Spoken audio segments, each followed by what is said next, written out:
Blackstone Audio presents The Lazarus Curse, a Dr. Thomas Silkstone mystery, by Tessa Harris. This book is read by Simon Vance. To Katie, with thanks. Author's Notes and Acknowledgements. The story of black people in Britain did not, contrary to popular belief, begin with the docking of the Empire Windrush in 1948. The ship's arrival from Jamaica, bringing 492 passengers to settle in the country, is widely seen as a landmark in the history of modern Britain. Yet almost 200 years earlier there were an estimated 20,000 black people out of a population of 676,250 living in London alone. Most of these were living as free men and women. Their number was swelled in 1783 by black loyalists, those slaves who, in return for their freedom, had sided with the British in the American Revolutionary War and been given passage to British shores. Unsurprisingly, when I decided that the story of these displaced Africans should form the backdrop of my fourth Dr. Thomas Silkstone mystery, I found research material quite hard to come by.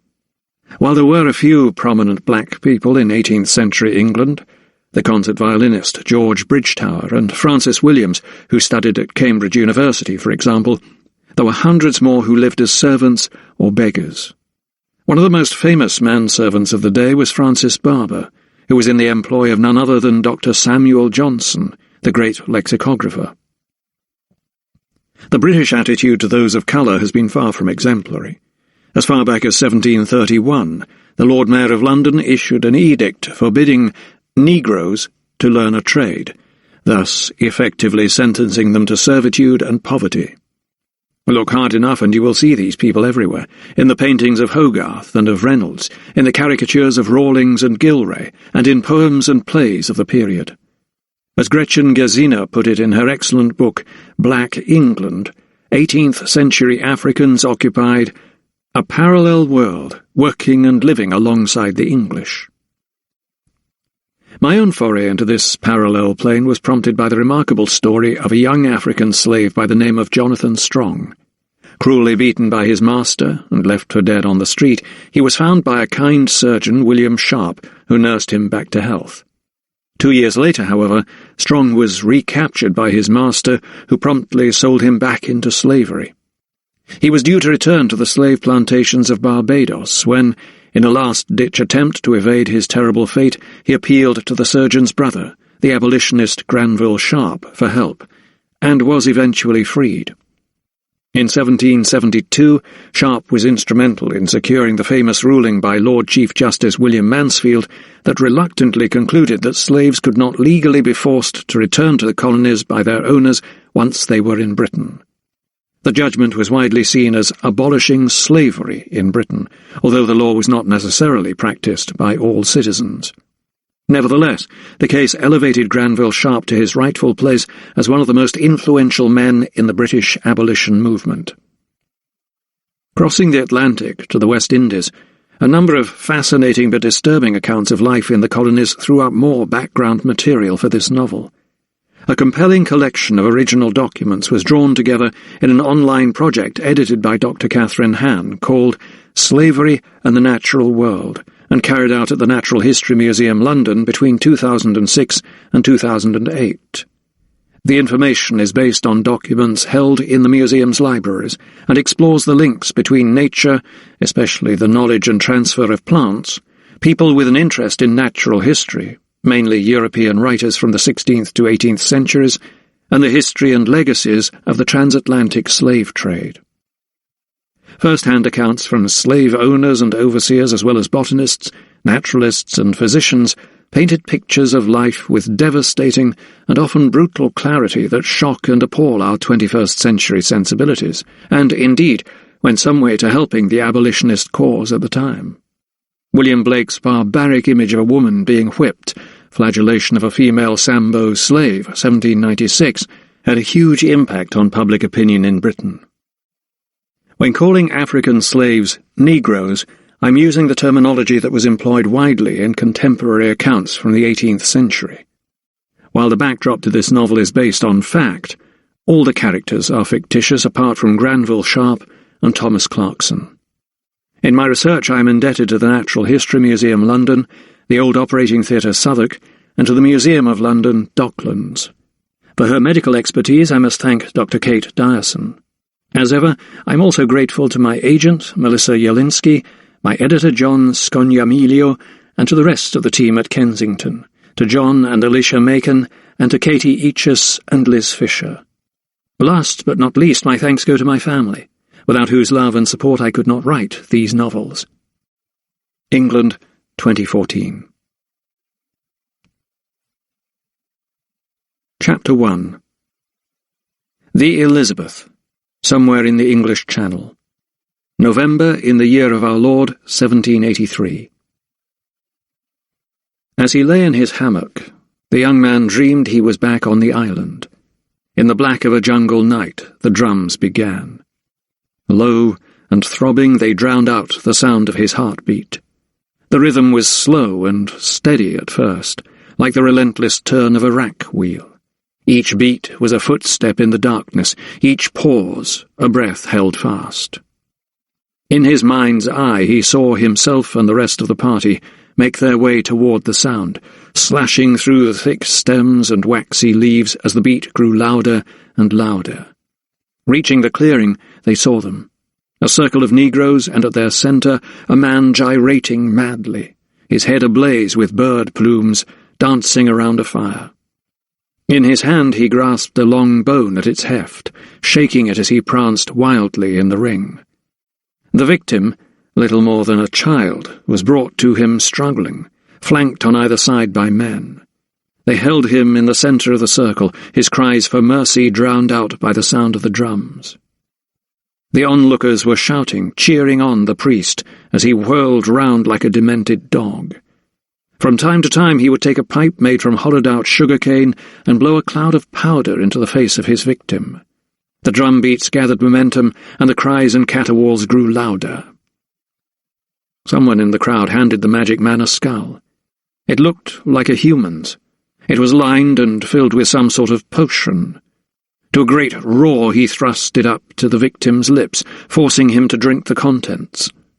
Seconds later the hapless boy was being whirled round rapidly like a spinning top, until he finally lost his senses and fell to the ground, clutching his belly in agony. As the victim writhed in the dirt, the sorcerer also began to judder violently. While the youth's body convulsed and shuddered, the magic man mirrored his actions as if the very ground beneath him were quaking.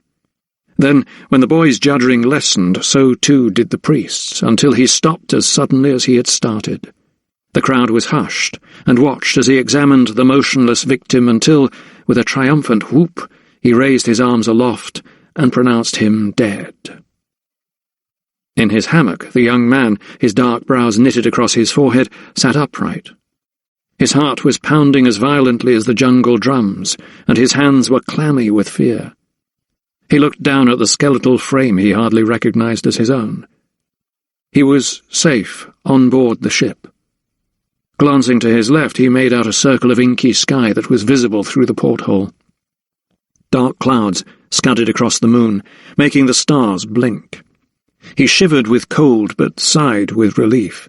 It was the finest cold that had ever pricked his skin. It was English cold, and after the steaming jungles of the West Indies it felt as sweet and as thrilling as the touch of a maiden. There had been 3 of them on the expedition. It had been their mission to gather specimens of flora and fauna of potential interest to the medical fraternity. Dr. Frederick Welton, his assistant, Dr. John Perrick, and himself, Matthew Bartlett, were accompanied by 10 porters and a guide. Battling through swamps and under endless attack from vicious mosquitoes, it had taken them 2 days to reach the maroon encampment. Their reception was hostile at first. Indeed, they had feared for their lives, but after much negotiation, they had managed to convince the priest, or obeah man, and the rest of the elders that they meant no harm, that they were not spies. They were there to observe and learn. In return they gave them clothes and trinkets, beads and mirrors. Through smiles and slow gestures, the initial suspicion turned to mutual respect. They were fed and watered, and in exchange the doctors were able to use iodine or sundry physic to treat some minor infections that native medicine had not been able to ease. Indeed, Dr. Welton managed to win the Negro's confidence to such an extent that the priest allowed his Mayol men to show them how they treated various ailments with bark and sap from the plants of the forest.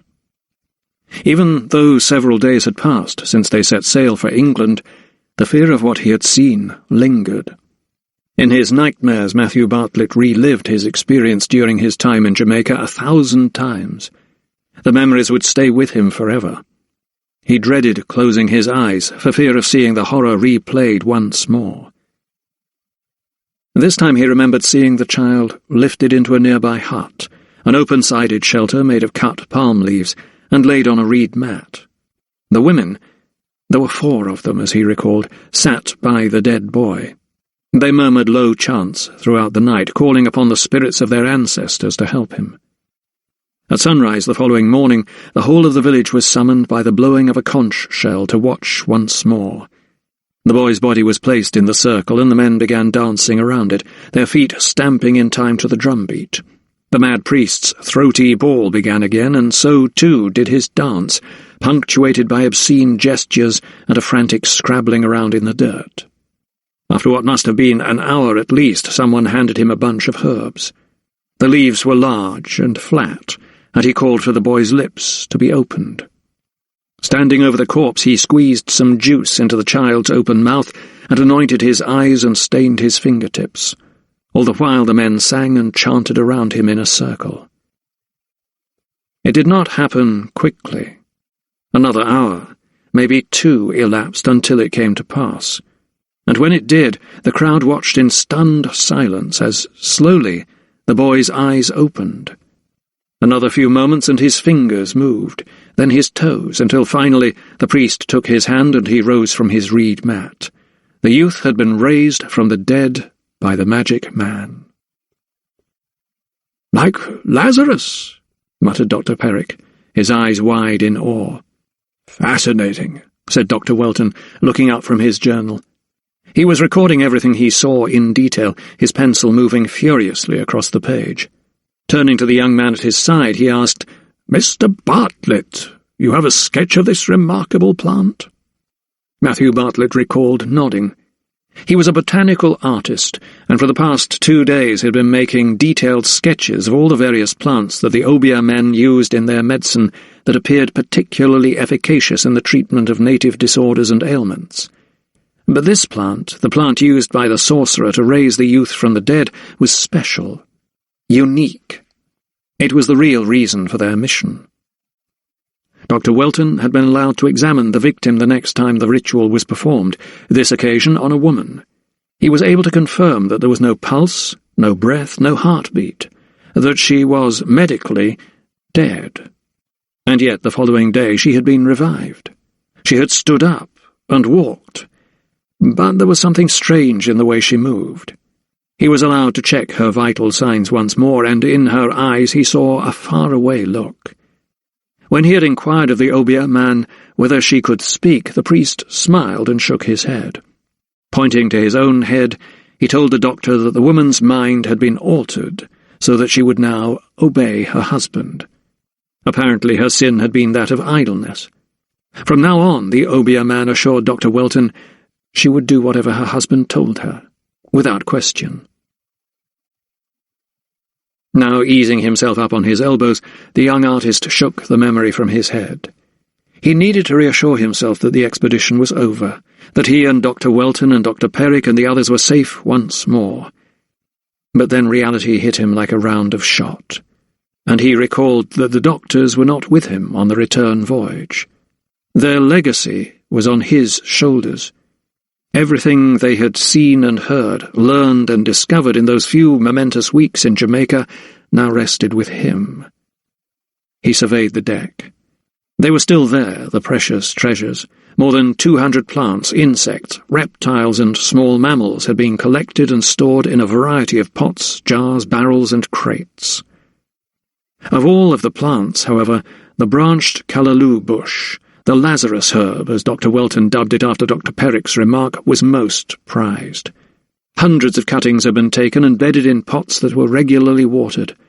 The Elizabeth's captain, a Scotsman by the name of McCoy, had even vacated his cabin for the containers so that the tender shoots would receive the correct amount of sunlight. Yet just as the bloody flux had wreaked havoc among the sailors on the outward voyage, so too did pestilence and flies and salty sea spray cause the plants to wither and die. Finding himself in sole charge of the cuttings, the young man had tried his best to nurture them, protecting them from intense heat when the mercury rose, or fixing them down in the storms.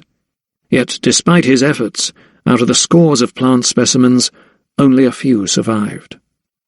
Yet, as important as the plants were, the real prize was Dr. Welton's journal, containing the formula for the extraordinary narcotic, and that was safe. Of that he could be sure. He patted the leather satchel emblazoned with the crest of the Royal Society that lay next to him in the hammock, containing his sketchbook and pencils. The Elizabeth must now be in the Channel, he reassured himself. A few more hours and she would dock in London. The thought of treading on dry land brought a smile to the face of a young man who had had very little to smile about for the past 3 months. He settled back in his hammock, the very hammock that could so easily have become his shroud. Too often on the voyage they had wrapped a seaman's corpse in his own rectangle of canvas, pierced his nose with a darning needle to make sure he was dead, then with a few glib words had lowered him over the side. Why he had been spared the ravages of disease he did not know. Mercifully, the flux had not returned with them. Yellow fever, too, had wrought havoc among the white men on the island, but had chosen to stay ashore. The seamen who died on the homeward journey had been taken by other ills or accidents. The drumbeats in his nightmare soon turned into the jangle of the spars as they flayed the ship's masts frantically in the prevailing westerly. They were rising and falling in the swell, cresting waves with ease in the lee of the land. The salt tang of the spray filled his mouth and nostrils, and up above he heard a lone gull cry. Closing his eyes, he felt the rhythm of the water rock him like a babe in his hammock, and he willed the wind to strengthen, the quicker to blow them ashore, the quicker to dispel his lingering terror and further his purpose. Chapter 2. The ninth men were assembled at the operating theatre at the Anatomy School in London's Brewer Street. Before the sheet was pulled back, they had gathered round the table. The soles of their shoes rasped across the sand scattered on the floor to soak up the blood and other bodily fluids. The large window in the roof allowed the light to flood in, bathing the covered corpse in a bright halo. The men set their features appropriately, nonchalant, yet sufficiently sombre, as befitted the occasion. All of them had seen more corpses than a plague pit in an epidemic. They were hardened, self-assured.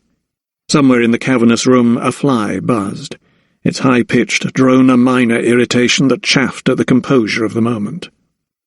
The men were all there at the invitation of Mr. Hubert Izard, an eminent figure of the chirurgical establishment with a stature that matched his lofty ambition. Those minded to be cruel, and there were many, said he had the face of a prize-fighter. His nose had been broken when he was young, and it was flattened and skewed to the left. At Izard's sign, the beadle whipped a ware-cloth with all the flourish of a fair-ground conjurer, to reveal the face that lay beneath on the table. The spectacle solicited the desired effect. In an instant the men's expressions changed. Gone was the blasé air, the quiet cynicism, and in its place, veneration. Like shepherds round the holy manger, they stared at the woman, full of amazement. Dr. Thomas Silkstone, a Philadelphian anatomist and surgeon, was among them. He had no particular regard for the men around him. He had even crossed swords, or rather scalpels, with some of them, and his dealings with others in the medical profession left a bitter taste in his mouth. Most of the practitioners were old enough to be his grandfather. Most were set in their ways, convinced that bloodletting was a cure-all, and that the possession of healthy bowels was the key to longevity. He, on the other hand, had different ideas, and found his respect for his fellow anatomists and surgeons regularly tested. This, he feared, would be another such occasion. After a moment's awe-filled silence, one of the surgeons standing next to Mr. Izard managed to express the thoughts of the others. "But how did you lay your hands on such a one?" he asked in wonderment. Izzard's large mouth widened into a smirk. "Apparently the blacks are more prone to chills. They come to our inclement clime from the plantations, take cold and fever and die," he informed them, adding cheerfully, "Their great misfortune is our gain, gentlemen." A ripple of polite amusement circulated around the room like a gentle breeze. The anatomist's eyes dwelt on the woman, and he touched her head lightly, almost reverentially. "Is she not magnificent?" he said in a hushed tone, neither expecting nor receiving a reply. The woman's beauty was beyond question. There was a Madonna-like serenity in her attitude, thought Thomas. She was clearly of African origin, her skin black as ebony and her features fulsome yet angular. Her hair was cropped close against her skull, and her lips were slightly parted so that she gave the appearance of being merely asleep. Indeed, several of those gathered did secretly think that she might open her eyelids at any moment, so uncorrupted and perfect did she appear. "But wait! There is more!" Mr. Izzard raised up a long finger in the air, and again the beadle rushed forward. With even greater theatrical flair he pulled back the sheet that covered the woman's torso. A collective gasp arose. She had been pregnant, and her belly was as rounded as a whale. Glistening in the sunlight thanks to an application of teak oil, the sacred mound encasing an infant drew admiration from every quarter. "Full term, gentlemen," announced Izzard over the din. The anatomists quietened down to listen. "She was fully dilated." Walking over to a nearby table, he pointed to a large leather-bound atlas. "You will all be familiar with the late-lamented Dr. William Hunter's epic work, The Gravid Uterus," he said in a reverential term. A murmur of acknowledgment rippled around the theatre. "And I know that a few of our older brethren will have witnessed Monsieur Denouet's most extraordinary waxwork of a woman who died in labour with the child's head pushing through the cervix." One or two more senior members nodded. "But I aim to venture even further into the field of obstetrics, and I can guarantee that you have not seen anything of this quality, and this—" he fumbled for a word, "this freshness." Heads were shaken in agreement. "What I propose to do today, gentlemen, is to dissect the abdomen, but initially leave the uterus intact," he announced. There was a chorus of approval. Izzard, confident he had his audience enthralled, strolled back to the operating table with the air of a man on a Sunday promenade. The corpse now lay fully exposed. Thomas felt uncomfortable, not because of the public dissection that was about to take place, but because of the nature of the cadaver. Corpses were so rarely available these days that the motley specimens that made their way into the theatre were very often on the turn. It was usually obvious, too, how they had met their end, from some fatal injury or debilitating disease. It was also usually obvious that they had been interred for several days before being landed on the dissecting table, courtesy of unscrupulous grave robbers. Thomas had even been offered bodies where the sack-em-up men had not even bothered to clean the soil from their skin. The cadavers were either very young or very old. Pregnant women were a rarity, and by the very nature of their circumstance, often very poor and always alone. Edging his way toward the corpse, and seeing his fellow anatomist's attention taken by Mr. Izzard, Thomas studied the body more closely. It was then that he saw it, a raised silver scar on the top of the left breast, in the shape of two letters, possibly a B and a C, although tissue had grown around it, making it harder to decipher. He put out a hand to touch the woman's skin. It was cold, but not as cold as one might expect. He pushed the flesh lightly with the tips of his fingers, and there was still a telltale elasticity in it that deepened his concern. It was also clear from the way her arm rested on the table that rigor mortis had not yet set in. Quickly he felt her fingers for signs of stiffening. They were still malleable. He estimated she had not been dead 3 hours. "Ah, Dr. Silkstone," called Izzard. All eyes turned on Thomas. "I see you cannot wait to get your hands on my corpse," he said with a laugh.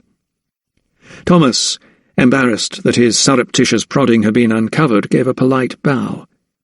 "It is indeed a magnificent specimen, sir," he replied. His heart was beating fast, but he knew he had to make his point. "You obviously have a new supplier, sir," he said with an assurance that belied his nervousness.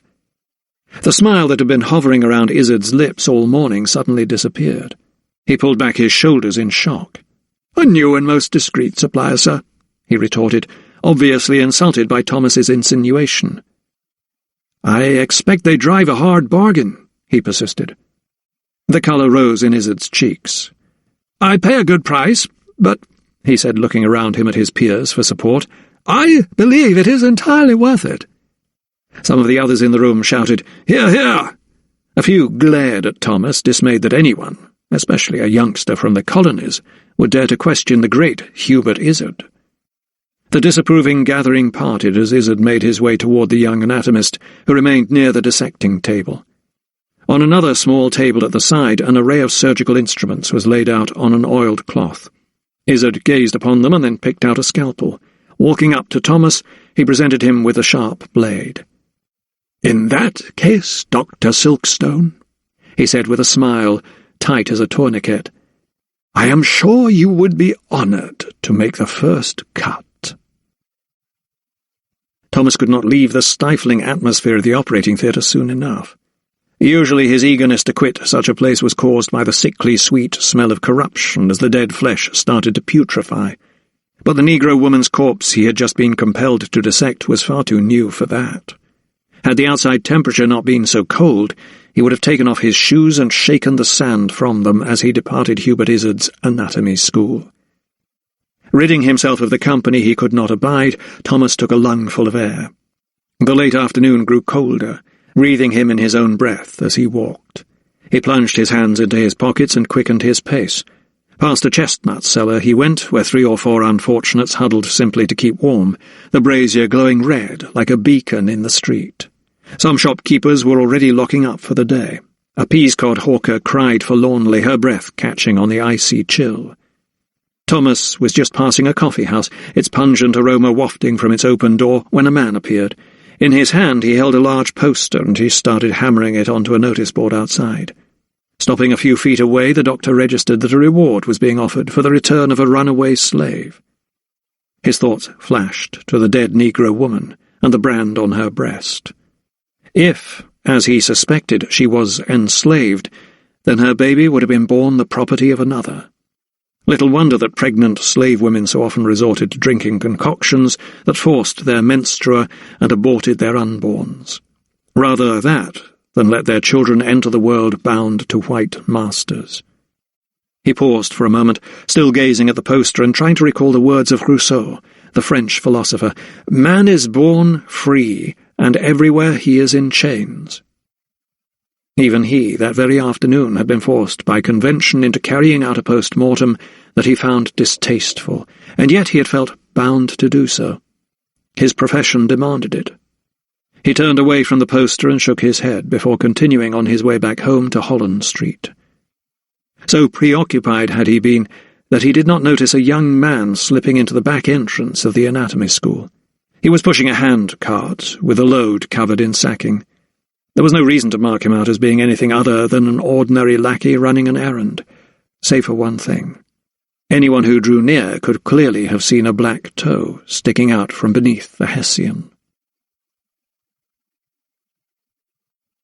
Chapter 3. The Negro girl picked her way through the dank streets toward the river. It was the end of a day that had not seen light, and the lamps had been lit a while. With a shawl covering her head, she threaded in and out of alleys and under arches as easily as black silk through cotton. Her eyes were kept to the ground, not so much as to sidestep the slushy ruts or frozen pools of waste, but to avoid eye contact. She had no wish to be noticed, no desire to be singled out. A sudden squall blew up as she ventured down one of the side streets off the Strand. It sent the trade signs creaking on their hinges. The few citizens who were abroad hurried to shelter in shop doorways from the sudden icy rain. The street women on the corners feared they were in for a lean night, a night when the sleet would douse all but the most fervent ardour. Still the girl carried on, all the while clutching a small drawstring bag under her shawl. It was almost 9 o'clock when she reached the tavern near the waterside. The window panes were frosted over, but she could see the warm glow of lanterns from within. It was as cold a November as anyone could remember, and it was not yet the time Christian men called Advent. Even she, who'd only heard stories of English winters from the older household slaves, knew that this weather was out of the ordinary. She paused for a moment, nervously fingering the silver collar about her neck, while listening to the music coming from inside the tavern. There were voices raised in a sad song, an old lament from the plantations. A lone baritone made a sound as rich as hot chocolate. He was answered by a chorus of notes as sweet as sugar cane itself. The girl smiled, not through happiness or nostalgia, but to reaffirm her resolve. She patted the bag, and as soon as the voices had died down and given way to applause, she entered the inn. The place was full of her own kind. Gold Coast Negroes, Coromantes, sold to the white traders by the Ashanti at the great slave market at Mansu. They were the best sort, the noblest, prized above others for their superior physique and courage. These were the men and women who had been wrenched away from their African homeland and doomed to a life in chains. Under their thick frock coats or their shifts, most of them still carried the scars of the lashes or the marks where the manacles cut their flesh. Some still walked with a stoop of slaves kept in a yoke so long that their spines bowed. On benches and pews they sat around tables drinking rum and ale and listening to the songs. Tobacco smoke curled in the air, tobacco from the very plants that profited their white masters. A parrot, its feathers red and gold and blue, perched on one man's shoulder as a girl fed it scraps, and there was a man sporting a hat modelled on a ship. These were the fortunate ones, the ones who had bought their own freedom or fought for King George against America in the war and been given passage to London to forge new lives for themselves. They could not learn a trade. The Lord Mayor's edict had put paid to that 50 years before, but at least those present had all broken their slave bonds. She could join them. She could run away. But not tonight. In this strange country that was colder than stone, slavery was not permitted. All Englishmen were free, and yet because she was only staying a short while, she still had to wear her collar. Her master regarded her as little more than a trinket, and certainly of less value than his thoroughbred horse. So for now she would content herself with slipping out of his mansion after dark, unseen. Amid the cheering that night as the singers returned to their seats, nobody noticed the girl. No one apart from the landlord at the pump, a mulatto, a large hoop piercing his earlobe and a gold front tooth in his mouth. She caught his eye, and, with a wordless greeting, he gestured her to a low door at the back of the bar. She felt a flutter in her stomach when it opened, as if a trapped bird was stirring inside her. The room was dimly lit, with a single lantern dangling from the ceiling. The shutters were closed and the smell was earthy and damp. In the darkness she could make out bunches of dried herbs hanging from the beams. She narrowed her eyes and shivered, not with cold, but fear. There were other objects, too. What looked like a snake was draped around a rafter, and something round and white, a small skull perhaps, sat next to it. On one wall there were shelves, crammed with an assortment of oddities, lumps of coral, twisted animal horns, and jars of teeth. From over in one corner came an odd cackling sound, then a sudden flurry. Startled, she let out a faint cry as her eyes followed the movement. In the darkness she could make out 2 white cockerels pecking among the rushes on the floor. An old man sat at a table in the centre of the room, his head bowed. Around his bony shoulders he wore a goatskin, and a necklace of sharp teeth hung from his neck. His hair was grizzled and grey as pumice stone, but when he lifted his gaze a faint yelp escaped from her lips. Even in the half-light she could make out his twisted features. She had heard this Obeah man was hideous, that his face looked as though it had been mauled by a lion, but still she could not hide her shock. One of his eyes was completely closed, and where his nose should have been there was a small hole, encrusted with pus. She had seen men like him before, blighted by the yaws. The disease had eaten into his flesh. He would have been banished from the plantation so that he could not infect the other slaves. He lifted his hand. She noticed it was crabbed, and gestured to the chair in front of him. A strange grunt issued from his mouth. Part of his lips had been eaten away too, so that the black stumps of his teeth showed. He seemed unable to form words properly, as if the disease had eaten into his soft palate, making his tongue flap loosely in his mouth. Taking a piece of flint and a spill, he lit a candle in front of him. It cast a sickly light across the table. The girl sat down, but kept her eyes away from his face. They darted up to the rafters, or along the shelves, anywhere, but on the old man's grotesque features. Sensing her unease, he sought to allay her fears. He knew he was a hideous sight. For many years now he had been reviled. In his makeshift hut on the edge of the cane fields he had managed as best he could, fending for himself, grubbing for worms in the red earth, living on plantains and coconuts. Even the fierce Maroons who dwelt in the mountains and raided the plantations, carrying off women and livestock, had left him alone. They feared he would bring misfortune on them. He would have died alone in the humid heat, his own flesh becoming food for the leeches and mosquitoes, had not the great snake god, Ob, looked kindly upon him. One day news came that he had been sold, along with all the other slaves on the estate, and he was eventually given his freedom. In London, just as in Jamaica, he was forced to hide himself away. But his power had not faded with the strength of the sun. It may be cold and grey and damp in the white man's land, but his special gifts had not deserted him. The expressions of horror that his disfigured face prompted were the same too, but he took no pleasure in frightening the young and vulnerable. "You want?" he asked her, lifting up the bottle of rum from the table. There were 2 cups next to it. He filled one and pushed it toward her, but she shook her head. "Have enough here," he said in a hoarse whisper.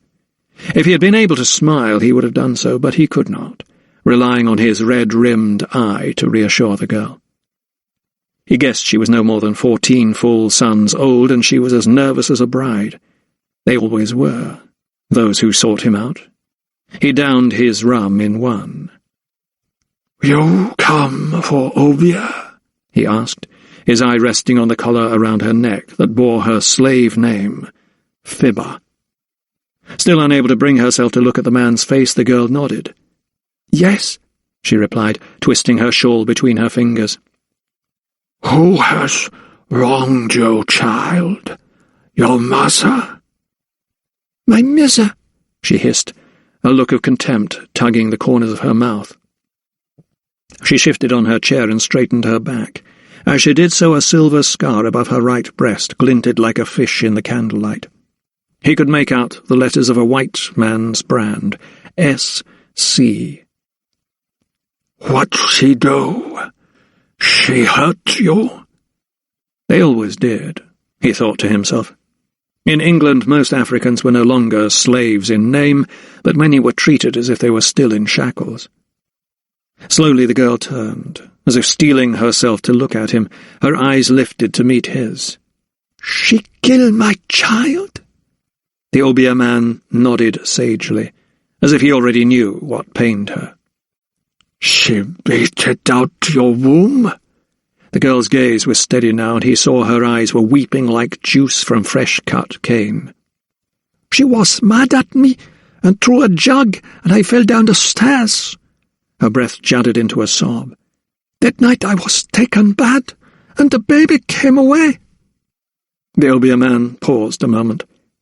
It was a story he had heard before. "It was your master's child?" She nodded, feeling the blood rushing to her face. The Obia man understood. Not a month went by without he had a visit from a girl with a similar sad tale to tell. They all overcame their revulsion of him, as their stories unfolded. He tapped the table with his wizened hand. "You got money?" His tone seemed to bring her back from her dark place. "Yes, yes," she replied. Delving into her apron pocket, she brought out 2 sixpences she had stolen, together with a drawstring bag. The Obia man swooped on the coins like an eagle and scooped them across the table and into a drawer. Satisfied he could do business with the girl, he poured rum into the other glass. This time she did not refuse it, but drank it in one gulp. Leaning back in his chair, he watched her cough and splutter for a moment before eyeing the bag. It was made of sacking and was the width of a man's foot. He lifted a gnarled finger and pointed at it. "You're Ovia?" She stretched the neck of the bag and put her hand inside. First she brought out a small square of paper and unfolded it to reveal 3 or 4 fingernail clippings. The Obia man inspected them, lightly touching the half-moon fragments with his own grubby stumps.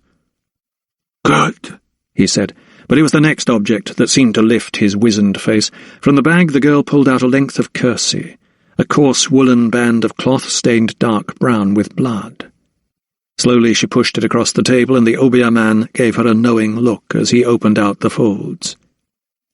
"You have done well," he nodded.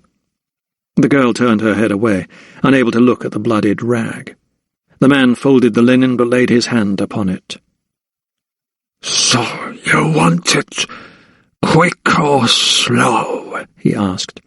His words were rasping, as if his mouth were full of ashes, but he spoke with all the confidence of a priest. She, however, was unable to answer. Her voice had deserted her, choked by her tears. Her hands flew up to her face, and her shoulders heaved in sobs. The Obia man drew the cloth closer and nodded. "Either way," he told her, "your missa, be dead for winter, is out." Chapter 4. Thomas felt a mounting sense of excitement as his carriage swept into the great courtyard at Somerset House. It was an emotion that he rarely experienced. By nature he was a calm and reasoned man, not prone to mood swings. He liked to think that he handled the blows that life dealt him in a logical and ordered way, and that if fortune smiled on him, he would be equally sanguine. Indeed, it seemed that after several months of hardship, Providence might be a little more inclined to favour him. The great fog that had covered the eastern half of the country over the summer had loosened its grip. The foul air had, however, been replaced by icy blasts that could prove almost as deadly to the poor and those of a weak constitution. His mentor, Dr. William Carruthers, had returned to rude health after a nasty bout of bronchitis brought on by the noxious haze, and then there was Lydia. Despite their enforced separation, they remained in touch. Lady Lydia Farrell wrote to him twice a week, detailing her routine with her newfound young son. The child had been rescued from a terrible fate and found to have a crippled arm, yet under Thomas's supervision his muscles had strengthened and now seemed fully restored. At Boughton Hall, the Cricks' country seat in Oxfordshire, each day brought a new discovery or achievement. "Richard tied a bow today," or "Richard went riding," Lydia would write. Her mother's pride was evident in every phrase. There were words for him, of course. She told him she loved him and missed him, and her sweetness buoyed his spirits, but they were poor compensation for her absence. By making Lydia's son a ward of court, the law had forbidden their longed-for marriage on the grounds that Thomas, as an American citizen, was a foreign enemy. His countrymen had triumphed in the Revolutionary War, and hostilities had long ceased, but until the Treaty of Paris was ratified, he would technically remain so. Never one to wallow in his own misfortune, however, Thomas Silkstone had thrown himself into his work, teaching anatomy to eager students and operating on patients for whom surgery was the very last resort. All the while, however, he had been anticipating a call, a summons that would give his career a new impetus and his intellect a new challenge. That call had come the day before yesterday from the lips of one of the most revered living scientists and adventurers, Sir Joseph Banks. The great man who had accompanied Captain Cook on his famous voyages to the Pacific Ocean was now president of the Royal Society. The aim of the august body was to push the limits of scientific knowledge, and last year they had funded an expedition to the West Indies. Its aim was to collect flora and fauna and to catalogue it. There would undoubtedly be some specimens that would have medicinal uses. Tragically, the expedition's leader, Dr. Frederick Welton, had been struck down by yellow fever, and died 2 days before his ship, the Elizabeth, set sail for England. The expedition's second-in-command, Dr. John Perrick, had succumbed the following day. Of the original scientific team of 3, only the botanical artist Matthew Bartlett remained alive. In the absence of any senior scientists to continue the team's important work, the Royal Society needed to enlist the expertise of someone knowledgeable and reliable, someone who would work diligently and without conceit, someone committed and well respected. There were many who put their names forward. After all, the work carried with it a generous fee, not to mention the prestige and a possible membership, subject to the usual terms, of the Royal Society itself. It was Sir Joseph himself who put forward Thomas's name, and that is how the young American anatomist, surgeon, physician, and pioneer in the field of science came to be alighting from a rather grand carriage, helped down by a liveried footman and escorted by a clerk, into the inner sanctum of the Royal Society. The room, vast and wood-panelled, smelled of linseed oil. On its walls hung portraits of the great and the good, members of the Royal Society both alive and dead. Newton, Herschel, Pepys, and Sloane glared down at the young American from their gilded frames. Thomas noted there was no likeness of Benjamin Franklin, who had demonstrated the electrical nature of lightning using a kite and key some 30 years before. Perhaps, he considered, the Society felt it impolitic at this delicate time before the ratification of the Treaty of Paris to include a portrait of a former enemy. Sir Joseph sat alone behind a large desk. He rose when Thomas was ushered in. Tall, trim, and wigless, he exuded an air of calm authority. He held out a hand. Thomas shook it. The two men looked each other in the eye. The handshake was firm. "I have heard good reports about you, Silkstone," said Sir Thomas, motioning Thomas to a chair. "Sir Tobias Charlesworth and Sir Peregrine Crisp both spoke highly of you. God rest their souls." There was a brief pause as both men acknowledged that Thomas's supporters had been taken in untimely ways. "I am most grateful for their confidence in me, sir," replied the young doctor. He was feeling slightly less anxious, but nonetheless he remained on edge. As Thomas sat down, Sir Joseph walked over to a window where a large globe stood on a stand. He spun it playfully. "The world is a vast place, Silkstone," he mused, "and it is growing with every expedition on which we embark." "Thanks to men such as yourself, sir," replied Thomas quickly, only to cringe immediately at his own sycophancy. Sir Joseph brushed his remark aside with a smile. "I have been fortunate," he said, gazing out of the window and onto the River Thames. "There are many who have sacrificed their lives in the pursuit of knowledge, good men of great intellect and determination," he said. He switched his gaze to Thomas. "Men such as yourself, Silkstone." The young doctor shifted in his chair, uncomfortable with such praise, but before he could reply, Sir Joseph continued. "I'll be plain with you. There were those in the Society who were a little reluctant to employ an American in the light of recent, he searched for an appropriate word, circumstances. However, I don't hold with such stuff and nonsense. Knowledge needs to be shared. It has no borders or boundaries, no politics or prejudice. And we need the best men. That is why I have decided—" He paused briefly to correct himself. "The Royal Society has decided to ask you, Dr. Silkstone, to take charge of cataloguing the manifest of the West Indies expedition." Thomas had unconsciously been holding his breath as he listened to Sir Joseph. Now he breathed deeply with relief, and his face broke into a smile. "You honour me, sir." "It was not easy, mind," Sir Joseph wagged his finger. "The applicants were falling over themselves for the post, but I believe you show such promise." He nodded his head as if to reassure himself as much as Thomas that he had made the right decision, before he went on. "There are many great discoveries to be made," he said. "The expedition's collections will no doubt contain treasures beyond compare. New flora, new fauna, new cures, new treatments."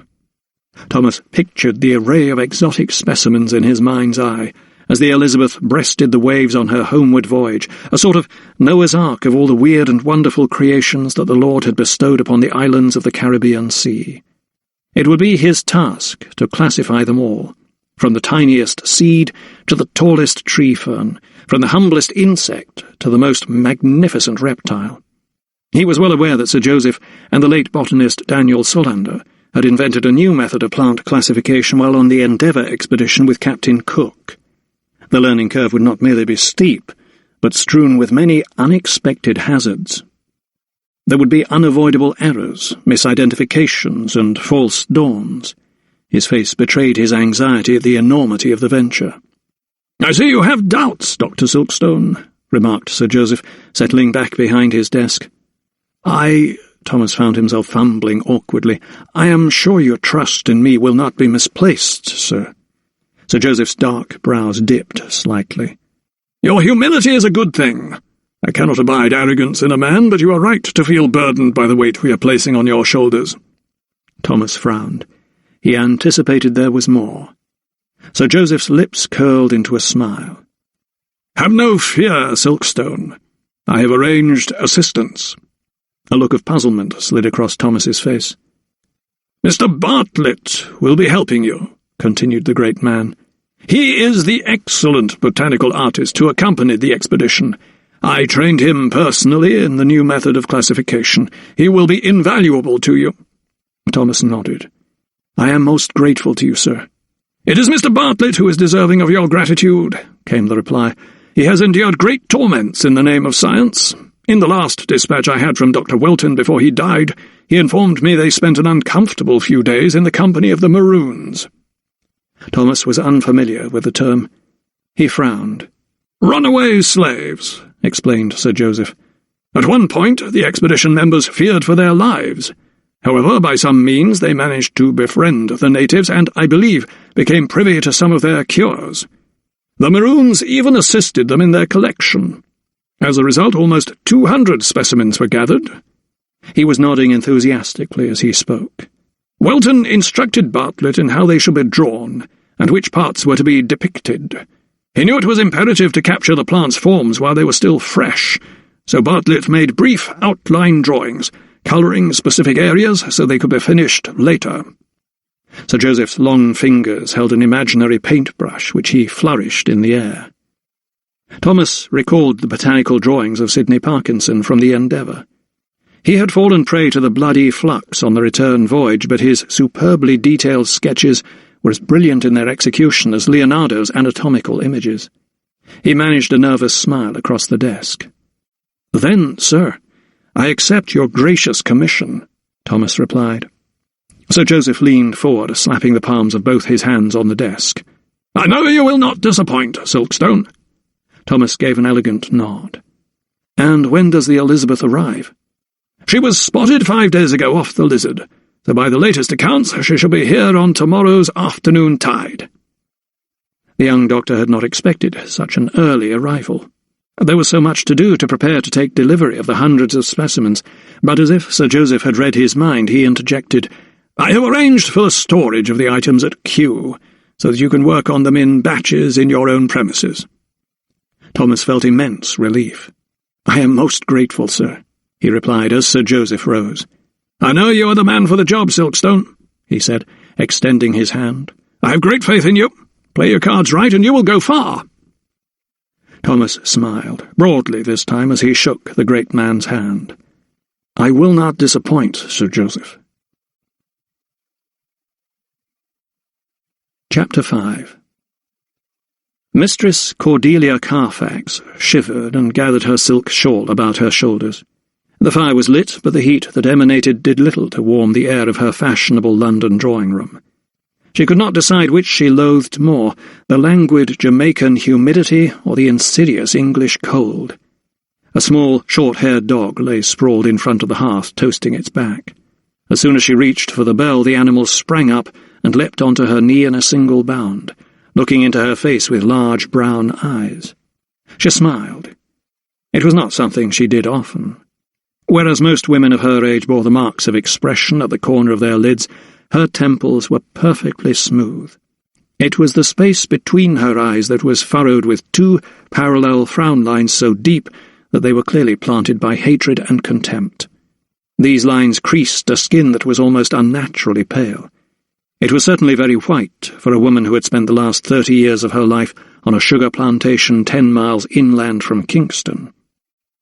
It was not that she painted her face with lead, as was the fashion, but that she steadfastly refused to allow the sun to touch her face, a slave shading her with a parasol every time she ventured outdoors. Any shows of affection Mistress Carfax did display were usually reserved for her pedigree pug. In the absence of children, the dog was a substitute. She patted the creature's head lovingly. "Hello, Fino, my dear, sweet Fino." Fibber, who came rushing to answer the bell, received no such welcome.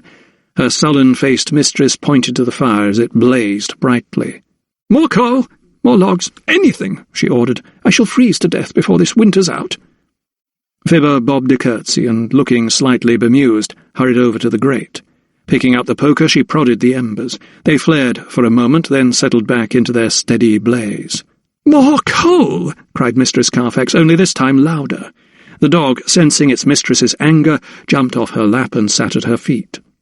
The slave reached for the fire tongs and, opening them wide, grasped a large lump of coal from the scuttle. Quickly she dropped it onto the flames, followed by another black nugget and another. All the time she was being watched by her mistress, who was drumming her fingers impatiently on the arm of her chair. The flames were now leaping higher, and the room grew brighter with the intense white light. But still Mistress Carfax was not content. "More!" This time she screamed, and in her frustration she reached out and grabbed the poker, bringing it down with a crack on the slave's back. Taken by surprise, the girl was knocked off balance. Stumbling, she let out a yelp. Mistress Carfax jumped up from her seat, still clutching the poker, and hurried over to where she lay crumpled in a heap by the hearth. As she did so, there was a loud hiss from the grate and a starburst of sparks. A shard of coal whizzed through the air like a bullet and pierced her voluminous skirts. In an instant the smell of scorched silk filled the room, and looking down, Mistress Carfax saw that her hem was on fire. She screamed and flung the poker to the floor.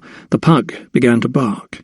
"Fire! Fire!" she cried, rushing away from the hearth, but the flames pursued her. She flapped her shawl in the air like a crazed bird and whirled round as if she was dancing, knocking a china vase to the ground as she did so. Hearing the commotion, another slave arrived on the scene and, thinking hastily, decanted an arrangement of evergreens and threw the remaining water over her mistress's skirt. The silk made a noise like retreating snakes, and the flames disappeared in a puff of acrid smoke. "You all right, missa?" inquired the slave who had put out the fire. Mistress Carfax, leaning against a high-backed chair, composed herself. She wiped her forehead with the back of her hand. Yes, patience," she replied breathlessly. Then, looking down to inspect her damaged skirts, she added, "Although I will need to change my gown." She eyed the brown circle of scorched silk, then lifted her gaze across the room to where Fibber remained crouching, terrified by the hearth. "This is your doing," she snarled, spittle flecking her lips. The girl shook her head, her eyes wide with fear. "I could have been killed, and 'tis your fault. I shall see to it that you are punished soundly. Now get up." The girl began to whimper softly. "Get up, I say," shouted Mistress Carfax. This time the slave did as she was told. Her back still burned from the crack of the poker, and she rose slowly, wiping the tears away from her cheeks. As she did so, her own features loosened so that her pained expression disappeared. Her mistress must not see her anguish, nor delight in her humiliation. It was time for her obeah to give her a secret strength. As she drew herself to her full, yet still diminutive height, the light from the fire that now burned more brightly than ever caught the scar on her right breast and flashed silver. Chapter 6. Lady Lydia Farrell sat in her study at Boughton Hall, next to her son, Richard, Lord Crick. His name had been changed from Farrell by order of the Court of Chancery. He was drawing 2 long lines and several short ones, splaying from the top of the paper. His hand was shaky and awkward, and his tongue protruded from his lips as he drew, concentrating wholeheartedly on his artistic efforts. When he had finished what he proposed to do, he leaned back and looked up at his mother, awaiting her reaction. Lydia beamed with pride. "A tree! Richard, you have drawn a tree!" she squealed excitedly, as if he were the first child in the world to do such a thing. "Look, Nurse Spring." She seized the paper and held it up in front of the demure woman of middling years, who sat opposite her sewing. "Yes, your ladyship," she replied, laying down her needle. She leaned forward, smiling with a more measured enthusiasm.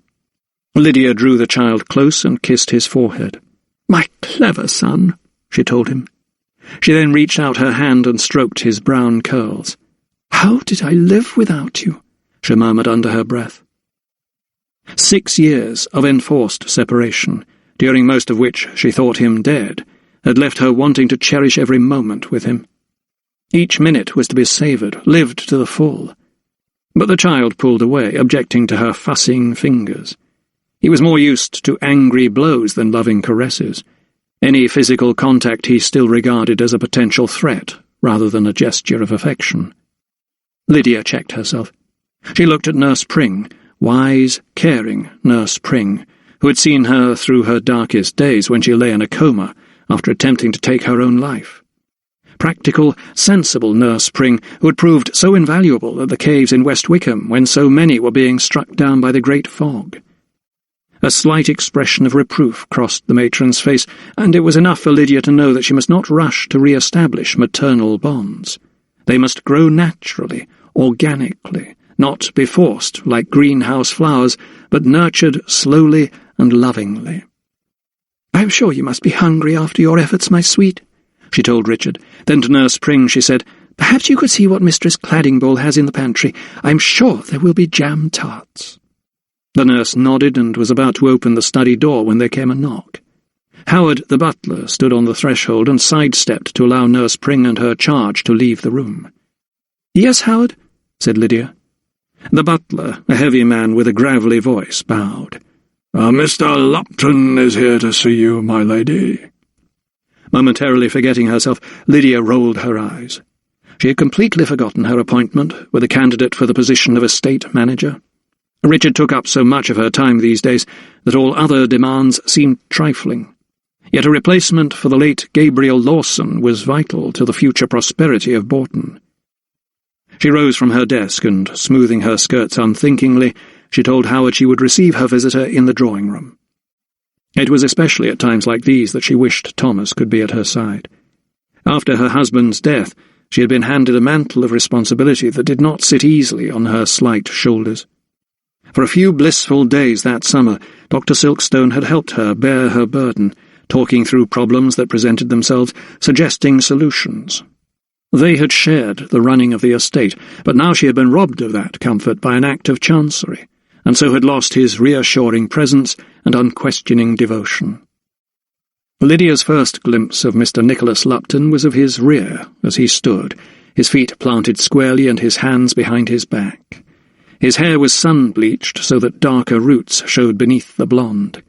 He appeared quite stocky of build, and his neck seemed to sink into his broad shoulders. Wearing a riding coat and boots, he was gazing out of the window and onto the lawns. He turned swiftly when he heard Howard announce her ladyship. "Mr. Lupton," greeted Lydia courteously, walking toward him, her hand outstretched. Had she not assumed that, as an estate manager, he was of middling rank, she would say from his bearing that he was a man of good breeding. When he drew nearer, his aquiline nose and his high cheekbones made her think he would be more at home dispensing orders rather than ensuring they were carried out. Lupton ducked a bow and kissed Lydia's proffered hand. His smile was easy and ready, and after the usual formalities, they both sat down to tea. "I see you rode here, Mr. Lupton," remarked Lydia, glancing at her guest's attire. She warmed the silver teapot with water from the kettle of boiling water that Howard had left. Lupton shifted in his chair and smiled. "Yes, your ladyship. I stayed the night at the 3 Tuns in Brandwick." Lydia nodded as she spooned tea leaves into the pot and let it brew. "So you have seen a little of the area. That is good. Bourton Estate runs on either side of the road from the village." Lupton smiled. "So I believe." Lydia arched a brow. "You have been making inquiries?" She was partly intrigued, partly piqued by his answer. She poured the tea and handed him a dish. As he reached for it, Lydia noticed his hands were those of a gentleman, and his nails were manicured. "I would be failing in my duty to both myself and to you, my lady, if I did not familiarize myself with some rudimentary knowledge of Bourton's affairs," he replied disarmingly. Lydia nodded. She would have preferred it had he come directly to her with his questions, rather than gathering up any rumours and insinuations that were blowing like chaff on the wind, but she forbore. "So, do tell me what you have discovered, Mr. Lupton." He took a deep breath and tilted his head slightly. "I heard that your ladyship is a widow, but that you manage your affairs most diligently, and your care for your tenants is unparalleled." Lydia did not feel comforted by the remarks, even though she knew they were designed to flatter. She was all too accustomed to being told what idle tongues were saying about her. Nevertheless, she felt compelled to listen. "Go on," she said. Lupton resumed. "I heard that you have a good herd of Cotswolds, although their numbers have been much depleted by the recent fog, and that your barley and wheat yields were reasonable before, but could be improved." Lydia's back stiffened. She was not certain that it was seemly to listen to her father's life's work summed up in a couple of perfunctory sentences, even though she privately acknowledged their accuracy. "Interesting," was all she would say before parrying his cutting remarks with a flourish of her own. "And what of yourself, Mr. Lupton? As I recall, it is you who are applying for the position of estate manager. Perhaps you might like to summarize yourself." Lupton jolted slightly the upbraid before his face broke into a smile. "Forgive me, your ladyship. You must think me forward. It is my habit." "And how might you have come by that?" interjected Lydia, suspecting that there was more to Mr. Lupton than he had told her. He acknowledged her comment with a nod. "I fear that you have seen through me, your ladyship," he said. "I come from a family whose interests lay in Virginia." "In America?" Intrigued, Lydia leaned forward. "Yes, your ladyship. Now that we have lost the war, so have we lost our fortune. Our English home and lands all need to be sold to pay our debts, and so it is time for me to seek gainful employment." Lydia reached for the letter she had received the previous week from a gentleman of means who vouched for him. A business associate of his father, he spoke of Lupton in glowing terms, calling him resourceful and of the utmost integrity. Integrity was a quality that Lydia had come to prize most in a man. In all her dealings with the opposite sex, she had found it the attribute most lacking. She thought of her cheating husband, the duplicitous lawyer Lavington, her treacherous cousin Francis. Integrity was a foreign word to them, something that was not in their vocabulary. And as for principles, they were merely trifles, targets to be shot down at will. Only Thomas remained true to his ideals, never wavering from his purpose to help those in need and uncovering the truth in all things. "I admire a man of principle," she said finally, looking up from the letter. "I think we should take a ride around the estate." With Lydia at the reins, they toured round Bourton in a dog-cart, first taking the track that led up to the pavilion. Lydia drove past her husband's grave without remarking upon it. She had no wish for pity, or to draw more attention to her widowed status. At the pavilion they paused to take in the view. The sky was grey and the fields were sombre in their winter garb, all checkered shades of brown, punctuated now and again by clumps of evergreen bushes or hedges that were black against the dormant landscape. The spire of the chapel, so long obscured by the great fog, was now clearly visible, and, beyond that, the tower of St. Swithin's on the edge of Brandwick. "The estate stretches as far as you can see," said Lydia, with a gentle sweep of her hand. 5,000 acres of arable and pasture land, commons and woodlands too. Lupton surveyed the view in silence at first, as if drinking in every detail, then nodded his head. "A fine estate, Lady Farrell," he acknowledged with a smile. Lydia felt a kernel of pride within. His appreciation seemed genuine, unembellished, and although there was no need, she felt grateful for it. "Thank you," she replied unthinkingly. They returned to the dog-cart and drove back down the hill. Passing through the woods, they joined the track that led to Plover's Lake and the cottage that had been home to Gabriel Lawson. The noise of the horses' hooves sent 3 or 4 geese squawking across the water. 2 mallards took flight. "This is where the new estate manager would live," said Lydia, pointing to the house and its compact grounds. Lupton smiled. "A handsome abode," he remarked diplomatically. "I am afraid it is probably much more humble than that to which you are accustomed," replied Lydia. "But you would have a housekeeper." She suddenly checked herself. "The estate manager, whoever fills the position, is given a housekeeper." The truth was that apart from a clearly unsuitable applicant, who wrote a 10-page diatribe on the virtues of the feudal system, there were no other candidates for the post.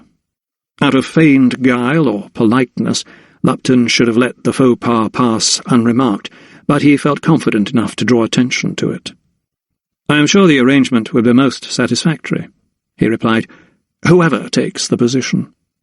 He gave Lydia a sideways glance, and she allowed a smile to flit across her face. She found his manner affable, if a little forthright, but she liked his approach. There were several similarities between his father's small estate in Yorkshire and Bourton, he told her. He had worked with his own estate manager to turn round falling yields and made the tenants more productive by fostering a community spirit. Raising rents was always a risky move when times were hard, he'd found. Yes, he was a man of principle and integrity. She liked that. She liked him. She would offer him the job. By the time they arrived back at the hall, it was growing dark. The November light was fading fast. "I must away before dark, or I might lose my way back to the inn," said Lupton, stepping down from the dog-cart. Will Lovelock, the groom, had been sent to fetch his horse. "But you must be hungry, Mr. Lupton," said Lydia suddenly, remaining seated in the cart. "Why do you not eat here? The cottage is not aired, but you are most welcome to stay in the house tonight." Lupton paused. If he had expected an impromptu invitation, he did not show it. "I could not prevail upon your ladyship's hospitality so," he replied, shaking his blonde head. "Nonsense," replied Lydia. "You are part of Bourton now, part of the estate. We can talk of the fine details over dinner, and there will be no need to rush." She surprised herself with her own enthusiasm. She hoped it was not too obvious that she craved adult company. The prospect of an agreeable companion at dinner greatly appealed. "You are most kind," said Lupton, suddenly acquiescing. Lydia smiled triumphantly. "Then it is settled. I shall have the servants prepare a room." Chapter 7. The large, round fish floated serenely in the jar with unseeing eyes, its spikes a warning that it was not to be trifled with.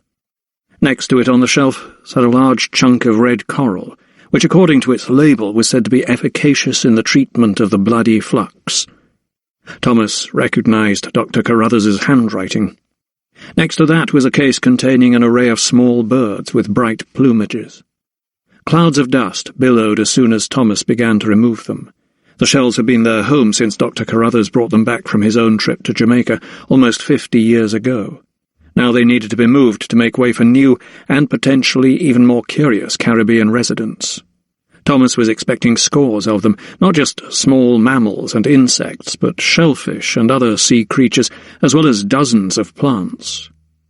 He was about to take delivery of a treasure chest of exotica. It would be his mission to order them, label them, and subsequently work on them. It would be his job to help unlock the mysteries that these treasures held. He had heard of corals that stemmed hemorrhages, of plants whose sap soothed burns. Just what other miracles might be waiting to be uncovered was almost unimaginable. Unable to sleep, he had entered the laboratory early that morning. Such was his excitement and apprehension at being entrusted with the important task that he had worked by candlelight. He had cleared the shelves of their old inhabitants and had placed them carefully, according to their classification, into sturdy crates, ready for transportation to the cellar. Despite so many distractions, the words of Sir Joseph Banks kept ringing in Thomas's ears. "I have great faith in you, Silkstone. Play your cards right and you will go far." He had winked as he said the last sentence, as if he were delivering an understanding between gentlemen. Play your cards right. What could he mean, Thomas asked himself, as he wiped the shelves with a damp cloth. Sir Thomas had been most helpful, answering his many and varied questions. How many specimens were there? Of what nature? Where would they be stored before they were catalogued? And afterward, how much time did he have for study? Would there be regular meetings to discuss his progress? All these pressing questions were answered to his satisfaction. It was just this peculiar phrase that niggled him. He understood there was a protocol for such research, certain scientific rules and procedures that must be followed strictly, and yet he was under the impression that Sir Joseph's words were almost a warning. It was as if the President of the Royal Society was taking a personal risk on this young American, as if he were an untried and untested maverick on whom Sir Joseph was staking his own very considerable reputation. It was as if Thomas were being told that he had to conform to establishment thinking or suffer the consequences, Ironically, he mused, as if he were in chains. He thought of the poster advertising a reward for the return of the runaway slave and felt the bile rise in his throat. He had heard talk in the coffee-houses about the treatment of slaves in the Caribbean colonies, but he had dismissed them as businessmen's bravado, tales told by merchants wanting to impress their fellows. Sugar was a necessary luxury. The foundations of all of London's fine new buildings were bedded in the white gold of the West Indies. But someone needed to plant the cane, someone needed to cut it in the scorching sun, someone needed to drag it to the cane sheds and boil it in the great vats that bubbled and spat like the infernos of hell itself. It was the devil's work, too hard for white men. Make the Negroes do it under threat of the lash, and when they buckled and died under such a treacherous yoke, there would be more, plundered from Africa. Like wax softened in the heat, it seemed white men melted easily into barbarous practices and customs, thought Thomas. Perhaps he should have paid more attention to such stories, but he chose to dismiss them. A profound feeling of shame seeped through his veins, and he had almost surrendered himself to melancholy when he heard the familiar tap of Dr. Carruthers's stick on the flagstones. "Good morning, sir," he greeted the elderly gentleman as he entered the room. The first shards of daylight were cutting through the window high up in the wall. "I thought I would find you here already," replied William Carruthers. The anatomist was Thomas's mentor and friend. The young doctor had spent the last 10 years with him since his arrival in England as a student from his native Philadelphia. 4 years ago the old man had been dealt a cruel blow when he lost his sight. Thomas had become his eyes, and the bond between them had grown even stronger. Carruthers was his professional rock, not a mere sounding board for new ideas and hypotheses, but a fount of knowledge and expertise upon which Thomas frequently drew. His health may have been failing and his joints stiffening, but his brain was most certainly as sharp as a surgeon's knife. Thomas greatly valued his knowledge and his judgment, and sought his advice on many weighty matters. The old anatomist sniffed at the dusty air. "So you have been clearing the shells?" Thomas smiled. Nothing managed to get past his mentor, whose other senses seemed to have sharpened since he had been deprived of his sight. "Indeed, sir," he replied, clamping the lid on yet another crate. "Most of the specimens are to be stored at the Royal Society, but Sir Joseph says that I may work on the ones of particular interest to me here, so I have made room for them." Carruthers nodded his head. "Oh, that I could see them," he murmured forlornly. Thomas sensed his sadness and frustration. "But we shall work on them together, sir." There had been several occasions when his mentor's sense of smell had proved vital in solving scientific quandaries, and his eagerness to engage him in the important work was genuine. "I would like that very much," he replied, smiling and easing himself onto a high stool at the workbench. Lifting a jar full of a dark-coloured bark, Thomas nodded. "Your knowledge of Jamaica will be invaluable," he said. The old anatomist looked thoughtful. His filmy eyes were fixed into the distance. "'Tis many years ago now, and 'twas a time I would rather forget." Thomas knew that his mentor's experience of the island had been a harrowing one. He had assisted a physician who advised on the purchase of slaves at the dockside. It was clear from his manner that he cared not to talk of it, and Thomas knew he still bore the mental scars of it. He had seen men separated from their women, mothers from their children, floggings and unspeakable tortures. Even so, he anticipated Dr. Carruthers's understanding of the climate, culture, and diseases of the godless colony would be indispensable during his work. No sooner had the old anatomist settled himself down, however, than more footsteps could be heard on the flagstones. Mistress Finesilver, the pinched-faced housekeeper, appeared at the open door. It usually took a dose of laudanum to solicit a smile from her, and this morning was no exception. She handed Thomas a message as if it were a soiled bandage. "This just came for you, Dr. Silkstone." Thomas thanked her and read the letter. He glanced up. "The Elizabeth has been sighted in the Thames and will dock on the morrow. I am to meet her," he said, his voice rising in his excitement. Dr. Carruthers tapped the floor with his stick and nodded. "This is indeed the start of a great adventure, young fellow," he declared. Chapter 8. Lydia found dinner agreeable enough. Nicholas Lupton's trunk had been fetched from the 3 tons in the village, and he had quickly settled into his room at Bourton. He had presented himself sporting a grey wig and wearing a green frock coat. A faint whiff of sandalwood swathed him. Seated at the opposite end of the long table, he and Lydia had dined on pork from the estate's finest Gloucester old spots, and a good blackberry tart. Conversation had centred on Bourton and the problems that it faced. It emerged that Mr. Lupton had been in Yorkshire during the time of the Great Fog and had not been badly affected. So Lydia had informed him of the havoc it had wrought to man, beast, and vegetation. She told him how there was much work to do to remedy the devastation it had left in its wake. Lupton had listened attentively, asking pertinent questions when deemed necessary. He seemed sensitive to the welfare of tenants, asking about their conditions and terms of tenure. "I hope you won't think me impolite if I say it was clear from the way they regarded you this afternoon that your workers have much affection for you, your ladyship," he said, pushing his empty dessert plate away from him. Lydia hoped that in the candle glow her guest could not see her blush. She glanced at Howard, who was hovering attentively by the sideboard. "My father instilled in me the fact that we are mere custodians of this land. We are looking after it for future generations, and must treat those who assist in that task with due respect," she replied. Lupton nodded his approval of the sentiment. "So you will be joined by Mistress Lupton in the cottage?" she asked, as Howard and another manservant cleared their plates. At this question, however, the new steward looked grave. "I am afraid my wife is deceased," he replied. Lydia felt awkward. "I am sorry, I did not mean—" The colour rose in her cheeks once more. Lupton shook his head. "'Tis my fault, your ladyship. I should have made my state plain. My wife died in childbirth less than a year ago." "My condolences," said Lydia solemnly. Lupton gave a tight smile as if remembering his late wife. "She was giving birth to our first child, a boy."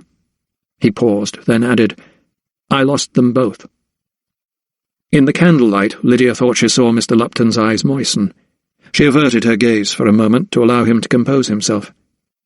"It is hard, being on one's own," she said gently. Her tone sounded knowledgeable, and he recognized she spoke from experience. Lupton took a deep, shuddering breath. "That it is, your ladyship." His large shoulders heaved, as if he was trying to shrug off a great sadness. "But you have your son, I believe?" His mood lightened. Lydia nodded and played with the stem of her wineglass. Howard filled it without being asked. "Indeed I do, and a great comfort he is to me." Lupton smiled as Howard filled his glass. "I am looking forward to meeting him. Perhaps he would come for a ride, with your permission, your ladyship." His bewigged head gave a slight reverential bow. "I am sure Richard would like that very much," she replied, smiling. An hour later they had both retired to their separate chambers. Lydia lingered a little longer than normal and did not call for Eliza, her maid, until after 11 o'clock. The girl unlaced Lydia's stays, helped her off with her gown, then brushed her long chestnut hair. She noted her mistress was smiling at her reflection in the mirror. "'Tis good to see you looking cheery, your ladyship," she said, speaking out of turn, then realizing her mistake to her own embarrassment. Lydia nodded. "I spent a pleasant evening," she replied, adding, "I have engaged Mr. Lupton as the new steward." Eliza continued brushing her mistress's hair unthinkingly. "'Twill be good to have a man around again." Lydia arched a brow and shot back at her maid. "Mr. Lupton is a steward, not a suitor, Eliza." The girl curtsied awkwardly. "Begging your pardon, my lady, I did not mean—" The hairbrush flapped in her hand. A smile crossed Lydia's lips. "You are right, Eliza. It will be good to have the support of a man who knows what he is about and understands business." There was an awkward silence as both women's thoughts turned to the man who they knew should be rightfully heading the household by now. It was Lydia who spoke her mind. "I'm sure Dr. Silkstone will agree with my choice," she said, as if seeking approval for making the engagement. Eliza looked slightly taken aback, as if her mistress deemed it necessary to emphasize her unwritten commitment to Thomas. Nevertheless, she nodded. "I am sure, your ladyship," she replied. Chapter 9. Fibber slipped out of the house as night fell. her heart pounding in her chest. The cook, Mistress Bradshaw, was more kindly than the usual Englishwoman. She had heard her talk with some of the other white servants in the household, saying it was not right for the blacks to be enslaved, and that every man and woman in England should be free to come and go as they pleased. But the others had laughed at her and told her it was none of her business, and that as long as the Negroes were around they wouldn't have to do as many dirty jobs like take out the slops, so they would not complain. She had shrugged her shoulders and tutted, but she had still shown a little kindness, although if she guessed the reason for her excursion, Fibber knew Mistress Bradshaw would not be so forgiving. The slave girl had still not fully recovered from yesterday's punishment. 20 lashes the mistress had ordered, and Mr. Roberts, the footman, had relished delivering every stroke. Each crack of the whip was music to his ears. Each yelp, each sob, each cry of pain was a symphony to him. Patience had rubbed ointment on the wounds last night, but the cuts still wept, and her back would remain raw as butcher's meat for the next few days. In Jamaica, in the sun, the welts attracted the flies. Here in London, she was forced to cover them with coarse cloths that chafed at her skin, just like the manacles round her ankles on board the ship all those years ago. She steadied herself by the back gate. Her head was light, and sometimes her sight blurred. Ghosts would appear from nowhere, swimming across her vision, shrieking in her ears. They were the spirits of her ancestors, the ones who had not been buried according to tradition, the ones who had lived and died under the white man's rules and not been accorded the right and proper ritual. They would roam this earth forever. She unlatched the gate and slid through it, then slipped down the lane. High brick walls rose on either side, overhung by leafless trees. She did not like English trees in winter. Their black branches were arms, their spindly twigs fingers. A carriage passed. She kept her head down and quickened her pace. Not far now. At the end of the lane she turned left. A church bell tolled nearby. Almost there. She rounded the corner and came to the lich gate. Passing through it, she found herself in the graveyard, an Englishman's churchyard, with its cold mossy stones and its fine statues of women with wings. How strange, she thought, to honour the dead in this way.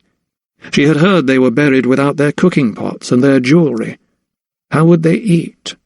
Did they not want to look their best when they rejoined their ancestors?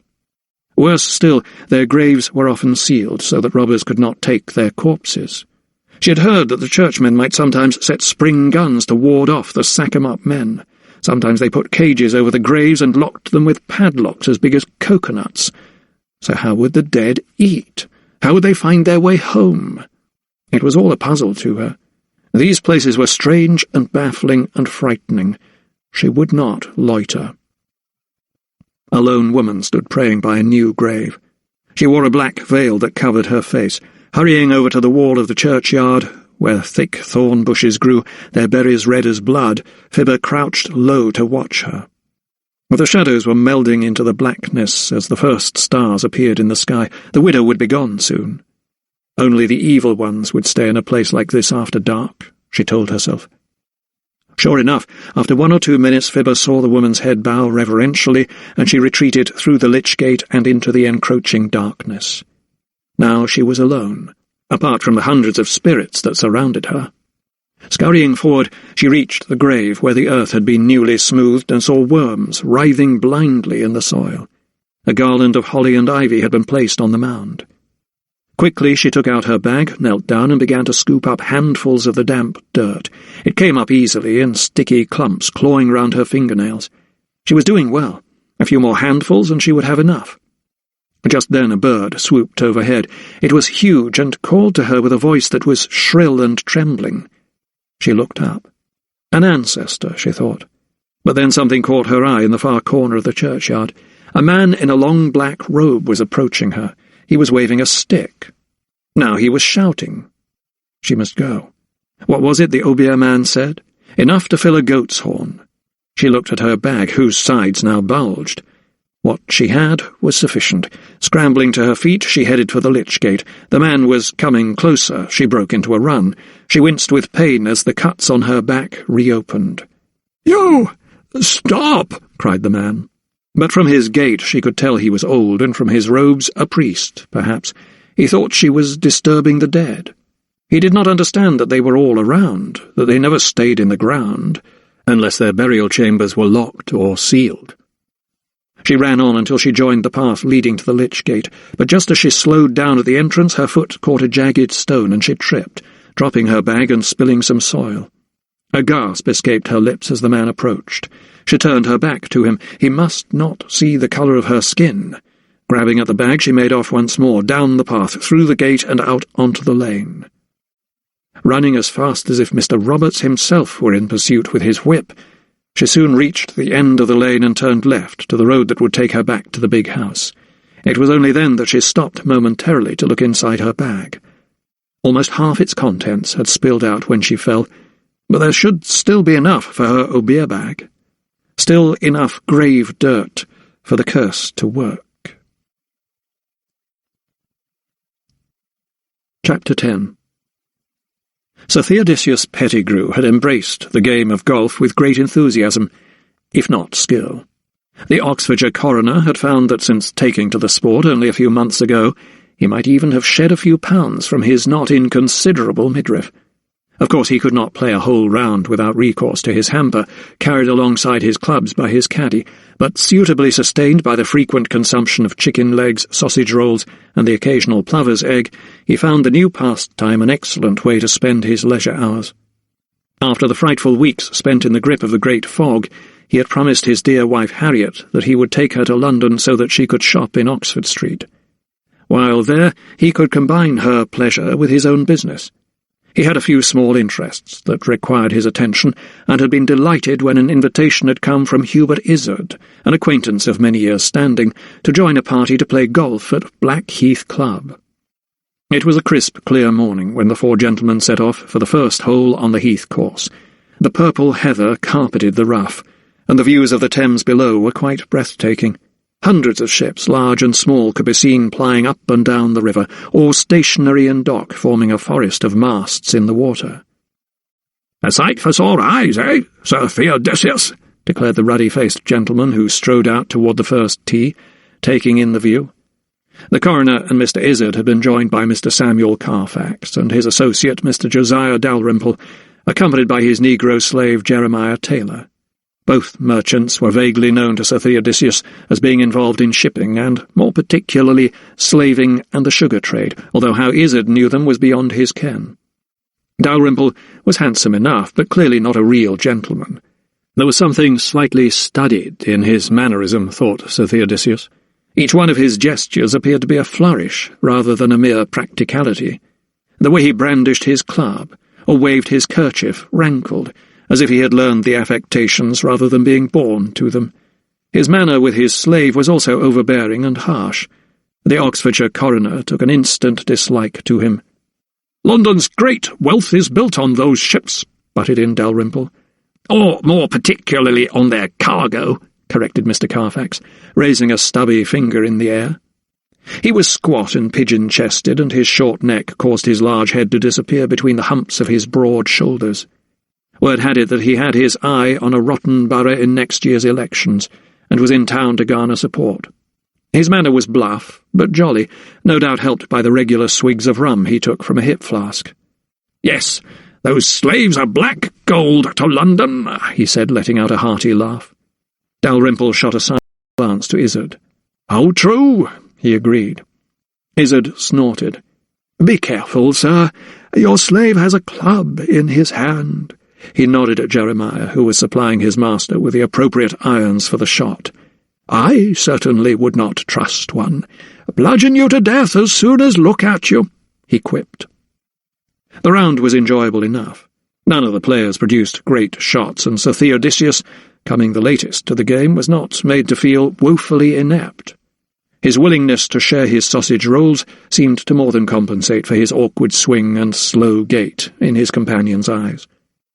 The casual talk centred on the price of sugar and tobacco, and the recent slave revolts in Jamaica, where the men owned plantations. "Dreadful business over at Melrose's estate," commented Carfax, shaking his head. He paused thoughtfully before adding, "What those savages did to the overseer."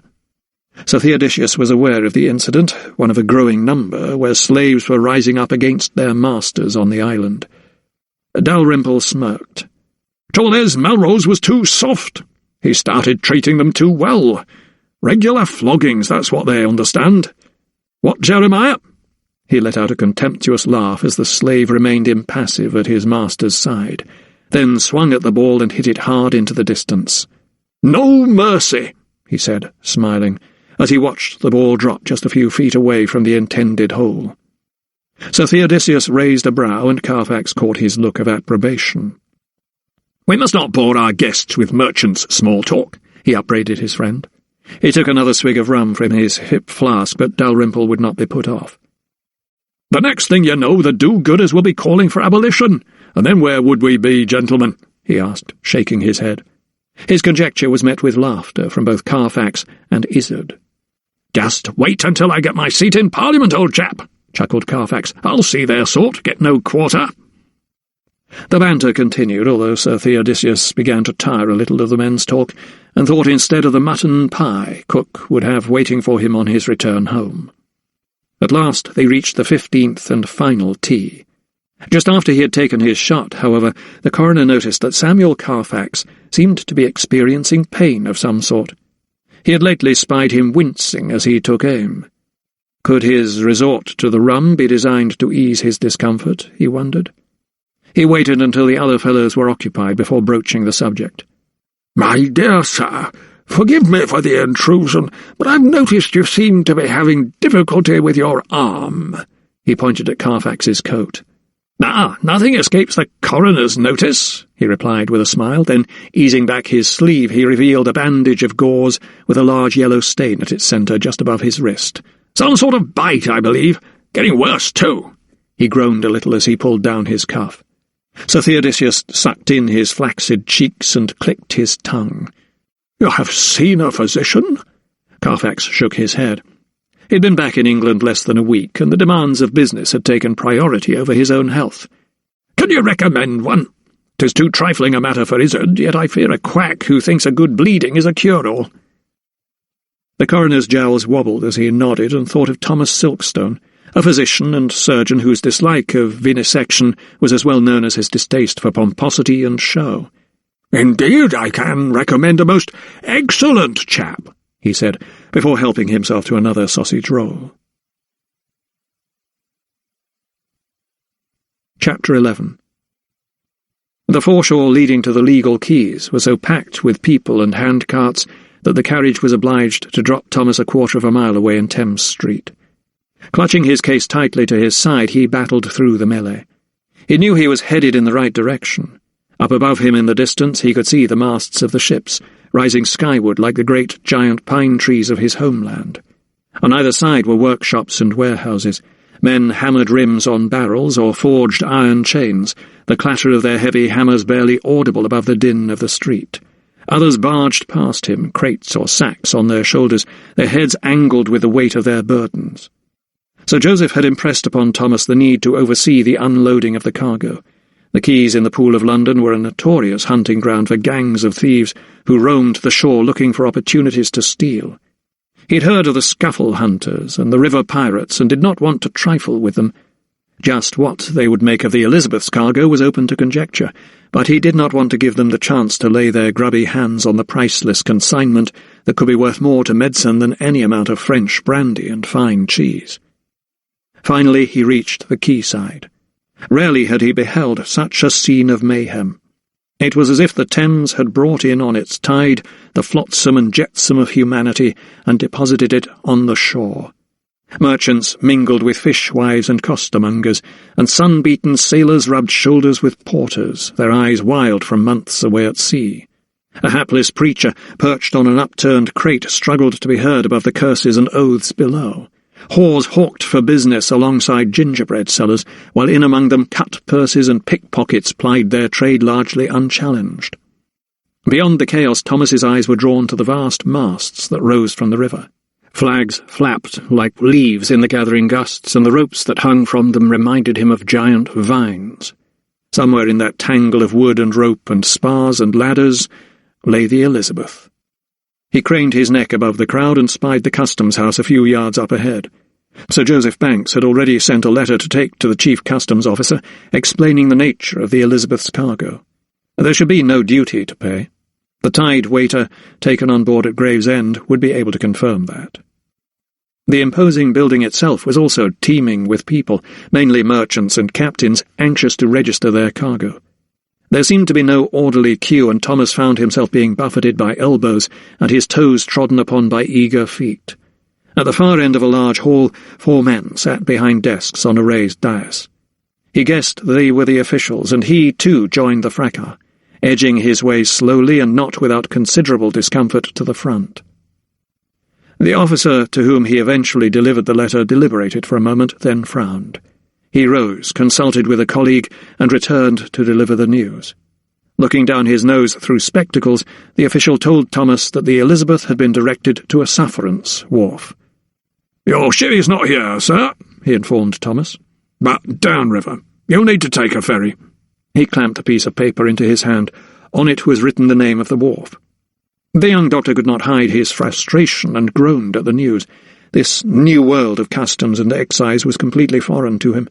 Even the language that was spoken on the quayside with its strange vocabulary may as well have been ancient Greek. He would have to re-enter the fray and take to the water in search of the Elizabeth. Steeling himself for the onward journey, Thomas left the customs house and ventured once more onto the wharf. A lighter had just berthed at the quayside and the gangplank had been lowered. 2 seamen were the first to disembark, but instead of walking away from the ship, they stationed themselves on the quay as if waiting for something. Thomas did not have to watch for long to find out what cargo they had been carrying. From the deck below, a Negro man emerged, followed by another and another. He counted about 24 in all, and 3 women. The men wore the red coats of the British Army. Some were limping and were supported by their fellows. Others were clearly wounded, their arms in slings or their heads bandaged. The women bundled themselves in thin shawls and looked anxious. Most of them kept their eyes to the ground, as if they were still wearing the slave yokes from the auctions. They were blooded and they were bowed. But there was one man who stood prouder than the rest. He was looking about him, taking in the detail of this cold and drab place where he now found himself, and as he looked about him, his eyes latched onto Thomas.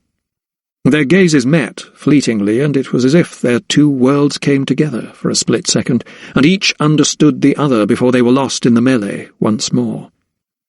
A crowd had gathered to watch the arrival of these strange visitors. A horse-drawn tumbrel pulled up, and the seamen began shepherding them on board. One woman spat at a Negro man as he passed her. Fists were raised, insults hurled. "Monkey men!" shouted a sailor, who proceeded to jabber and swing his arms, much to the amusement of the mob.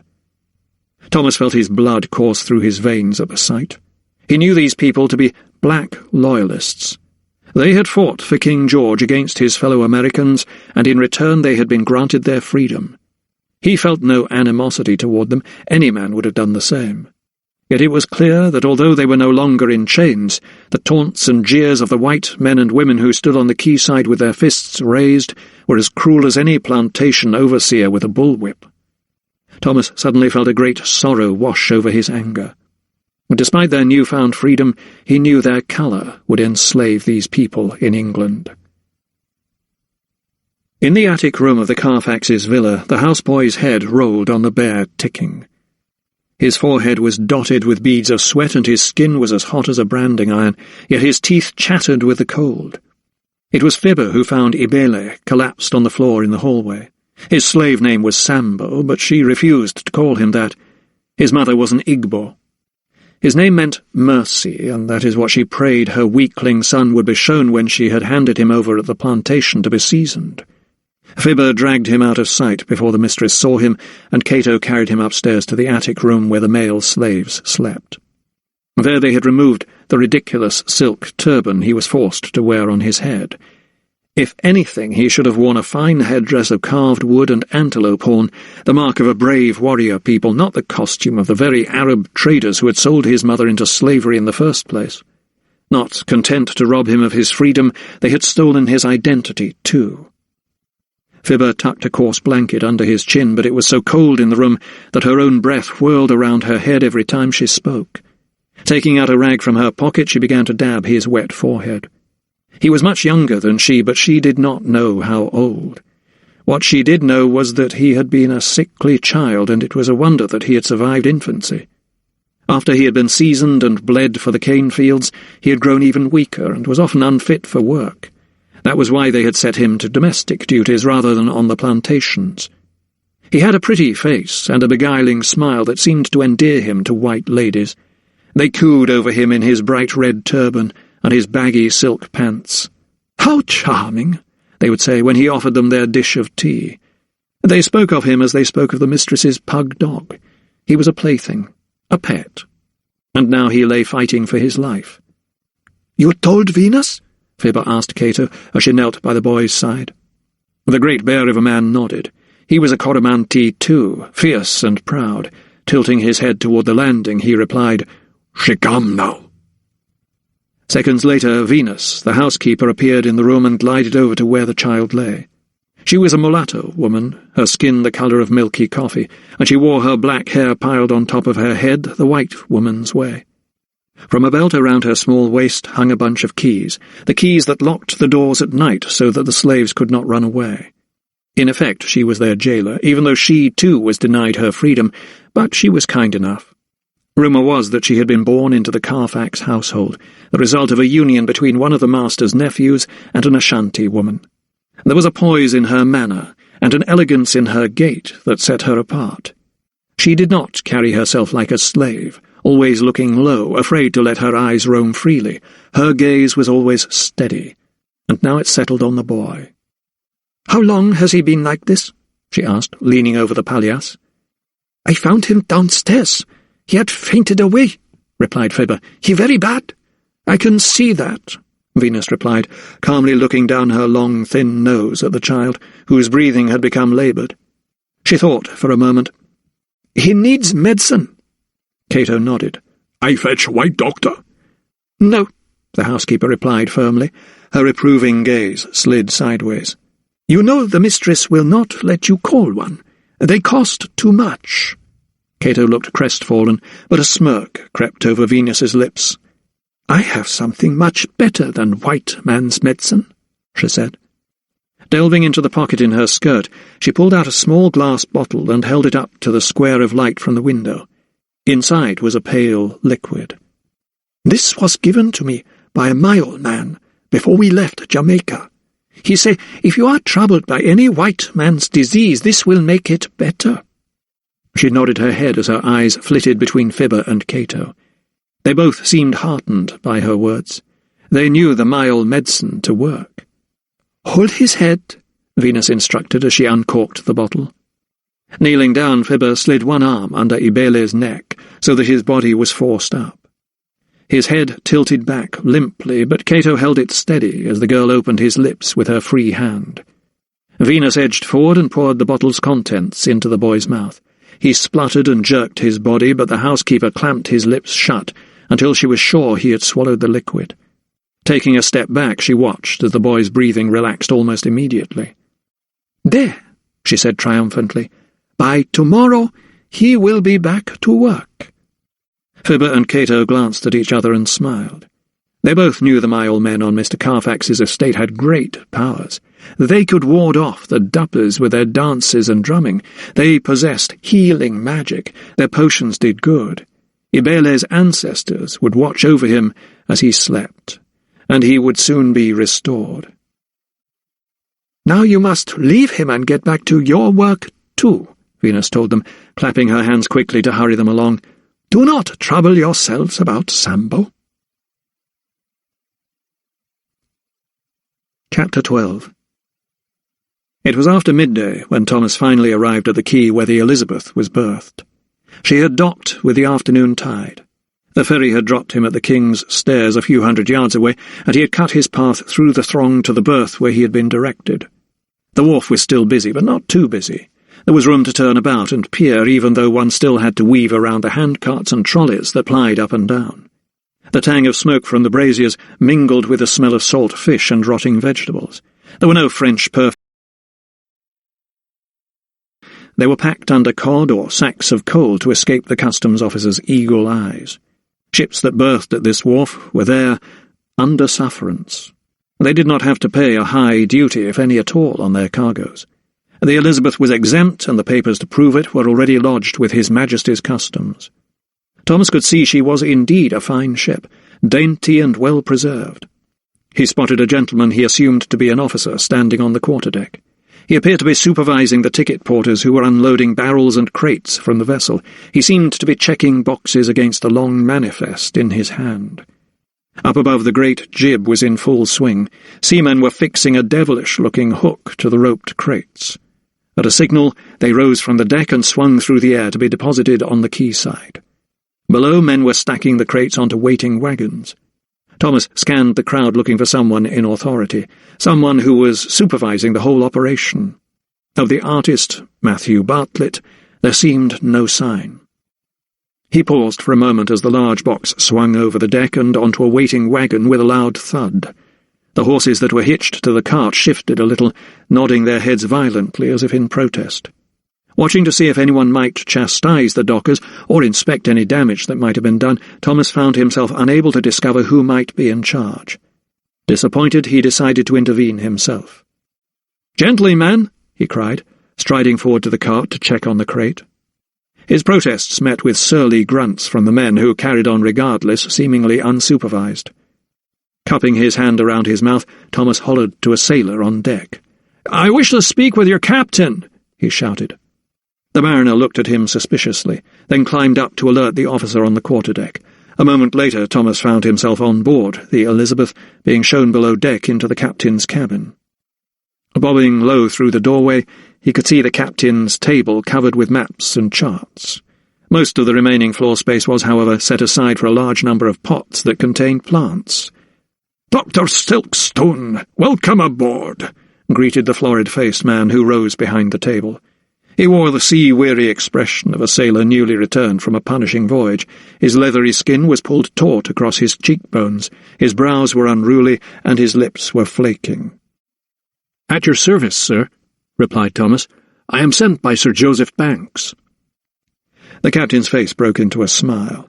"Then you are even more welcome aboard the Elizabeth, sir," he said, in an affable Scottish brogue. He gestured to a seat. "I see you have returned with a large cargo," said Thomas. He surveyed the smaller crates and barrels piled up in every available space.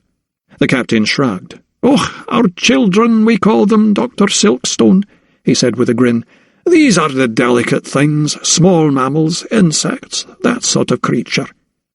"You have clearly done an excellent job in very tragic circumstances," said Thomas, thinking of the dead doctors Welton and Perrick. He himself had seen many a man die of the yellow fever on his own voyage from Philadelphia to London all those years ago, and the memory of it would never leave him. A forlorn look scudded across the captain's well-worn face. "They were good men," he replied thoughtfully. "And only one remains, I am told." The captain looked Thomas in the eye. "The artist, a Mr. Bartlett, I believe." "You are correct, sir." "I am to liaise with him regarding the specimens. Is he not on board?" The captain sat back in his chair and shook his head. "I am afraid you have just missed him, Dr. Silkstone." Thomas looked puzzled and waited to be enlightened. The captain's expression hardened. "There was an issue with some of the cargo, I believe, and an officer asked if Mr. Bartlett would accompany him to the customs house. He'll be back presently." "But papers were sent by Sir Joseph Banks himself," said Thomas. A note of anxiety crept into his tone. Seeing his concerned reaction, the Scotsman's face split into a smile again, and he shook his head. He was clearly unfazed by the artist's absence. "Dinna worry your son, Dr. Silkstone. He'll turn up soon enough, and in the meantime your precious specimens of flora and fauna will be unloaded safely." The plan was to store most of the cargo in the Royal Society's own warehouses, and the plants at Kew Gardens. Thomas nodded in reply. This Mr. Bartlett was, by all accounts, as Sir Joseph had indicated, someone who took his duties most seriously. If there was a problem with His Majesty's customs, then he would know to contact the great man directly. "Thank you, Captain," he said. "I am sure you are right." McCoy slapped the desk as he rose, as if trying to draw a line under the slight hitch. "I expect you would like to inspect the cargo, Dr. Silkstone," he said as he began fastening the buttons on his jacket. It seemed rather too big for him after his voyage. Thomas nodded. "Naturally, I must take receipt of Dr. Welton's papers too. I need them before I can start to catalogue the specimens." The captain stopped by the low cabin door. "I have possession of most of them. They're in my chest." "Most of them?" queried Thomas. Still hovering on the threshold, the captain nodded. "All except for Dr. Wilton's private journal. That is in the safekeeping of Mr. Bartlett. He was most insistent that he should take charge of it. He told me he swore on his own life as the doctor lay dying that he would see it was delivered into Sir Joseph's hands himself. So you've no need to worry on that score either," added McCoy. Thomas's concern was aroused. He wished he could have as much confidence in this Mr. Bartlett as his superiors seemed to. "So the journal is on his person?" Thomas tried to hide the disquiet he was feeling.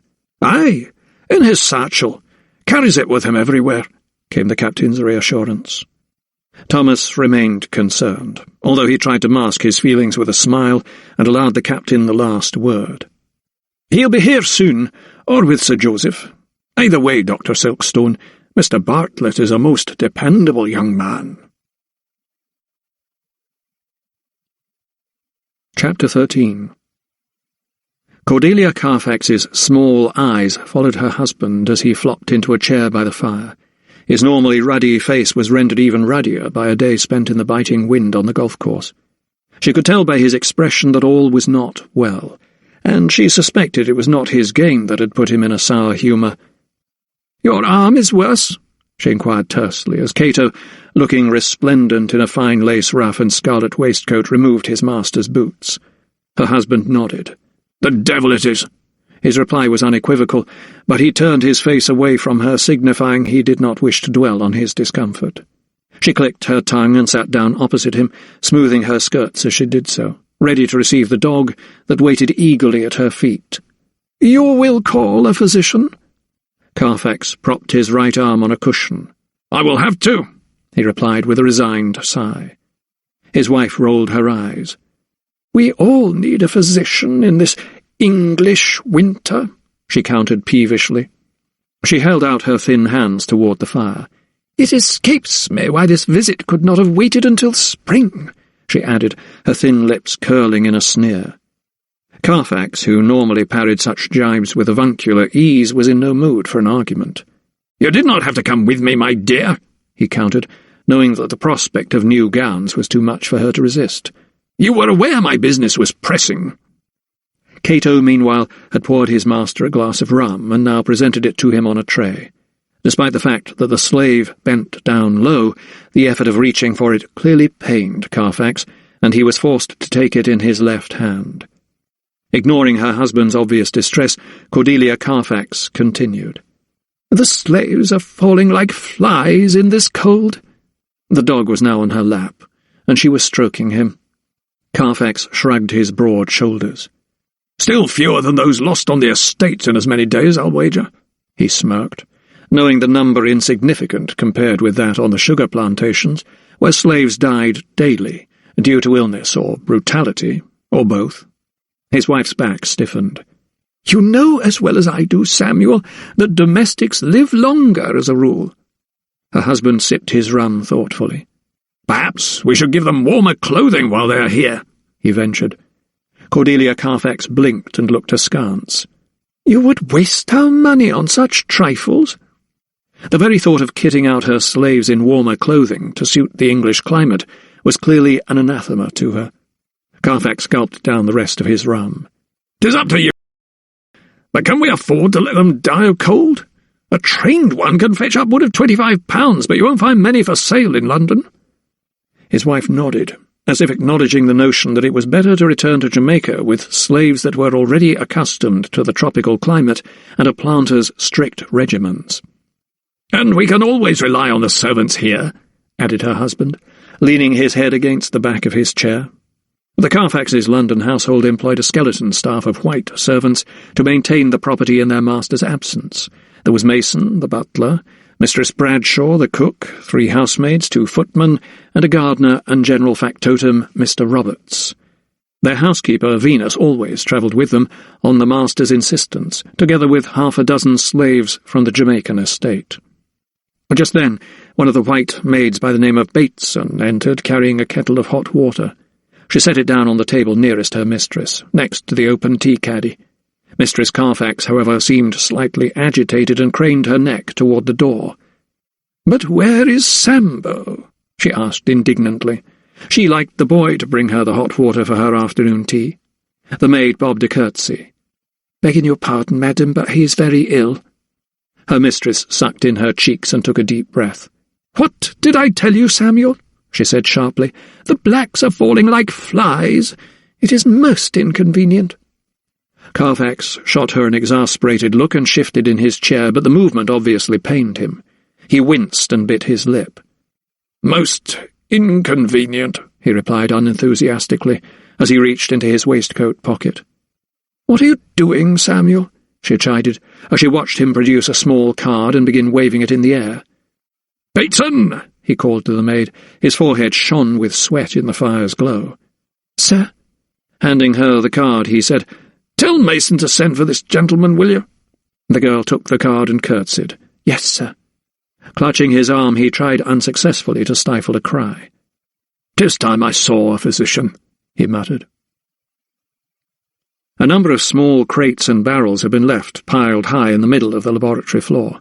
Thomas was standing by them, a copy of the ship's manifest in his hand, trying to make sense of their contents. Dr. Carruthers sat on a stool nearby. He tapped the floor with his stick impatiently. "Well?" he chanted. Thomas knew the old anatomist was anxious that he open the crates. He, too, was keen to see what treasures they held, although he knew that without Dr. Welton's papers they would mean little. Picking up a hammer, he prized the lattice off the lid of the first crate. There were no surprises. Inside it was fitted with shelves, and the top layer held 6 plants in pots. "And?" pressed the old anatomist. Thomas sighed. "It is as I thought, sir," he replied, obviously frustrated. "Pots containing green-leaved plants with red flowers. But what they are I cannot say."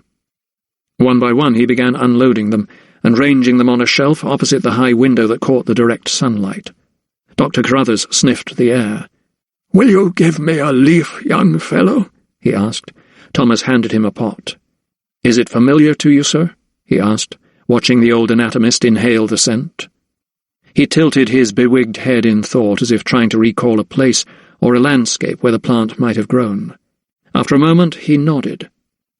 "Hibiscus elatus, I think you'll find," he said, adding cheerfully, "also known as blue maho, but the journal will tell us all."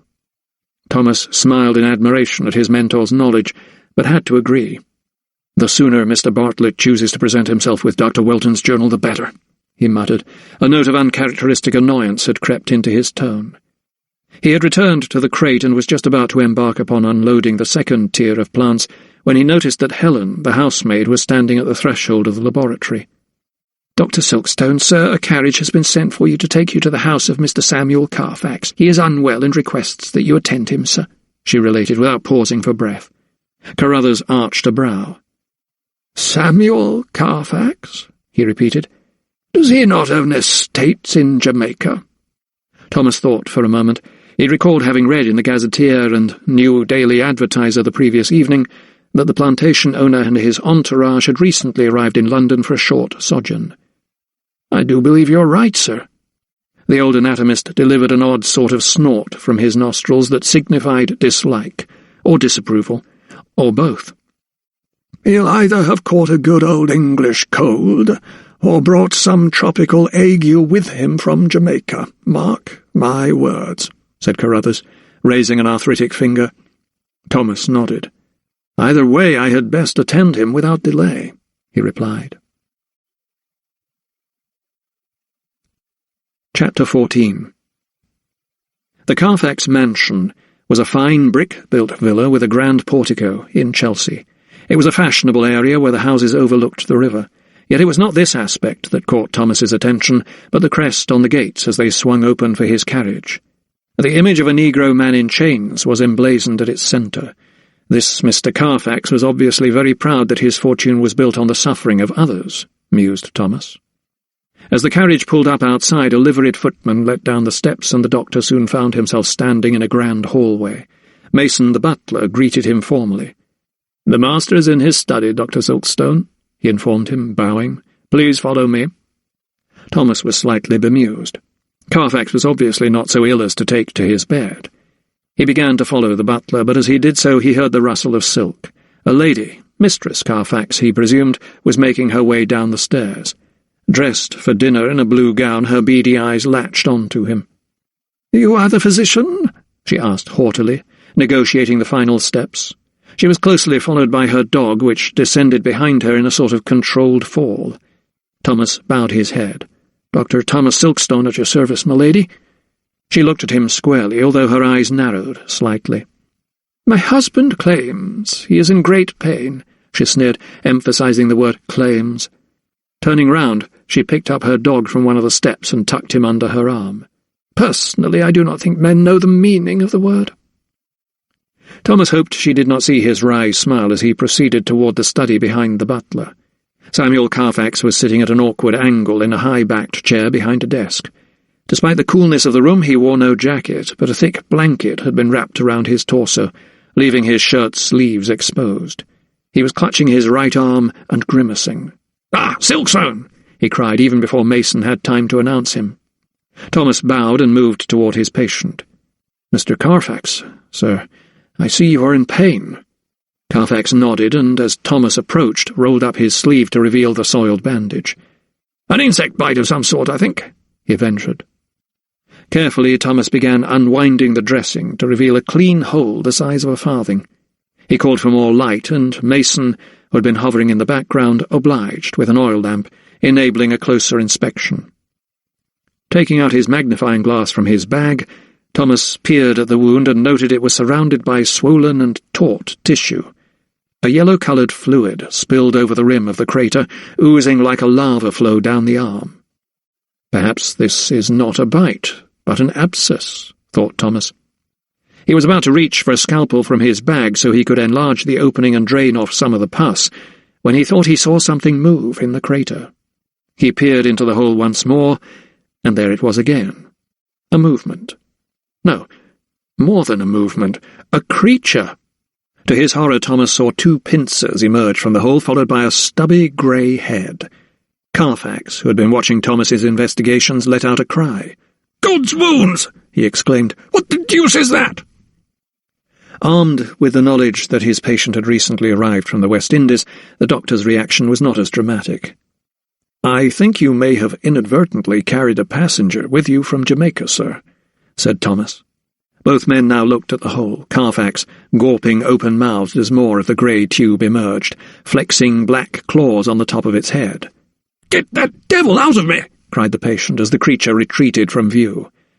Thomas steadied his arm and eyed the decanter on the desk. "A rum for Mr. Carfax, if you please," he instructed Mason. Taking a pair of forceps from his case, Thomas's hand hovered over the beast's lair. He did not have to wait long before it re-emerged, and this time the young doctor was prepared. He lunged at it with his forceps and pinched its head. Wriggling and writhing, it surfaced from the hole, a grub, covered in tiny hooks that scrambled to keep hold of their moist den. As his patient wisely gulped down his rum, Thomas fought the vile creature and won. After a few seconds he held its slain carcass up to the candlelight to inspect it. "Sir, allow me to introduce to you Dermatobia hominis," he said triumphantly. Carfax's eyes opened wide. "What the—" "Also known as the larva of the butt-fly," continued Thomas, dropping the offending grub into a glass tube for posterity. Dr. Carruthers already had one in his collection. "The fly must have bitten you and laid its eggs in the wound," he explained, adding, "They usually bite cattle, I believe." Carfax let out a muted laugh. "In my line of business it pays to be thick-skinned, Dr. Silkstone," he joked.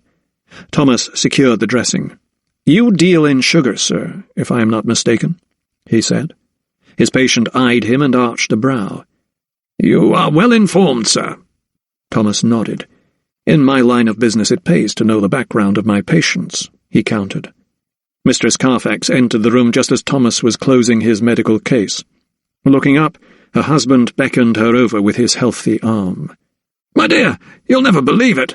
Dr. Silkstone has found the problem. A most disgusting larva had taken up residence in my arm." He spoke almost gleefully. It was clear to Thomas that he would be asked to show the sour-faced woman the offending grub, but before Carfax could make the request, there came a terrible sound like a banshee wail that rent through the house and reverberated down the stairs. It hung in the air, quavering for a few more seconds before it gave way to a lower wail. "Good God!" exclaimed Carfax.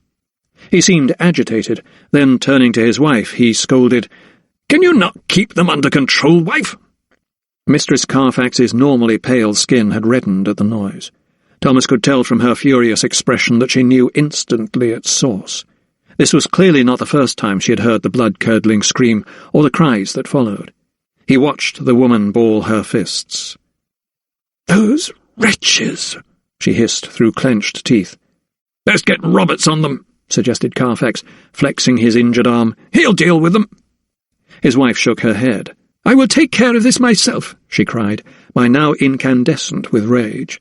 She barged into the hallway and turned down along a back passage before taking to the service stairs, her dog in hot pursuit. Such was her fury that she almost ran up the 2 flights to the male's attic room, from whence the cries were emanating. There she found Fibber, her hands outstretched toward Ibele. Venus was struggling to pull her away from the boy, who lay perfectly still on the mattress. The girl was sobbing uncontrollably, flailing her arms, dragging herself toward him. Mistress Carfax swept into the room like a tropical storm. Even Fibber's sobs were drowned for a moment. Venus had let go her grip, and the young girl was kneeling over the child once more, rocking backward and forward, touching his head, pulling at his hands. He remained still as stone. Mistress Carfax took a deep breath. "What is the meaning of this?" she barked. Her hot breath billowed into the cold air. Venus's full lips trembled as she curtsied. "Sambo is dead, missa," she told her. She pointed to the boy lying below, his eyes closed as if he were asleep. Her mistress darted a cursory glance in the boy's direction. "I can see that," she replied coldly. "But this noise, this screaming, I will not have it, you hear?" She had turned to Fibber and cuffed the side of her head. "Get Roberts to deal with her," she instructed Venus. The housekeeper's body tensed as if braced against the storm of harsh words that came from her mistress's mouth. "Tell him to put her in the bridle. That'll quiet her crying." At these words, Fibber's eyes widened with terror. "No, missa, no, please," she pleaded, shuffling on her knees toward Mistress Carfax. She pawed at the hem of her gown, just like the small dog that sniffed at the corpse as his mistress ranted. This time a heavier blow was dealt to the top of her head, as if the girl were a troublesome fly to be swatted. "And another 20 lashes," she snarled, as Fibber collapsed sobbing at her feet. Venus remained expressionless and nodded slowly. "Yes, ma'am," she replied without enthusiasm. Her voice was carefully neutral.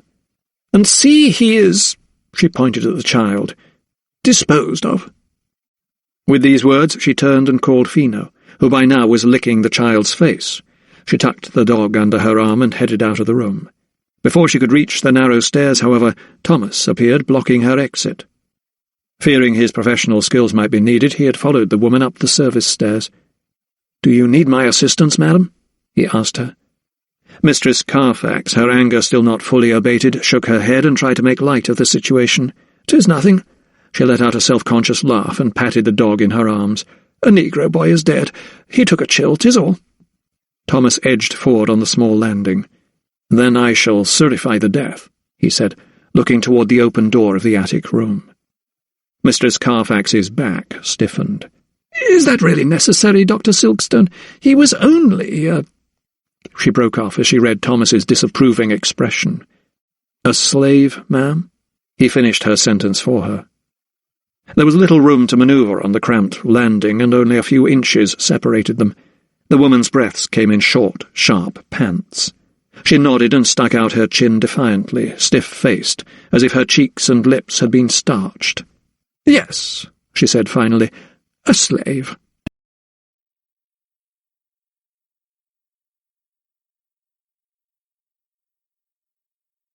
His laboratory. Flattening his lips in a smile, he began to shake his head.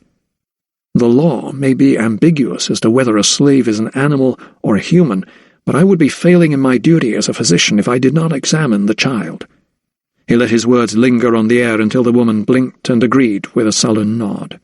"Very well, Dr. Silkstone," she muttered, letting Thomas pass into the room. He walked in to find Venus comforting Fibber, trying to still her sobs. Her long, thin arms were wrapped round the girl whose head was nestled on her shoulder.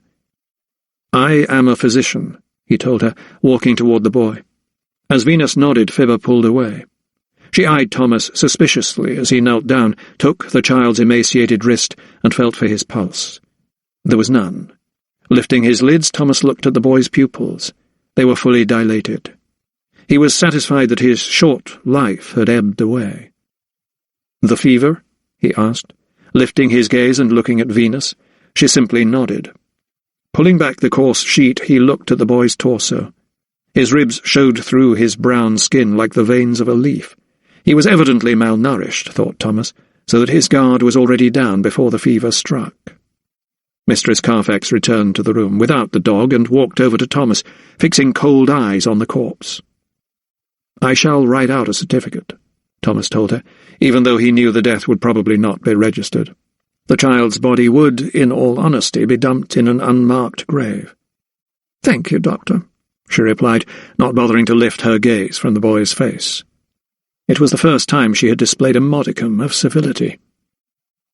Standing upright, Thomas waited until it was obvious Mistress Carfax was ready to return downstairs. On the landing he paused and faced her squarely as she lifted her skirts to descend. "Mistress Carfax," he began. Surprised, she turned. "Yes?" "Perhaps next time one of your slaves is seriously ill, you might think to call me," he told her, adding, "I will not charge to see them." She digested his words as if they were bitter pills, and nodded slowly before heading downstairs to join her husband. Left alone in the attic room, the housekeeper and the slave stood motionless, staring at the dead child. The cruel taunts of the fever were nowhere to be seen on his face. In its place was a peace and a contentment that neither of them had seen while he was alive. Perhaps he had been reunited with his mother. Perhaps he was running wild and free in his homeland, thought Fibber.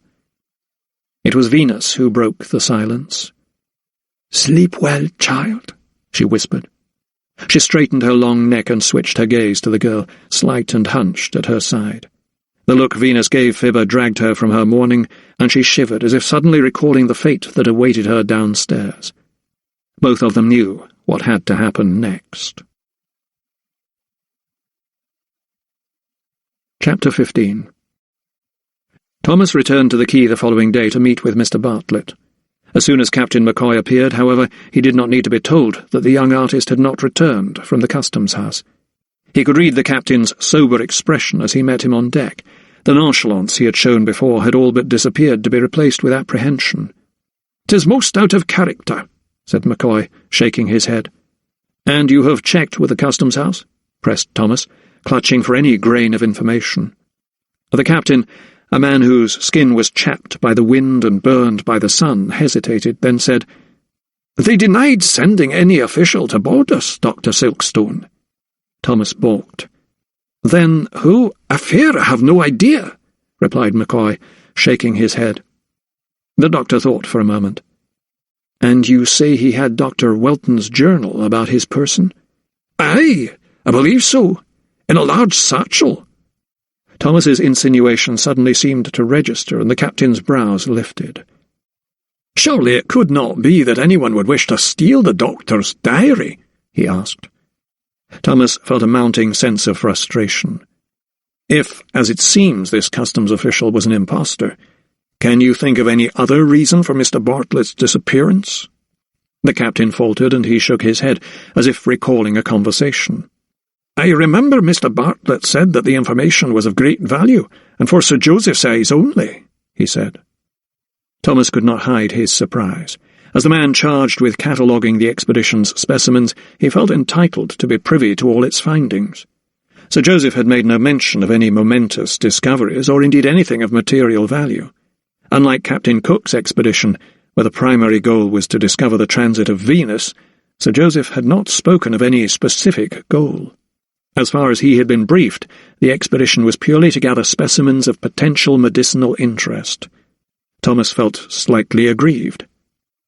"Why should that be?" he asked curtly. "I cannot say," shrugged the captain. "'Tis all I know." "I will inquire if Mr. Bartlett has been in touch with Sir Joseph," said Thomas finally. "A good idea, Dr. Silkstone," acknowledged McCoy. "In the meantime, you'd better take these." He handed Thomas a sheaf of Matthew Bartlett's sketches and several folios of Dr. Welton's notes. Thomas glanced through them. "These will be of great help," he said. And with that the two men bade each other a good day.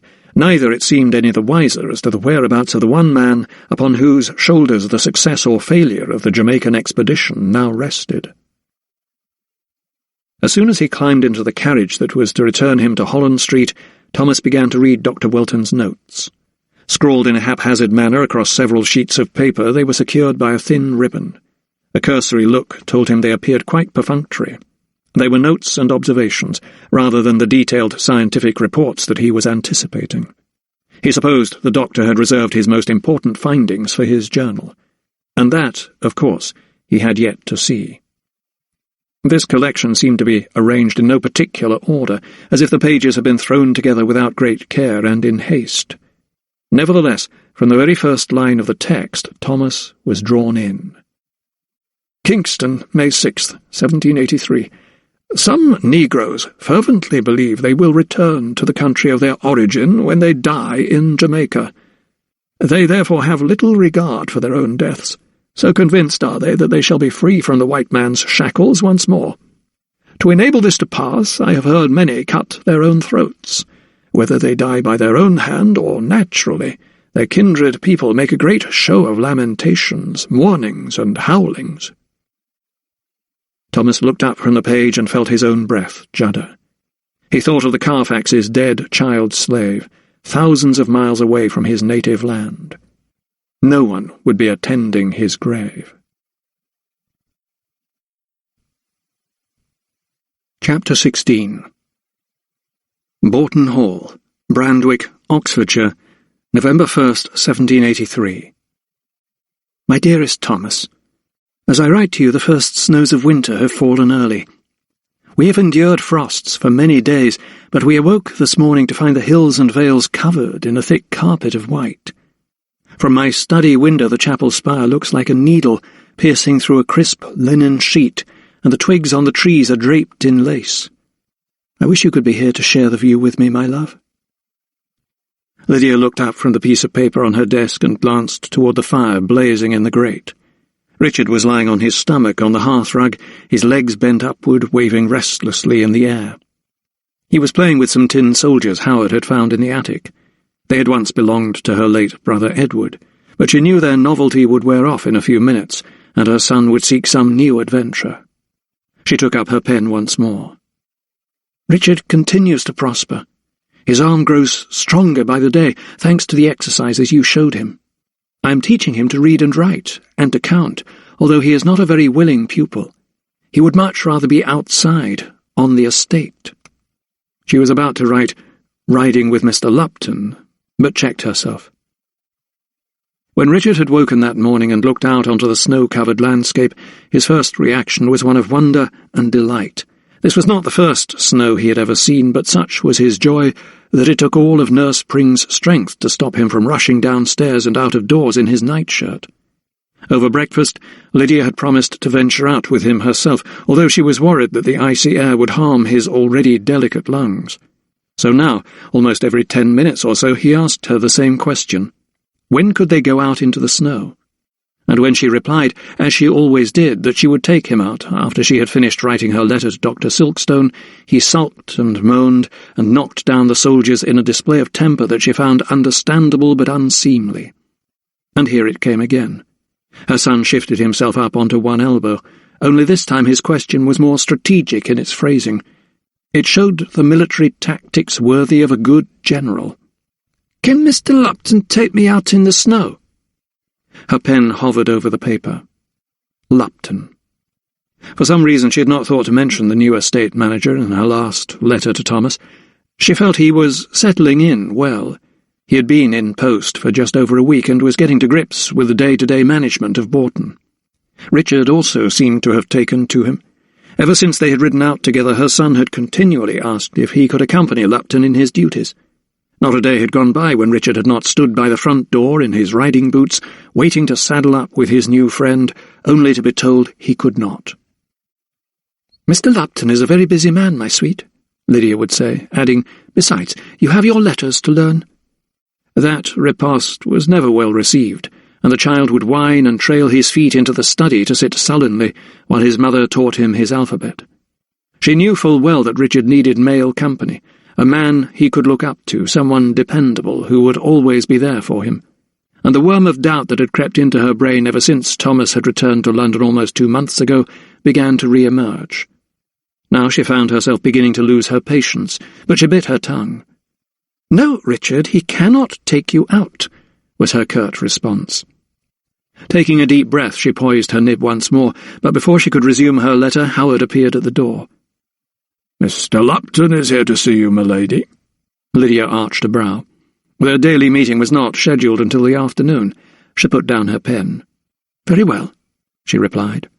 Nicholas Lupton marched in, wearing a thick coat and a muffler about his neck that obscured his chin but not his mouth.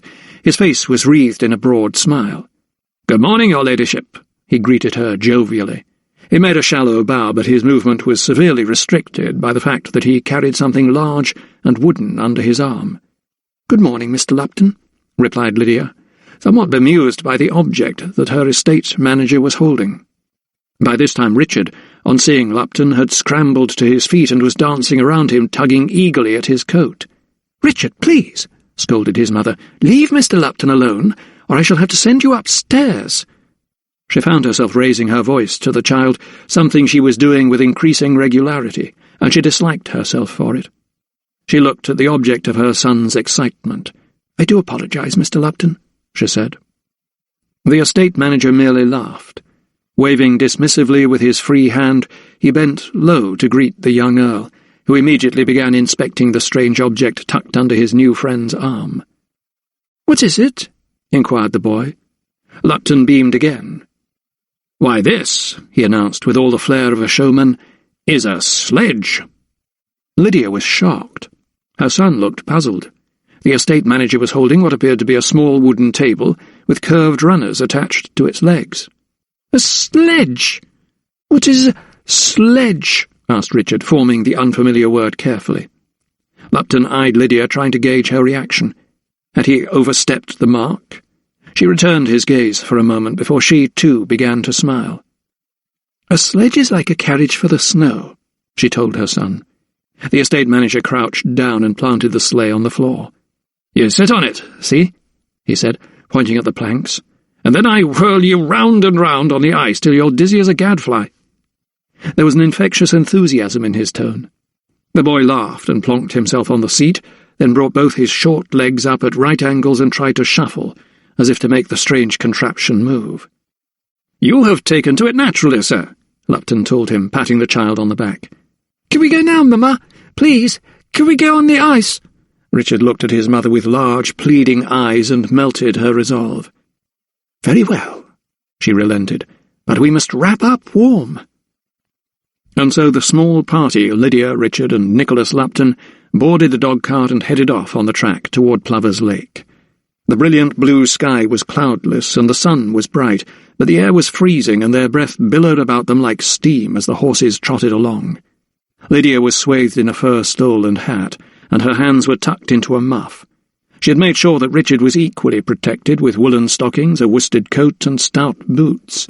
A thick scarf hugged his neck. The snow lay 3 or 4 inches deep on the road, but on the verges and against the hedges the overnight wind had blown it in drifts. In some places it was as if a giant had spread a bedsheet over the fields and hedgerows and forgotten to smooth it down. Lydia found herself smiling, despite the fact that her cheeks were tingling with cold. After 20 minutes or so they arrived at the lake. Its surface was frosted white, like a huge mirror, and the reeds that fringed it were rigid as spears. A few ducks skidded comically on its icy surface as they drew up close by. Lupton offered Lydia his hand, and she descended from the cart, her feet crunching into the snow below. "How do you know the ice is thick enough to walk on?" she asked warily. "I have measured it, your ladyship. 'Tis 4 inches thick, safe as stone," he replied. The estate manager seemed sure of himself, but he held her gaze until she gave a nod of approval, then clapped his gloved hands gleefully. Come then, sir," he chirped. Richard, already standing up, jumped down into Lupton's arms, then, taking him by the hand, pulled the estate manager with the sledge in tow toward the lake. Together they set foot on the ice, edging very slowly at first, keeping close to the bank. Lydia watched anxiously from the shore, but every few seconds Lupton gave her a reassuring smile. "You're sure the ice will not crack?" called Lydia, nervous as an ill-sitting hen. "I give you my word, your ladyship," came the unequivocal reply. Both man and boy had stepped out onto the lake's surface now, the ice taking the full weight of both their bodies. In one hand Lupton carried a stout log, and without warning he hurled it out into the middle of the frozen plain. It hit the surface hard and skidded a few feet before finally coming to rest near the centre, the hollow echo that it made reverberating loudly in the still air. "You see, your ladyship," he called, "frozen solid." Lydia silently acknowledged this reassuring gesture and tucked her hands back into her fur muff.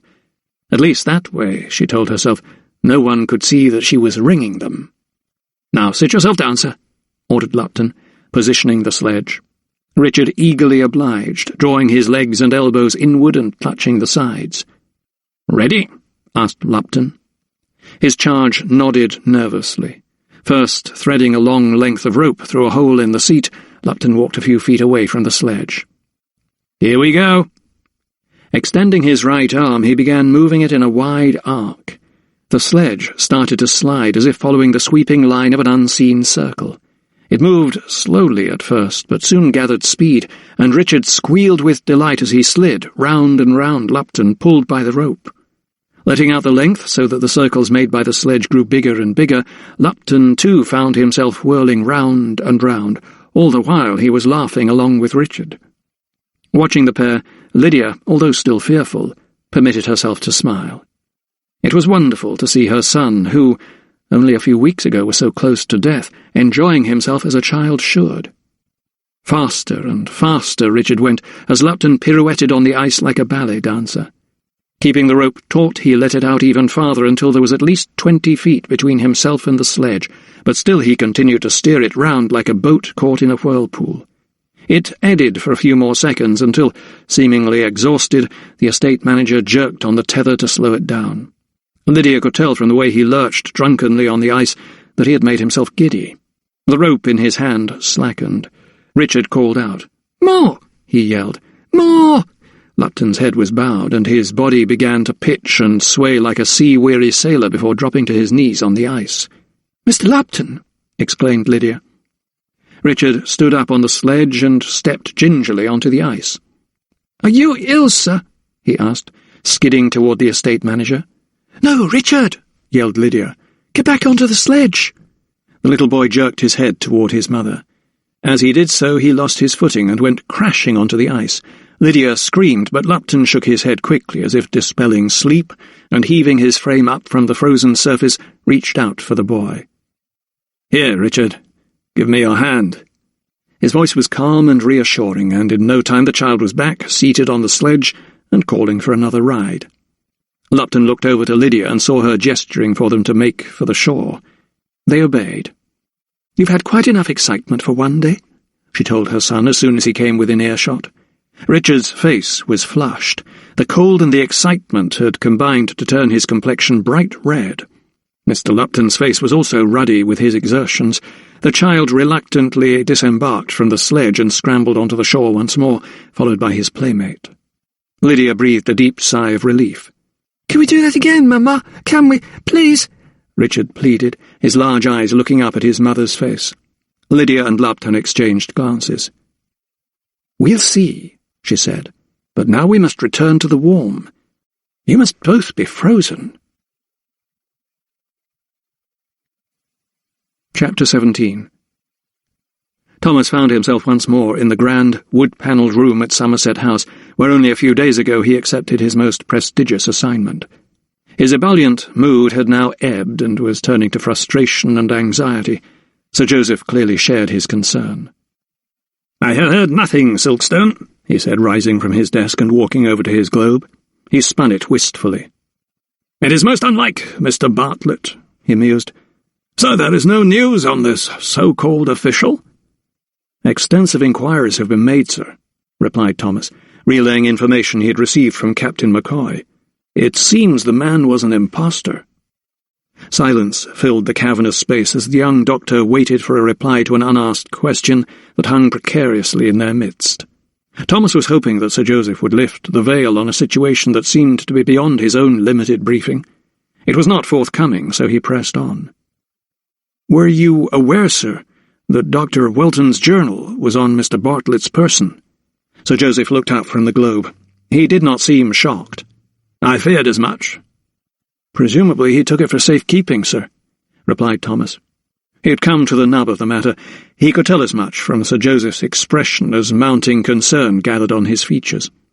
It was obvious to Thomas that he was aware of the significance of the notebook, above and beyond what he had thus far revealed. "The journal was in a leather satchel that he kept about him at all times," added Thomas, watching for a reaction. It came swiftly and decisively. With a face that had paled by the minute, Sir Joseph Banks paced over to his desk and tugged at the top drawer. "A leather satchel like this?" he asked, shunting a package wrapped in brown paper across the desk. The reek of river water rose from it. Thomas felt his hands begin to tremble as he gingerly opened the folds of the sodden parcel. Inside there was a kid leather satchel. The crest of the Royal Society was emblazoned on the front. He felt his stomach lurch. Sir Joseph knuckled the desk. "A waterman handed it in this morning, hoping for a reward," he said. He sat down, his elbows on the desk, and tented his long fingers, brushing his lips as he thought. Finally he said, "This journal, do you have any idea of its contents?" Thomas shook his head. "I only know that it was to act as my guide, sir," he replied. "Surely it would be of no consequence to anyone else." Sir Joseph shot back. "That is where you are mistaken, Silkstone." Questions flooded into Thomas's mind, but he held his tongue. He could tell from Sir Joseph's expression that he was struggling to keep a secret from him, weighing up in his own mind whether he should divulge the truth. Doubt hovered in the air until, after an agonizing moment, the great man brought down his hands on the desk without revealing anything. "This is a worrying development, Dr. Silkstone," he admitted. His tone was measured, as if he were trying to deny the gravity of the discovery in the Thames. "The cut purses at the docks would not think twice about robbing a man for a few coins," he concluded. "But a journal would be worthless to them. 'Tis probably bobbing on the Thames tide as we speak." Thomas did not follow his master's logic. He knew that a common thief would not have tossed the satchel into the river, but would have tried to sell it. He held Sir Joseph's gaze for a moment, as if willing him to act, but he merely stared down at the floor, leaving Thomas with the impression that he was not prepared to divulge any more information. Then, without warning, the great man looked up and slapped the desk. "I thank you for your help, Silkstone, but now you must leave the matter of Mr. Bartlett with me." He rose and changed his tone. "Instead, you must concentrate your considerable expertise on cataloguing all those specimens, eh?" Walking from behind his desk, he offered Thomas his hand and patted him on the arm. And there was a finality in his tone. Their conversation was at an end. "Of course, sir," replied Thomas, with an uneasy bow. Sir Joseph's abruptness troubled him, and he left the meeting, at which he had sought reassurance, deeply disturbed. Not only was he now more fearful for Matthew Bartlett's safety, he was left wondering what knowledge contained in Dr. Welton's journal was so momentous that a man may have been kidnapped, or even killed, for it. The pale sun was low in the sky when they arrived back at Boughton Hall. Lupton had taught Richard the chorus of God Rest Ye Merry Gentlemen on the return journey, and the boy was in high spirits, giving a hearty solo rendition before they reached the steps at the front of the house.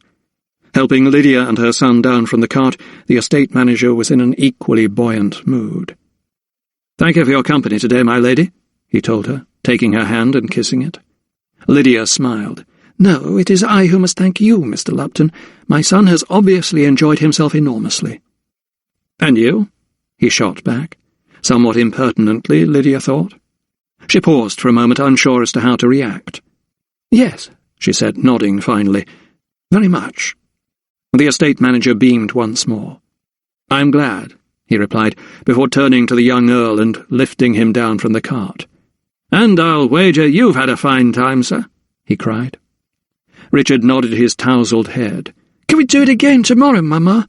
Can we?" he exclaimed. Lydia glanced quickly at Lupton. "We shall see, my sweet," she replied. "We shall see."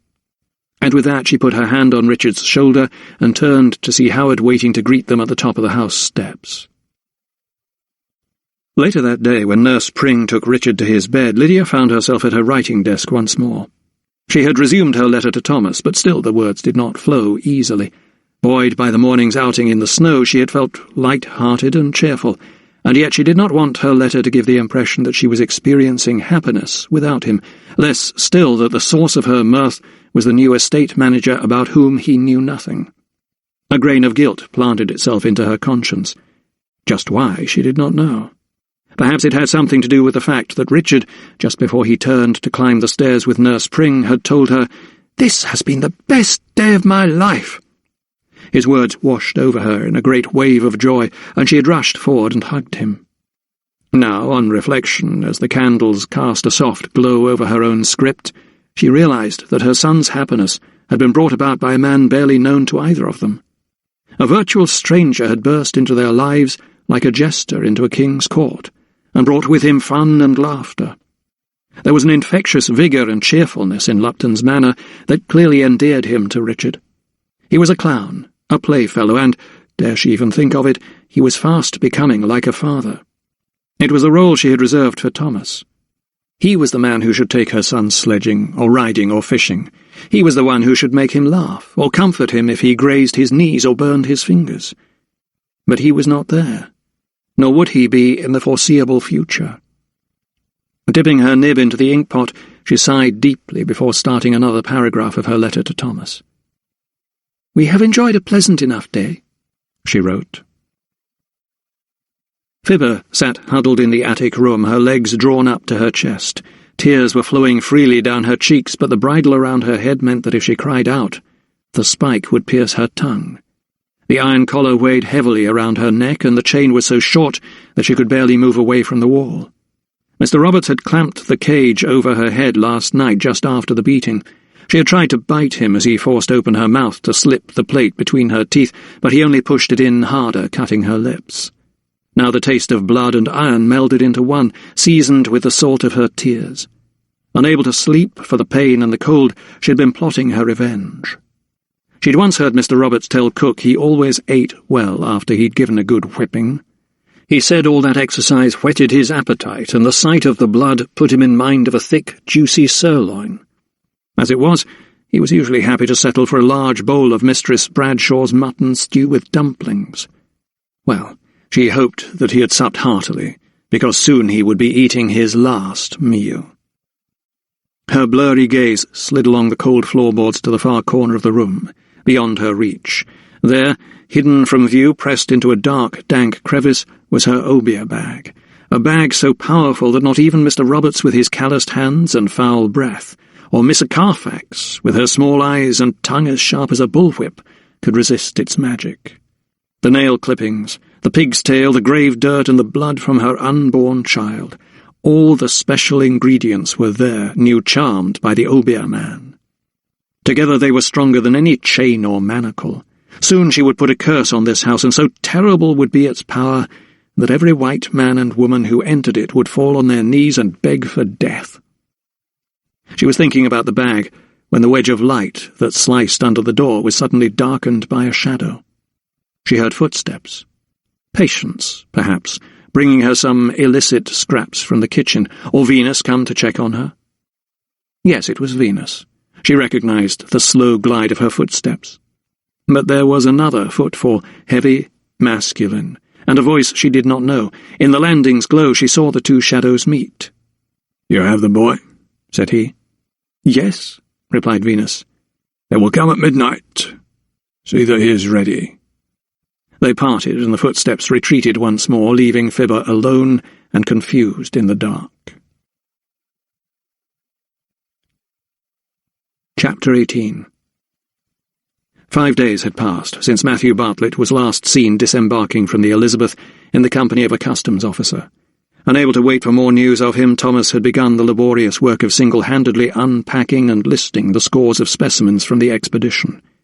He had left the smaller crates containing the more delicate creatures, the insects and reptiles and small mammals, unopened, concentrating instead on the remaining plants.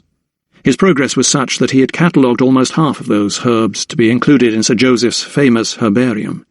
The great man had donated it to the British Museum after the Endeavour's return from Australia, and new additions were always made with each expedition. Thomas had commissioned a carpenter that held 4 small compartments to hold preserved leaf specimens. He had been working his way methodically through the ship's manifest, and had succeeded in ticking off all of the plants listed, apart, that is, from the final herb on the list, the branched callaloo. He searched for a sketch of it among Bartlett's papers. It was there, all right, with its smooth-margined leaves and pinkish-white flowers, but among the samples he could find no corresponding herb. He recalled Captain McCoy's words, how difficult it had been to keep plants alive on board ship, given the terrible conditions. The specimen must have died and been discarded. It was lost, and there was an end to it. In the absence of Dr. Welton's journal, Mr. Bartlett's excellent drawings were proving invaluable.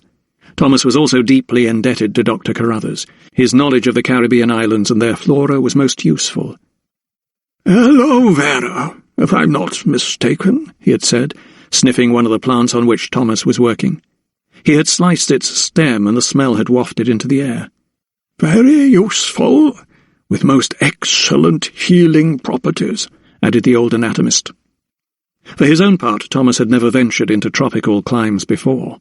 His experience of humidity and tropical rainfall, of deadly insects and poisonous frogs, was confined to his reading of Captain Cook's journals from the Endeavour and of Dr. Granger's tracts on diseases of the West Indies. His own encounters with spiders as big as dinner plates and snakes as long as a large intestine were limited to those in the jars that surrounded him. His understanding of the very creatures and samples of flora that he had been tasked to catalogue was necessarily narrow because he had not seen them in their natural environment. Bereft of Dr. Welton's journal, organising and contextualising these exotic treasures was indeed a tall order. Mr. Bartlett's sketches, with their detailed captions, were most helpful, but they were no substitute for his presence. Try as he might, however, Thomas was unable to put the artist's disappearance behind him. On that 5th morning in the laboratory, Dr. Carruthers could stand the tension no longer. He sat on his usual stool, alert and ready to give his opinion to Thomas, irrespective of whether or not it was requested. The young doctor was preparing to examine a leaf under his microscope and had laid his specimen flat on a glass slide. In the corner of the room, Franklin, the white rat, named in honour of the great American polymath and kept as the young anatomist's companion, pawed at his cage. "He wants to be let out," remarked the old anatomist, tilting his head to one side toward the scratching. "He is anxious." Thomas looked up and walked over to the rat's cage, opened the latch and allowed Franklin to roam free. "That is what you should be doing, young fellow," said Carruthers. Thomas returned to his workbench.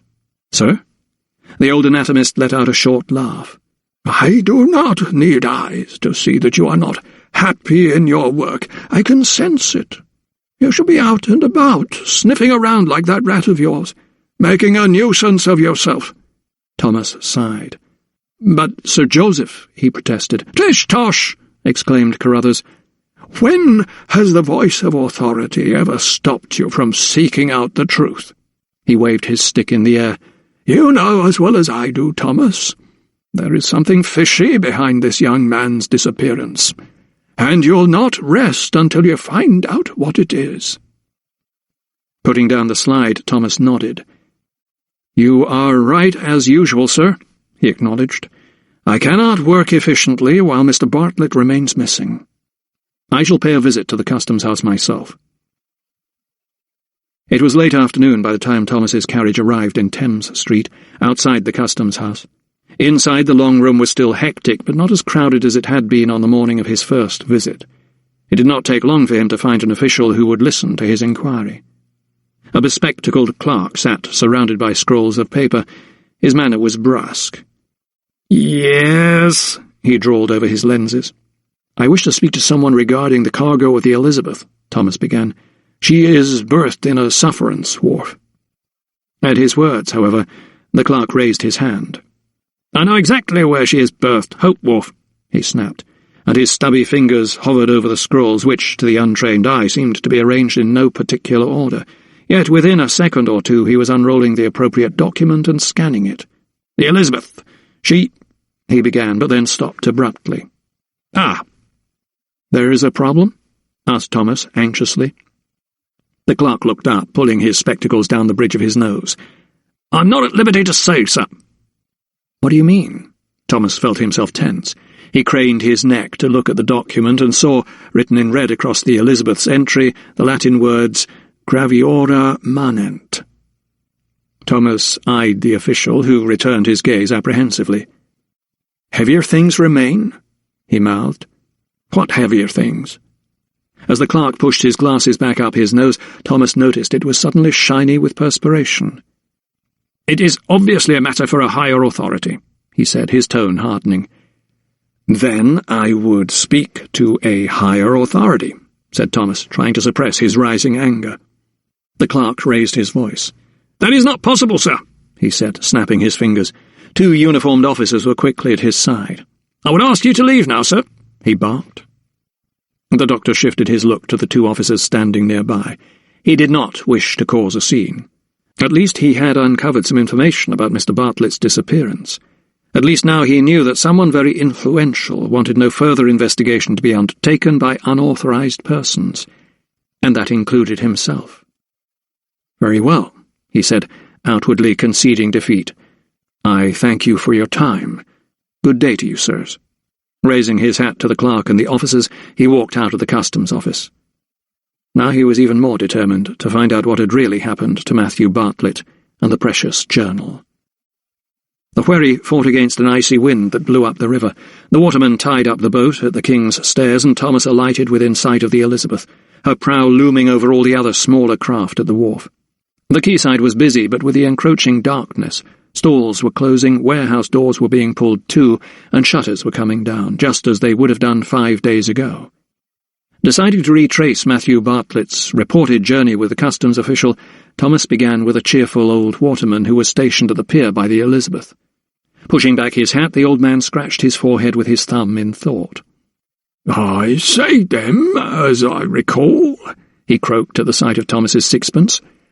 "He was with a customs man, carrying a box." "A box, you say?" It was the first time Thomas had heard mention of any box. "Aye, a small crate," but that was all he could say. "I ain't seed where they went, sir," he replied meekly when pressed. Thomas walked on. The shadows were already so long and his mind so agitated that he did not see a woman standing at the corner until she shouted at him. "Evening, my dear," she called as she rearranged her bodice. A sailor moved away, still lacing his breeches. Normally he would have ignored her, and she may have either cursed him or blown him a kiss, but on this occasion he stopped in his tracks and doubled back. She was a pretty enough wench, somewhere twixt a girl and a fully grown woman. "You up for it?" she said with a giggle, giving a provocative shimmy as she spoke. Thomas smiled benignly at her and walked a few steps closer. "My, but you're a handsome one," she remarked with a wink as the street lamp lighted his features. "Just sixpence to you, my pretty." Drawing up beside her, he smelled the strong liquor on her breath. "Are you here at the same time every day, miss?" he asked. No one ever called her miss these days. Baggage, bunter, slag, whore, or jade, but never miss. Her world-weary eyes opened wide with glee. "That I am, dearie, regular as clockwork.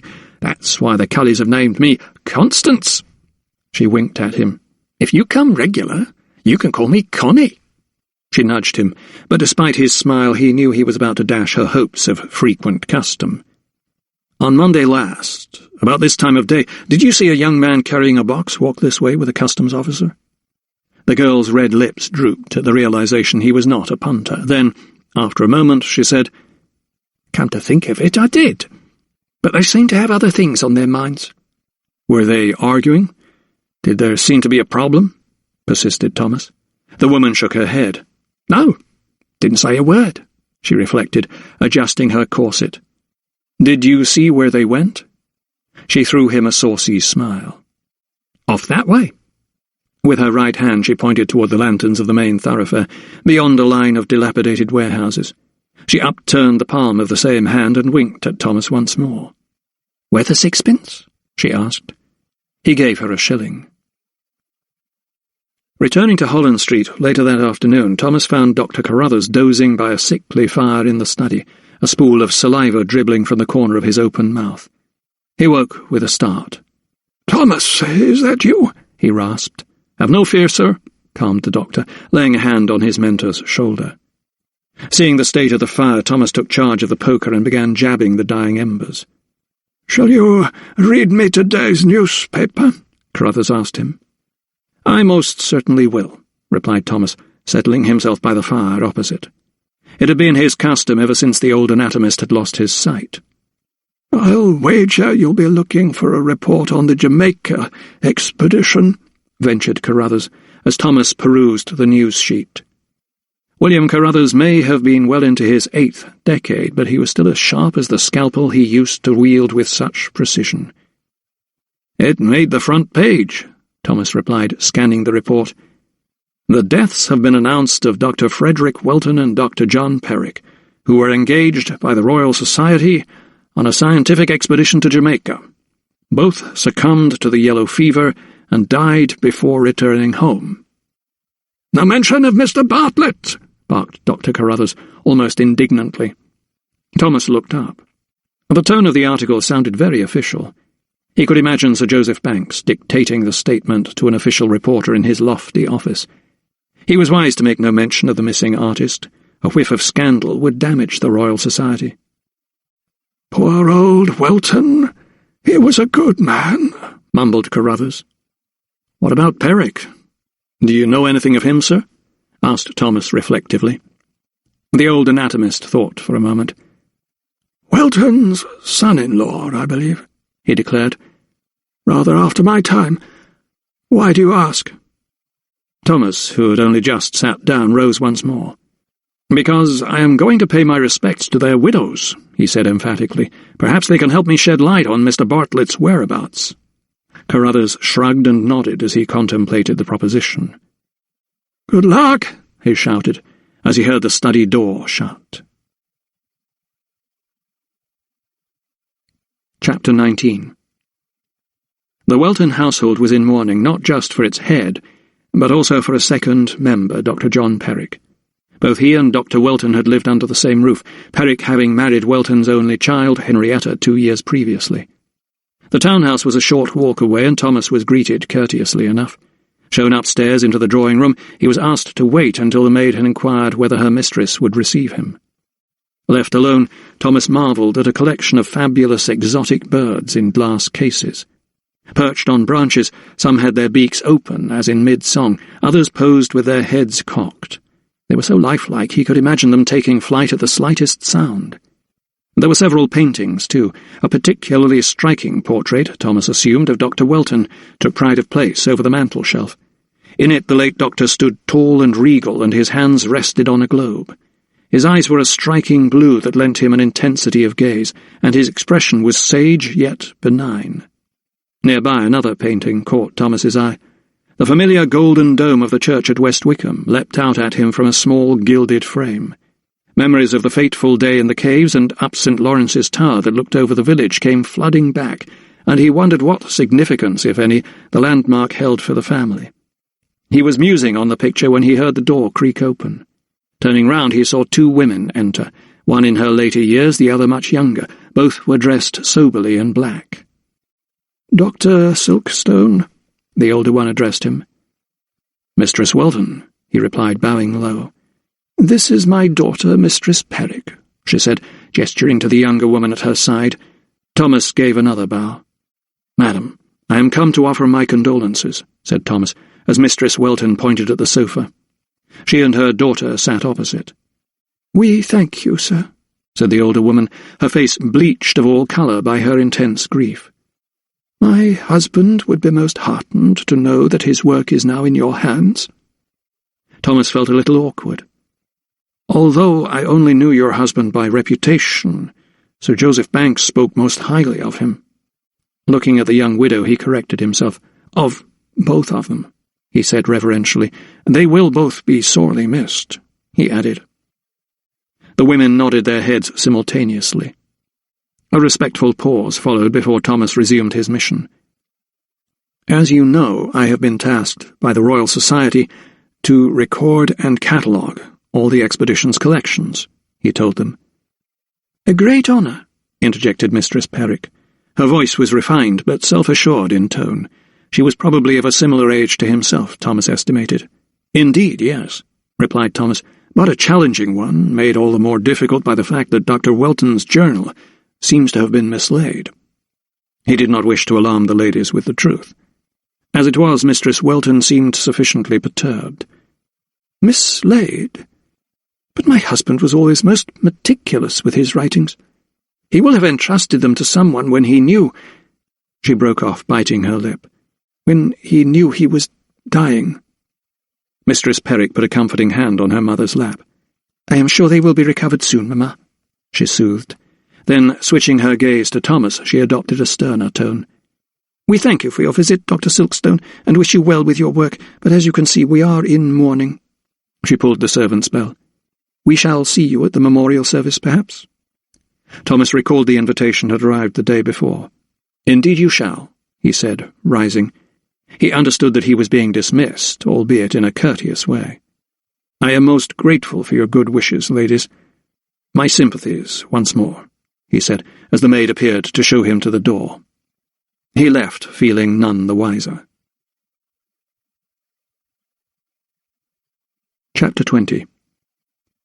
The sound of the key scraping in the lock left Fibber a prisoner once more. As she sat in the corner of the attic room, a single candle, her only comfort, the wind whistled in through the rotting casement. She hugged herself tight, rubbing her own arms to stop her blood from freezing. Again she found herself isolated from the rest of the slaves for a minor misdemeanour. She had been tardy to take out the slops, and this was her punishment, yet another evening alone with the cockroaches and her own brooding thoughts.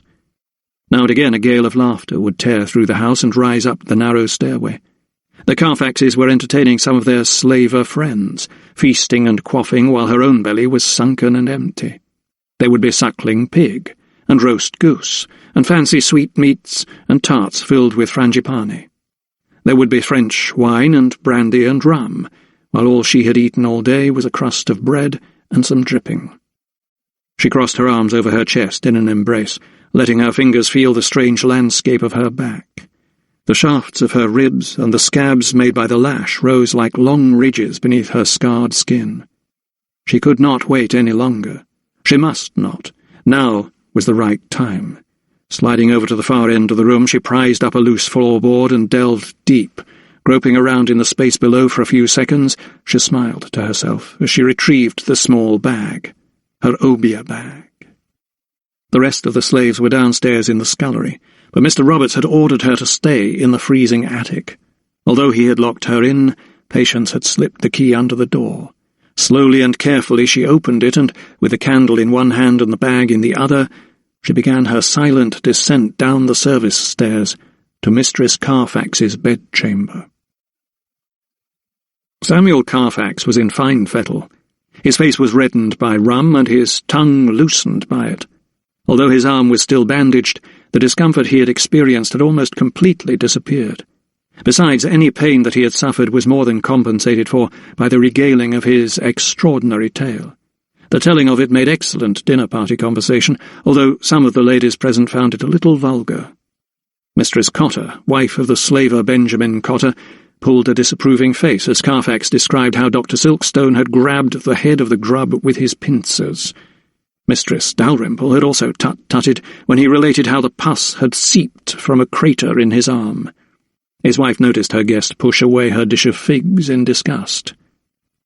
"Perhaps, Mr. Carfax, you should leave this conversation for your port and cigars," she upbraided her husband, in an effort to save her own face as much as his. She turned to her female guests. "The weather is so inclement at the moment, 'twill kill more than insects, I fear." Hearing her hostess's comment, Mistress Cotter chimed in. 'Tis killing our slaves, more's the pity. We lost one last week, and another the week before to distemper, not to mention one in childbirth." Carfax nodded.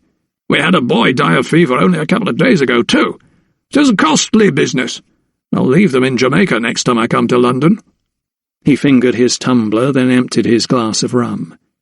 Dalrymple let out a snort. "'Tis strange how they die in their dozens in Jamaica, and yet here, when they drop, we notice them," he observed wryly, wiping the corners of his mouth with his napkin. Cotter took up from where his host left off. "Could it be that life is cheaper in the colonies?" he asked. "A slave's life is cheap anywhere," Dalrymple cut in. "It is we planters who pay the price for their laziness and incompetence." Carfax sat back in his chair. "I've always found that if you treat your slaves well, you will earn their loyalty," he said, thoughtfully fingering a spoon. "You beat a dog and it may turn on you one day and bite you, but treat it well, feed it regularly, and it will learn to respect you." His wife darted him a scornful look, then, turning to her female guests, she fixed her face in a wide grin. "My husband is far too soft at heart," she told them. Upstairs, Fibber had entered Cordelia Carfax's chamber. The embers of the fire cast a warm glow about the room as she padded over to the dressing-table. The scent of musk and roses hung in the air, but did little to diffuse the smell of damp. Searching among the cologne bottles and the combs, she spied an ivory-backed hairbrush. Seizing it gleefully, she clawed her fingers through the bristles so that a ball of loose copper hairs came away. They felt fine in her hand, like spun silk. She sniffed at the hair. Apple and cloves, Mistress Carfax's pomade. It was a smell that filled her with fear and dread and loathing, and she stuffed the clump in her bag. Now it was complete.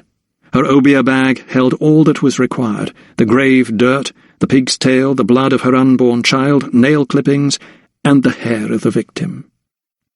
She began to make her way over to the door, but froze halfway.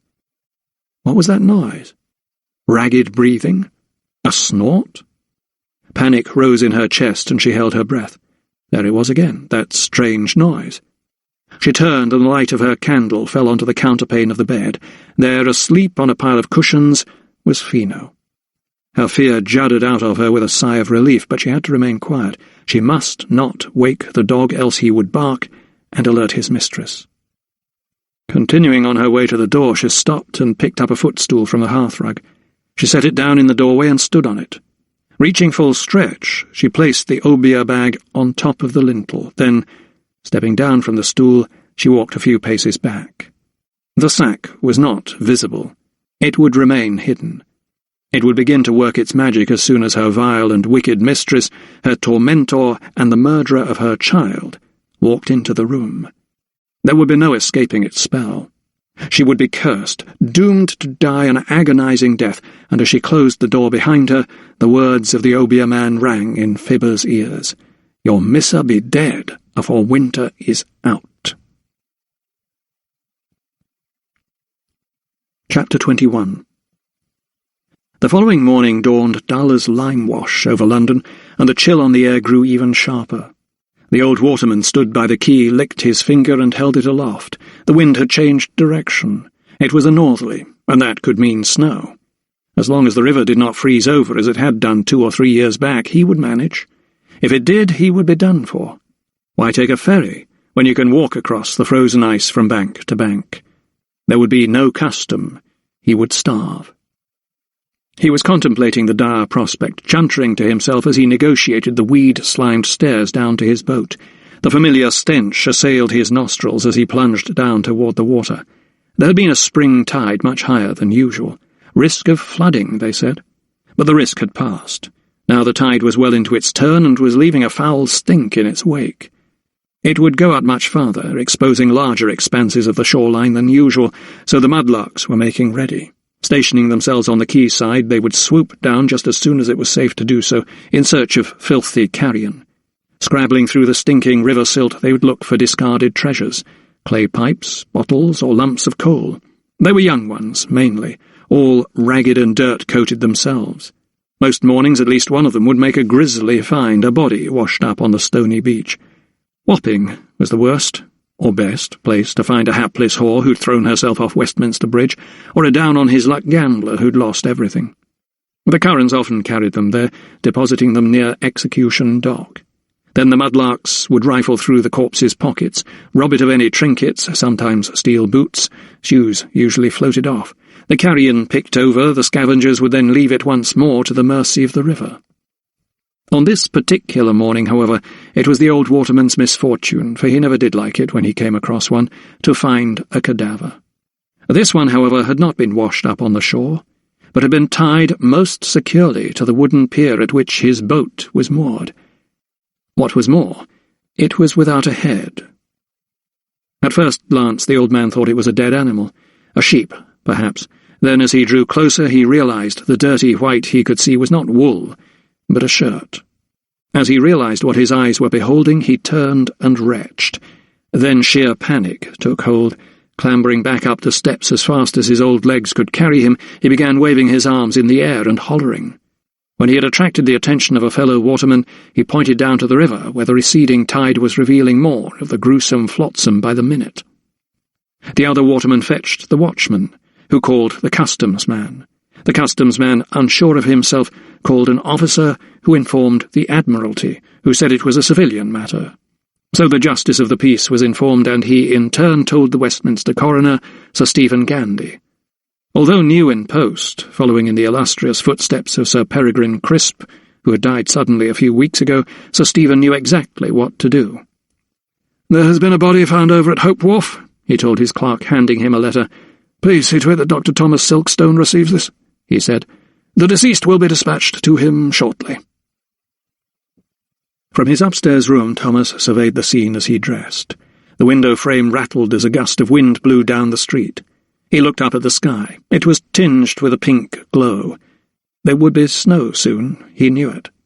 Walking over to his desk, he decided to take advantage of the first rays of winter light to write a letter. 34 Holland Street, Westminster, London, December 4th.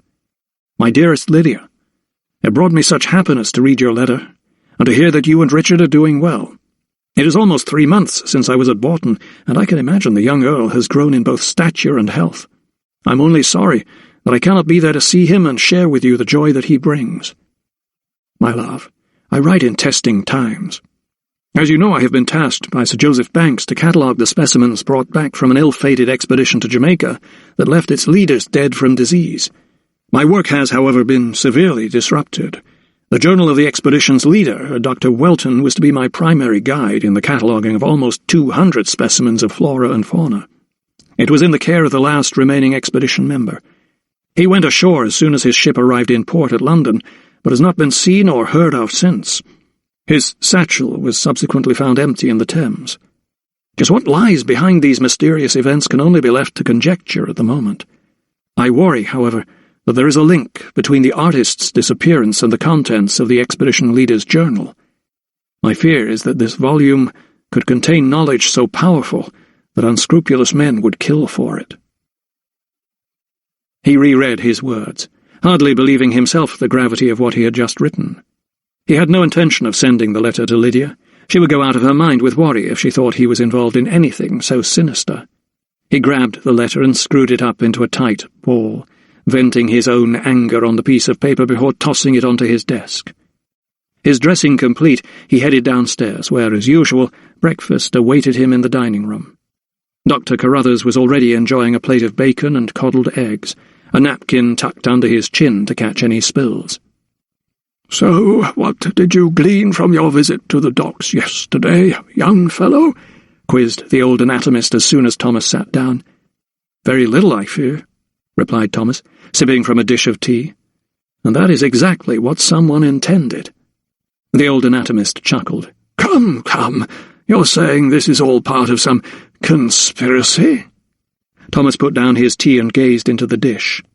"I can think of no other explanation," he replied. "Even Sir Joseph seems reluctant to act, and is keen that I should not interfere. I have even seen words to that effect on the customs documents." Carruthers's head jerked up. "That is most troubling," he agreed. Just as the doctor was about to reach for a slice of comforting toast, Helen entered the room with a letter on a silver salver. It bore the familiar seal of the Westminster coroner. "This just came for you, sir," she said, bobbing a curtsy. "What news, young fellow?" asked Carruthers eagerly. Thomas broke the seal and studied the contents of the letter. A strange tingling sensation prickled his spine. He looked up. "I am to conduct a post-mortem for the new coroner, sir," he replied. The old doctor raised a brow. "Anyone interesting?" Thomas had often been called upon to conduct autopsies for Sir Peregrine Crisp when he was the Westminster coroner. Sir Stephen Gandy, although he had never met Thomas, obviously wished to continue the professional relationship. "It seems the dead man was murdered," answered Thomas, in a voice that was flat with shock. "A murder, eh?" replied Carruthers enthusiastically, dabbing the bacon grease from his chin with his napkin before recovering his sensibilities. He suddenly realized why Thomas's reaction was so muted. "Not—" The doctor took a deep breath. "I do not know the victim's identity, sir," he began, "only that his body was recovered bound to appear in the Thames," adding, "without its head."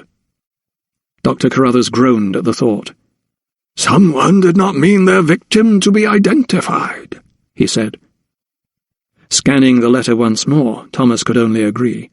Equally disturbing was the fact that the body was found near the very steps where he had disembarked only yesterday in his search for Matthew Bartlett. He never relished the prospect of conducting a post-mortem on a murder victim. He could only pray that this macabre discovery would prove totally unrelated to his quest for the missing artist. Chapter 22. Lydia went to meet with Nicholas Lupton at the stables as agreed. The morning was crisp, and a sharp frost had laced the fields and hedges.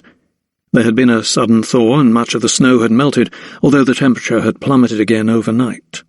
Nevertheless, Lydia was eager to ride. The estate manager had come to her with an idea to drain 20 acres of bogland near Plover's Lake, and she had jumped at the chance of fresh air and exercise. Jacob Lovelock, the head groom, saddled up Lydia's favourite mare Sheba and helped her mount. It felt odd being back in the saddle. 3 years had passed since she had last ridden, and she was as nervous as she had been on her first hunt. But Sheba was a good, placid horse that could be trusted to deliver her safely back. All would be well, she told herself. "Set fair, milady?"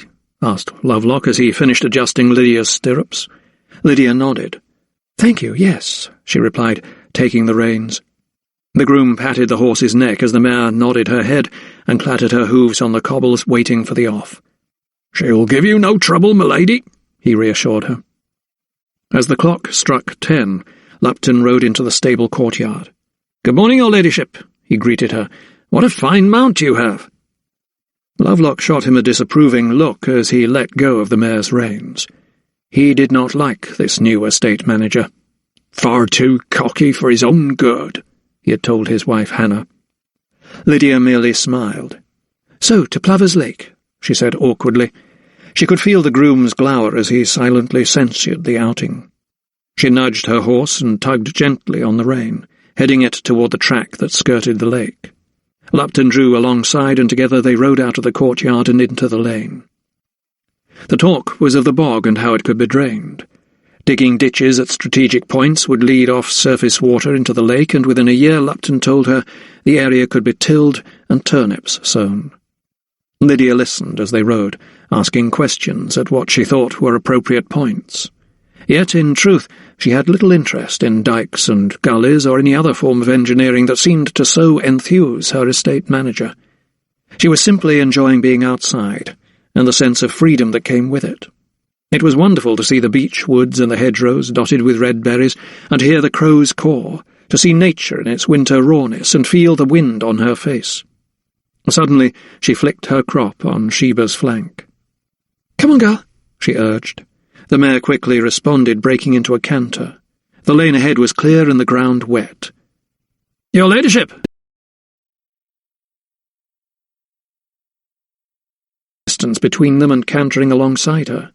They rode at a fast pace for at least 3 minutes, until the lane dipped between trees and a gate loomed before them a few yards ahead.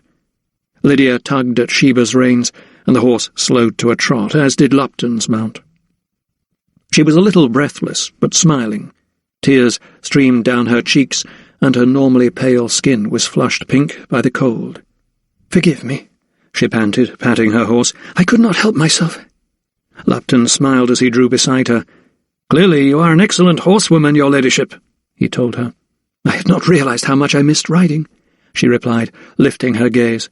"Then you must do it more often," came the quick riposte.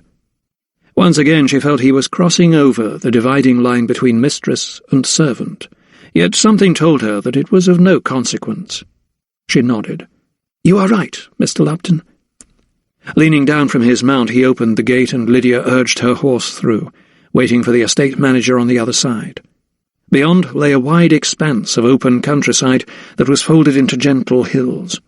A flock of sheep grazed in a nearby hollow. She surveyed the scene and breathed deeply. Behind her, she heard the latch of the gate click shut and turned to see Lupton nudging his horse toward her. Drawing alongside her, he smiled. "Is it not magnificent, Mr. Lupton?" she asked. She felt glad that she was not alone. Sharing the view gave her even more pleasure. "It is indeed most beautiful," he replied. As he did so, she turned to see that his eyes were not on the vista, but on her. Feeling the colour rise in her neck, she urged her horse on, but it suddenly seemed to take fright. Rearing up, it gave out a loud whinny and shot off at a gallop, its ears flat to the wind. Lydia tugged at the reins, trying to pull up the mare, but she could not control her. Behind her she could hear Lupton's shouts, then the thunder of hooves as he caught up with her. He had just drawn alongside when suddenly the horse's head jerked, and it came to an abrupt halt, bucking its hind legs as it did so. Lydia could no longer hold on. She was thrown and sent hurtling to the ground. "My lady!" cried Lupton, leaping off his horse and rushing to where Lydia lay, dazed and shaken. She had been flung onto a mossy hillock that was springy to the touch. It broke her fall as she landed on her left side. It took her only a few seconds to regain her composure. Propping herself up on her elbow, she shook her head. The mare stood close by, wreathed in the smoke of its own breath. "Are you hurt, my lady?" asked Lupton, anxiously dropping to his knees beside her on the grass. Lydia looked down at her own body, held out her arms, and felt her legs as if her limbs belonged to someone else.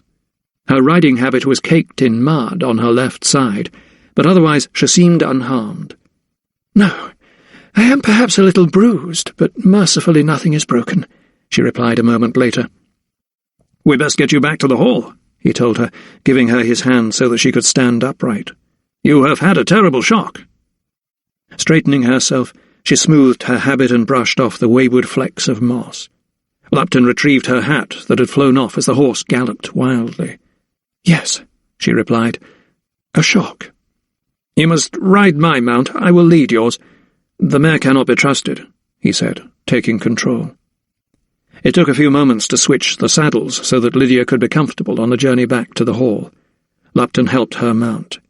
She felt self-conscious as he cupped his hands for her to ease herself up onto his horse.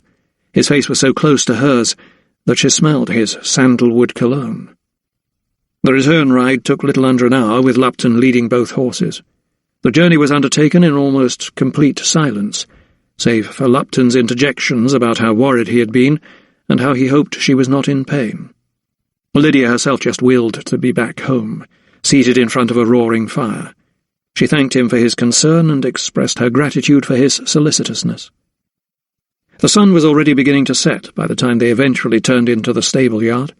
Jacob Lovelock and his son Will were there to greet him. Both rushed forward when they saw that Lupton was on foot, leading their mistress's mount as well as his own. "What happened, my lady?" asked Jacob, as Lydia pulled up the horse. "I cannot be sure," she replied. "The horse bolted," interrupted Lupton. "It threw her ladyship." "Are you hurt, my lady?" Jacob was most concerned. Lydia shook her head. "Thankfully not," she replied, as he eased her out of the saddle and down to the ground. "Mr. Lupton has been most diligent in his care of me." Will was standing nearby, his face a meld of anxiety and cynicism. Seeing the stable lad's expression, Lupton's smile vanished. "Take the mare, will you?" he ordered, thrusting the reins into the boy's hands. He fixed him with a scowl. "She's a wild one," he added. Lydia's muscles had stiffened during the return journey, and she found herself limping slightly. Her left leg caused her pain when she put pressure on her foot. Nevertheless, she managed to walk inside, accompanied by Lupton, who fussed around her dramatically. Meanwhile, Jacob and Will were left to unsaddle the horses. Flecks of foam dotted Sheba's forelocks and withers. She had galloped hard, there was no mistake. As the groom unbridled her, Will unbuckled the saddle and pulled it off. She winced and jerked her head as a strap caught her spine. As he patted the mare to steady her, Will noticed a dark patch on her back. Standing on the mounting block, he inspected the area where the saddle had lain, and was shocked to see an open sore on her ridge. "Look at this!" he called to his father. Lovelock stood on tiptoe. Squinting at the circular wound, he saw it was raw, the blood still congealing round a large crater. Stepping back, he patted the mare's forelock. "You're no bucker," he told her softly. Then turning to Will, he said, "A burr, that's what did that. Someone put it there, and I've a mind just who." Chapter 23. Overnight, the snow was blown south to London. It whirled around like feathers and fell 2 or 3 inches thick in some places. It made it more difficult for the coroner's cart, laden with its grim cargo, to struggle through the streets. Nevertheless, it pulled up outside 34 Holland Street as planned. A plain wooden box was deposited unceremoniously onto the flagstones in Thomas's laboratory, and its contents, wrapped in sackcloth, were dumped carelessly onto the dissecting table. Another parcel containing the victim's clothes was flung nearby.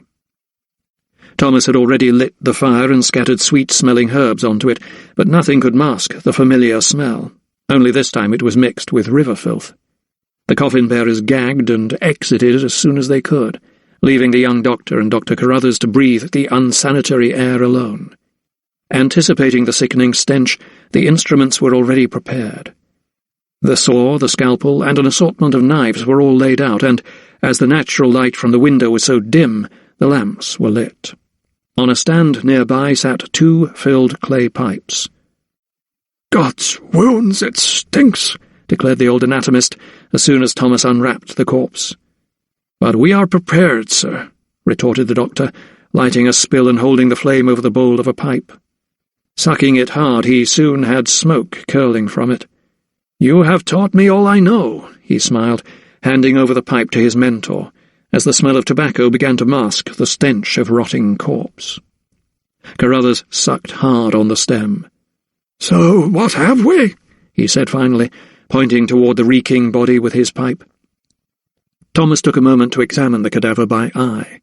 Even to one as experienced as he, it was a most unsavoury sight, discoloured and bloated. "A man," he began, "without a head." Yes, I know that," came the impatient response. "Young, old, middle-aged?" "In his early 20s, I'd say," replied Thomas, assessing the muscle development. "But malnourished," he added. "After a long voyage?" asked Carruthers.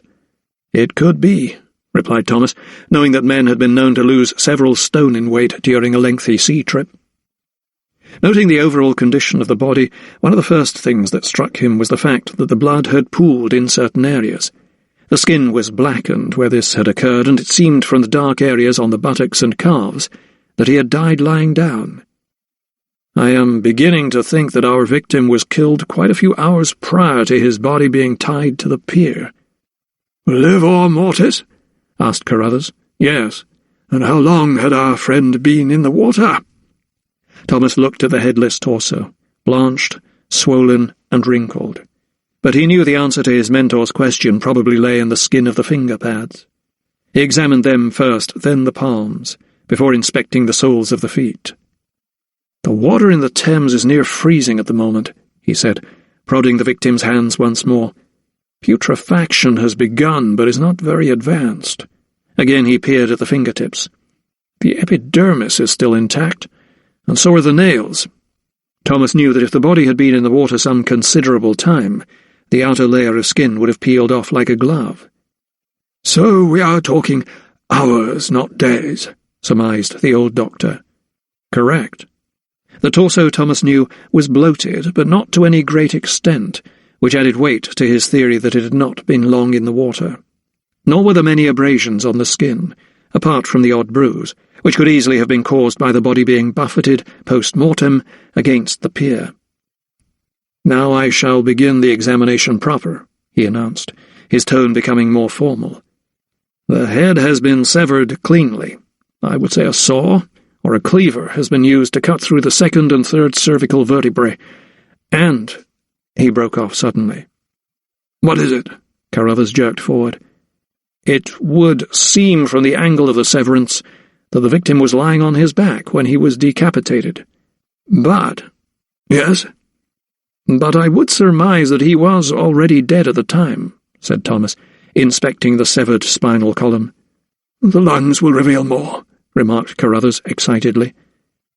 As he worked, Thomas gave a running commentary to the old doctor, who sat, head to one side, listening to every incision, every squelch, every slurp of the man's innards, even recognizing some of the sounds as if they were musical notes. Within the next 10 minutes, Thomas had cut through the sternum and was studying the victim's lungs. They were empty of the soapy fluid normally associated with a drowning. "It is clear to me, sir," he said, peering at the dark brown pillows of tissue, "that this man was well and truly dead when he was tied to the pier." Carruthers nodded. "Thank God for that," he muttered. "And, judging by the bloating of the stomach, dead for a good while." Thomas was peering over the corpse's internal organs, reading them as if they were runes to be used in divination. "But wait," he said suddenly. "What is it?" "This is interesting," he said, reaching for his magnifying glass. "What?" Carruthers could not bear such suspense.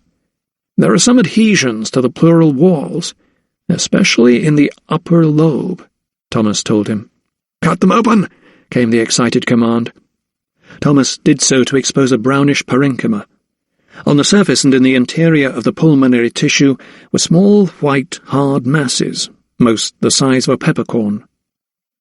"Interesting," he mused, inspecting the granules. "There seemed to be a good deal of calcified tubercles." "So he was afflicted with phthisis?" "It seems so, and in quite an advanced state," replied Thomas. "But there's more." Thomas was slicing through the bronchioles that led from the lungs to the trachea. Examining them closely, he could see the inside walls of the airways were swollen and inflamed.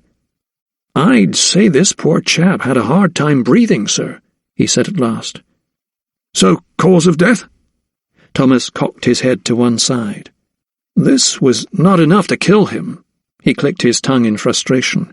"I cannot be conclusive, sir." "A blow to the head, perhaps?" suggested Carruthers. "That would do for the poor blighter." The truth of the matter was that any post-mortem conducted on a headless corpse would, by its very nature, be incomplete. "So we do not have a cause of death," said Thomas dejectedly, stitching up a flap of skin to the torso once more. "But the real mystery remains," pointed out Carruthers. Thomas looked at him bemused. "The chap's identity," he added after a moment. "What of his clothes?" Thomas had laid them in a pile on the nearby work surface. Rinsing his hands in a bowl of water, he walked over to them and first inspected the breeches. They were made of worsted and the stockings were silk. He wore no shoes. "And a jacket?" asked the old anatomist. Thomas shook his head. "No jacket, just a shirt of good Egyptian cotton," he said, feeling its texture between his forefinger and thumb. "I'd say he was a gentleman," he mused, still casting a keen eye over the stained shirt. Reaching for his magnifying glass, he peered at the material. After a short pause, Carruthers could wait no more. "You have found something?" he snapped, like an excited terrier. Thomas leaned away from the workbench and straightened his aching back. "I am afraid I have," replied Thomas. "Our victim's shirt was monogrammed. The shirt bears the initials M.B. Carruthers's forehead dipped into a frown. "Ah," was all he managed to say at first. "It is as I feared," murmured Thomas. "Matthew Bartlett. But as to what killed him, how he died, I am at a loss." Hearing the frustration in his protégé's voice, the old anatomist shrugged. "'Tis not your place to conjecture, young fellow," he said in a conciliatory tone. "Ours is not to uncover how or why, or by whose hand poor wretches die. Just what killed them?" "And that I have failed to do," Thomas protested. He sucked on his pipe as he stared at the headless body. "I can only conclude that he must have died from an injury to the head, or a disease of the brain." Slowly he unfolded a length of winding sheet and began swathing the victim's body, ready for identification. A proper burial would follow. The corpse had given up many of its secrets, but how Matthew Bartlett, if indeed it was the young artist, had died, remained a mystery. Chapter 24. Thomas had been asked to wait in the small anteroom outside the new Westminster coroner's office. He had decided to deliver his post-mortem report to Sir Stephen Gandy in person, in the hope that he might introduce himself. The fact that the clerk had asked him to wait was, he considered, a hopeful sign. The hearth was empty, and Thomas shivered as he sat, watching his own breath waft gently about him. He told himself that his shaking was purely due to the cold, but in reality he knew that his nerves were getting the better of him. After what seemed to him an age, he was summoned into the office. This time there was a fire in the grate, and the room, although only slightly warmer than the antechamber, was of a bearable temperature. Sir Stephen sat at his desk and rose to shake the young anatomist's hand. He was a man in his later years, grey-wigged and with the sort of gravitas one might expect of one in such an important role. Looking into his eyes, Thomas saw the whites were yellow. It was obvious to him that he might have a liver condition. He wondered if he was aware of it. Seating himself once more, the coroner elbowed his desk and glanced down at the bound sheets of Thomas's autopsy report. "I thank you for undertaking this task," he said, fingering the papers. His voice was deep and his delivery studied, but his manner was easy-going. "I am glad to be of service, sir," replied Thomas. His shivers, or nerves, he could not decide which they were, had all but subsided, until Sir Stephen's smile dissolved to be replaced by a frown. The coroner suddenly became very grave. Turning the pages of the report, he ventured, "I do not doubt your professional ability, or your accuracy and observation, Dr. Silkstone." Thomas sensed there would soon be a caveat. "Thank you, sir," he said. The coroner continued. "You make some interesting points. The head, for example, possibly removed when the victim was on his back, you say, and the lungs." He looked up at Thomas. "Phthisis." "An advanced state," said Thomas, nodding. "So are we dealing with a murder or no, Silkstone?" he asked, a strand of frustration creeping into his voice. Thomas shook his head. "Obviously someone tied the corpse to the pier, sir." As soon as he had said this, he could tell the coroner thought him impertinent. He shot back, "And why would a murderer do that, Dr. Silkstone?" His voice took on an imperious tone. It was a question that had kept Thomas awake the previous night. Why did this man's murderer not simply throw the corpse into the Thames and let the tide carry it down river to be washed up at Wapping, or Deptford, miles away from where the heinous act was committed? "I cannot say, sir," he replied meekly. He wanted to add that he was an anatomist, not a mind-reader. Henry Fielding and his cronies were the men who set out to solve crimes of this nature, and although he found himself increasingly drawn into this murky arena of criminal deduction, he did not feel comfortable in its glare. Sir Stephen picked up a pencil and leaned back in his chair. "And would I also be going too far if I were to ask you if you had any idea as to this poor man's identity?" At this time Thomas was able to give an affirmative reply. "I have an idea, sir, although it is subject to confirmation." "Oh?" "I believe the victim was a Matthew Bartlett, a botanical artist recently returned from the expedition to Jamaica, sponsored by the Royal Society." Sir Stephen arched a brow. "Do you indeed?" he said, leaning forward as if his interest had suddenly been piqued even more. "And what makes you think that?" "His shirt, sir. It was monogrammed with the initials M.B. "Yes," the coroner drawled. "I noted that in your report. But is there anyone from the Royal Society who might be able to help you with the identification?" he asked, adding, "despite the fact that there is no head." Thomas nodded. "Mr. Bartlett was known to Sir Joseph Banks." Sir Stephen slammed the pencil down on his desk. "Well, there you have it," he exclaimed. "A well-connected headless corpse." He smirked at his own tasteless joke, then continued, "I shall write to Sir Joseph myself and ask him if he is willing to identify the body. I would not wish to release it for burial until we have some idea of who it is we are burying." He gave a neat smile. "You agree, Dr. Silkstone?" Nodding slowly, Thomas eyed the coroner.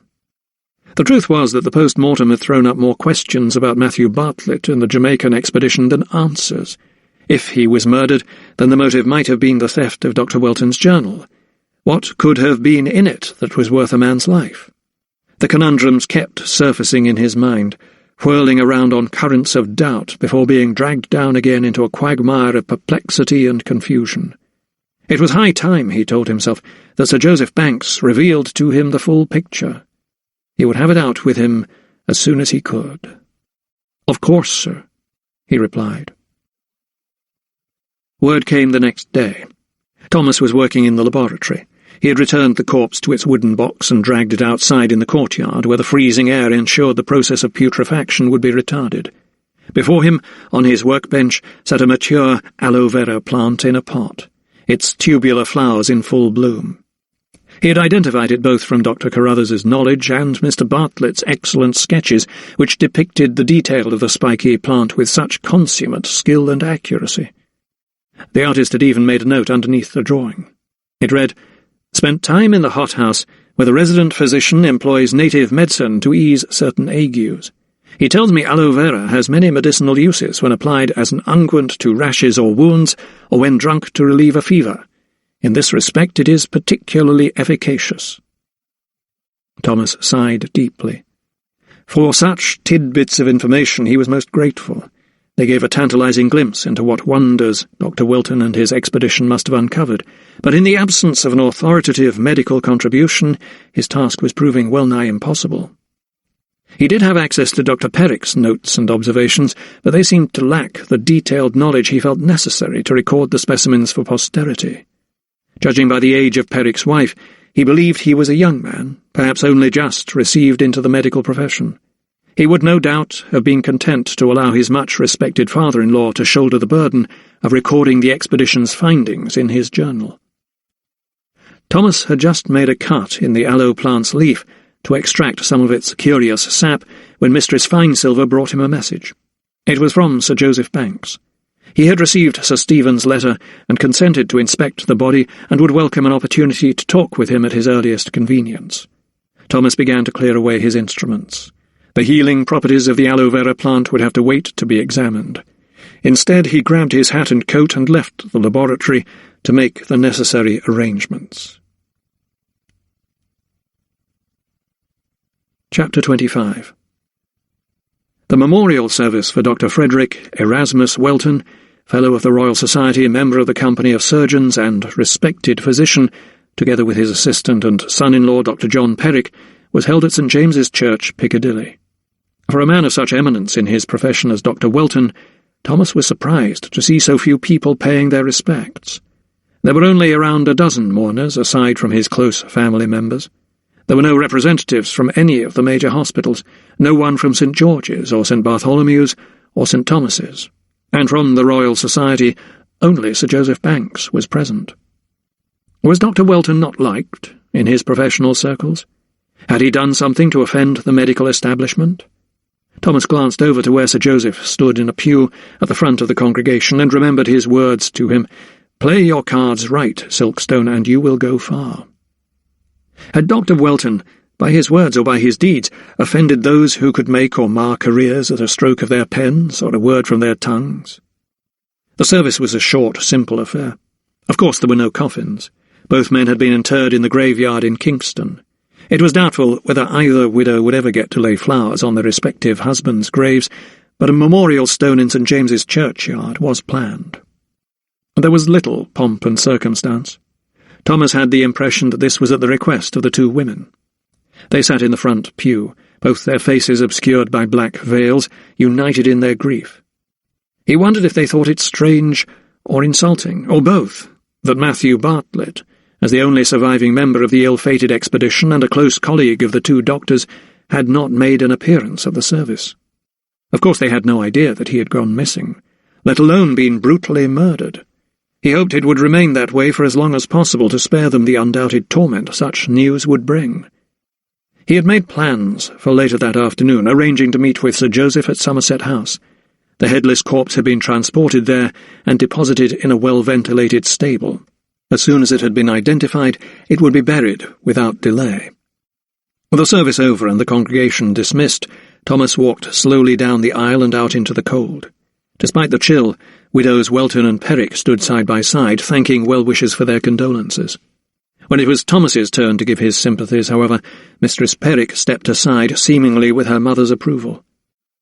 "Dr. Silkstone," she said, the tone of her voice much lower than before, "I have something for you," she said in a half-whisper. She delved into a black reticule she was carrying and brought out a bundle of what appeared to be letters.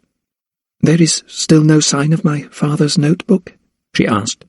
Thomas shook his head.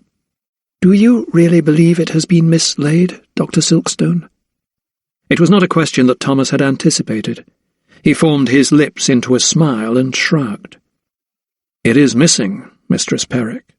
Somewhere between Jamaica and London it has gone astray." A gust of wind caught her veil and lifted it off her face for a moment. She looked serene and completely in command of her emotions. "That is why I thought these may help you, Dr. Silkstone," she said, holding the papers out to him. "My husband sent them from Jamaica." Thomas shot her a puzzled look as she placed them in his grasp. Quickly he scanned the closely written text. After a moment he glanced up. "These are personal letters," he said. She nodded. "But they also contain important information, Dr. Silkstone. You will find formulae for native physic in there, all sorts of intelligence that may be of value to you as a man of science." She remained calm and rational as she spoke. Thomas shuffled the sheets and regarded her with a look of admiration. "I am most grateful to you, Mistress Perrick," he said. "These could prove an invaluable guide in my work." It was only then that he detected her eyes moistening a little. "If that is so, then I am content, Dr. Silkstone," she told him, adding, "I do not want my husband to have died in vain." Thomas's third meeting with Sir Joseph Banks was in great contrast to his first and second. Instead of the stately wood-panelled room presided over by the great and the good of the scientific establishment, the men found themselves in a stable off the main courtyard of Somerset House. With their kerchiefs clamped over their mouths, they were staring at the sheet covering a corpse as it lay on a trestled table. A groom was in attendance. Sir Joseph had already identified the soiled clothes as belonging to Matthew Bartlett. Now he was preparing himself to identify the body. He nodded to signify to the servant that he was ready, and the cloth was pulled away to reveal the putrefying, headless cadaver of a young man. Forcing himself to look at the grotesque sight, he turned away after no more than 2 seconds, and the groom recovered the corpse. Without a word he left the stable. Thomas followed immediately, filling his lungs with fresh air. For a few moments Sir Joseph was silent, trying to compose himself, until finally he turned to Thomas. "Yes," he said emphatically, "I am afraid I believe the body could be that of Matthew Bartlett." Thomas felt a shiver course down his own spine. Until the last moment he had clung to the hope that this young man was a poor, unfortunate stranger who had fallen in with bad company, or been killed by a jealous rival in love. The wind whipped round both men as they stood in the stable-yard. "May we talk, sir?" he asked. Sir Joseph fixed him with a solemn gaze. "I think we had better." Thomas was led into Somerset House through a back entrance and shown into a smaller, more intimate room. Sir Joseph gestured him to sit in a chair by the hearth, where a fire burned. It seemed to the doctor as though he had entered an inner sanctum, a private room where only the most trusted of Sir Joseph's associates were allowed to enter. He felt privileged. Standing by the fireplace, Sir Joseph clasped his hands as if in prayer and stared into the fire, trying to frame his words, as if he were about to convey something quite momentous. "I have not been entirely forthcoming with you, Dr. Silkstone," he began. Thomas's first thought was that this was an understatement, but at least that problem would hopefully be rectified. Sir Joseph continued, "I have not told you the real purpose behind Dr. Welton's mission on this expedition." Thomas pressed his hands nervously onto his thighs, and took a deep breath. Now the truth will out, he told himself. You have heard of the branched callaloo plant? Thomas thought for a moment. He recalled one of Mr. Bartlett's sketches. For some reason it was the only plant on the manifest that had been missing.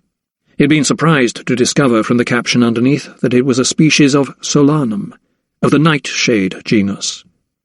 "Yes, sir," he replied. It was proposed that the expedition should, how shall I put it, explore the plant's potential. Sir Joseph put great emphasis on the last word, almost as if it were a euphemism. Thomas frowned. "Potential?" he queried. Sir Joseph looked uncomfortable. He cleared his throat. There are, he corrected himself, great expectations of this plant. And Dr. Welton was to lead the party? Asked Thomas. Sir Joseph's features tightened. He was reluctant to agree to the commission. May I ask why? The great man's gaze veered away. There are other interested parties, he told him in a low voice, as if he were afraid someone might overhear their conversation. Then, returning his regard to Thomas, he said, Welton was aware of the plant's possibilities, and wanted to put it to better use. What might that have been? Urged Thomas. Shaking his head, Sir Joseph gazed into the fire once more. He could see it had promise, and that is how the rift occurred. Rift, sir? Thomas was taken aback at such candour. Suddenly Sir Joseph realised he had revealed more than he intended. I cannot say more, Dr. Silkstone, he replied, adding, I have said too much already, and everything I have told you has been in complete confidence. Thomas sensed that the door was closing once more. He had to strike before it was shut in his face again. But what of Mr. Bartlett's murder, sir, and the missing journal? Are they connected with what you have just told me? The great man's features sharpened. It is not your business, Dr. Silkstone. The Royal Society has employed you to catalogue the expedition's specimens, no more and no less. Please carry on with your work and leave your deeper investigations to others. Sensing their discussion had drawn to an abrupt and wholly unsatisfactory close, Thomas rose. As he did so, Sir Joseph seemed to relent a little. He clicked his tongue. If I tell you more, Silkstone, there are those who will accuse you of spying for your country, given our recent past. His mouth was pursed, as if he had just said something that was distasteful to him. I understand, sir, he assured Sir Joseph with a bow. He did not say he had no intention of complying with his wishes. His personal respect for Sir Joseph remained undiminished, but if the truth were to surface in this murky affair, he knew he would have to take personal control. Making for the door, Sir Joseph following him, Thomas turned. One more thing, sir, he said, stopping in his tracks. Yes? Did Matthew Bartlett have a frequent cough? Sir Joseph paused for a moment. No, he said. No, he did not. Why do you ask? Thomas shook his head, thinking of the dead man's badly damaged lungs. Forced to respond quickly, he said, Merely that I found a small tumour in the bronchioles, but it was obviously not big enough to cause irritation, he replied nonchalantly. Fortunately, Sir Joseph did not press him further. Chapter 26. The slaves huddled around the hearth in the scullery. The hour was late, and the dinner pots and plates had been washed and put away. The fires in the dining room and drawing room had been doused, and the doors locked. Their duties done, Mistress Bradshaw had persuaded Mr. Mason to allow the negroes the privilege of warming themselves because of the unusually cold weather. Some of the white servants were playing cards around the kitchen table. The maids were sewing or gossiping. Surely, Mr. Mason, you do not want any more of them dying, the cook had argued, appealing to his practical nature rather than his humanity. Venus had also put pressure on him. Being the housekeeper, she had her own room with her own fire, but she always sided with Cook in trying to ease the slave's burden. So they sat with glowing faces around the dying embers. They did not want to talk about how they had each arrived in slavery, how some of them were born into captivity, while others had endured the horrors of the journey from Africa. They had heard the stories so many times, of the wars, and the Arab traders, and the long treks to the coast. They knew of the families torn apart by the white men in their big ships. Only Homer, Hercules, the eldest, and Ezra, who was a skilled carpenter, remembered anything of their homelands. The others, Cato, Patience, and Fibber, had been born into captivity, but they still seemed hungry for the stories, even though they had heard many of them before. "My father was a fisherman," recalled Homer, looking into the flames. "We used to catch fish as big as a man in the lake. We never lacked food." Hercules smiled and shrugged. "Until the Ashanti came and defeated us." "And sold you to the white men?" butted in Fibber. "That's right, child," continued Homer. "They took us to a castle and locked us in their dungeon, before loading us like cattle onto ships." He shook his head. "What I wouldn't give to go back home, to sit under the shade of a sweet dika tree and watch the sun go down over Mount Avajato." Cato gave him an odd look. "Maybe you can." "What do you mean?" He shrugged. "Why is it that we are still kept in chains? Do you not see our African brothers and sisters all around you in the street?" he asked. "I see them," barked Hercules, "and I see them begging. I see them cold and without shoes on their feet." "But at least their feet are free," cried Cato. "At least they can run and not be chased and whipped." He lifted his hands in a gesture of exasperation. "Do you not see? In England there are others like us who do not belong to a master. They are not property, they are human beings." He sank his hand into his breeches pocket and pulled out a piece of paper. On it was large writing and a picture of a Negro man in chains. The others drew closer to inspect it. "What is it?" asked Fibber. Cato brandished it like a silk handkerchief. "It is called a handbill, and it is being passed round in some of the taverns." Reaching into his pocket once more, he pulled out another 2 pieces of paper exactly the same. Fibber snatched one and inspected it. "What does it say?" asked Homer. He could not read. None of them could. "It calls for all slaves to be freed," cried Cato. "Who calls?" snapped Hercules, sounding a note of caution. By now Cato's eyes were ablaze. "There is talk," he replied. "What talk?" Homer challenged. "There is a way for us to be free back home in Africa." Homer snatched the paper and studied the drawing of one of their kind on his knees, his manacled hands together in supplication, as if begging for mercy. "Where you get this?" he asked. "Where our free black brothers meet, at an inn called the Crown." Cato's eyes were as bright as the Caribbean sun at noontide. Fibber had never seen him so animated. There was something odd in his manner, a fire that was burning inside him she had not encountered before.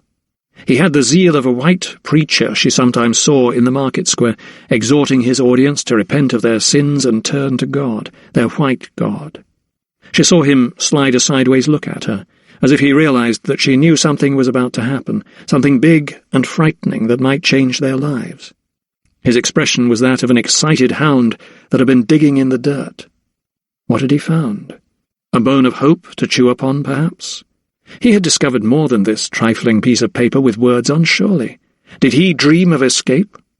She thought of her own plan. Should she tell him of the obeah in return for his secret? If he knew that, thanks to her, Mistress Carfax would be dead soon, then perhaps he would take her with him if he was going to break for freedom. She resolved to ask Cato the next time they were alone. Venus slid through the silence of Samuel Carfax's bedroom, watching the mound beneath the blankets move up and down with each breath. Laying a cold hand on his shoulder, she stirred him with her touch. He opened his eyes, registered her face in the glimmer of the fire's embers, and smiled. "I did not think you would come tonight," he told her softly.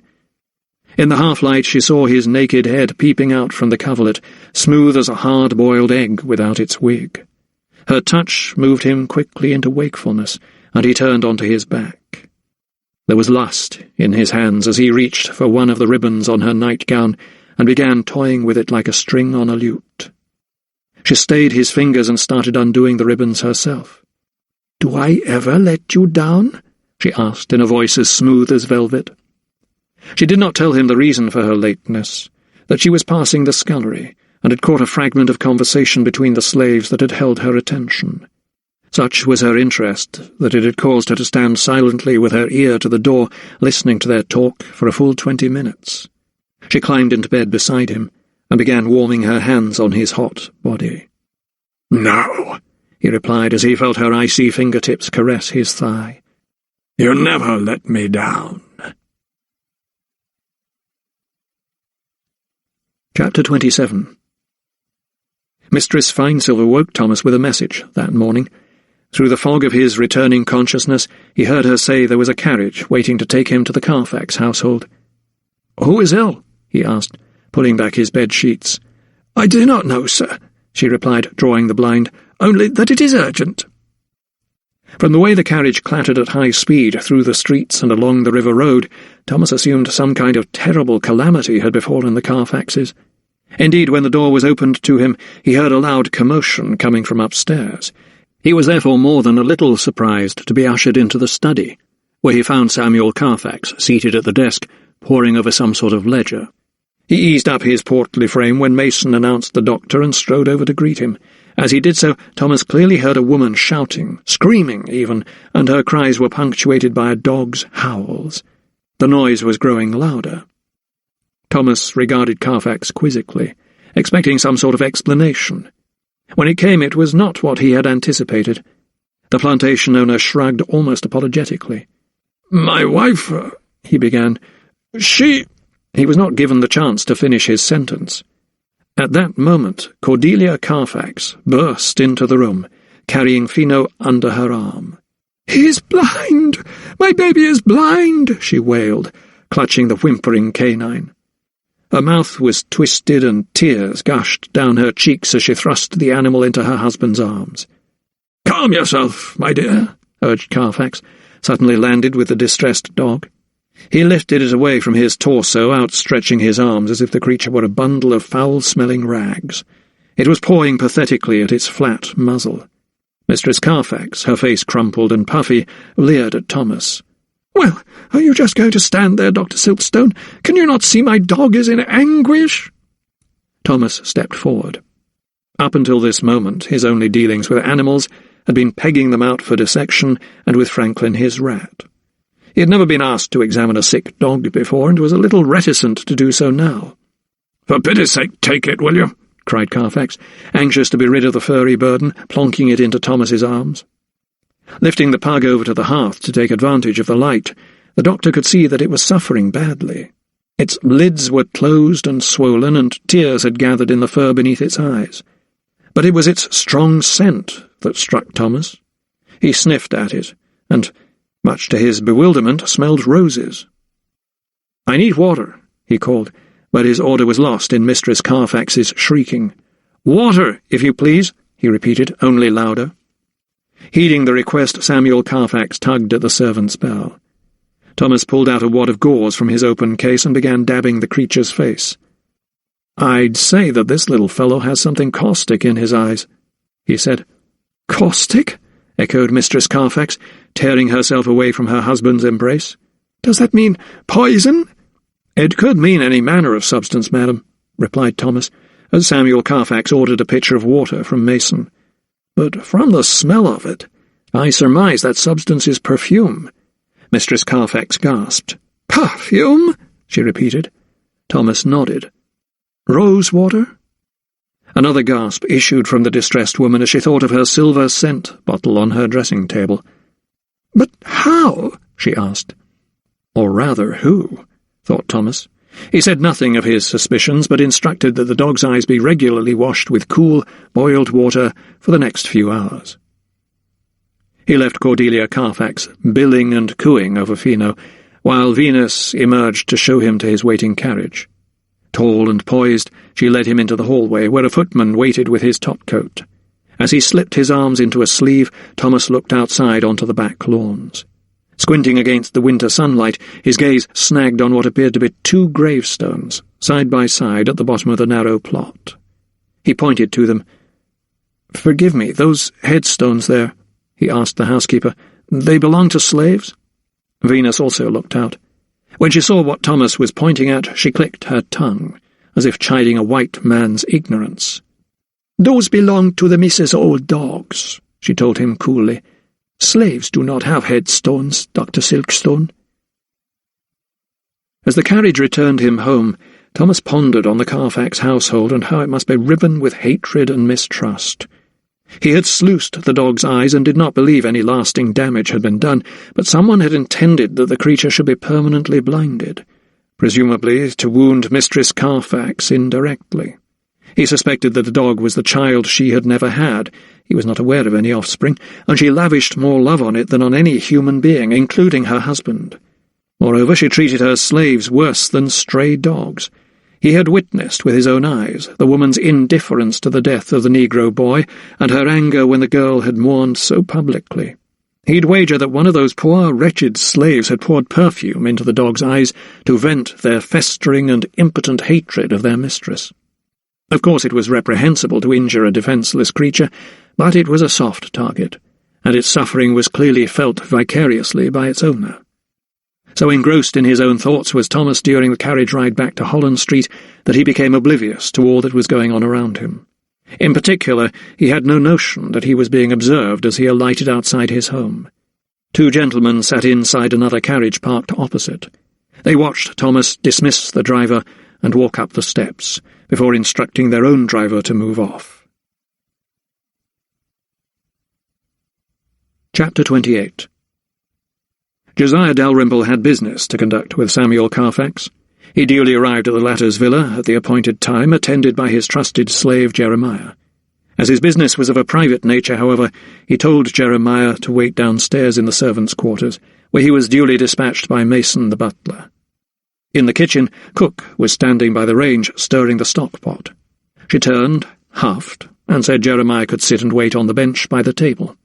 Mr. Roberts, mending a broken dish, however, had different ideas. As soon as the butler was out of sight, he ordered Jeremiah stand. "You!" The slave looked up. "There's no place for you black scum here." He spat the words as if they were poison. Cook looked up, bobbed a glance at the slave, then at his tormentor. "He'll do no harm here," she countered. Angered by the cook's defence, Roberts stood his ground. "I am not wanting to look at his dirty black face," he sneered. Then turning to a confused Jeremiah, he barked, "Wait in the boot room." Heading for the door, he gestured to the slave to follow.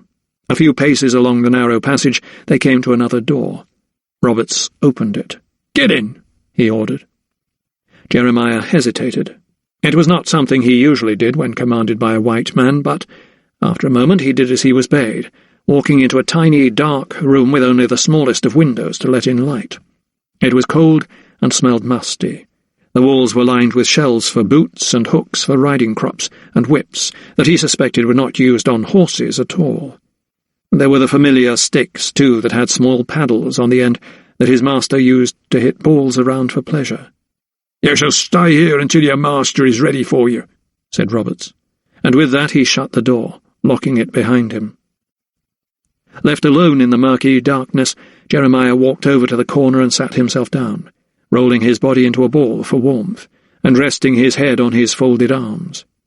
This is how he must have fallen asleep, for it was how he found himself when he was wakened by the sound of the key in the lock.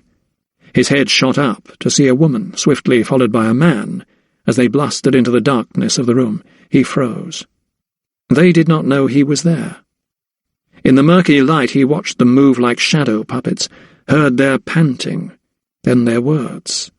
"You should not have come here," said the woman. "But we have business." The man lunged toward her, planting kisses on her neck.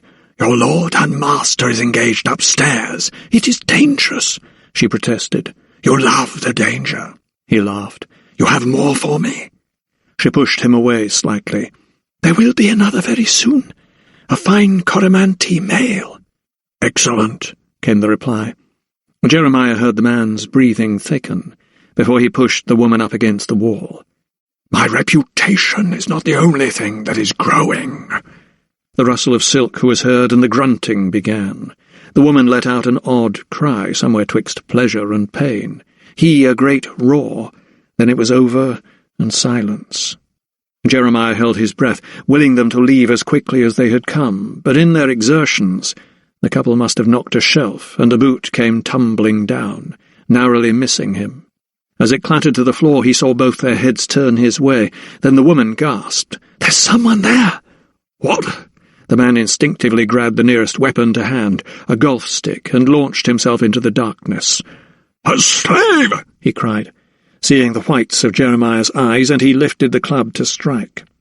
Jeremiah leapt up and headed for the open door, but before he could reach it, the man brought down the club on his back, striking him hard. A scream of pain tore through the darkness, and he stumbled. His hands flew up to protect his head, but the man confronted him, raining another blow, this time on his skull. He felt the blood gush from a wound, but could see just enough to know that his attacker was about to strike again. Managing to scramble into the passage, he fled to the back door, shouldered it open, and found himself outside. He staggered along a path and into the garden, leaving a trail of blood on the snow in his wake. There was a side gate. It was not locked. He glanced back. There were footsteps. He knew he could not return. Later that night, in the solitary gloom of his own bedroom, Thomas began to read Dr. John Perrick's letters by candlelight. The small fire in his grate had long since died, and he gathered the blankets from his bed and wrapped them around him. In the poor light he sat squinting at the closely written text of the correspondence between man and wife. He was not completely at ease doing so. He felt like a voyeur or an intruder. There were obviously passages which were of a private nature, and he skimmed over these quickly. What was of the utmost interest were the excerpts that dealt with the adventures of the expedition members, and at least he trusted that these, addressed as they were to his spouse, would not be as graphic as Dr. Welton's observations. The letters did indeed prove a mine of helpful and intriguing information, and threw up many pharmacological secrets known only to the island's natives. With a journal open on his desk, Thomas made copious notes, adding his own deliberations every now and then. There were descriptions of various plants that were the basis of good physic. Aloe vera was mentioned prominently, and indeed there was a recipe for the relief of fever which used it as the main ingredient, while garden balsam, it was said, was good for both colds and colic in babes. Yet there were other, more sinister entries, like Perrick's impression of Kingston on his arrival. "It pains me to say that I am glad you are not with me to see this port, my dear, for it is no place for a lady. Bewildered negro men, women, and children, all with chains about their necks, are dispatched at markets to their owners as traders sell pots and pans in Spitalfields." His candle now burned low. Thomas rubbed his strained eyes and decided to retire to his bed, although he knew he would not rest easy. Matthew Bartlett's murder had unsettled him, and the mistreatment of their slaves by Carfax and his wife had disturbed him. These notes and letters opened the window even wider, onto a world of savagery and inhumanity. It had always been there for him to see, but he had never taken the time to observe it. Now, like the botfly larva he had removed from the arm of Samuel Carfax, it was rearing its hideous head. Perhaps it was because he found it too terrible to contemplate that he had chosen to ignore it before. Now that it had made itself known to him, he could no longer brush it aside. He heard the watchman cry 3 o'clock before he finally fell asleep. Chapter 29. The following day, Thomas told himself, would have to be devoted to working hard on the specimens. Forcing all thought of Matthew Bartlett's murder aside, he rose before dawn and concentrated his energies within his laboratory. The schedule he had set himself was slipping fast away. Since breakfast, he had turned his attention to the snakes. There were 4 different species, and had ranged a number of large glass jars before him. The air turned sharp with preserving fluid as he poured at least 2 pints into each container, depending on the size of the specimen. By 4 o'clock, however, he found he had completely run out of the liquid. He set off to visit the apothecary a few streets away to order some more, and was almost at the end of Holland Street when, in a pool of light cast by a street lamp, he saw flakes of snow wafting overhead. 2 chairmen stood by their sedan waiting for a fare, stamping their feet to keep warm. A carriage decamped its passengers and rumbled off into the distance. 3 gentlemen on foot braced themselves against the northerly wind as they passed him. Their footfalls, crumping in the snow, had just receded when he heard the noise, a low moan, followed by a whimper. He stopped still and craned his head. There it was again. An injured dog, perhaps, or a babe born of a street girl and left to die. He looked round. Something caught his eye on the steps that led to a basement nearby. He turned and squinted into the darkness. To his horror, he could make out a hand clawing at the street railings like a giant crab. Scooping up his cape and tucking it under his arm, he bent low. And there, in the blackness, he could see a man's face, racked with pain. Darting up, Thomas looked down the street once more toward the chairmen at their stand. Cupping his hands around his mouth, he called out to them as loud as he could. "Over here! I need help!" The men whirled round, saw Thomas's frantic waves, and hurried over. Bending low once more, the doctor scrambled halfway down the basement steps to tend to the man. He could see he was barely conscious. Throwing off his cape, he was wrapping it around the patient to protect him from the cold just as the chairman arrived. "What goes on, sir?" called one of the men, frowning into the gloom. "A man lies badly injured," replied Thomas, mopping a bleeding brow with his kerchief. "These wounds need treating straight away. Help me, will you?" The two men swapped shocked looks.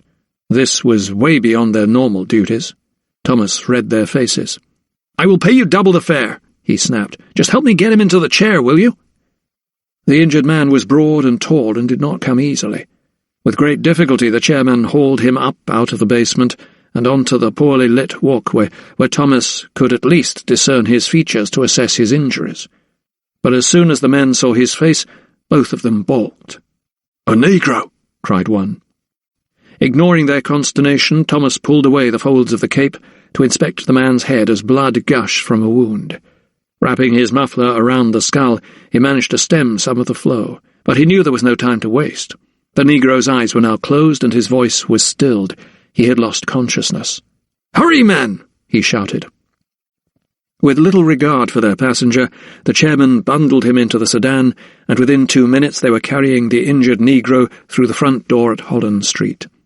Helen, answering the door, had screamed at the sight of the bloodied passenger, but soon the chairmen were laying him down on the chaise longue, in the small downstairs drawing-room, as Thomas directed.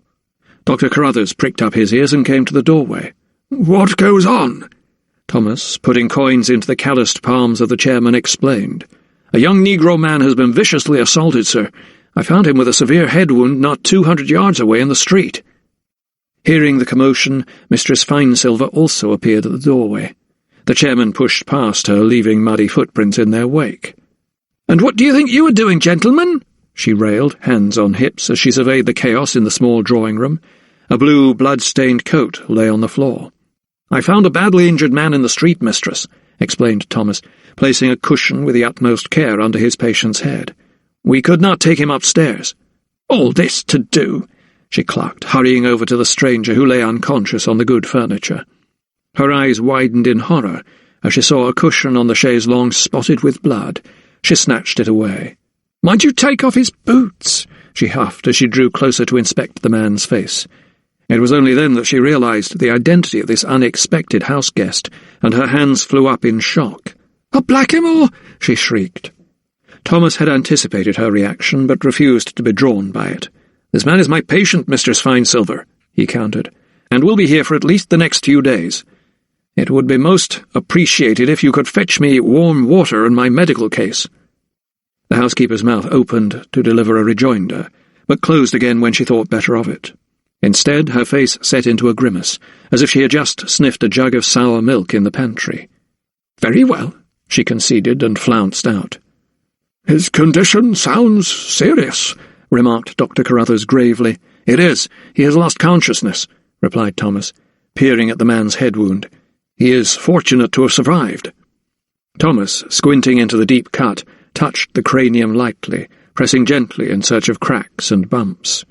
The injuries were concentrated around the crown and left eye. The swelling and contusions around the latter were such that he feared for the man's sight. The injuries, he believed, had been inflicted by a blunt instrument. It seemed to him that he had been struck at least twice about the face and head. There was worse to come. Loosening the young man's shirt at the neck, Thomas was shocked to see a silver collar, as if he were an animal. He had heard it was fashionable in some households where slaves were employed, and now he knew it to be true. Taking out his magnifying glass from his case that Mistress Finesilver had just grudgingly delivered, he peered more closely. It was as he thought. There were other older marks around his wrists, too. They had been made not during this latest attack, but, he suspected, sustained after manacles had cut into his flesh. Gently examining the rest of the young man's body, Thomas could see it bore all the telltale signs of maltreatment. Apart from the bruises from the most recent attack, there were several scars. He ran his fingers over the lumpy tissue around the wrists. There was more around the ankles, too. The skin of his torso was stretched tight as a drum over ribs that looked so sharp he thought they would pierce through from the inside like needles. It was as if he was staring at a patchwork of abuse, a tapestry of torture and deprivation stitched on the body of a human being. It sickened him, and he sighed deeply. Straightening himself once more, he took a step back. Still gazing at his patient, he said, "This man is a slave." Dr. Carruthers nodded sagely. "A runaway, most like. Beaten by his master, I'll wager." "We should call the constables," said Thomas firmly. He was surprised when his suggestion was met with derisory laughter. "He is a slave, young fellow. He is tantamount to mere property under the law. He'll find no protection there," came Carruthers's reply. Thomas wondered at his mentor's cynicism. "Surely there is some recourse to the law," he pressed, covering the young man with a blanket. Dr. Carruthers thought for a moment. "There was a case a few years ago where a slave by the name of Jonathan Strong was cruelly beaten by his master. He was left for dead and cared for by a courageous clerk and his brother, a surgeon, but then seized back by his master 2 years later. What happened? The master, a brute by all accounts, thinking he still owned the poor wretch, sold him back into slavery to another rogue. But the clerk took the case to court and won the slave his freedom." Thomas looked grave. "But I thought slavery was illegal under English law." The old anatomist huffed. "Merchants from the colonies are allowed to bring their slaves here, and no one bats an eyelid," he chided, wagging his finger. He shook his head and said with a tone of resignation, "Surely you know that law and practice are two very different things, young fellow." Thomas was forced to agree. After stitching the slave's wound with catgut, Thomas applied sap from the aloe vera plant to the swollen areas of the face. The tissues surrounding the left eye were so distended they reminded him of a bruised plum. He knew the strange aloe gel contained healing properties, and was glad to put it to the test to see if it could relieve the inflammation and swelling. The rest of the night he would spend propped up with pillows in a chair at his patient's side. The young man was still unconscious and, very worryingly, had developed a fever. For the next 2 days, Thomas set aside his cataloguing in the laboratory to make the wounded slave his priority. He tasked Helen to sit beside him for some of the time, while he returned to the laboratory to obtain more gel from the aloe plants, or to make up some formula that Dr. Welton had recommended in his notes. Mixing aloe juice with coconut milk was apparently a well-known physic among the Maroons, known to bring down fevers as well as being an excellent restorative. The regular application of the gel appeared to be working well on the head wound, and the young man's fever seemed to be subsiding. In the meantime, when it was his turn to sit at the slave's bedside, Thomas would read Dr. Welton's notes. He glanced through the various papers he had at his disposal, convinced that somewhere in those scant jottings and observations lay a clue as to why Bartlett was murdered. Picking up a random sheet written in Welton's hand, his eyes were drawn to an account of a warning that had been issued to the expedition by a seasoned plantation owner. It was the story of how the Maroons could be every bit as brutal as their erstwhile masters. Over dinner, we were told the tale of a rebel leader who, with his men, raided an estate to the east of Kingston. Having tied the hands of the manager by the name of Shaw and plundered the house, they helped themselves to all his food and liquor as he watched on helpless. As he regarded them with great consternation, he suddenly realized that the leader, a man they called Plato, was known to him. The rebel had once been a house slave on his plantation and in his own service, so the manager pleaded for his life. "Do you not recall," he asked, "how when you were only a child I gave you morsels from my table? Remember this and have pity on me." But the rebel replied, "You are right, you were my master and you did feed me, but do you also not recall what you did to my mother? You violated her before my very eyes. Then when my father tried to stop you, you had him whipped until he died. Now do you remember your own barbarity? You do not deserve to draw breath." Saying this, he took an axe, and ignoring Shaw's pleas, he held it to his head, and before his fellows he chopped it off to great applause. Not content with his death, the rebels then skinned the man and used his flesh as a floor mat. Thomas felt the nausea rise from his stomach as he read the last few lines of the page. A man's life, whether he was black or white, seemed to count for naught in this God-forsaken colony, he told himself. He would force himself to read more of this sickening litany in the hope it may throw up some answers to the many questions he had. But for the moment he must concentrate on the work in hand. Earlier that evening he recalled how he had taken a wrench and prized off the lid of another crate. It had contained several small birds. He thought of the Weltons' parlour and of the doctor's own collections of exotica. How strange, he mused, that such beautiful creatures could be born out of such an evil place. The more he read of it, the more terrifying it seemed to become. Chapter 30. Sir Theodosius stood warming his great frame by a roaring fire, the tails of his frock-coat raised so that his rump was exposed to the heat to maximum effect. Poor Dr. Carruthers, seated in a nearby armchair, felt himself eclipsed, and hardly benefited at all from the blaze. "Ah, Thomas, dear chap," said the Oxford coroner, as the doctor walked into the room. "How good it is to see you again, sir," Thomas said. In all the chaos and confusion of the previous few days, he had forgotten a prior engagement with him while he was in London. He extended his hand. Sir Theodosius tugged at it heartily. "Carruthers here tells me that you have encountered a spot of unpleasantness lately with a Negro." Thomas arched a brow at the understatement. "You could say that, sir," he replied. "And yet you find time to administer to animals now," continued Sir Theodosius. Thomas knew that he must be alluding to his treatment of Cordelia Carfax's dog, but he was puzzled as to how the coroner knew. His query must have shown in his face. "I called in on Carfax on my way here. Wondered if he was up for another game of golf. It really is quite addictive," he reported cheerfully. "Said he best stay with his wife, who'd taken to her bed with the most cruel fit of the gripes." "Mistress Carfax is ill?" replied Thomas. Sir Theodosius continued, "Rolling round like a loose barrel, she is. So when I told him you were my next port of call, he asked me to send for you." Thomas frowned. His thoughts immediately turned to the plight of Cordelia Carfax's wretched dog that had been so maliciously blinded. "Her condition sounds serious," he said. "I shall go to her immediately." Sir Theodosius seemed a little taken aback. "But what of our luncheon?" he protested.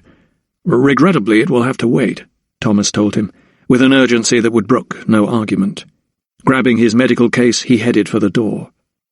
The coroner, feeling a little aggrieved, had been hoping to enjoy a chop and some porter with Thomas at the very least, but as if he could read his guest's mind, Dr. Carruthers stepped into the breach. "Not a worry, Sir Theodosius," he piped up. He lifted his head and sniffed the air. The smell of baking had wafted in on the current as Thomas opened the door. "I suspect Mistress Finesilver has just taken a venison pie from the oven," he said. "You will join me for luncheon, sir." Thomas arrived at the Carfax mansion less than an hour later. He had no evidence, he was simply following his instinct, but he had the direst suspicion that Cordelia Carfax could have been poisoned by one of her slaves. As his carriage drew up, he saw Roberts hammering a notice onto the wooden gatepost outside the house. Alighting by the railings, he peered at the poster. It read, "Runaway slave, answers to the name of Cato, tall, broad, collared and branded SC, 10 guinea reward. Any information within." Thomas immediately thought of the young man lying injured in his own home. He did not recognize him as one of the household slaves. This runaway, this Cato, was just another among the many who came to England and took advantage of the law to make a break for freedom. The newspapers and coffee-houses of London were full of such notices. Mason the butler led Thomas into a large bedchamber on the second floor. Cordelia Carfax lay in bed, groaning, while her anxious husband sat at her side. As soon as he saw Thomas, he heaved himself up from his chair. "Ah, Silkstone! I am glad you are here," he cried, beckoning him over. Approaching the bed, Thomas could see that Mistress Carfax looked listless, and her copper hair was plastered across her forehead with sweat. The small dog that had been in such distress earlier lay sleeping on the counterpane. Fibber, The slave girl, the one who had been so distraught the other night, busied herself with a bowl near a table. "How long has your wife been like this?" asked Thomas, turning his face away from the bed out of the woman's earshot. Carfax deliberated. "She was seized with violent gripes and vomits last night after dinner," he said in a low voice. "And I can see that her fever is somewhat hectic," said Thomas. For a moment he studied the woman's face. Her cheeks were as pale as milk. Addressing her directly, Thomas leaned closer and said, "I am sorry to see you unwell, Mistress Carfax." The woman turned her head and eyed the young doctor. Even in her suffering it was clear that she regarded him with disdain. "What is he doing here, Samuel?" she snapped at her husband. Carfax smiled awkwardly. "Dr. Silkstone wishes to help you, my dearest," he replied, bending low.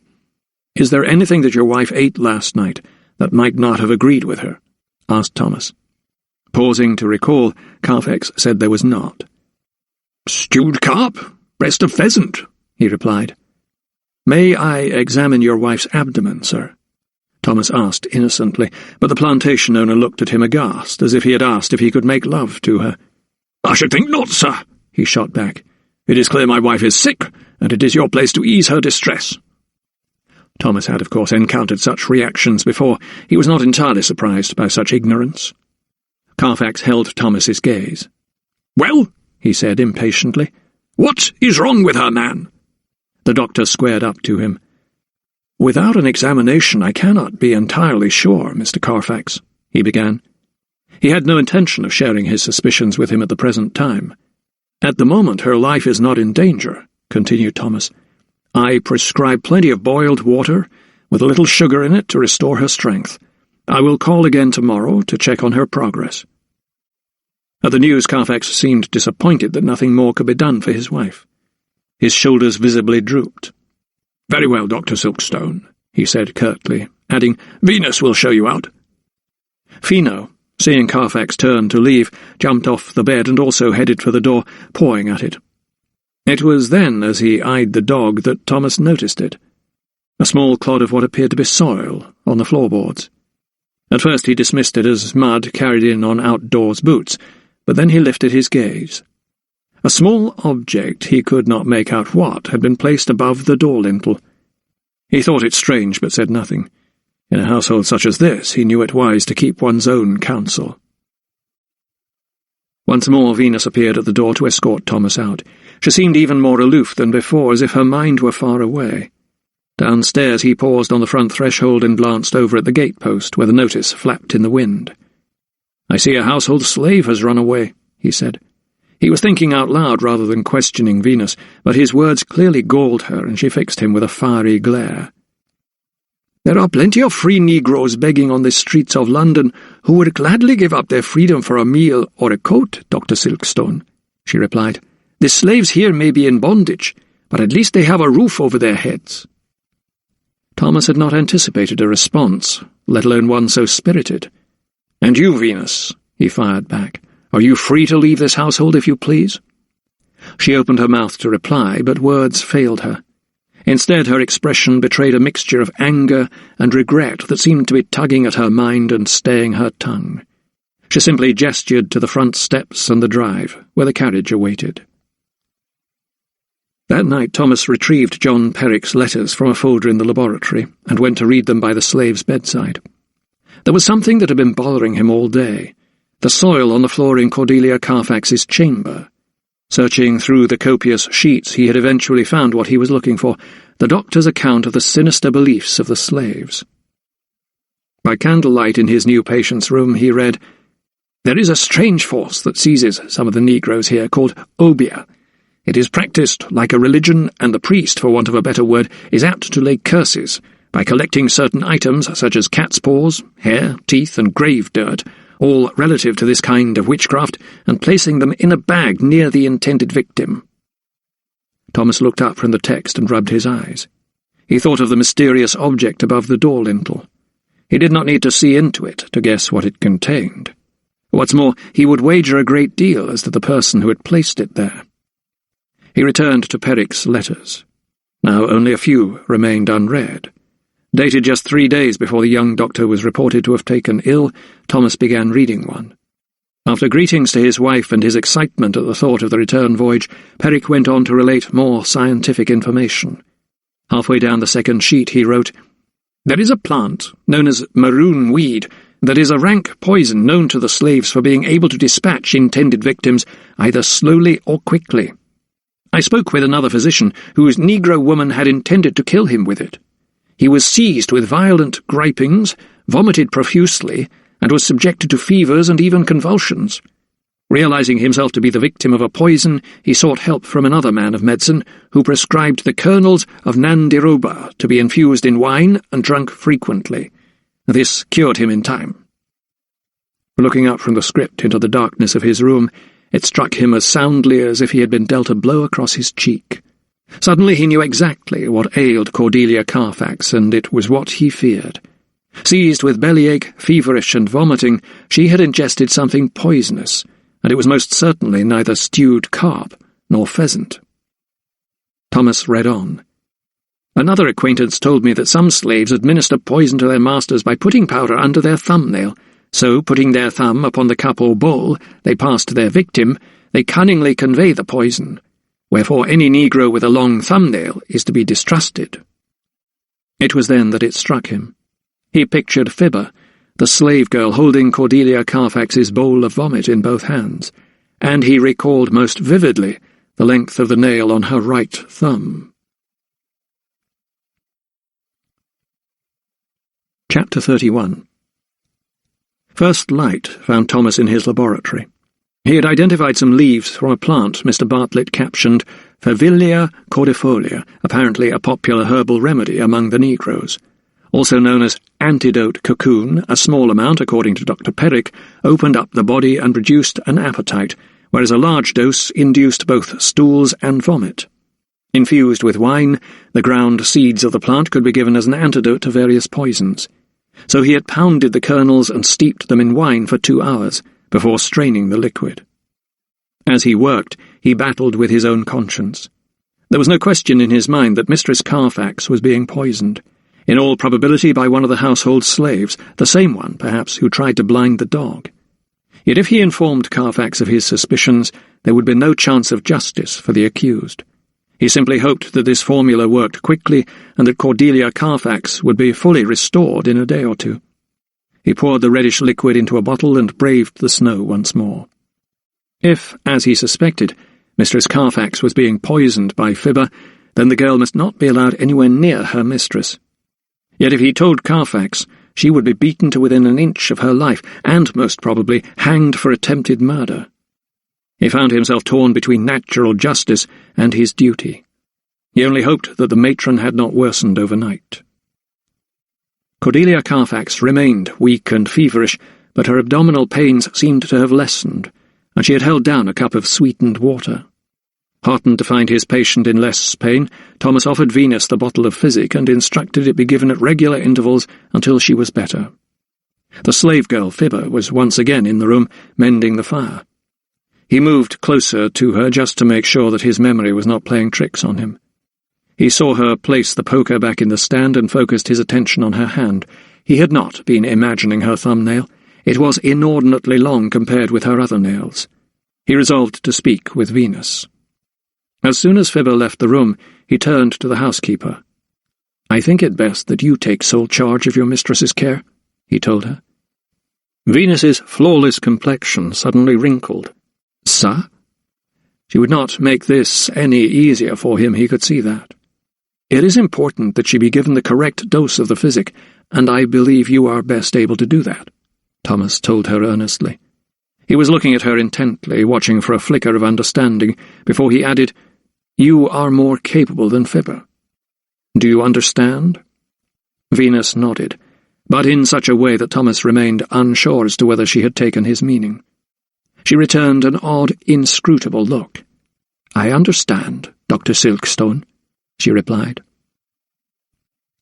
It was early afternoon when the carriage dropped Thomas back in Holland Street, but already the shadows were lengthening and the northerly wind blew stiffly down the narrow street. He turned to ascend the front steps of his house. As he did so, however, he happened to glance up and saw two gentlemen, dressed in sombre clothes, standing on the opposite side of the street looking at him. As their eyes met, one of them stepped backward into the shelter of a wall. The other quickly followed. Thomas faltered for a second. Should he ignore them and go into his house, or should he cross the street and address them? He decided on the former course of action. His unpleasant encounters with hooligans and cut-purses in this great city had taught him to look out for his own safety on the streets. He would not tempt fate again. Striding upstairs, he went immediately to check on his patient. Between them, he and Helen had managed to stretcher the injured negro, still unconscious, into the second-floor guest-room, much to Mistress Finesilver's displeasure. The temperature in the room was only a little more agreeable than the landing. The blinds had been left up all day, and a fearful draught blew through a gap in the ill-fitting window. Helen had lit a fire in the grate, but it had not been properly tended. Thomas suspected that Mistress Finesilver had instructed the maid to enter the room only on her orders, and, judging by her sour manner toward their guest, that would not be often. Edging closer to the bed, Thomas heard his patient breathing, the air rattling in his chest. He checked his pulse. It was remarkably strong, and the fever seemed to have disappeared, giving him cause to believe he may recover consciousness. He did not have to wait long. His ministering seemed to have alerted the young man, who, just as soon as Thomas had turned to open his case, suddenly let out a low groan. Whirling round, the doctor saw his patient's unharmed eyelid slowly open. It swiveled in its socket, taking in its new surroundings. Then, after a few moments, the young man's mouth tightened, not in a smile, but in a look of fear. Bending low, Thomas quickly tried to reassure him. "Do not worry," he soothed. "You have been badly hurt, but I am a surgeon. My name is Dr. Silkstone." Thomas saw the young man push his legs away from him as if to ease the act of sighing, which came next in a long and painful breath. "Dr. Silkstone," repeated the young man. He spoke as if each syllable stabbed his tongue like a dagger, but Thomas also detected a glimmer of recognition, as if his name was already known to him. The doctor drew up a chair and carefully unwound the bandage that swathed the slave's head wound. Reaching for a candle, he inspected it closely. It was deep, but it seemed to be scabbing over. He would let the yellow crust continue to develop. There was a school of thought that propounded that scabs should not be allowed to form and should be knocked off. However, he was of the opinion that scabbing was a necessary part of the healing process to be encouraged. "You are doing well," he told his patient. But he had wasted his breath. The young man's eyes were again closed. He had lost consciousness once more. Returning down the stairs, Thomas heard the bell ring and arrived in the hallway in time to see Mistress Finesilver open the door, an Arctic blast flooding inside as she did so. Two men stood on the front step. Both were equally tall, but the older one had a concave face and a large nose, whereas the other was younger and generally more rounded. They each wore heavy dark coats with expressions on their faces that were every bit as funereal.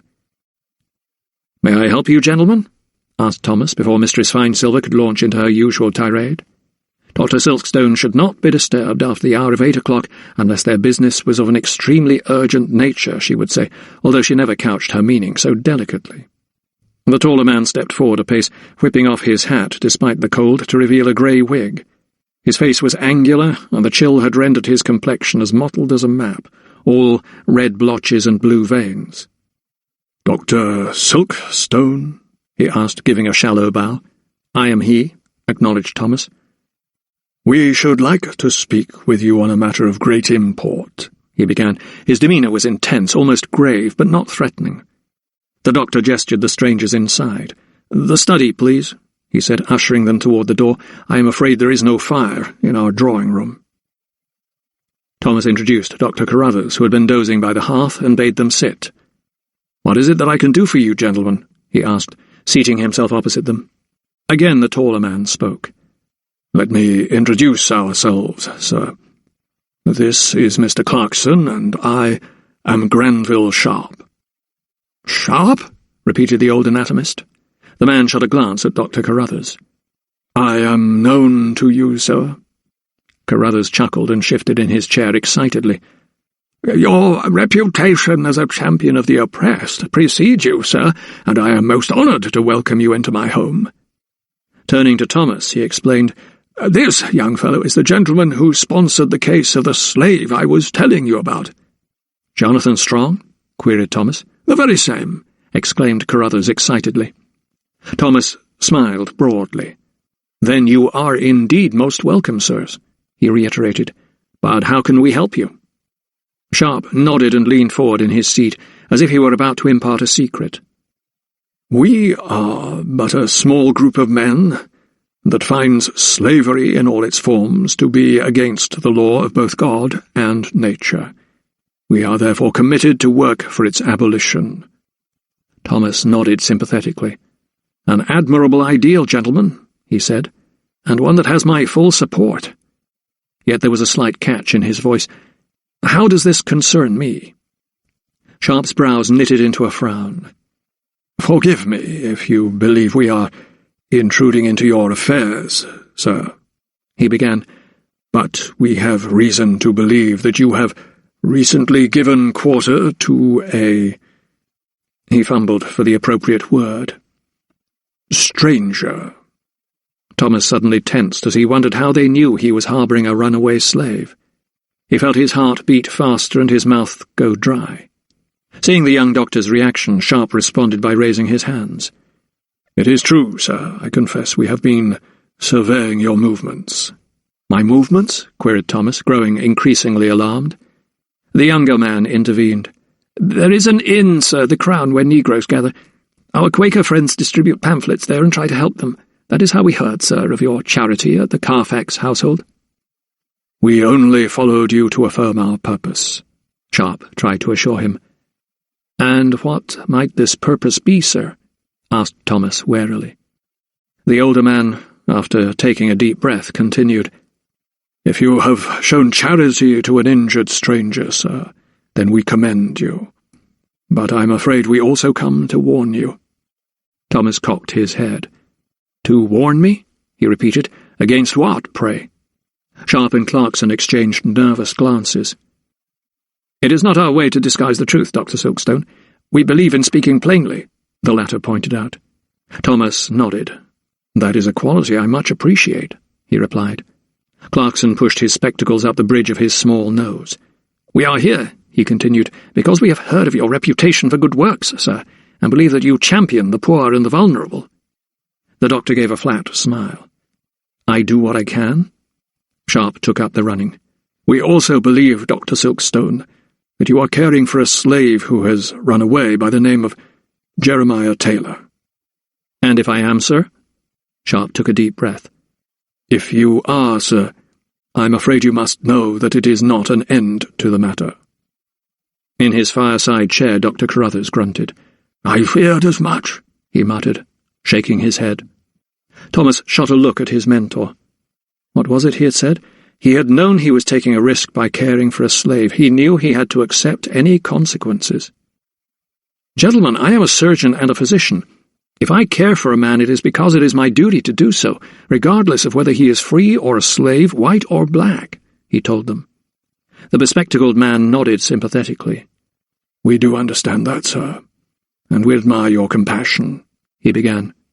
Thomas detected a caveat. "But?" Sharp resumed his warning. "But we are here to tell you that the slave's master will want him back," he said in a way that needled the doctor. Thomas felt the anger swelling in his chest, and he broke in suddenly. "Then the slave's master will have to deal with me first," he replied. Clarkson's features tightened. "That is what we fear, Dr. Silkstone. By protecting the slave, you are putting yourself at risk." Thomas nodded.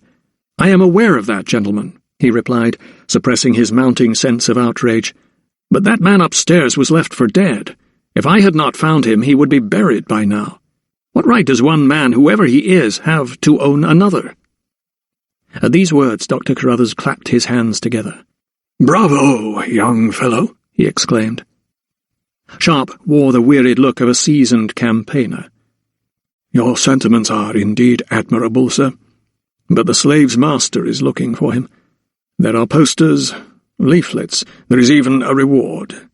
He reached into his leather bag and pulled out a handbill, offering 10 guineas for the safe return of a slave known as Jeremiah. Thomas studied the leaflet. It described the runaway as almost 6 feet tall and wearing a dark blue coat. It matched the description of the young Negro upstairs. He flung the paper down on a nearby table in disgust. "If his master comes calling, I shall deny all knowledge of this person, gentlemen," he said. Sharp gave a wry smile. "I admire your principled stand, Dr. Silkstone.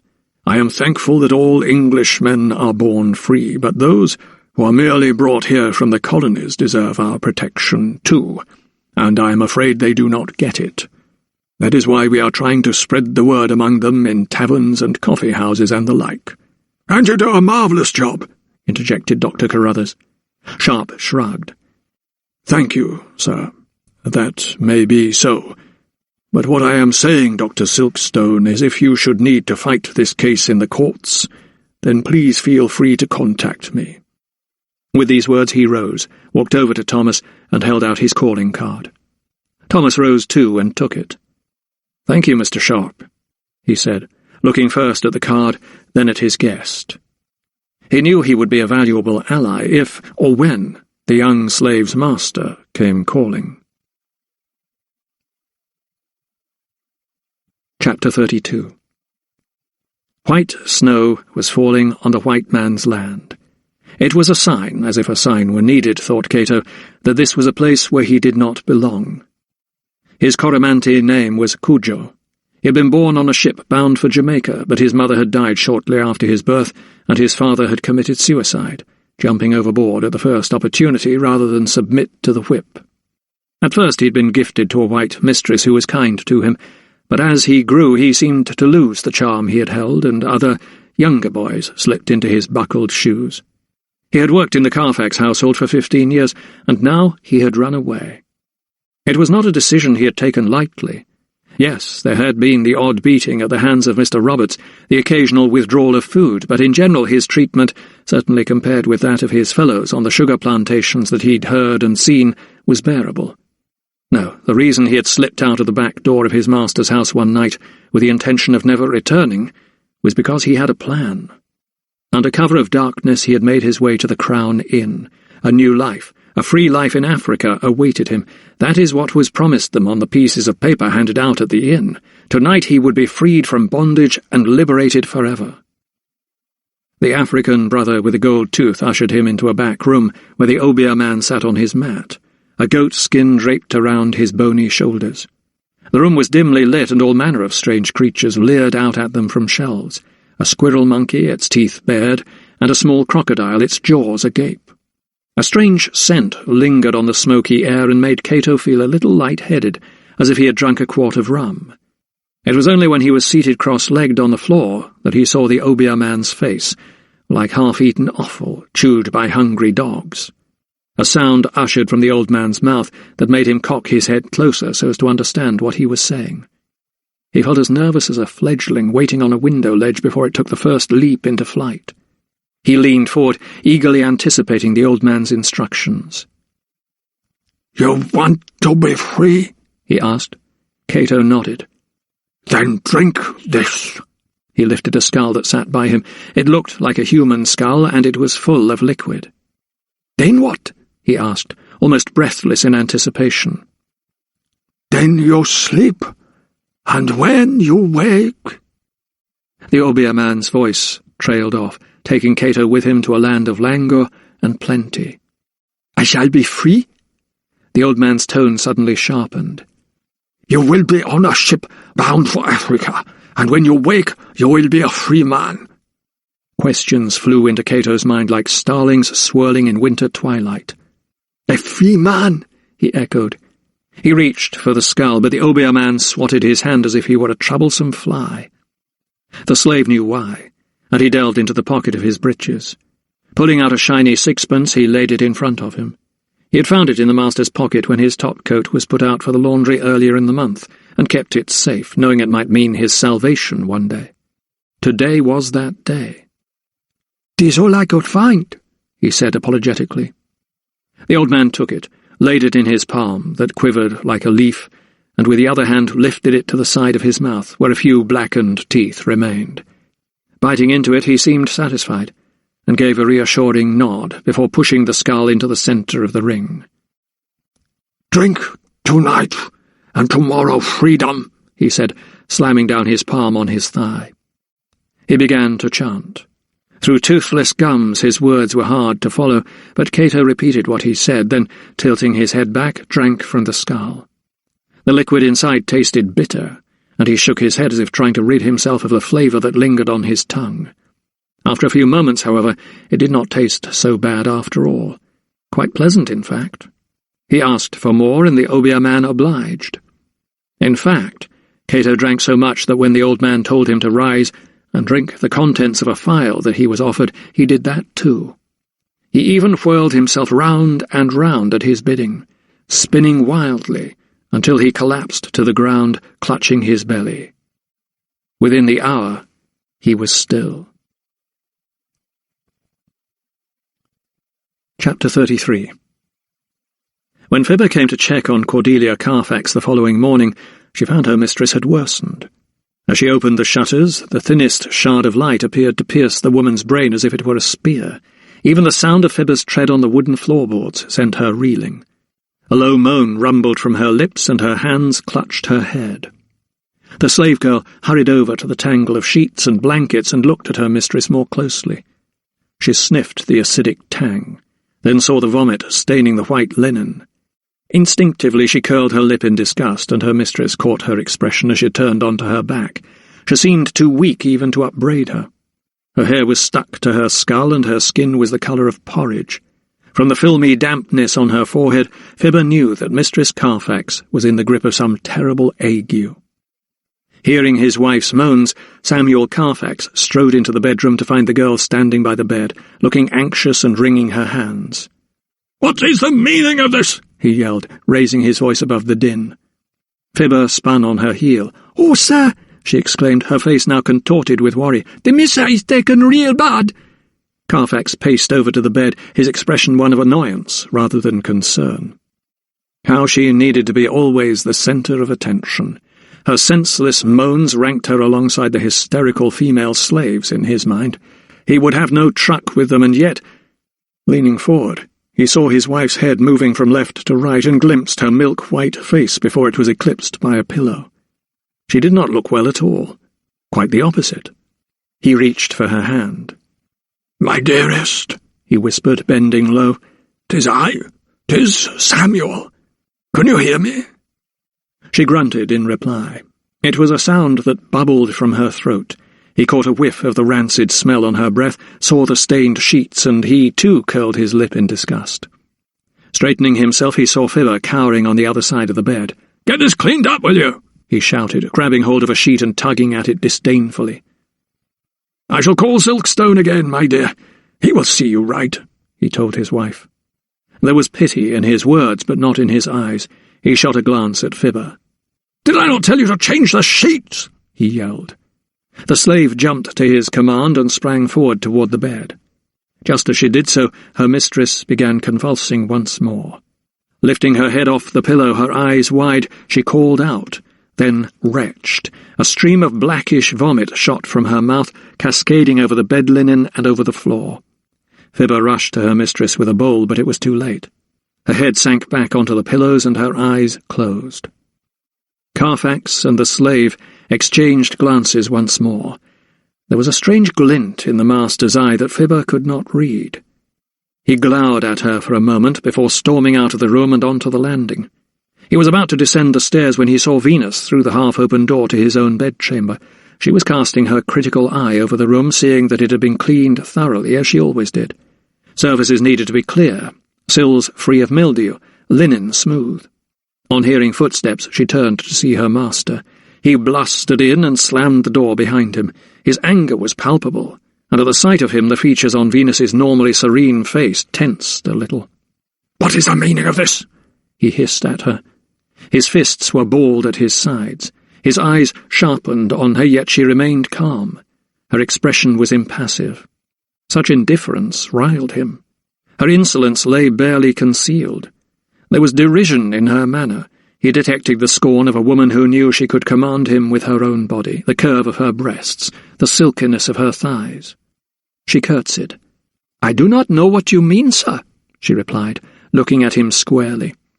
Her wanton impudence only served to inflame his passion.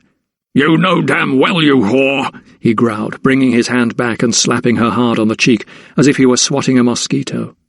She reeled with the force, taking 2 steps back, but she did not fall. Nor did she rub her coffee-coloured cheek, even though it burned as brightly as if a brand had seared it. Instead she looked at him, but remained silent. Carfax shocked himself with the ferocity of his attack. For a moment he stood still, catching his breath, until he turned and pointed. "Your mistress lies ill next door, spewing her guts out, and I know 'tis your doing." Venus shook her head, and her usual composure began to crack. A look of incomprehension scudded across her face. "I no understand, sir," she replied. Carfax strode toward her. She could smell his smell, leather and tobacco, but still she stood her ground. "This is your sorcery. Your slave magic, is it not?" He lunged at her body and grabbed the top of her stomacher, pulling her close to him so that she felt his spittle splatter her skin. "No," she gasped. "I know nothing." He looked at her for another moment, as if trying to search behind her eyes, delving into her mind. Another tug on her bodice brought her even closer to him. "If my wife dies, I shall see to it that you are hanged for her murder, you hear me?" His grip was like a vice that squeezed the breath out of her lungs and pulled her whole body toward him. Thrusting his mouth against hers, he began biting her lips, and when she parted them to cry out in pain, he bit her tongue too, as if his hunger was driving him mad. His ferocity lasted only 2 or 3 seconds, and he pulled away as quickly as he had lunged, his eyes suddenly wide with horror. Blood smeared Venus's face. With his forefinger he traced the slash of scarlet that streaked her cheek from her mouth toward her left ear. His touch was suddenly tender, and his grasp loosened. "I cannot have a suspicious death around my neck if I am to stand for Parliament," he said firmly. He eased his hold even more. "You understand?" She nodded, and he opened his clenched fist, letting her step backward. Wiping her face with the back of her hand, she juddered slightly, as she saw the blood from her bitten lip. "I'm glad you do," he said, his tone suddenly softening. Straightening his waistcoat that had ridden up in his exertions, he nodded, as if he had just concluded a business transaction. "There must be no scandal," he repeated to himself as much as to Venus, and he made for the door. As soon as she was sure that the master had returned downstairs to his study, Venus picked up the hand mirror from the chest of drawers and inspected her lips. There was a purple slit on the bottom, which was slightly swollen. Licking her handkerchief, she dabbed the wound gently, wiping away a smear of blood. No one must know of her humiliation. A canker, she would say, if anyone drew attention to it. The English climate did not suit her skin. Her composure restored, she entered Mistress Carfax's bedroom. Fibber was wrestling with a bundle of foul-smelling sheets. Remaining by the door, she surveyed the scene. Mistress Carfax, covered in an eiderdown, barely able to move, the bowl of rancid liquid, Fibber flustered and incompetent. "Where is Patience?" she asked suddenly, making the girl jump. Wheeling round toward the door, Fibber, the bundled sheets now under one arm, registered surprise at Venus's presence. She sketched a curtsy. "Patience downstairs, missa," she replied quickly. "She sent me to clear up sick." Venus nodded, seemingly satisfied with the girl's answer, but her gaze began to wander. Her eyes roamed the room, first to the fireplace, then to the dressing-table, then to the floor. Fibber, thinking she could resume her duties, took a few steps toward the door. "Not so fast," said Venus, raising her hand coolly. Fibber frowned. Her mouth opened in silent protest, but she knew better than to question Venus. "Where is it?" asked the housekeeper, keeping her voice low so as not to wake her mistress. Fibber shook her head. "Please?" She blinked nervously. "Where is the obeah bag?" Venus's voice was as calm as a summer's day. "It has to be in here somewhere." Her eyes remained darting high and low. She glided over to the fireplace, where a sickly blaze spluttered. She ran her hand under the mantel-shelf. With the poker, she jabbed under the firehood and up the chimney-breast. "It is in this room. I know it." Fibber's eyes betrayed her as they darted involuntarily to the lintel. Venus followed them and sashayed over to the door. "No!" screamed Fibber, but it was too late. Venus reached up and felt the coarse fabric of the lumpy bag. Pulling it down, she fixed Fibber with a knowing stare and held it triumphantly aloft. The girl was squirming, like a maggot on a fishhook. She kept throwing glances over to the bed to see if her mistress stirred. Thankfully, Cordelia Carfax seemed oblivious to the drama that was playing out in her bedroom. "Please, Venus," begged Fibber, "give it to me." The girl lurched forward, trying to snatch the bag, but Venus, who was considerably taller, simply extended her arm and held it high above her head, out of her reach. "So what have we here?" Venus asked softly, when she had assured herself that the girl would not try and retrieve the bag. Loosening the drawstring, she delved inside. First she pulled out the ball of hair, followed by the pig's tail, then the nail clippings and the kersey band. The grave dirt was sticking to her own hands. Suddenly she lifted them, cupping them, her palms held upward. She shook her head as she looked up at Fibber, then, in a sharp, lurching movement, grabbed the girl's right hand to inspect it. Grasping her thumb, she noted that the nail was exceptionally long. Then, scowling, she flung down the hand with such force that she almost broke the girl's wrist. "You are very foolish," she chided her. "Why you want her dead?" She jerked a look over to the bed. The slave's eyes glistened with reproach as she rubbed her injured hand. She began to snivel. "She killed my baby. She tried to kill me." A strange smile floated across Venus's cut lips. "You stupid girl," she told her softly. Her tone would have been the same had she been complimenting Fibber on her stitching or her cleaning. It was steady, unhurried, patronizing. She shot her a quick look of disdain before drawing tight the strings around the bag's mouth. Then, cupping it in her hand, she flung it onto the fire and it flared into a cone of flame. Fibber screamed and ran toward the grate, but the hessian of the bag was well ablaze. She shot back at the bed as if expecting to see her mistress writhing in agony as the imprint of her soul went up in flames. But there was no sound other than the hissing and fizzing of the bag as it was consumed by the fire in the hearth. In the refuge of his own laboratory, Thomas sat staring into the dying embers of the fire. He was pondering on Sir Joseph Banks's disclosure about the purpose behind the mission to Jamaica. There was something that troubled him deeply about their last meeting, something that told him the great man was still holding back. He was convinced that somewhere in this tangle of secrecy and intrigue lay vital clues as to who may have killed the young artist. He strode over to his desk and pulled out from a drawer a folio containing several of Matthew Bartlett's sketches, and began leafing through them until he came to the drawing of the branched callaloo. He walked over to the wall and tacked the sketch onto a wooden board that hung there. Taking a few paces back, he studied it. The tropical herb with its long-stemmed, egg-shaped leaves and small white flowers looked innocuous enough, yet, in all probability, it would possess the same properties as its European relative, the deadly nightshade. It was beautiful, but lethal if taken in sufficient quantities. Yet Dr. Welton, from what he could glean from Sir Joseph, also had faith in its narcotic powers. Glancing over to the bookshelf, he resolved to discover exactly what was known of the plant's power. He strode over to consult one of the many tomes, seeking out an ancient volume belonging to Dr. Carruthers that listed all known herbs and their properties. He soon found it, and, blowing the grime from its cover, he leafed through its well-worn pages. He quickly came to the page with the heading Solanum nigrum. Yet instead of answering his questions, the entry in the pharmacopoeia only served to disturb him. With mounting unease, he read, "Also known as Pretty Morel, an herb sacred to Hecate, one of the Titans, who holds the keys to the underworld, often associated with lunar magic or works related to death, and in witchcraft." Thomas slammed the book shut, sending clouds of dust billowing into the air. "Witchcraft," he murmured, his thoughts darting back to one of John Perrick's letters that had mentioned what he called a kind of witchcraft. What was it called, he asked himself. Obeah, yes, that was it. Obeah, a form of religion practiced by the Negroes. Rushing over to his desk, he rifled through his drawers once more and pulled out the sheaf of Perrick's letters from a leather wallet. There remained only 2 or 3 that he had not read. He scanned one of them quickly, then another, until he came to the 4th page. Moving over to a lamp, his eyes widened as he read Perrick's words. "There are those whom slaves hold in high regard, called obeah men. They practice witchcraft or sorcery using narcotic potions made with the juice of a herb, callaloo, or species of solanum.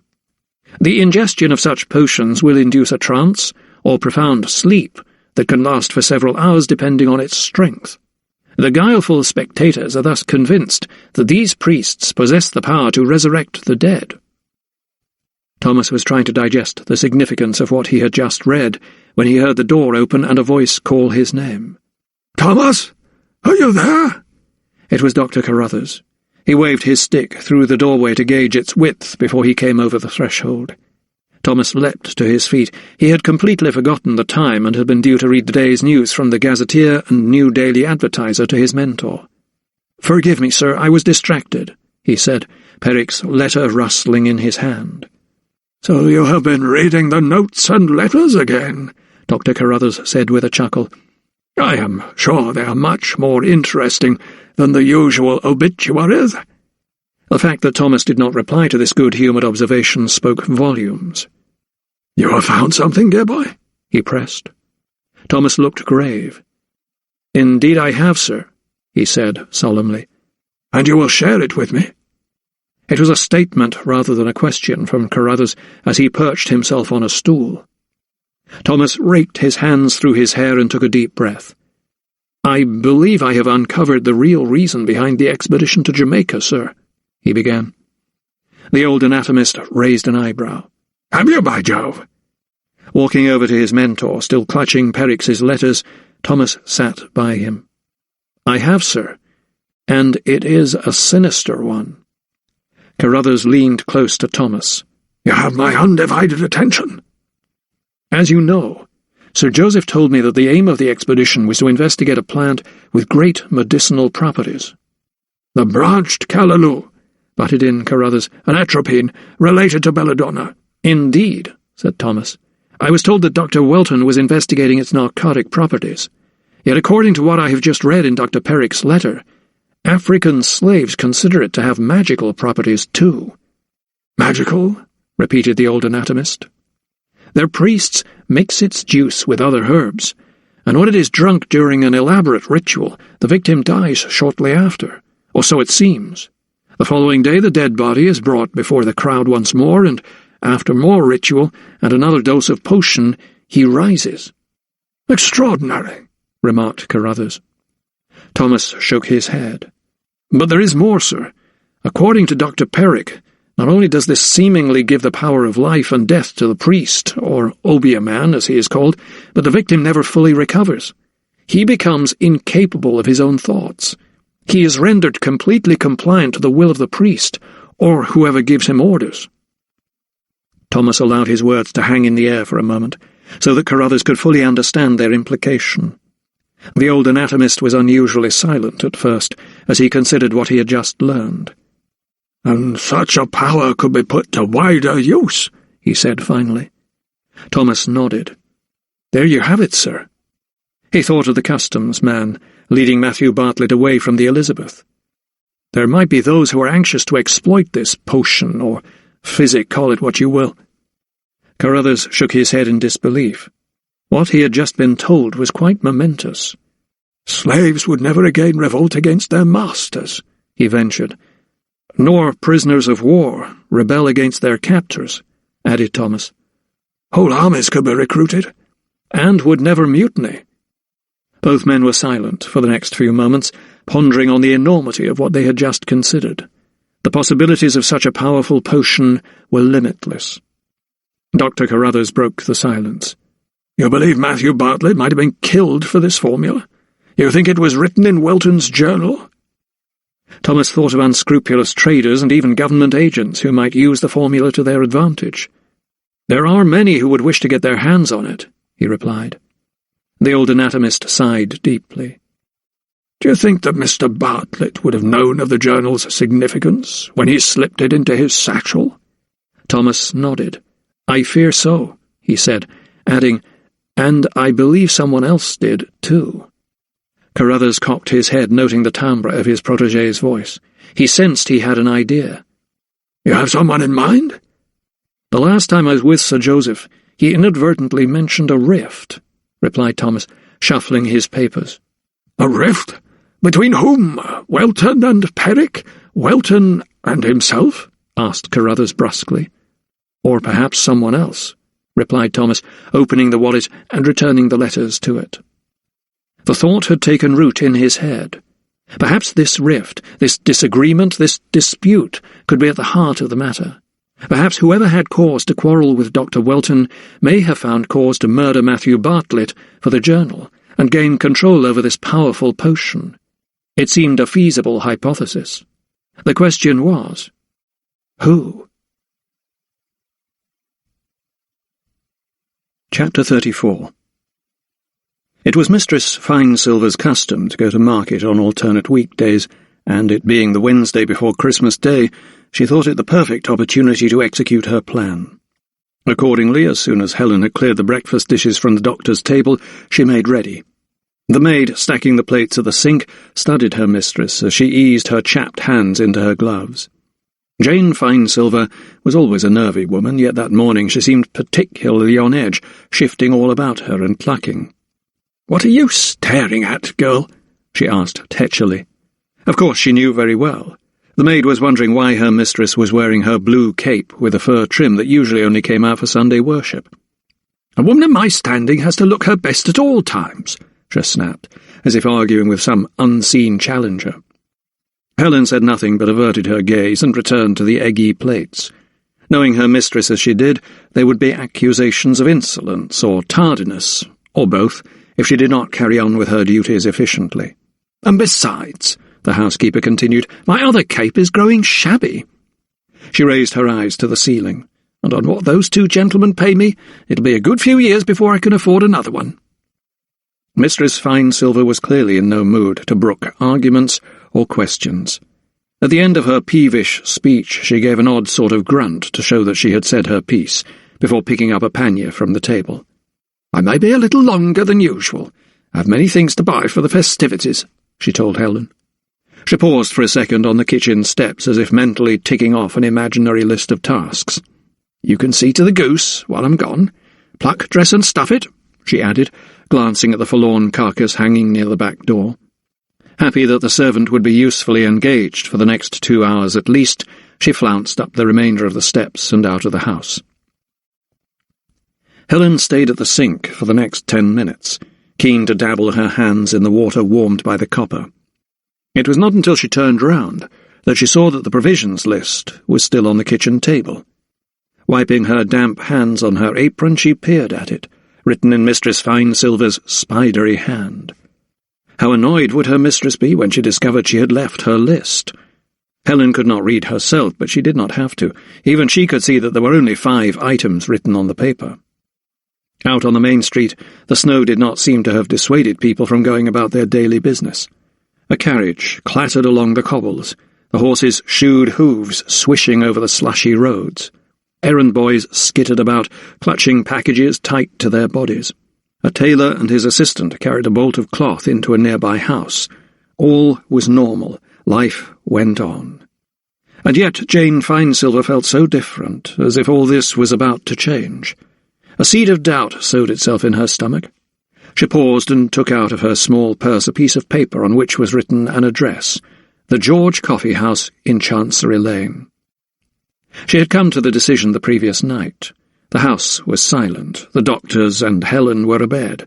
The fire in the study was all but ashes, and she was just making her final rounds, checking bolts and shutters, when her candle had illuminated a small leaflet of some sort that had been left on the table in the study.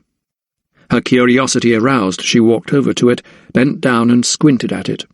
She read it once, then again, then rocked back with wide eyes and a sharp intake of breath. Pausing to consider what she had just gleaned from the flyer, she looked at it again, even more intently, as if memorizing its words. In her own room a few minutes later, it was this memory that she committed to paper in the form of an address, and it was to this address that she now proceeded. Sometimes her pace was assured, hurried even. At other times she slowed, mulling over the consequences of her actions. She loitered outside a milliner's on the Strand and pictured herself wearing a new bonnet at Easter.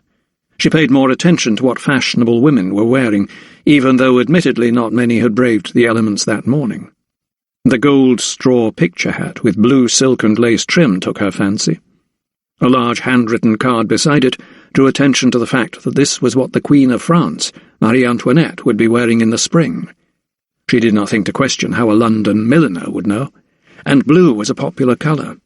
How drab and dull she felt. She may have been widowed a good 20 years ago, but she still had womanly wants and needs. New fripperies, a fashionable tit-for. Surely this was not too much to ask for a woman of her station. Taking a deep breath, she turned up Chancery Lane, looking out for the sign of the coffee-house overhead. The narrow street was crowded with men in black, the lawyers and barristers who habituated this part of London, like nesting rooks. Some huddled in doorways out of the wind, others moved quickly, purposefully, their heads down and bodies bent. A few more paces, and the George loomed in front of her. She stopped abruptly outside the door, and a man who had been walking behind her mistakenly barged into her left arm. "What were you doing?" he barked. She jolted forward, her nerve momentarily rattled, but taking a deep breath, she composed herself and focused on the door once more. Inside it was dark, but warm. The smoke from dozens of pipes filled the air, catching her throat, and the sickly smell of ale stung her nostrils. This was a man's world. It was no place for a woman like her. She felt men's eyes boring into her like worms into an apple as she walked toward the bar. They leered at her, jeered, made lewd remarks as she ran their gauntlet toward the bartender. Could they not see that she was a respectable woman? Did she not look clean and tidy? Was it not obvious that she was not of the streets? Perhaps her blue cape with its fur trim made her appear shabby. The thought of a reward strengthened her resolve. "Good day, sir," she called to the burly man behind the bar. Opening her bag once more, she brought out the piece of paper, unfolded it, and holding it at arm's length, where her focus was best, she read what was written. "I am looking for a gentleman who has lost his slave," she told him. The barman leered at her. He did not take her seriously. "Have you my word?" he mocked. Unfazed, she continued. "I believe I will find him here," she said firmly, without appreciating his tone. The barman flipped a cloth over his shoulder and lowered his elbow onto the counter, leaning forward confidentially.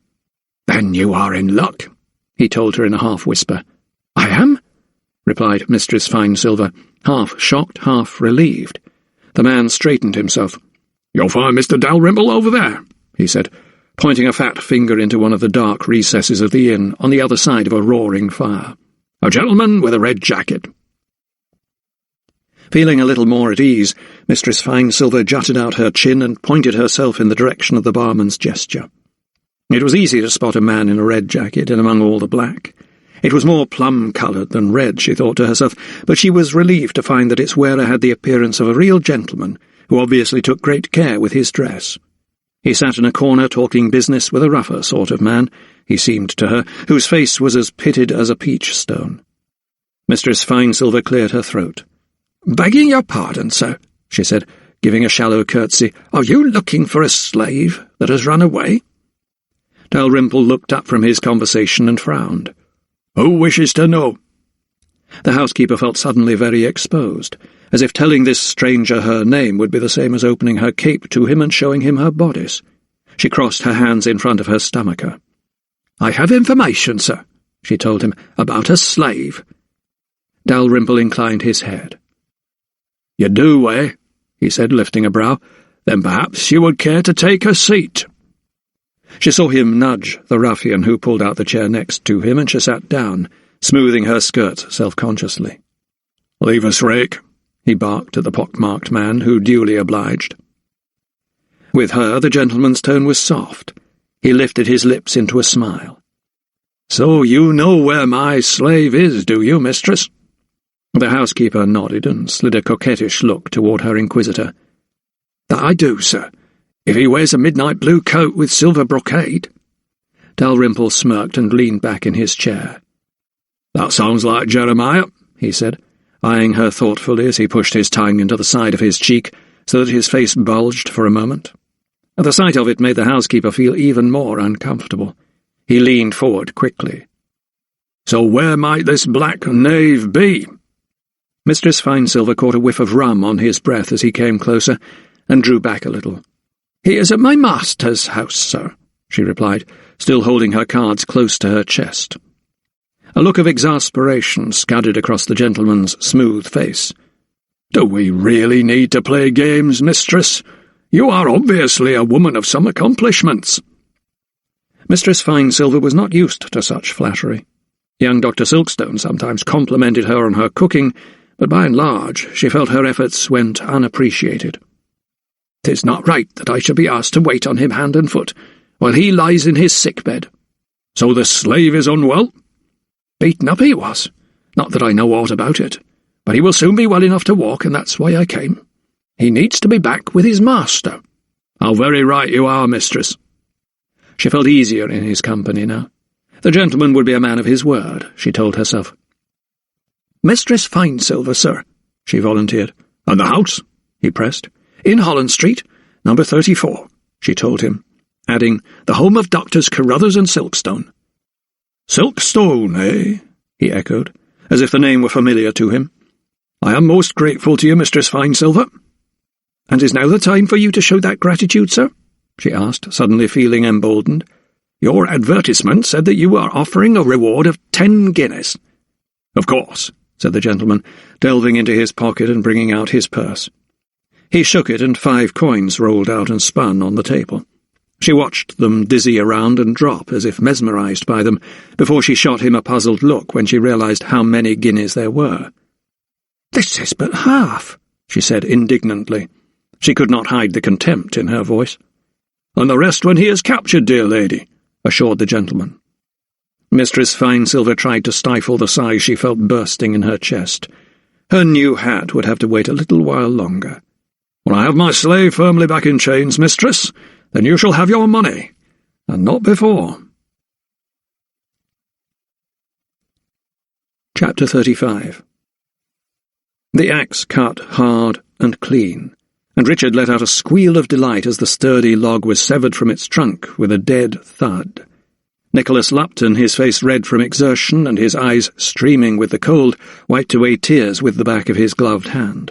The child flapped his arms, dancing around the fallen oak branch. Lupton's gaze followed him, and he chuckled. "Come, help me lift this onto the sleigh," he instructed. Since the excursion onto the frozen lake 2 weeks ago, the boy had been Lupton's regular companion. Despite, or perhaps because of, another heavy fall of snow, the young Earl had insisted on accompanying the estate manager on his rounds. Naturally, this had caused problems. In some places the drifts came up to the child's head, and he took cold very quickly, so Lovelock, the groom, and the ploughman had rigged up a contraption that enabled the sleigh to be dragged along behind a horse. Snuggled beneath a cover of fox fur, the boy had relished being a passenger in his very own winter carriage, and was frequently heard laughing as the sleigh rounded a corner or bridged a bump on the track.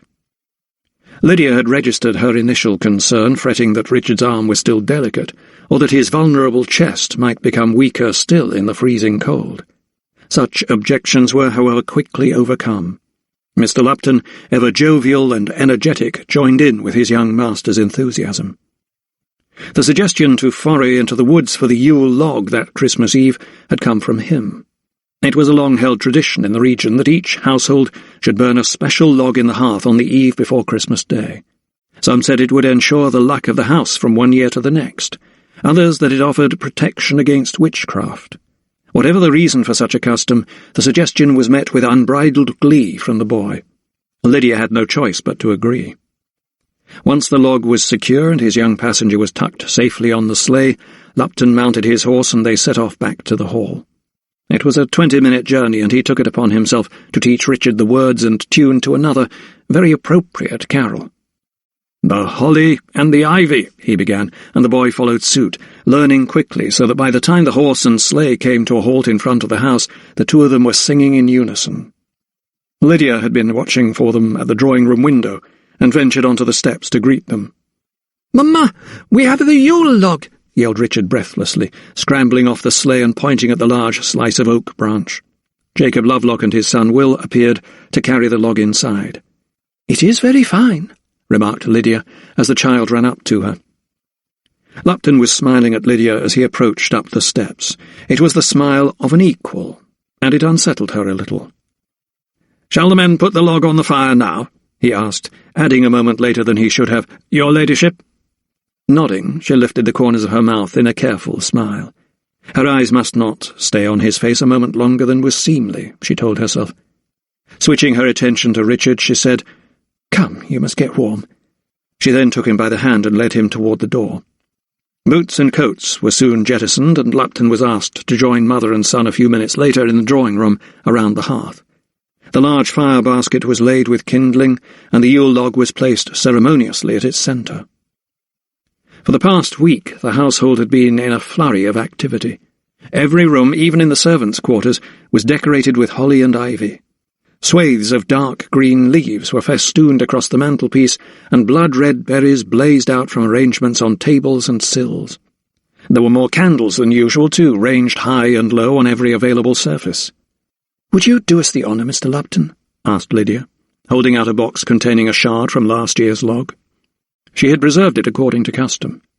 Striking a flint, the estate manager lit a spill and held it to the burned wood. The flame licked at it until it took hold, and Richard let out a whoop of excitement as the blazing shard was laid upon the log. Lupton performed his duty with great merriment, even reciting a ditty before he lit the kindling. "With last year's brand I spark the new block, and ask that sweet luck may light our way," he declared. As he said the words, he shot Lydia a look so joyful and so full of hope that her heart leapt in her chest. She felt herself wanting to take his hands and dance around the room with him. Had they been alone, she may well have been that rash. As it was, Richard was the one to reach up and clasp her waist, demanding to hug her. She bent low and took his hands in hers. "Hot chocolate," she cried. "Let us have hot chocolate." Her suggestion was greeted with mirthful cheers, and, without thinking, Lupton reached out and pulled the bell cord by the fireplace. The sudden tinkling cut through the laughter like a knife. Both Lydia and Lupton froze in the moment as they realized what he had done. "Forgive me," he said, shaking his head as if waking from a dream. "I forgot myself." Embarrassed, Lydia smiled and looked away from the hearth. Her face was tingling, and she brushed her hand against her own cheek, feeling the heat rise from her skin. She was not sure whether it was the fire's glow or her own discomfiture that caused her to blush. "Think nothing of it, Mr. Lupton," she replied, turning her attention to Richard. She fussed about the boy, exaggerating her gestures in a show of enforced mirth, which only served to fuel the unease. The awkwardness persisted, so that when Hannah appeared, she could sense a certain tension hanging in the air. Lydia let out a little laugh. "3 cups of hot chocolate, if you please," she blurted as soon as she saw the maid. Hannah curtsied and was heading for the door when, remembering some previously forgotten question, she turned. "Begging pardon, your ladyship," she began, "but Mistress Firebrace will be obliged to know if you be requiring a bough of mistletoe hanging in the hall." Lupton and Lydia exchanged glances. It was as if they both pictured amorous lovers stealing a kiss under its green clusters. Every kiss beneath meant a pearly berry fresh plucked from its curved leaves. Lydia turned to the maid.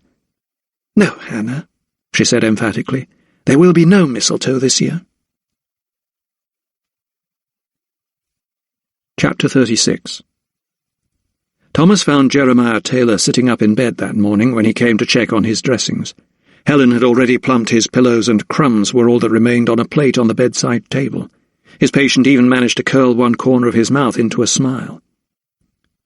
"You seem in better spirits today, Jeremiah," remarked the doctor, as he carefully unfurled the bandage about the slave's head. The attempted smile soon vanished. "Sir, you know my name?" Thomas thought of Messrs. Sharp and Clarkson, and the handbill advertising a reward for his capture.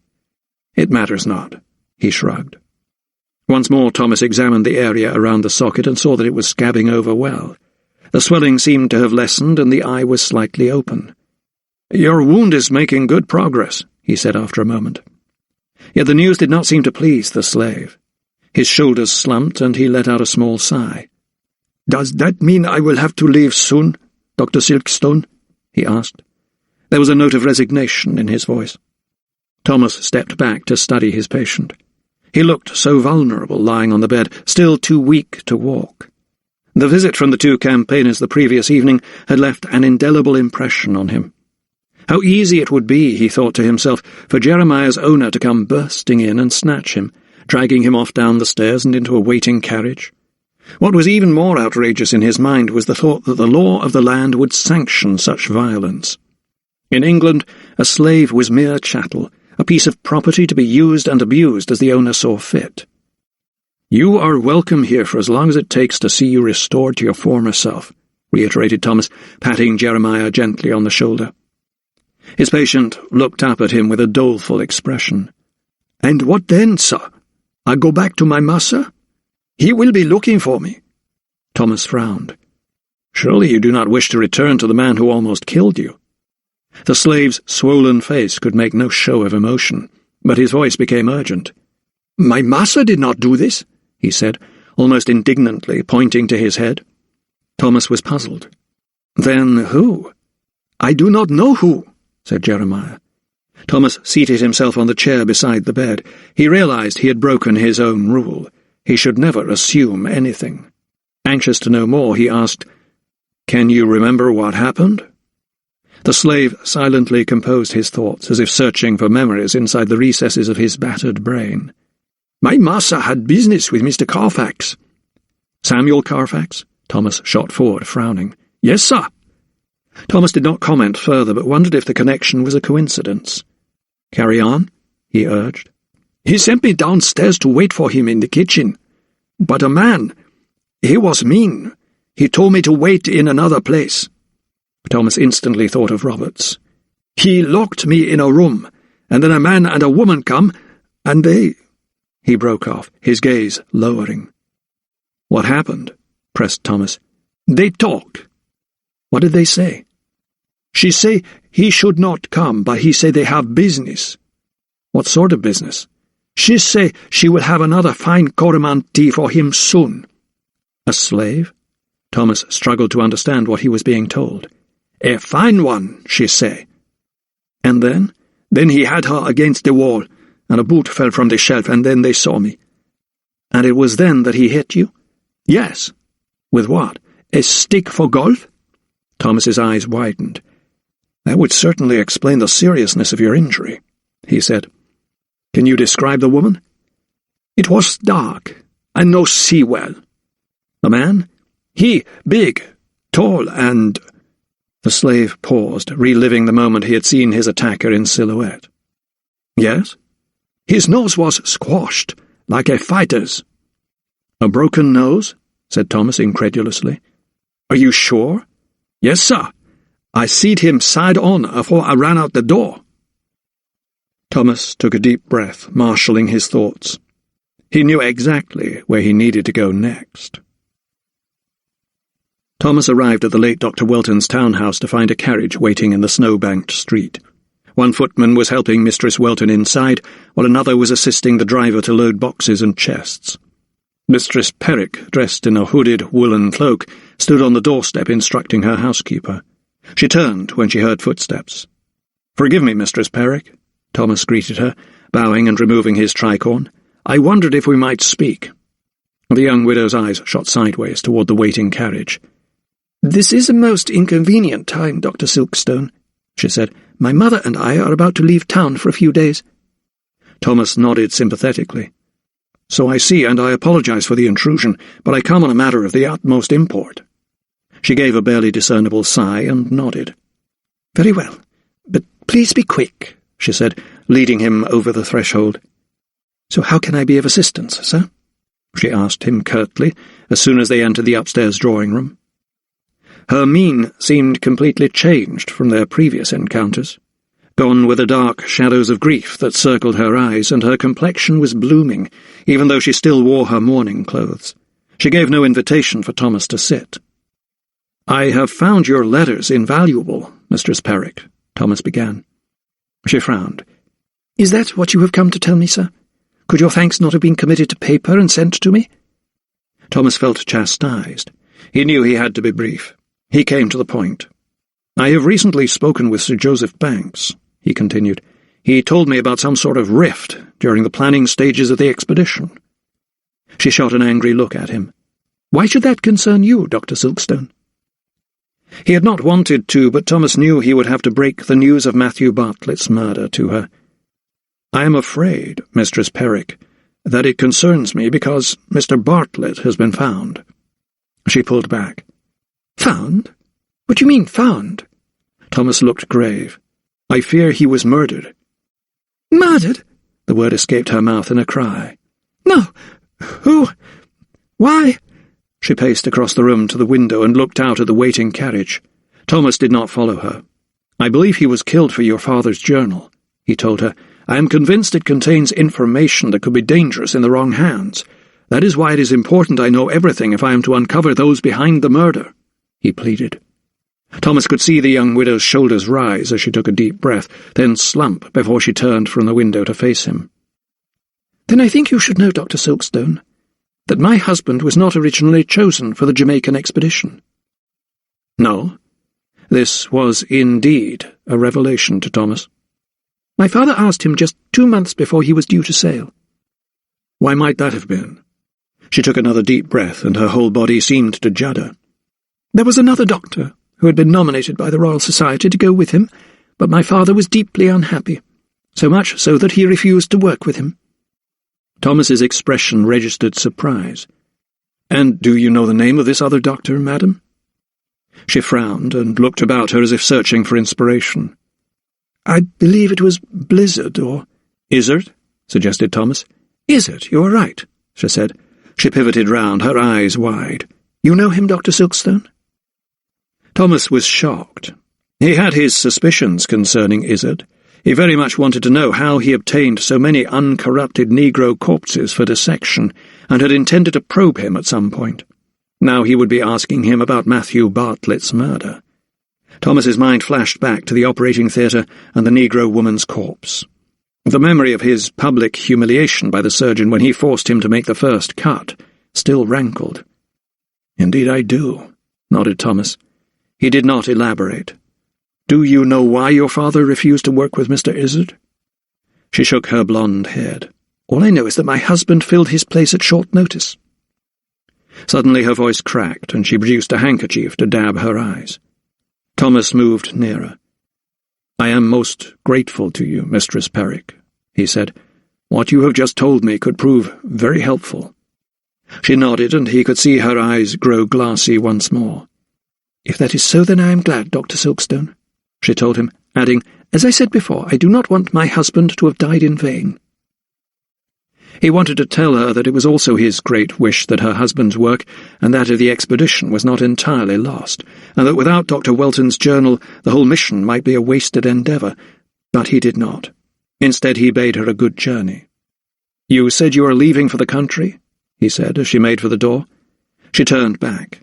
"Yes, we have a modest house," she replied. "In West Wickham?" ventured Thomas. For a moment Mistress Perrick looked shocked, until Thomas threw a look over to where the painting of the golden ball hung in its gilded frame. "Yes, West Wickham," she replied. "You know it?" Thomas gave a wry smile. "I have passed many hours there," he said vaguely. She did not press him further. She appeared in too much of a hurry, and with a nod she led Thomas into the hallway. It was clear from her reaction she wished the place mentioned no more. Chapter 37. The operating theatre at the Brewer Street School of Anatomy was packed full of students, all eager to see Mr. Hubert Izzard perform an autopsy. Banked in rows that looked down upon a dissecting table at the centre, they were given an excellent view of the spectacle about to unfold before their eyes. Since Thomas's unpleasant encounter with the surgeon, Izzard's fame had spread. He was the anatomist who could provide his pupils not just with arms or legs, not just with mouldy, putrefied corpses, but with whole, entire, newly dead cadavers, their flesh so fresh it was barely cold to the touch. What was more, their supply seemed regular, not one a month, which by any standards would have been considered excellent, but one a week. No one queried this frequency, nor the fact that all the dead were Negroes. No one, that is, except Thomas. Sitting anonymously, surrounded by men only a few years younger than he blended in well with the audience that now waited in hushed awe as Hubert Izzard held his scalpel poised over another young Negro. "A fine Coromantee," he pronounced. Thomas felt his heart miss a beat.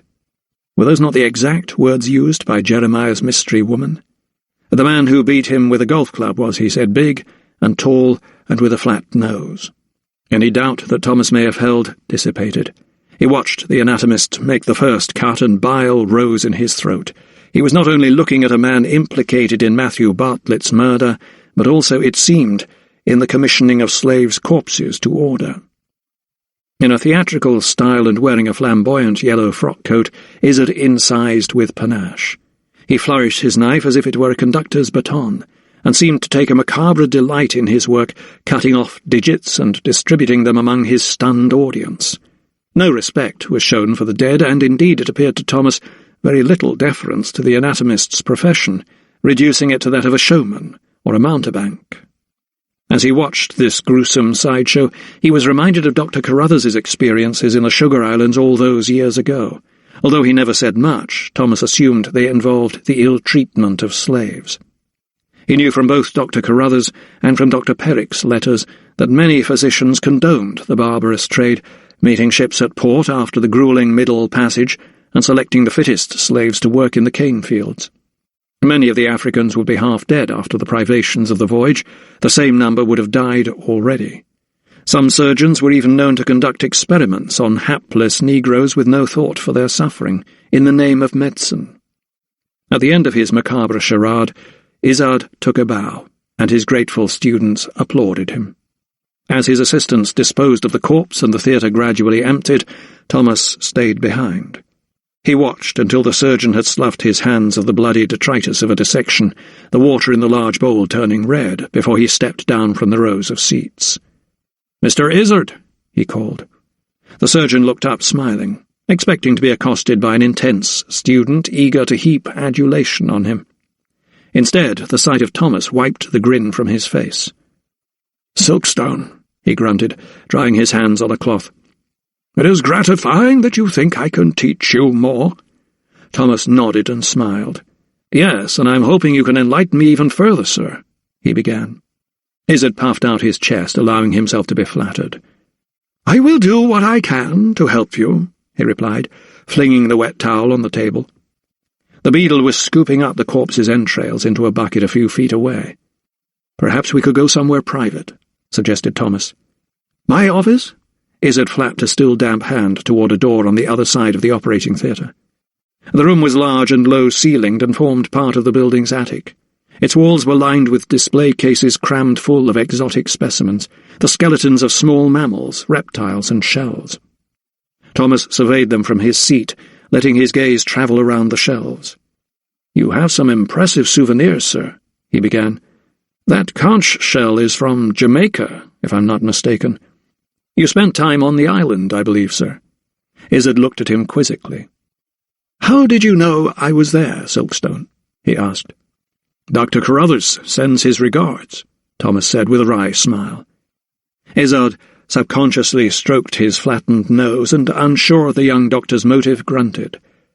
"That was a while ago now," he conceded, his gaze scanning his collection. "You obviously look back at your sojourn with fondness," said Thomas. A self-satisfied grin planted itself on Izzard's face. He leaned back in his chair. "Indeed I do, Dr. Silkstone." "So much so that you wanted to return there, I believe?" asked Thomas. Izzard bridled at the suggestion. His head jerked up, and he fixed Thomas with a glower. "What is this about, Silkstone? Why are you here?" The doctor cut to the chase. "I am here, sir, because I have some questions about the Royal Society's recent expedition to the island." Izzard puckered his mouth. "What of it?" "I believe you were originally selected to accompany Dr. Welton, but that he objected to you joining him. May I ask you on what grounds?" The surgeon's features suddenly gathered themselves into a scowl. "Who told you that?" he snapped. Thomas remained silent, allowing Izzard to simmer. "I'm not sure what you are insinuating, Silkstone, but I do not like your tone." Thomas knew it would be difficult to tease out information from this arrogant man without confronting him directly. He decided to tread more warily. "I did not mean to offend, sir, but the expedition's last remaining member has been found murdered, and I am sure you understand that questions must be asked of all those with any connection to the venture." Izzard eyed Thomas for a moment. "And you have taken it upon yourself to ask them?" Thomas felt his tone was patronising. "I feel it my duty, sir," he replied. "I am cataloguing the collections and am therefore deeply involved in the whole affair." "The murder is the talk of the clubs and salons, Silkstone," Izzard conceded. "If it gets out that 'twas I who was originally nominated to go, there will be even more, and of a slanderous nature." "So you will answer my questions?" Izzard shook his head, and his lips flickered into a smile, but his eyes remained cold. Come, Silkstone. We are men of science, let us speak frankly. Perhaps it is you who can tell me what you know." Thomas sensed that a trap was being laid. He would be cautious. "I know that there seems to have been a disagreement between you and Dr. Welton over the nature of your mission." Izzard cleared his throat and arched his brow. "You have been speaking with Sir Joseph?" Thomas nodded. "I have, sir." "Then you know that our brief was to bring back the formula for a most potent physic that appeared to give its administrator the power over life and death." He gave a wry smile. "There are certain admirals and generals in whose hands such a weapon could prove most advantageous." "And you objected to this?" Thomas did not understand where Izzard was taking him. The tall man slapped the desk. "Good God, no, Silkstone. I am a patriot, not a traitor. I could understand that if word got out of this, there would be some lily-livered Whigs who might object. John Wilkes would have a rant and protest that such a potion could enslave all our enemies. Well, in my book, sir, that would be an excellent thing." His face was reddening with excitement. "To me, you Americans will always be disobedient colonists, sir," he cried, adding, "and I'd like nothing more than to see George Washington in chains." His eyes widened at the prospect. Ignoring the jibes, Thomas remained confused. "So why, if you backed the mission wholeheartedly, did Dr. Welton replace you?" he pressed. "Petty jealousy? A clash of personalities? Your guess, Silkstone, is as good as mine. All I know is that my chances of membership in the Royal Society have greatly diminished, and that I've lost a fortune in fees." He coughed out the words in exasperation. That, thought Thomas, would explain why the anatomist had embarked on another route to his own aggrandizement, building up his reputation among both peers and students, and being rewarded with packed audiences who paid handsomely for the privilege of watching him perform dissections. "So you attract students with a plentiful supply of the most magnificent corpses to make ends meet?" Thomas's suggestion clearly rankled. For a moment Izzard seemed wounded. "Good God, Silkstone, they're Negroes!" he barked. Thomas nodded, and, thinking of the damning words of Dr. Carruthers, held his nerve. "Yes, and judging from your behaviour, you regard them as barely human," he said. Izzard shot back. "How else is mankind to progress unless we push the boundaries of medicine?" "I agree," conceded Thomas. Then, leaning forward, he added, "But do you not find it strange that when men are paid handsomely to rob graves for scarce corpses, there is suddenly such a copious supply of dead Negroes?" Izzard slammed his fist down on the desk. "God's wounds, Silkstone! You sound like one of those benighted Quakers intent on abolishing the trade. These Africans are goods, commodities to be used and traded and, yes, experimented upon, if you will. That's how I see them, and I am most certainly not alone in my views." "But Dr. Welton did not agree with your stance?" asked Thomas, wondering if the men's personalities were at the root of the quarrel. "Welton was a sentimental fool. He thought Negro lives were worth saving," thundered Izzard. "So that is how you justify dissecting such perfect corpses?" Izzard narrowed his eyes and leaned closer toward Thomas.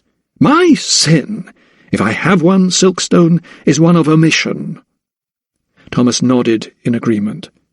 "You do not bother to ask how your specimens have died. You just take delivery of them." He did little to hide the contempt he felt. Izzard bobbed his head. "Precisely." "And you see nothing wrong in that?" Come, Silkstone. Name me a white man charged with the murder of a Negro." His challenge was greeted with silence.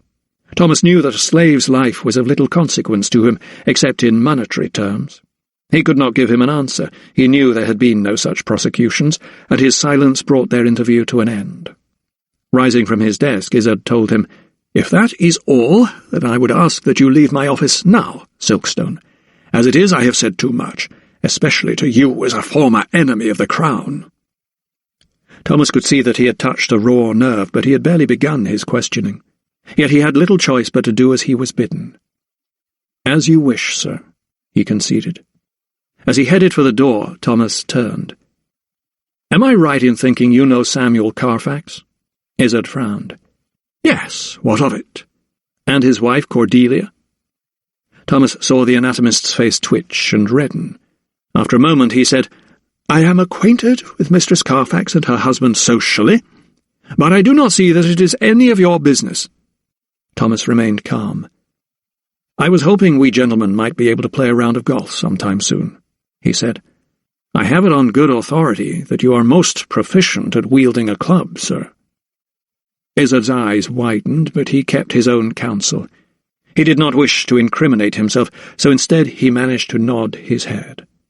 There was no need for Thomas to stay any longer. Chapter 38. Silently, Fibber slipped out of the house unseen. It was not difficult. The white servants were either helping Mistress Bradshaw prepare the Christmas feast, or adding fresh-cut branches of holly to the displays of greenery. There was a general liveliness and gaiety in the household.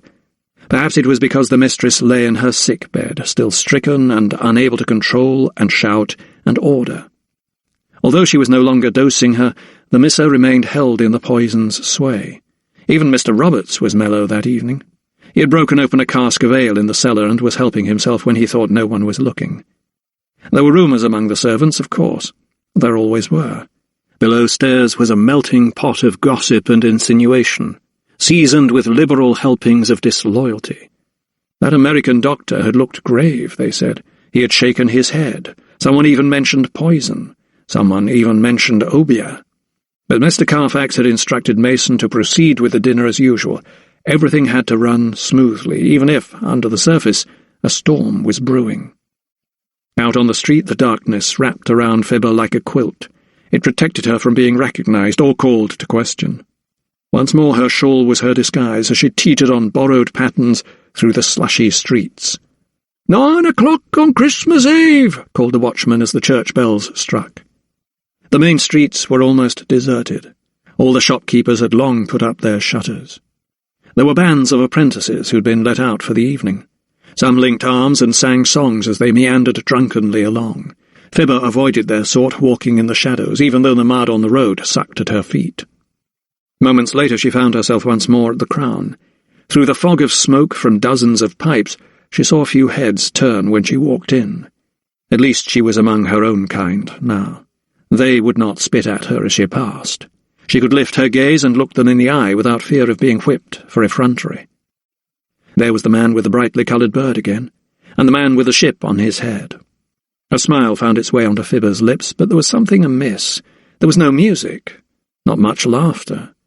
There was a low hum of conversation, but many of the patrons were clustered around 2 white men who sat on settles. She had never seen white men at the inn before. How did they get here? Who let them in? Now she found herself feeling affronted. What right did these whites have to enter the black man's domain? She drew closer for a better look. Her Negro brothers seemed to be listening intently as the older man, the cheeks of his thin face sucked in, spoke to them. Now and again he raised his finger and pointed at a leaflet he held in his spindly hand. His companion, much younger than he and with hair as red as rusting iron, was nodding enthusiastically. They did not appear to be threatening, but talked in soft, low voices. Fibber turned to Goldtooth. He had been eyeing her reaction to the white men from behind the bar. As she pulled the shawl away from her head, he recognized her instantly and beckoned her toward the low door. A shudder of remembered horror ran through her body as, once more, she was shown into the room where the obeah man held sway. The same damp, earthy smell assailed her nostrils, and from out of the shadows she felt the strange creatures fix their dead stares on her. The snake, the monkey's head, the pufferfish. The chickens still scratched and clucked in the corner, and the old man still sat at a table in the centre of the room, all of them conspirators in this macabre theatre. This time the obeah man's head was not bowed, as if he had no need to hide his hideousness from her any longer. In the candlelight his twisted features still repulsed her, still made the nausea rise in her throat, but her terror had cooled. Her fear no longer boiled inside her, now it was only simmering. The old man peeled back his lips in a sort of greeting, but Fibber did not return a smile. Instead, she forced herself to look at him squarely.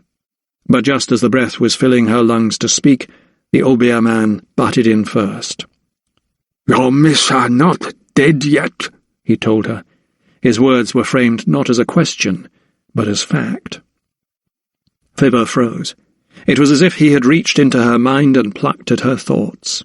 He let out a cackle, a sound like one of the hens, and brought a clenched hand up to the table. Shaking his fist, he made a rattling sound, then opened his fingers to send several jagged teeth tumbling like dice across the wooden surface. "They tell me what happened." His voice was hoarse, and his breath rasped in his chest. Fibber considered the teeth for a moment. Creamy white, some sharp as daggers, others plump like pillows. Were they animal or human? She was not sure. "You know the Obeah bag was burned?" The old man nodded his grisly head. "I know," he replied with the calm self-assurance of a seer. Fibber suddenly jolted forward as if some unseen force had grabbed her and pulled her toward the old man. Resting her small breasts on the table, she fixed him with terrified eyes, and her mouth contorted into a fearful scowl. "What will happen?" she implored him. "What will happen to the magic?" The Obeah man tilted his head thoughtfully and drew the scattered teeth toward him with his gnarled hand. Cupping them in his fist, he shook them once more before throwing them onto the table. For a moment he was silent, studying the pattern they made, reading them as a scholar reads a book.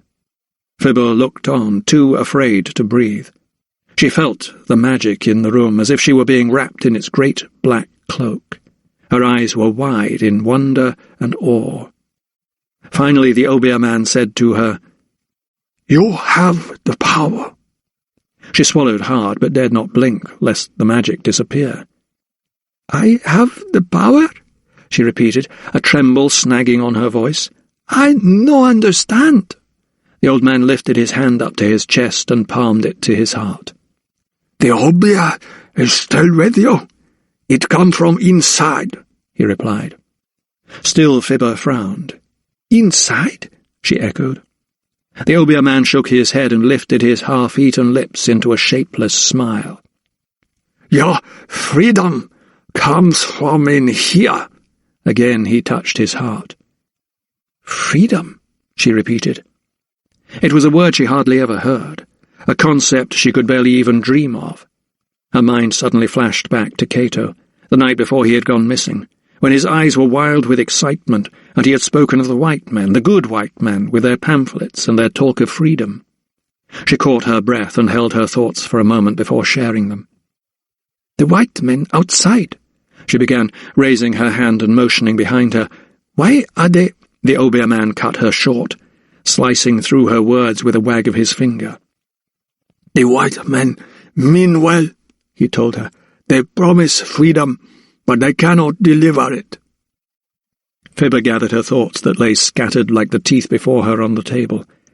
Is that what had happened to Cato? Had the white men promised him freedom? She recalled how he talked of seeing his homeland that night, how his words had left his mouth like music. But then a shadow suddenly loomed across her vision. Where was he now? She imagined him on a ship bound for Africa, but when she searched the Obeah man's face, she knew that she was wrong. Any dreams that Cato had nourished had been fleeting. He had been cresting a wave that had broken and dissipated so far away from the shore. She suddenly realized he had been betrayed. The Obeah man remained holding her gaze. "You know what you must do," he told her. He punched his chest lightly with his fist. "You know, in here," he said, and as he spoke, a flapping, whirling sound suddenly filled her ears, and she saw feathers like snowflakes drift in front of her eyes. A loud gasp escaped from her throat as she looked up and saw a single white dove rise from behind the Obeah man and fly up to one of the rafters above her head. A weight seemed to be lifted from her shoulders, and a sudden surge of confidence washed over her. A way ahead opened up to her. She nodded to the old man. "I know," she said. Chapter 39. Thomas found Jeremiah lolling in a high-backed chair beside the glowing embers of a small fire. A blanket was draped across his knees, and it was clear he had been dozing before the creak of the opening door had aroused him. He sat bolt upright as if he had been caught doing something he should not have been. "'Tis I, Dr. Silkstone," Thomas reassured the slave as he advanced toward him in the half-light. Both the young man's eyes were now open, and there was a fear in them that the doctor wished he could ease. No balm could soothe away the years of mistreatment, that much he knew. "'Tis good to see you sitting up," he remarked. Jeremiah nodded. "I grow stronger, sir," he replied. He managed to form the words well and did not wince with pain as he spoke, noted Thomas. The doctor was about to take his patient's pulse when there came a loud knock at the door, followed by a violent tugging of the doorbell. Both men shot an anxious look at each other, but Thomas tried to make light of the sudden intrusion. "Revellers, or mummers," he suggested. "'Tis Christmas Eve," he added, heading for the door. Standing on the landing, looking directly over the banisters, he saw Mistress Finesilver open the front door to two men, one uncouth and burly as a baboon, while the other, in his plum-coloured coat, appeared to be a gentleman. Thomas did not like the look of them. There was something in their manner. Something was wrong. Yet instead of asking the men how she could help them and the purpose of their visit, Mistress Finesilver mumbled a few words, then simply stood aside. The men brushed past her and headed up the stairs. Thomas rushed down to meet them on the first-floor landing. "What is the meaning of this?" he asked breathlessly. He could see them more clearly now, and from the look on their faces they had not come on a social visit. The ruffian, his face pitted as orange peel, sneered at him and pulled back his coat, to reveal a leather cosh hanging at his belt. Squaring up to Thomas, he stuck out his belly and put his hands on his hips. "I'll handle this, Rake," came the gentleman's voice. It was calm but authoritative. He set foot on the landing and faced Thomas. Events were moving quickly. The blood began pounding in the young doctor's ears. He needed his wits about him. Strangers were trespassing into his home, and he suspected Jeremiah was the reason. The runaway was in danger. "Who are you to come barging into my house like this, sir?" Thomas cried. The gentleman's chin jutted out as if he felt he had every right to be there.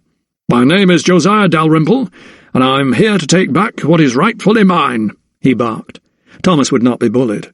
"You are trespassing, sir, and I would have you leave my house before I call the constables." The gentleman fixed him with a stare so close his breath wreathed the young doctor's face. "Constables, eh? 'Tis you who shall be arrested for stealing another man's property," he cried. Thomas narrowed his eyes. He had guessed as much. Property? And what might that be? He asked mockingly, trying to play for time. "You have my slave, sir, and I'm come to take him back." The intruder was intent. Shoving Thomas aside with his shoulders, he pushed past him and into Jeremiah's room. His henchman followed suit.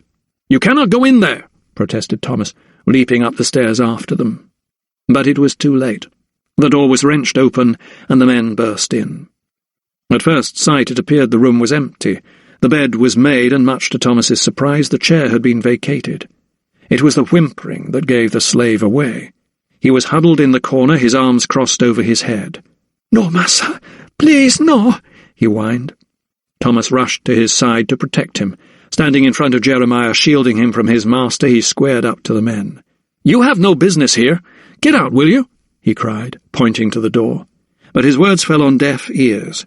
Dalrymple signalled to Rake to fetch Jeremiah, and he lunged toward the terrified man, hooking his arm around the slaves. "No!" cried Thomas, trying to shove the ruffian away, but Rake landed him a punch to the jaw, sending him flying across the room and onto the bed. Jeremiah was hauled up, and Rake produced a thick chain. His hands reached up to the slave's throat, probing for the collar. "You'll not find it," yelled Thomas, heaving himself up from the bed. "It has been removed." He had taken a pair of surgical pliers to the heinous band when the young man was still unconscious. Rake dragged Jeremiah out onto the landing, howling like a dog. At the top of the stairs they paused for a moment. "Hurry, man," ordered Dalrymple. Rake kicked the slave in the ribs and started to drag him down the stairs. Thomas, still recovering from the punch, ran after him onto the landing and grabbed hold of the thug by the shoulder, but he was just swatted away. The slave half scrambled, half fell down the flights of stairs, until he, Rake, and finally Dalrymple reached the hallway. Mistress Finesilver had been watching and waiting anxiously all the while at the bottom. She had been joined by Dr. Carruthers, who wondered at the commotion. "Will someone tell me what is going on?" he bellowed, trying to make himself heard above the general furor. The front door had remained open, so the slavers' getaway would be easy. "Stop them, for God's sake!" shrieked Thomas as he headed down the stairs, but Mistress Finesilver remained impassive. The disturbance was so great that it could be heard on the street, and the night watchman had been alerted by anxious neighbours. "What is the meaning of this?" he yelled, holding his lantern aloft on the front steps. Thomas seized the initiative. "These men entered my property in order to rob me and kidnap my manservant, sir," he explained breathlessly. He pointed to Dalrymple and Rake. The watchman narrowed his eyes. He was not the sharpest of men, but he could smell a rat. He saw Jeremiah bandaged and crouching by the door, and he saw Rake with his cosh. It was his duty to help a man protect his own home, and Dr. Silkstone and Dr. Carruthers were known to him as decent, upright gentlemen. It was clear that the two men before him were scoundrels who had entered the property uninvited. "I suggest you scarper before the constables come," the night watchman told them in no uncertain terms. Dalrymple snarled like a wounded hound. He turned to Thomas. "You have my slave, sir, and I will get him back." Thomas was not intimidated. "You come like a thief in the night, sir," he replied. "If you want your slave back, you'll have to fight for him in court." "Oh, I will," hissed Dalrymple, and with that he and his lackey climbed into their waiting carriage and sped off into the night. Thomas slammed the door behind him, then tilted his head back and leaned his body against it like a buttress. He knew the fight for Jeremiah's freedom would not be easy. Chapter 40. For the first time in 6 years, Lady Lydia Farrell was enjoying Christmas Day. Richard was with her, and his excitement was infectious. She had risen early, and when he opened his eyes, she had been there to wish him joy. Kissing him on the forehead, she had felt herself surely the most fortunate woman in the world.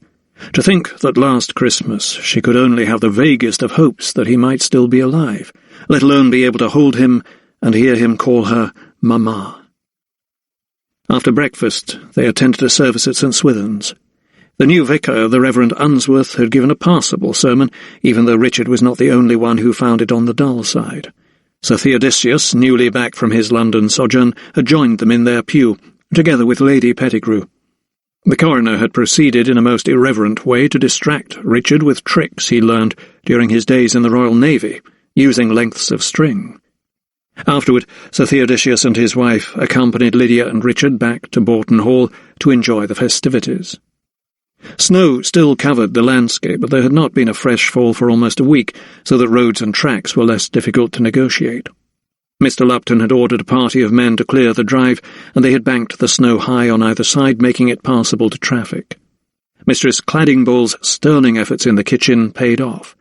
Richard had eaten heartily, and Sir Theodosius pronounced her roast turkey the most tender he had ever tasted. The coroner's enthusiasm was no doubt fuelled by the excellent wines that Howard had chosen to accompany the many courses. He had been eager to wash down as many mouthfuls as he could with a good vintage. It was toward the end of the meal, after plum pudding, when Sir Theodosius was wiping the corners of his mouth with his napkin, that Lydia noticed that his gaiety was giving way to reflection. She sensed he was becoming a little morose. "I would like to propose a toast," he said suddenly, his face ruddy with wine. Lady Pettigrew, sitting opposite him, fussed. "Oh, really, Sir Theo, any excuse," she scolded. The coroner had already taken it upon himself to propose a toast to both Lydia and Richard, so the former was a little puzzled. She shot a quizzical look at Lady Pettigrew, who was watching her portly husband disapprovingly.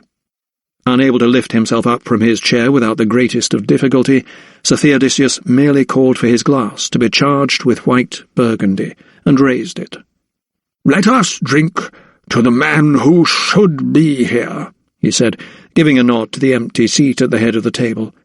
"Let us hope that he will one day take his rightful place." His eyes suddenly moistened and his words slurred. "Let us drink to Dr. Thomas Silkstone, As fine an anatomist and as devoted a husband and father as one could wish for," he said finally. Embarrassed and not a little shocked by Sir Theodosius's sudden outburst, Lydia raised her own glass. "To Dr. Silkstone," she mouthed. The coroner's words had reminded her of a nagging pain that she was trying to ignore. The toast simply brought back the sense of longing that she was working so hard to dispel. They soon retired to the drawing-room where a huge fire blazed, and at its centre was the Yule log. "A very fine specimen," quipped Sir Theodosius, pointing to the log ablaze in the grate. Lydia settled herself on a sofa. Richard climbed up to be at her side, and she put her arm around him. "Indeed," she replied. "Richard helped choose it." She squeezed him to her. "With Mr. Lupton," Richard piped up. "Ah, Lupton. Your new estate manager, I believe," said Sir Theodosius to Lydia, easing himself gently down onto the sofa opposite. At the mention of his name, Richard suddenly became very animated. Tugging at Lydia's sleeve, he said, "Mamma, can Mr. Lupton come and play with us this afternoon?" Lydia shot an uneasy look across the room at her guests. "Mr. Lupton is a favourite companion of Richard's," she explained. "So I see," replied Sir Theodosius, slapping his ample thigh. "And what sort of mischief do you get up to, sir?" he asked the young Earl with a wink. The child paused. "We have been playing in the snow. Mr. Lupton built me a sleigh." Sir Theodosius leaned back, rocking with laughter. Well, well, there's a novelty," he said. "He sounds like a good egg, this Mr. Lupton." "He is not an egg, sir. He is a gentleman," countered Richard seriously, making the coroner guffaw even louder. Lydia, however, remained uneasy. "Surely you would like to show our guests your drawings, my sweet?" she asked, although her tone was more of a direction than a question. "But what about some games?" interjected the coroner. "Games?" asked Richard excitedly. Sir Theodosius waved his fat hands in the air. "Blind man's buff, or hunt the slipper?" he suggested. Lydia slipped a sideways glance at Richard. She knew he would never have heard of such games, but their exotic names made them fanciful and full of promise. The boy jumped down from the sofa and grabbed her hand. "Please, can Mr. Lupton join in, Mamma? Please?" An awkward smile pursed Lydia's lips. "It is most unusual, dear." Sir Theodosius came to her rescue. "Oh, let the man come. 'Tis Christmas," chuckled the coroner. Lydia nodded. After all, she would be entertaining the servants in the ballroom later on that day. Social convention might frown on an estate manager being invited into the higher echelons, but hers was hardly a conventional family. She glanced at Lady Pettigrew for approval, and was given it with a sly nod of her head. "Please, Mamma," pleaded Richard, jumping up and down. "Very well, then. We shall ask Howard to send word down to Plover's Lake," she said. "We shall invite Mr. Lupton to join us." Christmas dinner at Holland Street was a subdued affair. The goose was fatty, the beef tough as boot leather, and the claret decidedly acidic.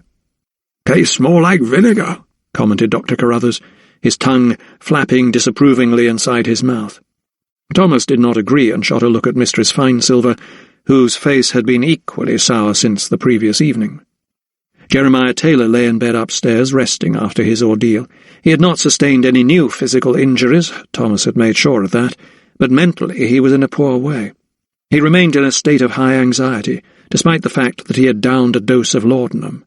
Fearing the return of his erstwhile master, he had begged not to be left alone, so Helen had been tasked to sit with him until the Christmas meal had been eaten. Thomas waited until Mistress Finesilver was out of the room to discuss Jeremiah's predicament. She had made no secret of the fact that she disapproved of the slave's presence in the household, and, it seemed, had betrayed him to his former master. How else would Dalrymple have known that he had given him refuge? He knew he would have to deal with her betrayal soon enough, but for the moment he was forced to rely on her service. Discretion was paramount. Dr. Carruthers banged his knife handle on the table. "You showed the varlets?" he cried approvingly, referring to the previous day's escapade. "Indeed," replied Thomas, "but my only fear is that next time they will succeed." "You are thinking of moving the runaway?" Thomas nodded. "The only question is where. I do not believe he is safe in London. We need to find him somewhere well away from here." "And I'll wager I know where that place might be," ventured Dr. Carruthers, smiling to himself. "I am sure he will be most welcome." Dressed in his green brocade jacket and knitted silk breeches, the estate manager walked into the drawing-room with a confident air. Sir Theodosius eyed him with great interest, following him as he bowed to Lydia with all the self-assurance of a master. The young Earl greeted Nicholas Lupton as if he were his long-lost father. Running to him with outstretched arms, he hugged his legs, nearly knocking him off balance. "Sir, please mind yourself," scolded Eliza, who had been tasked to keep the young Earl under control. Lydia darted him a disapproving look, surprised by her son's outburst of affection. Yet the smile did not leave Lupton's lips. "And a happy Christmas to you too, young sir," he cried, rubbing his hands over the child's mop of curls in a familiar manner. "Sir Theodosius and Lady Pettigrew, may I present to you Mr. Nicholas Lupton, Borton's estate manager," said Lydia, her smile once more restored. Lupton gave a deep bow. "I am most honoured," he said, a wide grin planted firmly on his face. Lady Pettigrew flapped her fan girlishly, while Sir Theodosius fixed him with a quizzical glare. "Surely not one of the Yorkshire Luptons?" he asked. Lupton paused for a moment as if caught unawares. "I do not believe so, sir," he answered circumspectly. "Ah, of course not," he exclaimed, changing the subject. "It seems your services are in demand, sir," he said, watching the young Earl sidle up once more. "Can we play, Mr. Lupton? Can we play?" Richard was tugging at his frock coat. "Richard, behave yourself, or Eliza will have to take you upstairs," Lydia scolded, raising her voice and immediately hating herself for doing so. The child's bottom lip began to tremble. Lupton threw back his blonde head and laughed. "'Tis no matter, your ladyship," he told her, holding out his hand to Richard. "I shall be honoured to play with my young master." He bent low to address the child. "What'll it be, sir? Charades? Hunt the slipper?" A state of high excitement pervaded the room for the next hour or so, as Mr. Lupton took on the role of master of ceremonies and suggested games and diversions to amuse and involve both young and those not so young.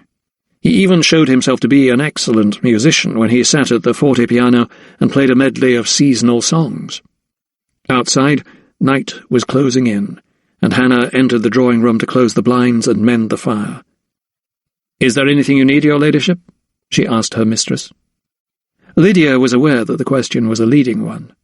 It was the custom on Christmas Day for the servants to enjoy their own feast once all their other duties had been performed.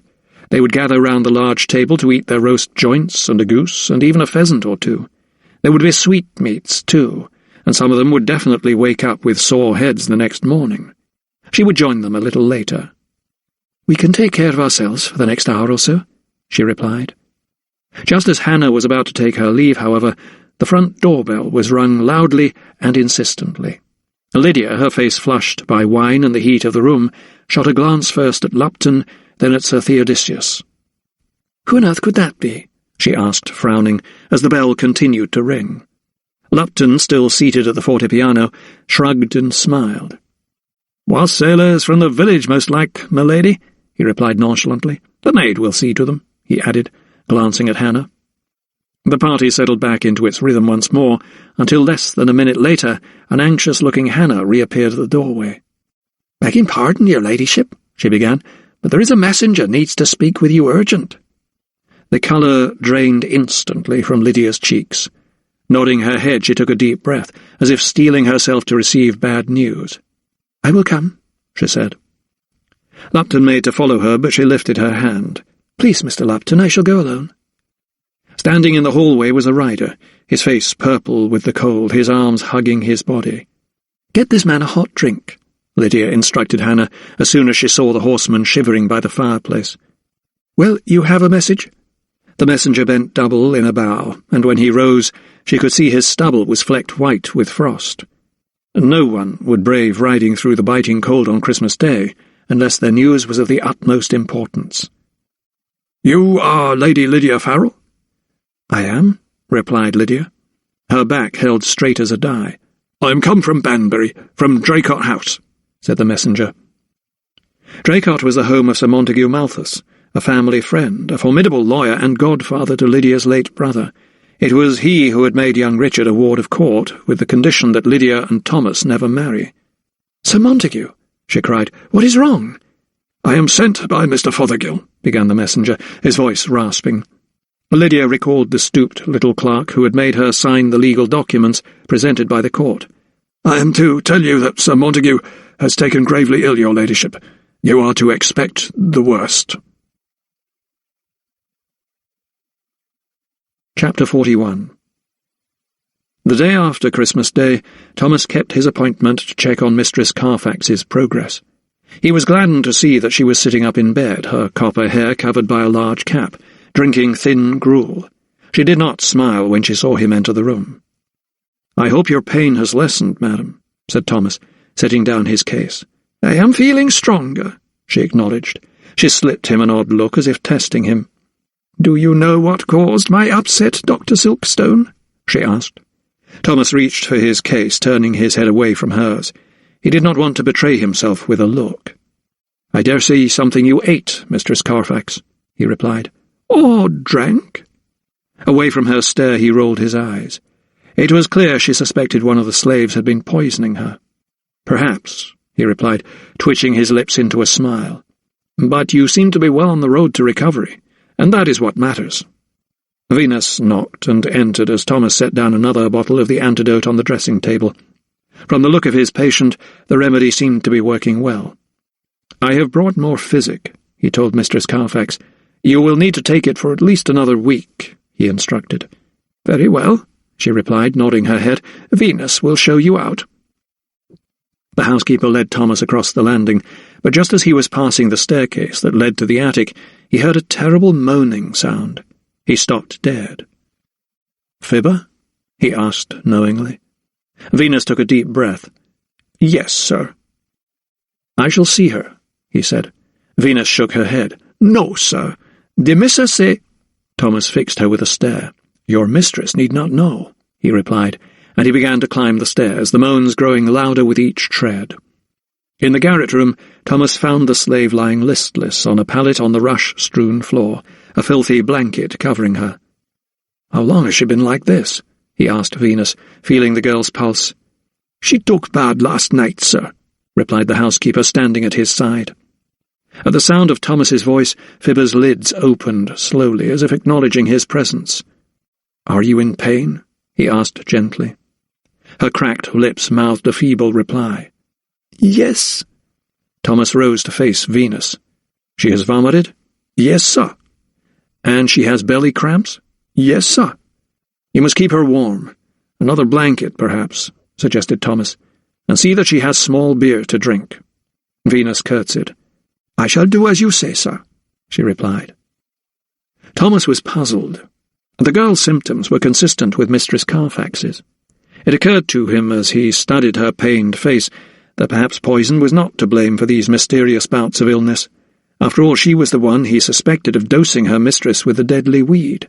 Perhaps his diagnosis had been misguided, Thomas thought to himself.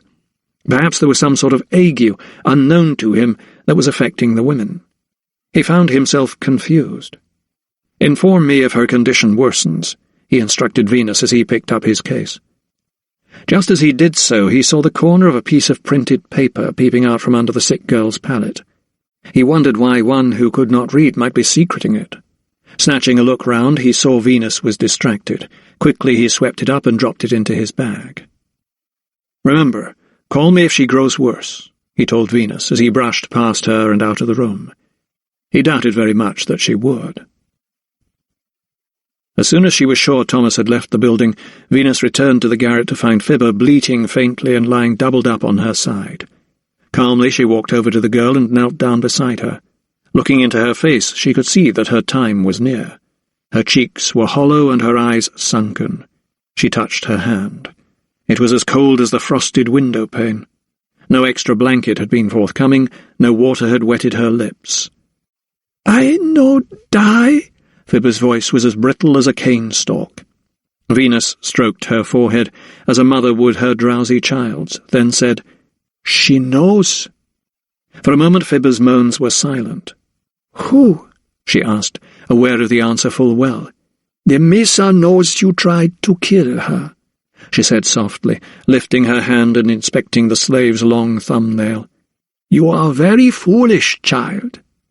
Fibber let out a feeble cry. "What'd she say?" Venus studied the girl as beads of sweat studied her brow, then tilted her head as if she were about to sing a lullaby to a sick child. "She say I got to kill you." Chapter 42. The carriage was returning Thomas home via Whitehall, running parallel with the Thames. Blowing on the window pane, the doctor's hot breath melted a large patch of crystals, big enough for him to view the river in all its chaotic splendour. For more than 2 weeks the Thames had held ships, both large and small, in its frozen grip. Not a brigantine nor a bark, not a lighter nor a launch had been able to dock or set sail. Marooned like beached whales, wherries and square riggers alike remained imprisoned, unable to move in or out of port. The Elizabeth would still be there, he told himself, probably laden with new cargo but still held captive. Like his own investigation into Matthew Bartlett's murder, time had frozen around it.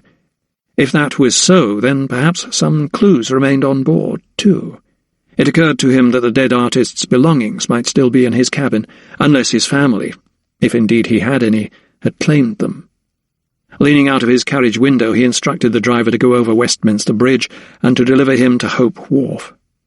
As far as his eye could see, hundreds of masts stood like trees, some tall, some like broken stumps.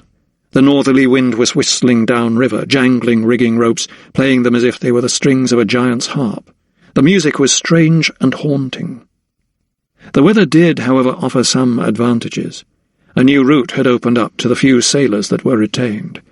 Now, as well as being able to cross from shore to shore over the many ships that moored cheek by jowl across the river, they could manoeuvre their way over the river's glassy surface.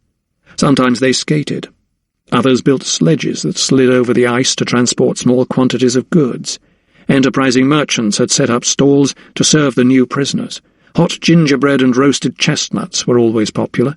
Such distractions helped dispel the frustration that the harsh weather brought in its wake.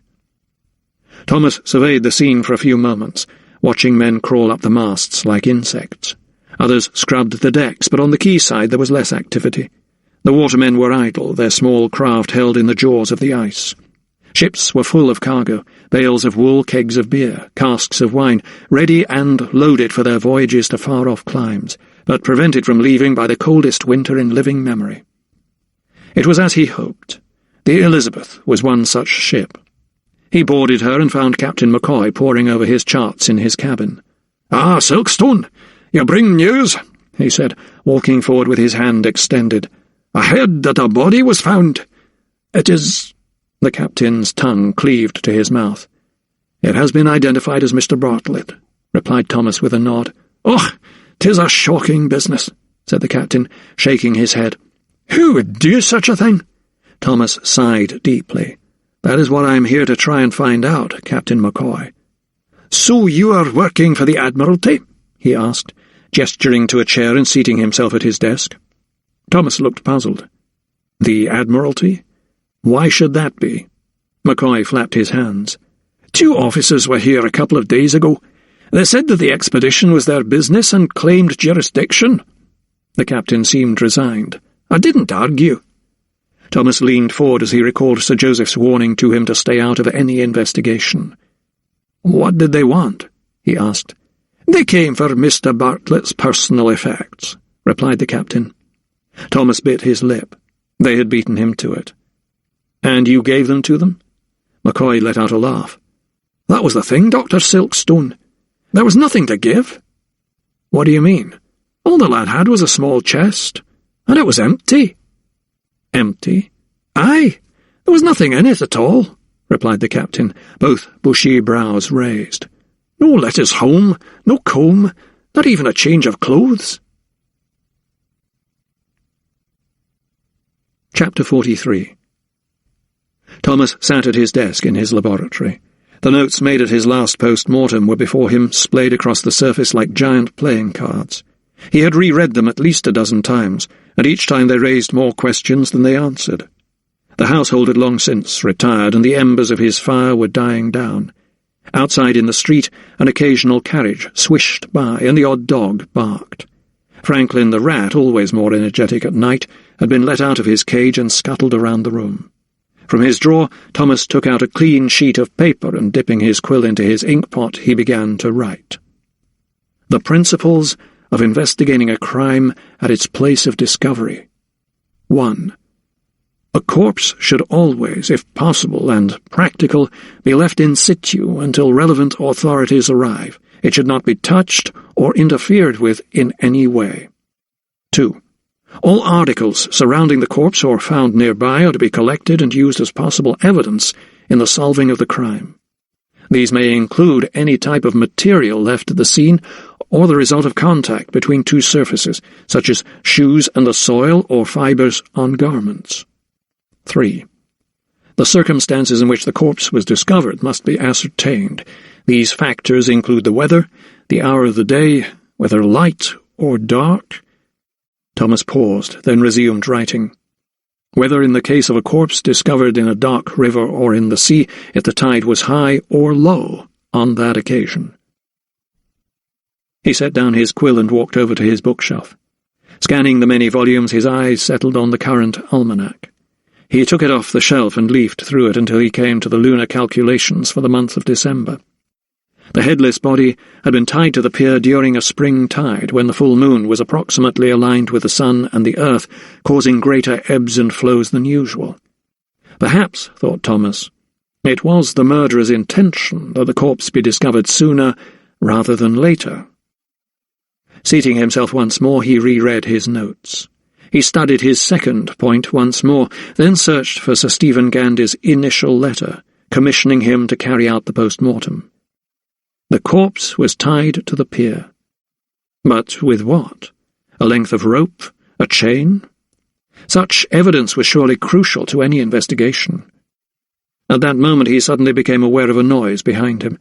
He turned to see Franklin on the bookshelf above his head, scuttling over the tops of various volumes, and was reminded how, after Lydia's husband had been found hanging in his cell, the rat's instincts had pointed him to the murderer. He resolved to return to Sir Stephen's office the first thing tomorrow and find out what happened to the ligature, whatever its nature or origin, that had secured the headless corpse to the pier. It may prove vital in his investigation. Sir Stephen Gandy had agreed to see Thomas at short notice. The coroner was standing by the hearth, holding his hands to the fire when he entered. He turned and acknowledged the doctor's presence, somewhat grudgingly, it seemed. "So, Silkstone, you have more to tell me, I hope, about how this Mr. Bartlett came to be found in such an unfortunate state in the Thames?" His manner, thought Thomas, seemed rather brusque and glib, as he paced to and fro in front of the fire, his hands now clasped behind his back. He did not invite Thomas to sit. "Actually, it is my intention to ask a question of you, sir." "Oh?" The coroner arched a brow. Thomas cleared his throat. "You mentioned that the victim was tied to a pier when he was found, but you did not say how." "What of it?" The coroner's mood grew sourer by the second. "I wondered if I may see it, sir, if it is still available, whatever it was."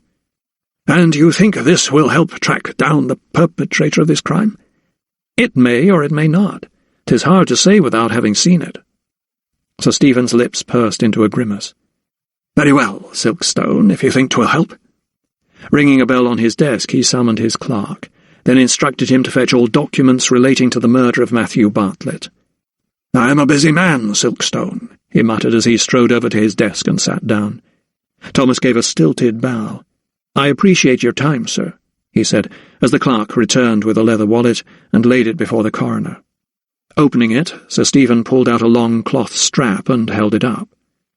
"This is what secured the corpse, although how it proves anything is beyond me," he snapped. Thomas smiled as he was handed the item. Clutching it in his fist, he knew instantly that this new piece of evidence could prove key in his search for Matthew Bartlett's killer. His heart was pounding fast, but he willed himself to remain calm in front of the coroner. "I am most obliged to you, sir," said Thomas, placing the strap in his medical case. "I am sure it will be of use," he added, before making a low bow and taking his leave.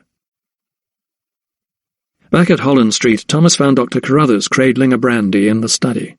"Ah, you are in a hurry to tell me something, young fellow," said the old anatomist, having listened to the pace at which Thomas had walked through the hallway and into the room. Thomas, slightly breathless with both exertion and excitement, acknowledged that he was indeed in a hurry. Opening his case, he took out the cloth strap and placed it in the old man's free hand. "What have we here?" asked his mentor, placing his brandy glass on the side table so that he could concentrate on what had just been placed in his palm. His first reaction was one of disgust. "The stink tells me it has been in water. The Thames, most like." Thomas smiled, but resisted the urge to reveal any more, as he watched the old man run his gnarled old fingers along the ligature. When he came to an end, he felt its frayed edges and discovered telltale holes had been made in the cloth. After only a few seconds, Carruthers nodded. "No mystery about this, young fellow. 'Tis a tourniquet strap." Thomas retrieved it and inspected the length of cloth once more. "I believe it is, for use with a screw tourniquet, if I'm not mistaken," he said, inspecting the holes in the cloth where a buckle would have been attached. He pictured how, before an amputation, the belt was pulled tight around the limb above the wound, with the screw over the main artery. He had used one many times himself, turning the screw to compress the artery and, in so doing, aiming to deaden the main nerves, thus helping to numb the pain. "Now will you tell me what this is all about?" asked Carruthers with an air of impatience. Thomas, still holding the tourniquet tight between his two hands, looked up. "It reaffirms my theory that Mr. Bartlett was not murdered by a bunch of cutthroats, but by a man of medicine, a surgeon or an anatomist, most like. The decapitation itself, and now this. If I'm not very much mistaken, I'll wager this tourniquet came from Hubert Izzard's anatomy school." Carruthers shook his head. "I would not give you long odds on that one, young fellow." Thomas watched his mentor's expression. It had suddenly become very grave. He knew him well enough to realize when something was troubling him, the way his forehead puckered and his mouth drooped. "What is it, sir?" asked Thomas, drawing up a small chair to sit beside his mentor. Carruthers thought for a moment, as if framing a painful memory in his mind's eye. "Sir?" pressed Thomas. The old man turned his head toward his protégé. "I have not been totally honest with you, young fellow," he began. His words jerked Thomas upright. He had never heard such an admission from his mentor before. He knew him to be straight as a die. He frowned. "Not honest?" Carruthers smiled and shook his head. "I have never lied to you, but perhaps I should have told you the whole truth about Izzard before." Thomas shot back. "I suspect that man's hand in all of this, sir, but if you have any evidence—" Carruthers raised a finger. "What testimony I shall give you is only regarding the man's character," he insisted. "I did not tell you before, because I did not want his vile past to colour your own judgment. You must be impartial in your search for the truth. You, of all people, young fellow, know that." Thomas knew Carruthers to be right. The evidence in all things must speak for itself. Whatever his mentor was about to say must corroborate, not convict. "That I do, sir," he replied. The old anatomist took a deep breath and reached for his half-full glass of brandy. "My story," he said, "is of how Izzard's nose was broken." "You have known him long?" Carruthers nodded slowly. "His father was the surgeon who employed me in Jamaica." "I see," nodded Thomas, suddenly understanding his mentor's reticence on the subject. "So how did he break his nose?" he urged, unsure as to where the trail might lead. Carruthers's shoulders heaved in a great sigh. "He was but 16 when he was found raping a slave woman by her husband. In his rage, the man punched the braggart in the face. The Negro was sentenced to death, and Izzard watched him as he was strung up with a hook through his ribs." The old anatomist gulped back his brandy. "It took 3 days for the wretch to die, and during that time Izzard taunted him till he drew his last breath. I shall never forget the man's piteous cries." Thomas remained silent for a moment, his head bowed, picturing the scene. You understand why I did not tell you before?" asked Carruthers. "I do, sir," nodded Thomas. "I would break his nose a second time," he said between clenched teeth. "Such was his contempt for the slaves, even when he was barely a man," continued Carruthers. "His father was little better, praising his son's actions." "And that is when you resigned?" The old anatomist nodded. "I could not stand the barbarity of it. I left for England the following week." "And after all these years, Izzard still shows his contempt for Negroes," mused Thomas. "So you believe he is having them killed to order, sir?" Thomas's gaze switched back to his mentor. A single tear was running down Carruthers's cheek, and he wiped it away with the back of his hand. "I think not, young fellow," he said, shaking his head. Thomas thought of Izzard as a young man, taunting the dying Negro. It was the behaviour of a bully, but perhaps not of a killer. "Because he is too much of a coward?" he ventured. "Precisely," came the reply. "I do not believe he is a murderer, but he may well be doing business with someone who is." Chapter 44. At the country seat of Draycott House, the men were gathered at the far end of Sir Montague Malthus's bedchamber. There were 3 of them, 2 physicians and a surgeon, and they huddled like vultures eyeing a dying animal. Sir Montague had taken to his bed on Christmas Day when the pain in his leg had become too much to bear. His knee, calf, and foot were now hideously swollen, and the skin on his leg had turned an ugly, speckled brown. Like all good physicians, Doctors Brotherton and Biglow had tried to alleviate their patients' discomfort by adding to it. Leeches had been applied in clusters to suck out the excess fluid. They had even endeavoured to bleed his offending leg, although this had proved a dangerous undertaking, as Sir Montague kept lashing out at whoever tried to make an incision. There was, they had concluded, no other course of action but to call upon expert advice. Mr. Percival Parker, a surgeon of good repute, had been drafted in from Oxford. He had examined the patient and agreed with the physicians that Sir Montague was suffering from a popliteal aneurysm in his left leg. It was so large, he observed, that it was distending 2 hamstrings. If the condition did not kill him outright, he told them, Sir Montague could spend the rest of his days in crazed agony. There seemed little choice. Amputation was the preferred course, but a highly risky one nonetheless. It was this decision the men were discussing in such reverent tones when Lydia was shown into Sir Montague's chamber.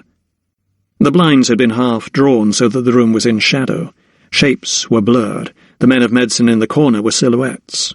In the semi-darkness, sounds were magnified. The creak of the floorboards as she made her way toward the bed, the ticking of the mantel clock marking time, the rasping of Sir Montague's breath. The patient's pain was being kept at bay with regular doses of laudanum, and it therefore took him a while to realize Lydia's presence. She sat down at his bedside and for a moment studied his furrowed forehead, dotted with drops of sweat. Agony was written on his face as clearly as if it had been in ink. This was the man, she reflected, who was depriving her of her happiness, keeping her and her beloved Thomas apart. His death might even lead the Court of Chancery to reconsider the conditions of the wardship placed on Richard, which meant they could never marry. Yet seeing him like this, so fragile and sick, her heart felt heavy. He had been such a good friend and ally to both her father and her mother, the man they had entrusted to be her brother's godfather, and after her own father's death, her own self-appointed unofficial guardian. He had watched her grow from a baby into a young woman. He had seen her trials and tribulations, and even added to them, yet still she felt a strange closeness to him, as if he were her own flesh and blood. "Sir Montague? 'Tis I. 'Tis Lydia," she said softly, scooping up his hand in hers.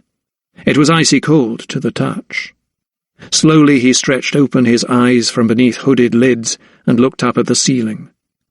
"I am here, sir," said Lydia. Turning his head a little, he focused on her face with a filmy stare. It was a while before he recognized her, but when he did, the corners of his mouth turned up. "My dear, how good of you to come," he croaked. He raised a hand slowly and pointed at the huddle of men in the corner of his room. "I have had to endure their poking and prodding too long." On hearing their patient's words, the physicians looked toward the bed and all gave odd, stilted bows to Lydia. She acknowledged them awkwardly with a tilt of her head, and her thoughts flashed to Thomas. How different he was from these men in this profession that fawned and prevaricated and acted according to a patient's purse. Full of their own self-importance, they seemed to do more harm than good to those most in need of help. Sir Montague raised his hand once more and beckoned with a hooked finger. Lydia leaned closer.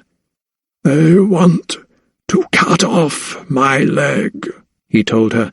She felt the blood drain from her face. "To amputate?" she murmured. The unexpected news churned up her stomach. She was fully aware of the implications. Sir Montague gave a little nod.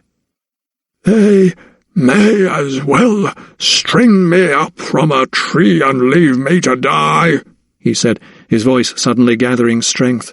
"You hear that?" he shouted contemptuously to the men. The physicians turned in unison to see their patient flapping a hand at them in a derisory manner. "Look at them," he cried. "Bunch of quacks and mountebanks. They'll not be having my leg. Not even after I'm dead and gone," he scowled. Lydia shot the men a discomfited look. "I'm sure they're only trying to do what is best for you, sir," she told him gently, even though she knew he was unlikely to survive surgery. Hearing the timbre of resignation in her voice, Sir Montague grabbed hold of her arm suddenly. "Do not let them cut off my leg. They must not," he begged. Lydia felt pity well up inside her as she regarded Sir Montague. For the first time in her life she could see that he was afraid. The light of terror shone in his eyes as clear as day. She looked down at her hand. He was squeezing her fingers so hard that she had to stifle a cry of pain before she tried to pull them free. "There has to be another way," he said, releasing her from his grasp. Lydia took a deep breath as she studied his pained expression. The clock on the mantel struck 3. "I believe there may be," she said quietly at first, so that Sir Montague told her to speak up. "What did you say, child?" "There may be another way," she repeated, only louder. "It can be the only way," she told herself. Chapter 45. The following day, early, Thomas found himself outside Granville Sharp's residence in Fulham. He wished to relay in person what Jeremiah Taylor had told him about his attacker. Perhaps even more importantly, he would tell him how the slave's testimony might prove invaluable in tracking down the suppliers of Negro corpses used for Hubert Izzard's famed dissections. Thomas feared he had, quite by fortune, uncovered a heinous racket that murdered Negro slaves to order. To his certain knowledge, Hubert Izzard had dissected at least 6 such corpses over the last 3 months. His were not the first suspicions aroused. When a justice of the peace had thought to inquire why so many Negroes had died in London, Izzard had replied it was simply down to the cold. "Their bodies are not used to our freezing winters," he had said, and the justice was satisfied. No further questions were asked. Convinced that the answer to so many of these pressing queries could be found at the Crown Inn, Thomas was about to enlist the help of Mr. Sharp, who had offered his assistance when he heard of Jeremiah Taylor's plight. He recalled his words. He felt it his duty to protect those who, in a foreign land, could not help themselves. The reformer, his head buried in some lofty tome, looked up at the sound of the knock and the creaking door and welcomed Thomas warmly into his study. "I heard of your recent intruder, Dr. Silkstone," he said, his eyes bright as new pins. Word had spread quickly of Dalrymple's attempt to recapture his slave. "News travels fast," replied Thomas, settling himself on a chair. "Bad news even faster," came the response. Sharp paused and stroked his long chin as if he had a beard. "So you wish me to act for your Jeremiah Taylor?" Thomas nodded. "I would be most grateful. I fear that this Mr. Dalrymple will try anything, fair means or foul, to re-enslave the young man." Sharp nodded sagely. "Have no fear, Dr. Silkstone. The time is ripe to question the law, and indeed to clarify it." Thomas smiled. "I have great faith in you, sir," he said, adding, "But first I would like you to help me with another grave matter that seems to be affecting the Negro slaves of London." Sharp leaned forward, his long fingers tented. "What is that, pray?" Thomas looked deeply troubled as he told Sharp his suspicions about the number of dissections of Negroes Hubert Izzard was undertaking. He spoke of their state of preservation and of Jeremiah Taylor's testimony. "So you fear that Izzard's Negroes are not all dying of natural causes?" asked Sharp finally. He tilted his thin face sympathetically, but his expression was slightly pained. Thomas nodded and eagerly awaited a reply. When it came, it was not altogether positive. "This is most interesting, and I do not doubt what you say is true, Dr. Silkstone. But we need proof," Sharp told him. "And, besides, a judge will hardly believe the word of a Negro against a white man." Thomas smiled wryly. "I am aware of that, and that is the reason for my visit, Mr. Sharp," he replied. "I wish you to accompany me to the place where I believe we will find proof that somehow these slaves are being lured to their deaths." He reached into his pocket and flourished the small handbill, retrieved from under Fibber's pallet, in the air. "These are being distributed by Quakers at an inn frequented by Negroes," he said, pressing the bill into Sharp's hand. Scanning it, the campaigner nodded. "I have seen such a pamphlet before." Thomas thought of the runaway Cato. "It is my suspicion," he said, "that at least one slave, but possibly up to a dozen, have been lured to this place and promised their freedom never to be seen again." Sharp's eyes widened. "And you think they are murdered to furnish this anatomist with corpses?" "That is my belief, sir, but I hope to be proved wrong." Sharp looked troubled and stroked his long chin once more. "'Tis dangerous ground, Silkstone, not to be trodden alone." Thomas's face lit up. "Then I may count on your assistance, sir?" "That you may," acceded Sharp, with a gracious nod of his head. "And what is the name of this inn?" he added. "The Crown, off the Strand," replied Thomas. "I think that is where we must begin our investigations." When Samuel Carfax called in to see his wife that morning, he found her sitting up in bed, her frizz of copper hair peeping out from a freshly laundered cap. She appeared much restored after her ordeal. Patience sat darning by her side. Fina was lying on the counterpane, yet still the air was heavy with ill-concealed acrimony. "It is good to see you looking so much better, my sweet," he told her, pecking her lightly on the cheek. At first she made no reply. Her eyes followed him as he drew up a chair at her bedside. When he settled himself, a sneer tugged at her lips. "I know you do not mean that," she smirked. Patience shot a shocked expression at her master. He countered it with a command. "Leave us," he ordered the slave, and she scurried out of the room, quick as a mouse. Carfax leaned closer to her. The whites of her eyes, he noticed, were still yellowish in hue. "What did you mean by that, my dear?" he said, smiling, although his teeth were clenched. "You know very well, Samuel. My death would not have suited your plans. That is the only reason you wanted me alive." Her voice was measured, as if she was giving a household order. At the sound of her wounding words, the plantation owner leaned back and withdrew his head into his neck, like a turtle. "You are not yourself, my dear." "Oh, but I am," countered his wife. The dog, sensing her angry tone, rose from the bed and jumped to the floor. "Your plans to buy a rotten borough would have been set back if 'twas found your wife had been murdered. Your so-called friends would avoid you, cross to the other side of the street when they saw you.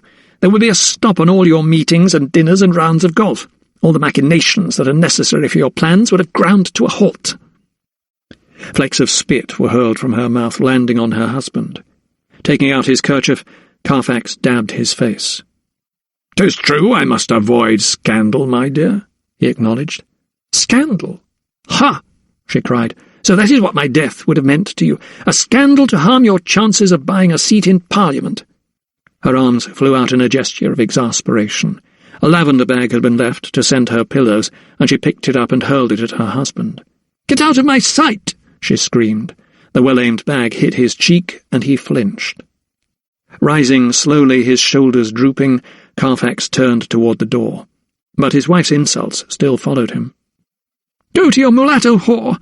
Go to her and find comfort between her thighs!" she yelled. "It would not surprise me if 'twas she who put the girl up to poisoning me, so she could have you all to herself," she screamed. The exertion of the outburst took its toll, and she collapsed back onto her pillows, surrendering herself to a flood of tears. Thomas and Sharp reconvened later that day before their foray to the Crown. They were about to enter an alien place, peopled by foreigners from the other side of the world, some of whom worshipped fantastical gods. As white men, they had no right to be there, yet they would enter as friends with good intentions. Thomas hoped their intrusion would not be misconstrued. Their carriage dropped them at the neck of the narrow alleyway that led to the inn. Scores of pairs of eyes were trained on the anatomist and his companion as they ducked down through the low door and into the candle glow of the tavern. It took only a few seconds for silence to descend on the throng once they realized there were strangers, white strangers, in their midst. The banter hushed, the fiddle player stilled his fingers, and even the parrot stopped squawking for a moment. Thomas scanned the room, but after a second or two, the tavern hum began to rise once more as customers resumed their talk and picked up their tankards.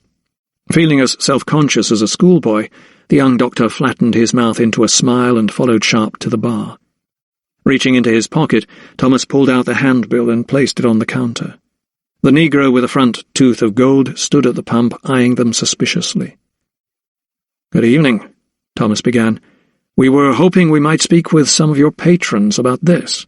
He pointed at the piece of paper. Goldtooth glanced at the pamphlet and grimaced.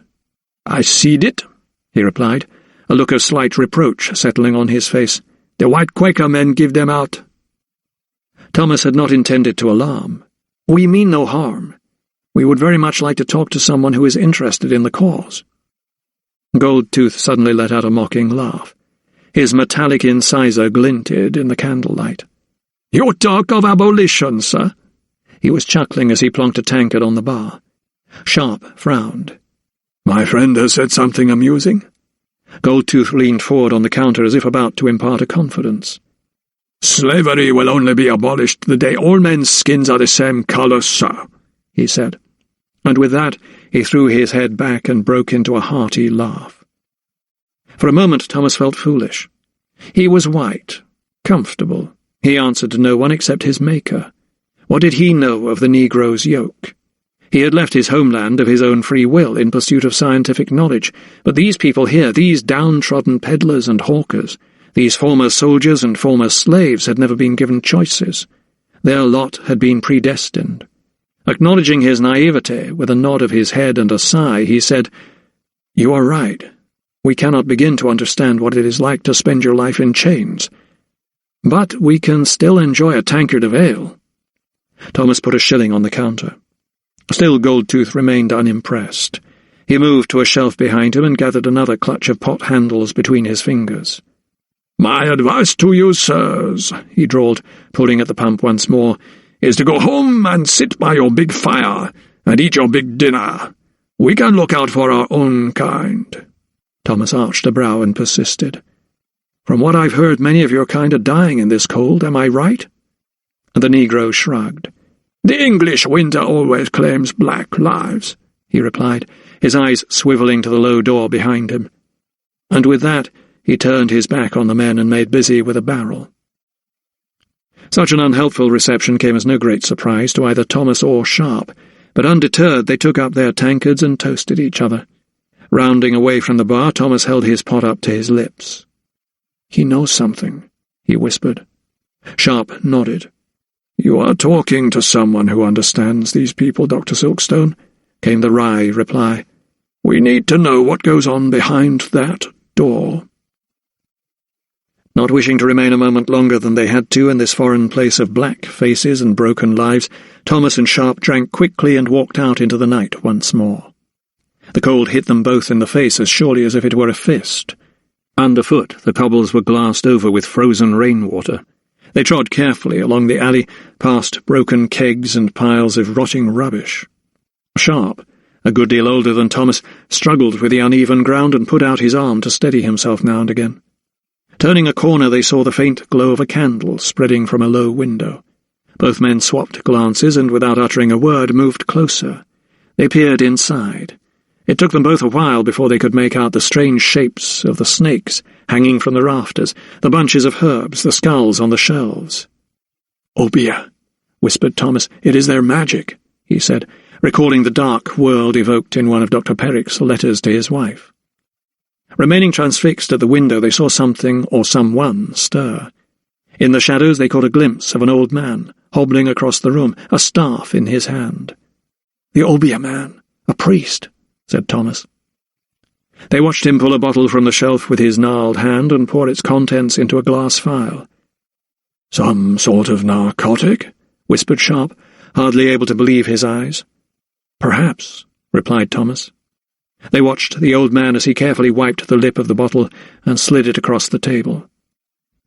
"There is someone else with him," whispered Sharp. From out of the shadows a hand appeared to take the phial. It belonged to a woman. At that moment they heard footsteps approaching. Sharp signalled to Thomas to leave the alleyway via a different route. They hurried on, not daring to look behind them until they reached the main street. Feeling safer under the glow of a street lamp, Sharp paused to catch his breath. "What have we uncovered?" he panted. Thomas shook his head. "All I know, sir, is that the answer lies in that bottle," he replied. The letter was waiting on the salver on the hall table on Thomas's return from the inn. He recognized Lydia's handwriting immediately and smiled. Her weekly missives always brought him great joy. The latest one had arrived on Christmas Eve, so he was a little puzzled as to why she should put her quill to paper again so soon. Even so, the prospect of reading her news gladdened him. Dr. Carruthers had long retired to bed as Thomas, a candle held aloft, made his way up the stairs to his room. Inside it was cold. The fire had been left to dwindle, but he would be able to read by the light of its glow. He opened his case and reached for a scalpel to slice the seal. Immediately he was struck by the brevity of the letter, a few paragraphs in her hurried hand. The address was Draycott House, Sir Montague Malthus's residence. It was dated 3 days previously. With mounting concern he read, "My dearest Thomas, I write to tell you that Sir Montague is ill. He suffers from a terrible swelling, and his surgeon has recommended the amputation of his left leg. You, my love, of all people know how dangerous such an operation could prove, and so I am imploring you to come and attend him with a view to examining him and prescribing an alternative treatment. He is willing to undergo such an examination at your hands, and hopes any enmity between you can be set aside. I understand that this places a huge burden on your shoulders, but I would ask you, for my sake, to look favourably upon my request. Sir Montague grows worse by the day, so your earliest attendance, should you choose to accept the task, would be most appreciated. I shall return to Borton Hall tomorrow and will await there for your reply. Your ever-loving Lydia." The irony of Lydia's request was not lost on Thomas. She was asking him to treat a man whose death might open the way for their marriage, a man who loathed and despised him and who had gone to great lengths to ensure that his happiness was unattainable. But there was no question as to whether or not he would accede to Lydia's plea. He was a physician and surgeon first and foremost, a disciple of Hippocrates and a healer of the sick. It was his sacred duty to impart his wisdom freely, irrespective of race, creed, colour, whether a patient be free or a slave, whether he be friend or, as in Sir Montague's case, a sworn foe. He began to pack his surgical instruments. From Lydia's description, the swelling might well be a popliteal aneurysm. There was an operation that he had seen performed with a degree of success by a surgeon of great skill. The only problem was that the surgeon was John Hunter, a man of undoubted genius, but whose obsessive nature made him ruthless in his pursuit of knowledge. Thomas had encountered him a few months ago in London, and his cruel treatment of Charles Byrne, known as the Irish Giant, had left an indelible stain on his character in Thomas's eyes. Hunter was a man he could not trust. He would have to tackle the perilous procedure on his own. As for the strange goings-on at the Crown Inn and his investigation into Matthew Bartlett's murder, these most pressing matters would regrettably have to wait. Lydia's request must take priority over everything else. He would make haste to Sir Montague's residence without further delay. Chapter 46. By the time Mistress Finesilver inquired of Dr. Carruthers as to the whereabouts of Dr. Silkstone and the slave, as she insisted on calling Jeremiah Taylor, both of them were already on the road to Oxford. The old anatomist, halfway through a slice of toast and marmalade, wiped his mouth with his napkin. "I am sure I am not privy to Dr. Silkstone's movements," he told her with a chuckle. Thomas had confided in his mentor early that morning. He knew that it was only a matter of time before Dalrymple would revisit them and try to take back his slave by force, and with Mistress Finesilver as his accomplice, he might well succeed. Pouring tea into the old anatomist's dish, the housekeeper's eyes narrowed. She had sensed something was afoot when she had discovered the young doctor's shaving brush and alum stick were missing. A quick foray into his clothes chest, together with the sight of the slave's empty bed, confirmed her suspicions. The doctor and his black friend had taken flight. The dream of owning her blue hat, with its gold lace trim, had slipped away from her, and she set the teapot down with such a force that Dr. Carruthers's dish rattled on its saucer. The journey to Bourton took 2 days. Leaving Holland Street before first light, they had been on the road for 4 hours before Thomas thought it safe to stop. He had hired a cab to take them out of London as far as Beaconsfield, from whence they had taken the coach to Oxford. Jeremiah was travelling as his manservant, so as not to arouse suspicion. It had been agreed that he would be much safer at Bourton Hall than in London. Less than 5 miles north of the city, the landscape had changed into a frozen wilderness. Snow carpeted the fields, rivers were glassy ribbons, and although the roads were passable with care, the icy ruts and gouges proved formidable obstacles from time to time. Jeremiah remained subdued, sleeping most of the way. Thomas had swathed him in blankets, so that his head, in particular, had been cushioned against the buffets of the carriage as it rattled and swayed over the country roads. The thick leather curtains in the coach had provided scant protection from the cold, so Thomas's face and feet were still numbed. Yet the sight of the chapel spire on the Bourton estate set his pulse racing, and he managed a broad smile. "We are here, Jeremiah," he announced. He glanced over to his patient, who opened his eyes at the sound of Thomas's voice. Blinking away the fog of sleep, he sat up slowly. Thomas had cleared away a large circle of misted glass, so that Jeremiah could see the chapel up ahead. "In a few moments we shall be warm and safe, Jeremiah," muttered Thomas, as much to himself as to his patient. "Warm and safe." It was Will Lovelock, the young groom, who spotted the carriage first and alerted the rest of the household.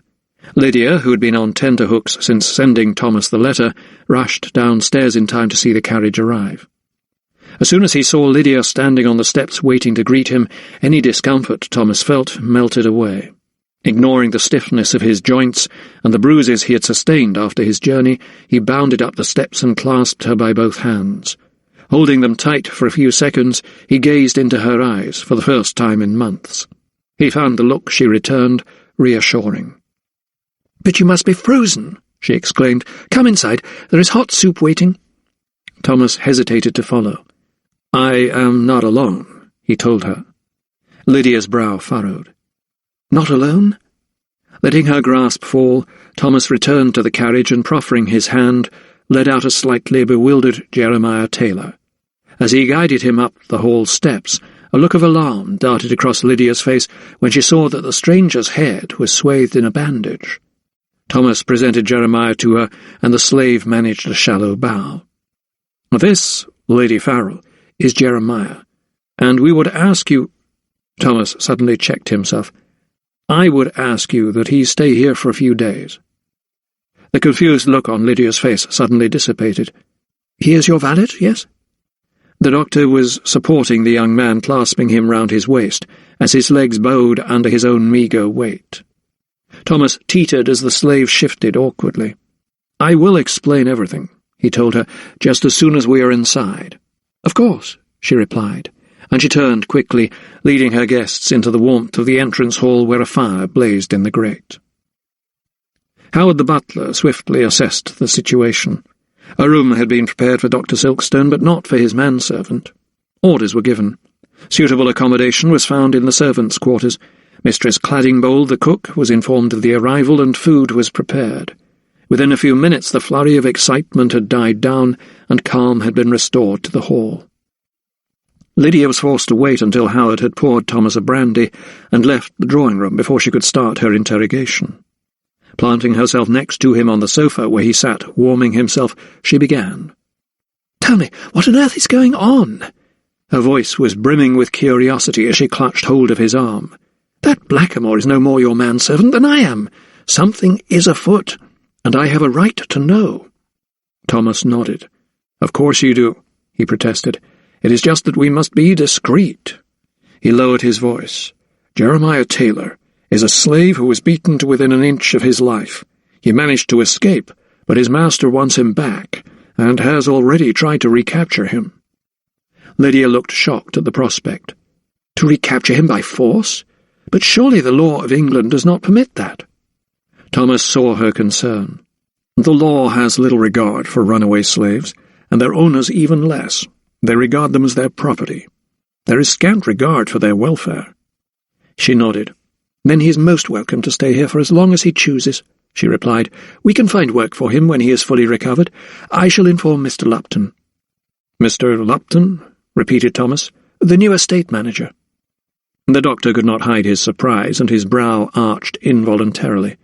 In her letters she had not mentioned she had replaced Gabriel Lawson. His death in the summer had left the post vacant. Thomas had thought that Lydia might have consulted with him before she had appointed someone to the position. She had always valued his opinion before. It suddenly occurred to him that perhaps their enforced separation meant that the distance between them was growing.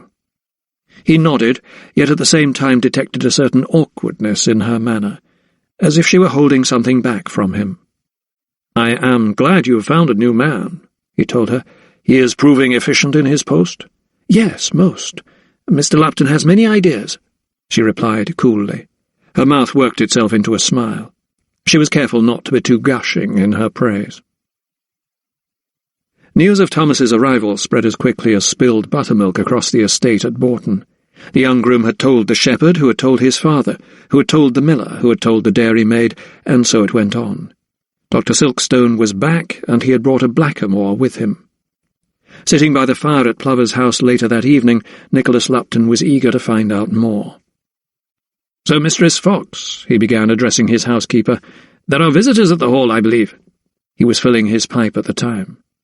Mistress Fox, always keen to pass on scraps of gossip as if they were bones to dogs, set down her master's rum toddy with a gleam in her eye.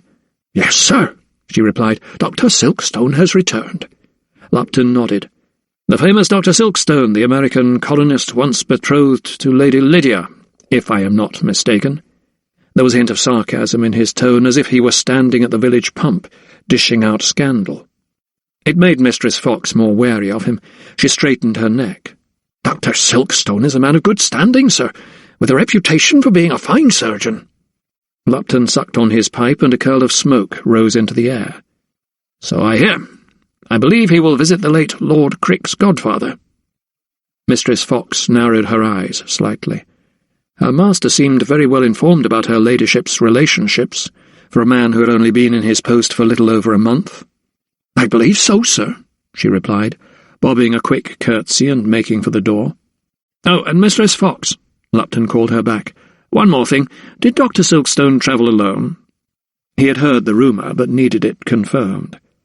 The housekeeper clamped her mouth shut as if to staunch the flow of words, but she could not stop her natural inclinations for long. After a moment she replied, "I believe he was travelling with a Negro, sir." "A Negro?" Lupton raised both brows. "Yes. You don't see many of that sort round here, unless they be at fairs or shows," she mused, her eyes suddenly bright. "Some say he's a runaway slave." "Do they indeed?" Lupton drew on his pipe once more, content to listen to the woman's prattle. "Yes, sir. That he was beaten, then rescued by Dr. Silkstone. 'Tis just the sort of thing the good doctor would do, him having a heart of gold," she told him in a flurry of breathless excitement. "'Tis only a pity that that ogre will not let them marry." "You speak of Sir Montague Malthus?" Mistress Fox checked herself for speaking out of turn. "You know him, sir?" she asked awkwardly. "You may speak freely. He is of no consequence to me," came Lupton's reply. Reassured, The housekeeper glowered into the grate at the very thought of the lawyer who stood in the way of her mistress's happiness. "As mean a man as you'll ever find, sir, and that's no lie." "So it sounds," said Lupton with a nod. "This Dr. Silkstone is obviously a man of great reputation here at Bourton," he said finally. "I hope I shall have the pleasure of making his acquaintance." Thomas lay in his bedchamber at the Hall, his body rigid with anticipation awaiting Lydia's coming. Each footstep, each low whisper, each door shutting on the landing caused his heart to leap. It was after midnight when his own door opened and she stood for a moment holding her candle. Leaping up, he took it from her and in the darkness found her mouth. But she was quick to push him away. "My love," she whispered, "not tonight. I need you to hold me." In a second, Thomas's ardour fell away, as if someone had taken his breath from him. But in the half-light he saw Lydia smile at him, and he felt reassured. "Of course," he said softly, taking her by the hand and leading her into his bed. She lay her head on his shoulder, and he stroked her chestnut hair. It had been so long since he had felt its silkiness against his skin, and smelled her scent of lemon. Neither of them spoke a word. Thomas longed to, but he recognized there was healing in the silence. In the candlelight he studied her hand, palmed against his naked chest, her delicate fingers and her neat nails. For now this was all he could ask for, and for now it was more than he could have hoped barely 3 months ago. He did not care that they had broken a court order. No one would ever know. No piece of parchment could tell them that they should forever be apart. He would not give up hope. He watched the candle as it guttered and fizzed and was suddenly gone, leaving the entire room in darkness. Now the only sound he could hear was Lydia's breath as it gradually slowed and deepened, and she fell fast asleep. Chapter 47. Lydia insisted on accompanying Thomas on the journey to Draycott House. Normally it would take 3 hours, but the condition of the roads lengthened it, so frequently did the carriage become mired in the slushy ruts. They sat side by side, a fur throw covering their knees, with Eliza opposite them. They talked more as friends, not lovers. They spoke of Richard and of the estate, and of Thomas's cataloguing work in London. But on their enforced separation there was a tacit silence. Thomas knew that Lydia had engaged a lawyer to seek a review of their case by the Court of Chancery, but he could not talk of it in front of the maid. If there had been progress, he knew she would have mentioned it. There was so much he wanted to say, and yet his tongue felt constrained by Lydia's manner, as well as by Eliza's presence. As soon as he saw that the maid had dozed off, he reached for Lydia under the throw. He plaited his fingers through hers and felt the warmth of her palms on his cool hand. "I have missed you more than I can say," he said softly. But as soon as he had uttered the words, he realized they were lost amid the clatter of the horses' hooves and the rattle of the carriage. He wondered if he should repeat them, but when he glanced up at her and saw she was looking out of the window, he thought better of it. Instead, he turned his thoughts to Sir Montague and the prospect of performing a pioneering and dangerous operation on his old adversary. Arriving in the early afternoon, Lydia was immediately shown into Sir Montague's chamber. Thomas was asked to wait downstairs. The room was still in semi-darkness, and one of the physicians took her gently to one side as soon as she entered. "He has been asking for you, your ladyship," said Dr. Brotherton, in reverent terms.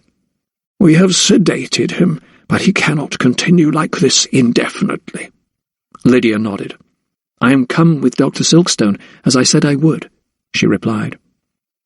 The physician's lips moved in a smile, but his eyes were full of resentment. It was evident he did not care for any outside intervention. "He has asked to speak with you, Dr. Brotherton," she told him. She waited until the physician had left the room before walking over to where Sir Montague lay. Pain seemed to have shrunk his body. He looked like a pale rag that had been wrung out, and his breathing seemed laboured. Sitting by his side, she took hold of his hand, and he opened his eyes. She noted they seemed to have sunk further back into his head, like pools of cloudy water. As soon as he recognized her, he let out a shallow yelp. "My dear, I am so glad you are here," he whispered, his breath rasping. She stroked his forehead. "Dr. Silkstone is come too, sir," she replied softly. "He will examine you and make you well again." Sir Montague grunted. She was not sure if he was deriding Thomas, or if he was thankful for his arrival. "I need to tell you something," he said, squeezing Lydia's hand as tightly as a sick man could. "Something important." Lydia felt her heart jump. Perhaps the thought of his impending death had made him relent. Perhaps he would lift the court order that prevented her from marrying Thomas. She had not dared to dream of such a moment. Ever since, less than 6 months ago, he had shown her the huge scroll covered in Latin script and told her that Richard was a ward of court, her vision of the future had seemed without hope. "Yes, sir," she said, leaning closer so that she could feel his breath on her cheek. "I am dying, Lydia," he said, looking up at her with listless eyes. She gripped his hand tighter. "No, sir. Dr. Silkstone will save you. I know he will." He closed his hooded lids for a moment, then opened them once more and fixed her with a strange look. His eyes were welling up so that a tear spilled over and ran down his cheek. "I am dying," he reiterated, suddenly finding more strength. "And I need to tell you something. Something I have kept hidden for many years."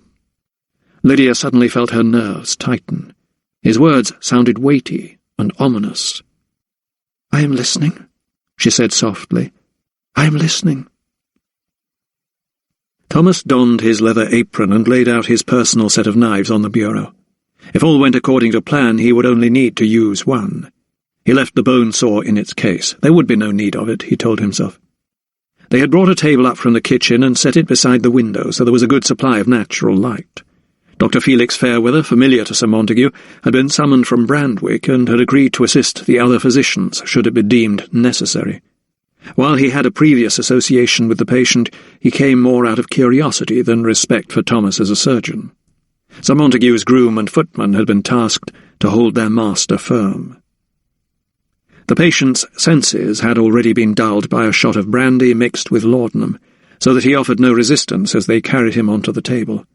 A cloth gag was placed between his teeth to muffle his cries. Thomas did not allow himself to look into Sir Montague's face. All his feelings toward him must be put to one side. He dared not let his own emotions cloud his judgment. His focus was the left leg that lay dappled and distended in front of him. It was his alpha and his omega. In that moment there was nothing else. He lifted the scalpel, saw the muscle tense, and leaned over to deliver the first cut. The incision, about 5 inches long, was made swiftly along the inner lower part of the thigh. Sir Montague let out a muted whine and flinched, but the men held him steady, and undeterred Thomas exposed the bulbous section of the artery, the size of a pigeon's egg, as it throbbed in the leg. Seizing it in his left hand, he separated it from the membrane and the vein, so that he held the swollen crimson tube in between his thumb and his forefinger. The footman's face turned a shade of pale grey, and he swayed a little. The groom saw him waver and nodded at the bed. The footman staggered away from the table and sat down, his head bowed. "Probe," Thomas called to Dr. Fairweather, holding out his bloodied hand. The physician, whose attention had been drawn away by the fainting footman, looked blankly at Thomas. "Probe," he repeated, this time louder. Fairweather seemed vexed. He dithered, his hand hovering over 3 or 4 instruments before he lifted the appropriate one and gave it to Thomas. Seconds had been lost, valuable seconds, but soon Thomas was passing a silver needle threaded with a thick ligature under the artery. Sir Montague gave a sharp yelp each time the thread was tied, but the groom kept his body steady. "This will block it off," Thomas explained, tying the catgut tightly at the lower end. The pulsation in the bulging mass stopped immediately, but the blood was pumping with such force that there was still a danger the artery might burst. It spattered the nearby wall and sprayed the coverlet on the bed. "We will lose him," blurted Fairweather. His hands began to shake, and he sent the probe clattering to the floor. Ignoring the physician, Thomas worked as deftly as a lace-maker, tying another thread 2 inches away from the first, finishing the knot less tightly. Above this second one he made a third, securing it more loosely, followed by a fourth. Sir Montague expelled another longer moan, but the groom was now joined by the footman once more, and together the men held their patient firm. Next, Thomas pulled the threads to the outside and separated them before securing the edges of the wound. It was only then that he became conscious of breathing again. He sucked in deeply and looked at Dr. Fairweather, his cheek spattered with blood. The whole procedure had been completed in less than 5 minutes, and yet they had seemed among the longest 5 minutes of his life. Each second had seemed magnified, elongated, and held aloft, but at the end of it he felt exhilarated and triumphant. "Shall you dress the wound, Dr. Fairweather?" Thomas asked. He was eager to give the physician a chance to redeem himself. Such displays of nerves were usually confined to sophomores, who were new to surgery. He had not expected to see such edginess in a physician of many years' standing, even though the operating theatre was not his usual domain. Taking a step back, Thomas let Fairweather inspect the wound. He still seemed aloof and strangely tense. "Leave the threads out, I shall remove those later," Thomas instructed. Walking over to his case, he took out a jar of aloe vera gel. "Smear this along the wound too, if you will. It contains healing properties," he told the physician. Fairweather nodded and, taking the pot, began to coat the laceration in the greenish gel. Thomas walked up to the other end of the table and motioned to the men to stand aside. Leaning over, he saw that Sir Montague's eyes were half open and his features were more relaxed. Gently he removed the gag and smiled. "It is done, sir," he said, a note of victory sounding in his voice. His patient licked his lips.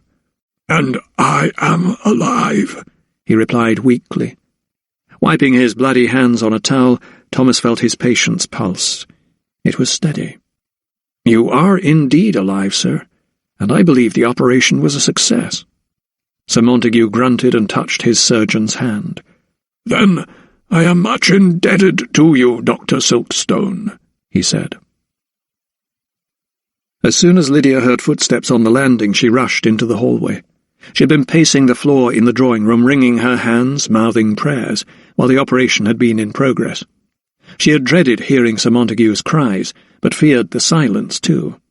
He had obviously thought he would die on the operating table. He did not have the faith in Thomas that most men of medicine did. Why else would he have told her? Why else would he have divulged the secret that had been kept hidden for 25 years? She had not wanted to tell Thomas before the procedure. One slip of the scalpel, one artery severed in a split second. It would have made his burden even greater, almost intolerable. Now, as she saw Thomas descend the stairs, she looked for signs in his manner. He appeared calm. She tried to read the expression on his face as he lifted his gaze. It was inscrutable, but it did not take long before she allowed herself to smile. "All is well, milady," he announced as he reached the bottom of the stairs. "Thank God!" she cried, hurrying toward him. Her inclination was to bury her head in his shoulder and to tell him that she had never doubted him, but Dr. Fairweather was following close behind. "How fares Sir Montague?" she asked anxiously, her eyes darting from one man to the other. Thomas nodded. "It was a difficult procedure, but the swelling has gone down, and I believe he is out of imminent danger." Lydia's small frame heaved visibly with relief. "I am most grateful to you," she said, looking at Thomas. "And to you, Dr. Fairweather," she added. The older physician shrugged and shot a sheepish glance at Thomas. "I was only a bystander, your ladyship. Dr. Silkstone must take full credit," he told her, in a show of uncustomary modesty. "May I see Sir Montague?" asked Lydia. The two men exchanged looks. "He is resting now," Thomas told her. "And that is what I must do too," butted in Fairweather. "I have had quite enough for one day," he murmured under his breath, and bowing graciously to Lydia, he left the room so that she and Thomas were alone at last. Lydia walked forward and Thomas reached out for her hands. Drawing her close to him, he breathed in her perfume, trying to dispel the metallic reek that enveloped him. She felt so slight and delicate in his arms as she buried her head on his shoulder. "Thank you," she whispered. "'Tis too soon for thanks. The next few hours will be critical," he told her. She pressed his chest with the palms of her hands so that she could look him in the eyes. "And we will spend those hours together?" He smiled and kissed her tenderly on her forehead. "If you will allow it." "I would not have it any other way," she replied. "But first I need to tell you something." Her smile suddenly disappeared, to be replaced by the look of one who has solemn news to impart. "We need to sit," she told him. As she led Thomas by the hand to the window seat, there was a knock. Howard's head appeared round the door. "Mr. Parker is here, your ladyship. He wishes to speak with Dr. Silkstone," he said. Thomas sighed. "The surgeon," he explained. "He intended to watch the operation, but was delayed. Forgive me, I must go to him." Lydia nodded. "Of course," she said. "What I have to tell you will wait." Chapter 48.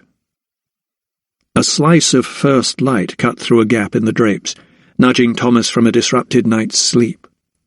He had spent the last 6 hours in a chair by Sir Montague's bed, propped up with pillows and a coverlet to keep out the cold. There had been a slight possibility that his patient could hemorrhage, in which case quick action would be imperative. As it was, Sir Montague seemed to have spent a more restful night than his surgeon. Thomas rose slowly and stretched his stiff limbs, extending his arms wide and rolling his head around, before lifting each leg to aid circulation. Despite his care not to make a sound, Sir Montague opened his eyelids and called out. "Silkstone!" he called, his great arm flapping against the bed-sheet. The doctor leaned over. "Sir, how do you feel this morning?" he asked, taking his wrist and checking his pulse against the ticking of his pocket watch. "The pain is lessened," he replied, lifting his head slightly from the pillow to look at his leg. "Is it still there?" he asked, momentary panic seizing his voice. Thomas nodded. "It is indeed, sir. I did not amputate, and in a few days you should be able to walk." His patient grunted and fell back onto his pillows. "Silkstone," he called once more. The doctor bent low again. "Thank you," said Sir Montague, his hooded eyes wide with gratitude. He clasped Thomas's hand in a rare and almost unheard-of show of appreciation. "Thank you." By 10 o'clock, washed and packed, Thomas had joined Lydia for breakfast in the morning room. Its dimensions were not too grand, but the fact that the servants still hovered by the sideboard meant that they could not talk freely unless they lowered their voices. "Your patient seemed in remarkably good spirits," said Lydia, her voice slightly stilted as she sipped a dish of tea. She had already called in on Sir Montague to bid him farewell, and had found him sitting up in bed eating porridge. "Yes," agreed Thomas. "I am very pleased with his progress."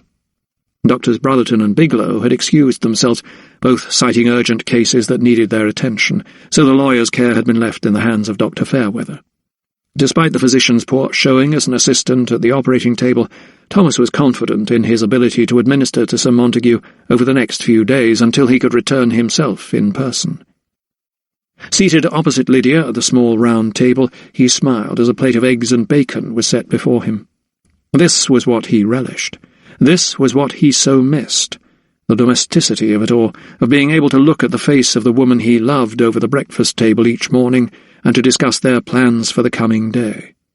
And in this setting, in this moment, he dared to dream. A great rush of warmth suddenly engulfed him. "Do you think—" he began. She returned his gaze with a look that so captivated him it made him forget what he was about to say. She cleared her throat pointedly, and he sharpened his eye on her once more. "You were going to tell me something when the other surgeon arrived yesterday." He noted the expression of surprise on her face. Slowly she lowered her dish into its saucer, as if trying to play for time, before she met his gaze once more.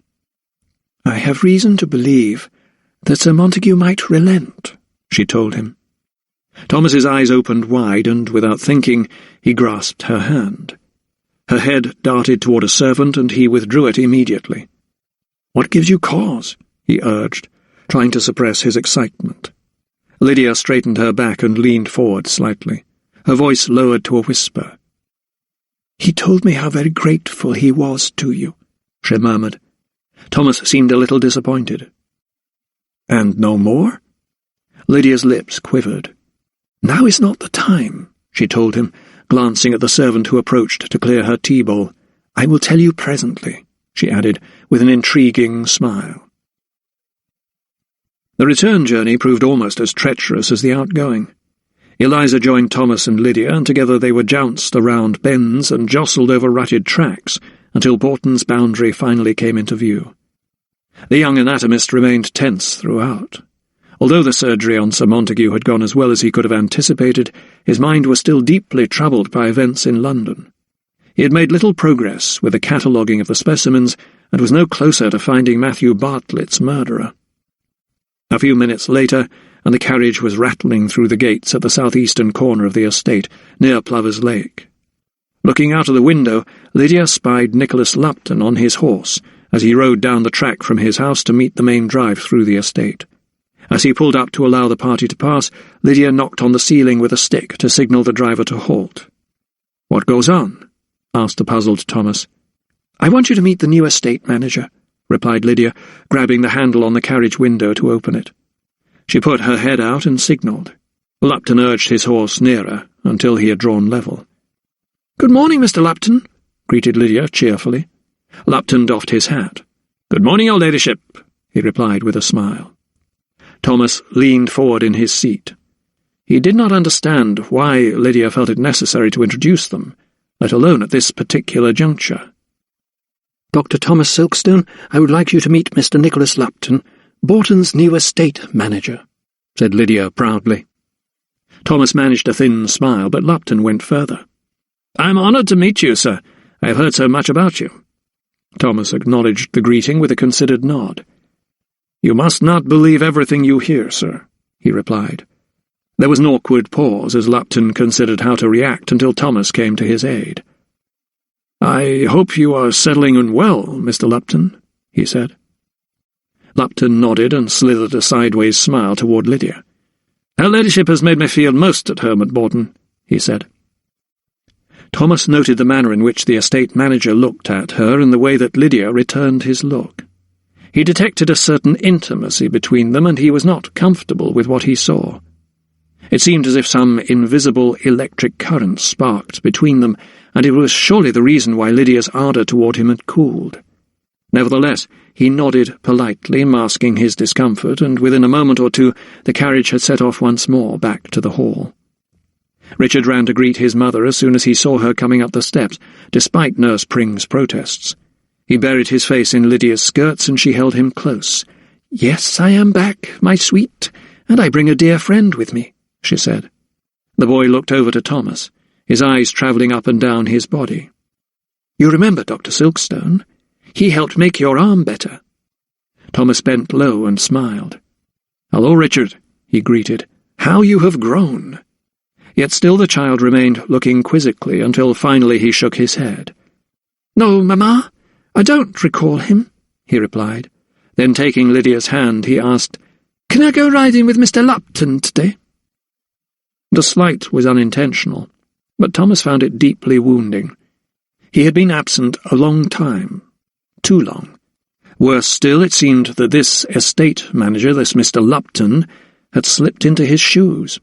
He had wormed his way certainly into the young Earl's affections, and perhaps Lydia's too. Before she replied to her son, Lydia shot Thomas a chastened look that also seemed to contain an apology, but it was too late. Upstairs in his room he made up his mind. He would return to London later that day. Chapter 49. Fibber had lingered 7 days before she gave up the fight.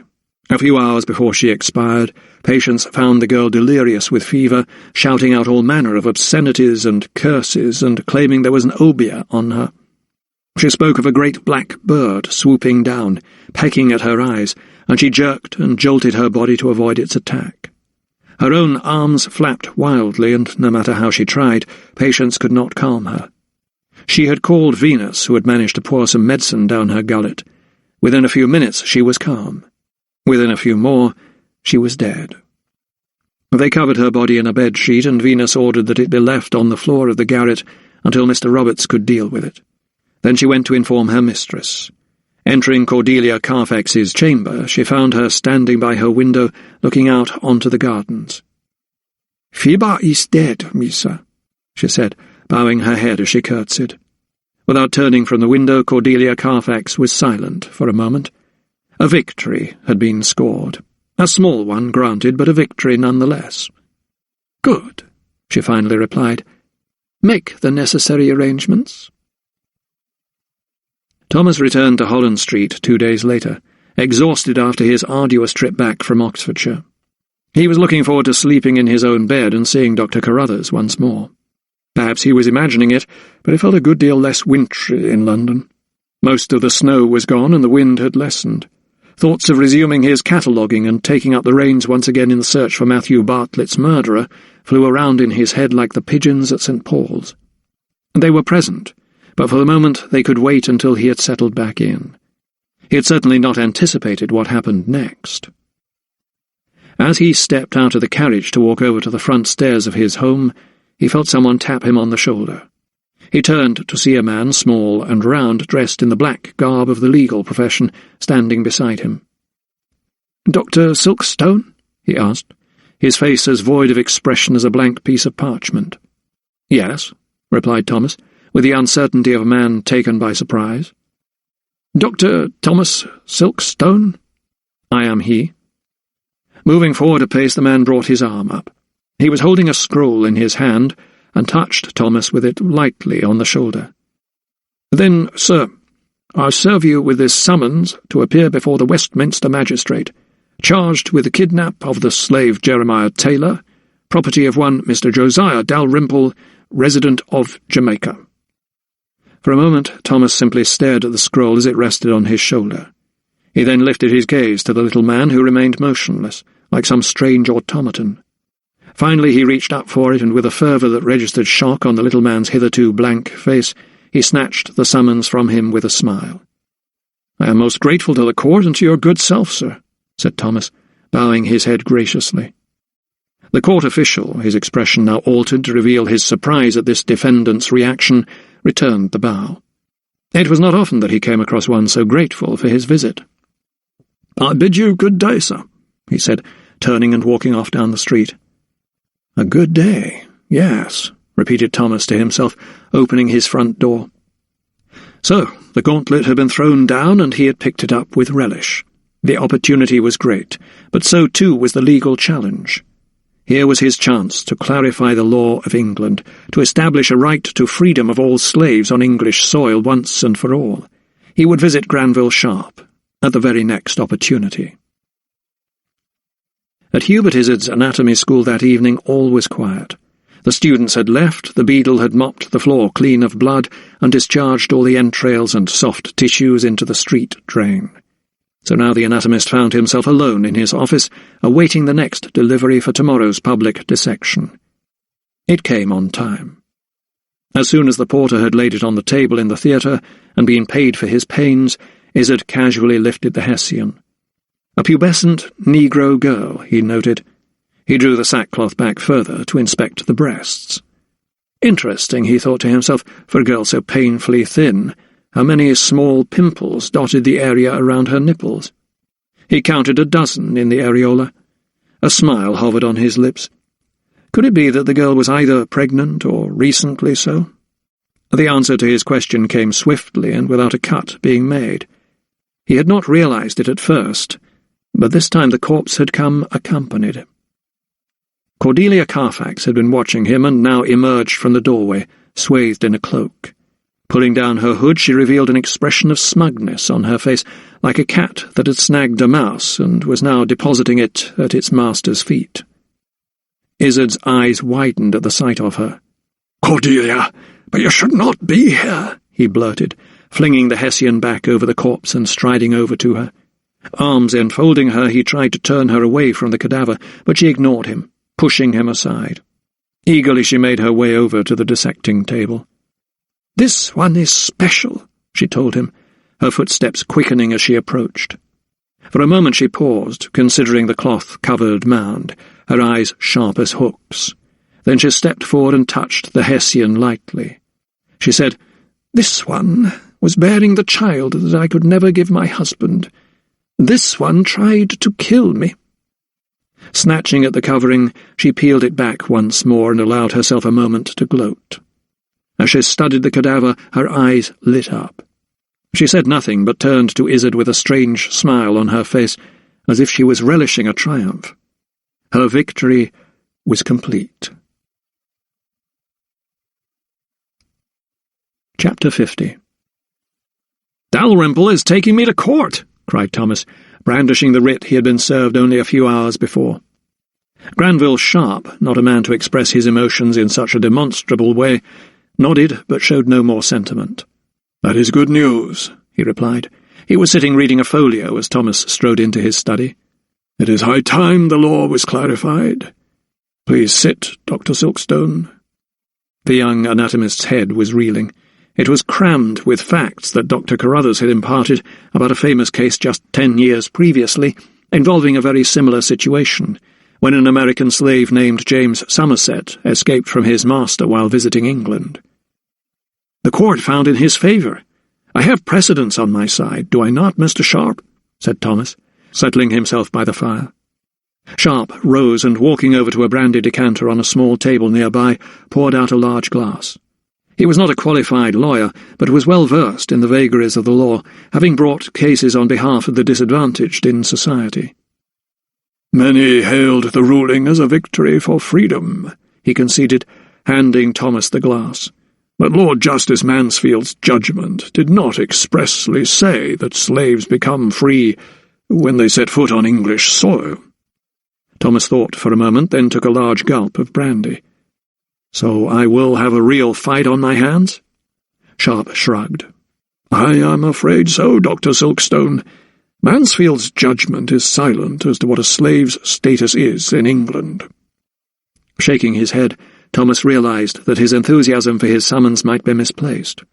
In his mind's eye he saw the Carfax household, and the cruelty and the machinations that blighted its every turn. He drained his glass and set it down with a dull thud on the table. "But that still does not mean they can be murdered to order. English law does protect them on that score, surely," he said, rising. "Indeed, but—" Sharp was confused by Thomas's sudden change of direction. "Then I suggest we pay another visit to the Crown Inn," he replied. "I am convinced that there lies the key to why so many have appeared on Hubert Izzard's dissecting table." They waited until 11 o'clock, then took Sharp's carriage to the inn. It was shortly after midnight when they were deposited nearby. This time the campaigner had brought with him a young whippet of a boy. "My messenger," he announced, "in case we need to call the constables." He smiled reassuringly, but his foresight only served to unsettle Thomas. Not wishing to draw attention to themselves, they walked 100 yards or so to the alley. The doors of the inn were locked, and they crept past them and stationed themselves by the small window once more. The obeah man was there again. He sat cross-legged in front of the fire, eating what looked like bread and cheese. The boy, meanwhile, set to work on the lock at the side entrance. It did not take him long to pick it, and soon he was opening the door into a passageway. At its end lay the obeah man's lair. When he heard the door creak open on its hinges, the old man lifted his head, then let out a muffled cry, as he saw Thomas and Sharp walk in. In the half-light they could see his face more clearly now, and, noting their shocked expressions, he seemed to be ashamed of himself and held up his hands to cover his face. "We mean you no harm, sir," Thomas said calmly. "We would ask you some questions." Scrabbling awkwardly to his feet, the obeah man appeared to concur, and Thomas and Sharp drew closer, but then he suddenly snatched the snake from around his scrawny neck and pointed it at them. "You die!" he grunted as the snake's tongue shot toward Sharp's face. Undeterred, Thomas stepped forward and grabbed the serpent with his bare hands. "Silkstone!" called Sharp, horrified. Holding the creature close to his own face, Thomas inspected it as, obviously angered, it hissed at him. "There is no need to fear, Mr. Sharp," he said. "I recognize this creature from the expedition's specimens brought back from Jamaica. It is neither venomous nor a constrictor. At the very most it will give you a harmless nip." Thomas flung the snake to the ground, and it slithered off into the shadows, sending the chickens squawking and flapping into a frenzy. "So tell us, old man, what do you do with the slaves who come to you looking for freedom?" asked Thomas. He was advancing on the priest so that he was forced to slump onto his chair. Narrowing his eyes, he seemed confused by the question. He shook his head. "I no kill slaves," he protested. "They go to sleep, then wake up free." His tongue flapped inside his mouth and a spool of saliva hung down. Sharp frowned crossly. "He talks gibberish, Silkstone." Thomas raised a hand. "Perhaps not," he replied calmly. Bending down so that he faced the man in all his hideousness, he said, "Where do they wake up free?" The Obeah man tittered. "In Africa, of course," he said, nodding his head. "What? The man's a demented idiot," cried Sharp. But Thomas silenced him. "It may not be as mad a notion as it sounds," he told him, wagging his finger. "The Quakers talk of freedom, and to many of the slaves that is synonymous with their homeland." He looked about the cobweb-covered shelves. "What do you give them, old man, these slaves who would be free?" The Obeah man hobbled over to the large glass jar that took pride of place on his shelf and heaved it down. Thomas moved forward and prized off the lid. Bending over the jar's neck, he sniffed at the contents, then delved into it, pulling out a handful of leaves. Holding them to the light, he inspected them closely, then began to shake his head. The distinctive leaves were familiar to him. "What is it, Silkstone?" asked Sharp anxiously. "If I am not very much mistaken, sir, these are from the branched callaloo, a poisonous plant that seems to kill anyone who drinks it. In reality, however, it only slows down all the vital organs so that those who drink it have the appearance of being dead." A look of concern scudded across Sharp's face. "And then?" "And then they are given an antidote that seemingly brings them back to life." "How do you know this?" "This is the physic that Dr. Welton called the Lazarus potion. It can raise the dead." He turned to the Obeah man. "Is that not right, my friend?" The old man lifted his half-chewed lip into a smile. Yeah, he nodded. "Only in these cases I am afraid no antidote is ever administered, and the victims are dispatched, still alive, to be cut up on the dissecting table for profit." "No!" shouted the old man, shaking his head vigorously. "Not true!" "I am afraid it is," came a voice in the doorway. "Venus," called Thomas, squinting into the darkness on the other side of the room. "Yes, Dr. Silkstone. It is me," she replied, gliding into the pool of candlelight. "You know this woman?" asked Sharp. "She is a slave and housekeeper to a plantation owner," Thomas explained. He turned back to Venus and fixed her with a stare. "So you are the one." "I do not understand," snapped Sharp. Thomas, keeping his eyes on Venus, began to enlighten his friend. "I knew in all of this there had to be someone the slaves would trust, a go-between who would convince them that the Obeah man's potion could somehow liberate them, that if they drank it they would wake up free." Venus stepped forward, her composure suddenly deserting her. "I had no choice. I was forced." "Who forced you, Venus? Who is behind all of this? Samuel Carfax, is it not?" He had seen master and housekeeper exchange furtive looks in the bedchamber when they thought he was not looking. He was certain she was his mistress as well as his slave. Venus shook her head. "It is my missa." Thomas frowned. Mistress Carfax? He found the thought so shocking that he let out an involuntary laugh. Then, after a moment's reflection, he recalled Jeremiah's account of the man and woman in the boot room. Izzard and Cordelia Carfax were lovers? If that was the case, it was all beginning to make sense, although he still could not fathom the housekeeper's role in all this. "So you would betray your own kind for her?" he pressed. She shook her head despondently. "She promised me my freedom if I helped her." "So you began where the Quakers left off, dangling liberty in front of any slave willing to listen?" Thomas brought a handbill from his pocket. "You knew that some of them would fall into the trap, that they would think they would escape to freedom, when all the while you knew they were going to their deaths." As his anger mounted, so his voice grew louder. "How many died? 3? 4? Half a dozen?" She shook her head. "I did not want to. Her eyes were brimming with tears. "You were trapped," Thomas made her excuse for her. "Is that it?" He recalled their conversation on the stairway a few weeks back, and he realized he had no right to judge a woman in her position. He neither wanted nor needed a response. Instead, he changed tack. "But your master knew nothing of this." She choked back her tears and straightened her long neck. I hate my master as much as I hate her," she hissed. Her logic made sense to Thomas. Hatred was an understandable reaction to her treatment. She had allowed herself to be used by Cordelia Carfax, although it did not excuse her actions. Thomas thought of the little Negro child. "You killed Ibele?" Venus shook her head. "I tried to save him, Dr. Silkstone, but he was weak." Thomas held her gaze for a moment. "So you dispatched his body for dissection anyway?" He shook his head as he spoke. How sad it was, he thought, that those who were abused in life so often repeated the crimes that had been committed against their own person. She herself had been treated as less than human, and that was how, given authority, she treated others. She shrugged. "What should a white man care about one black child slave?" she asked.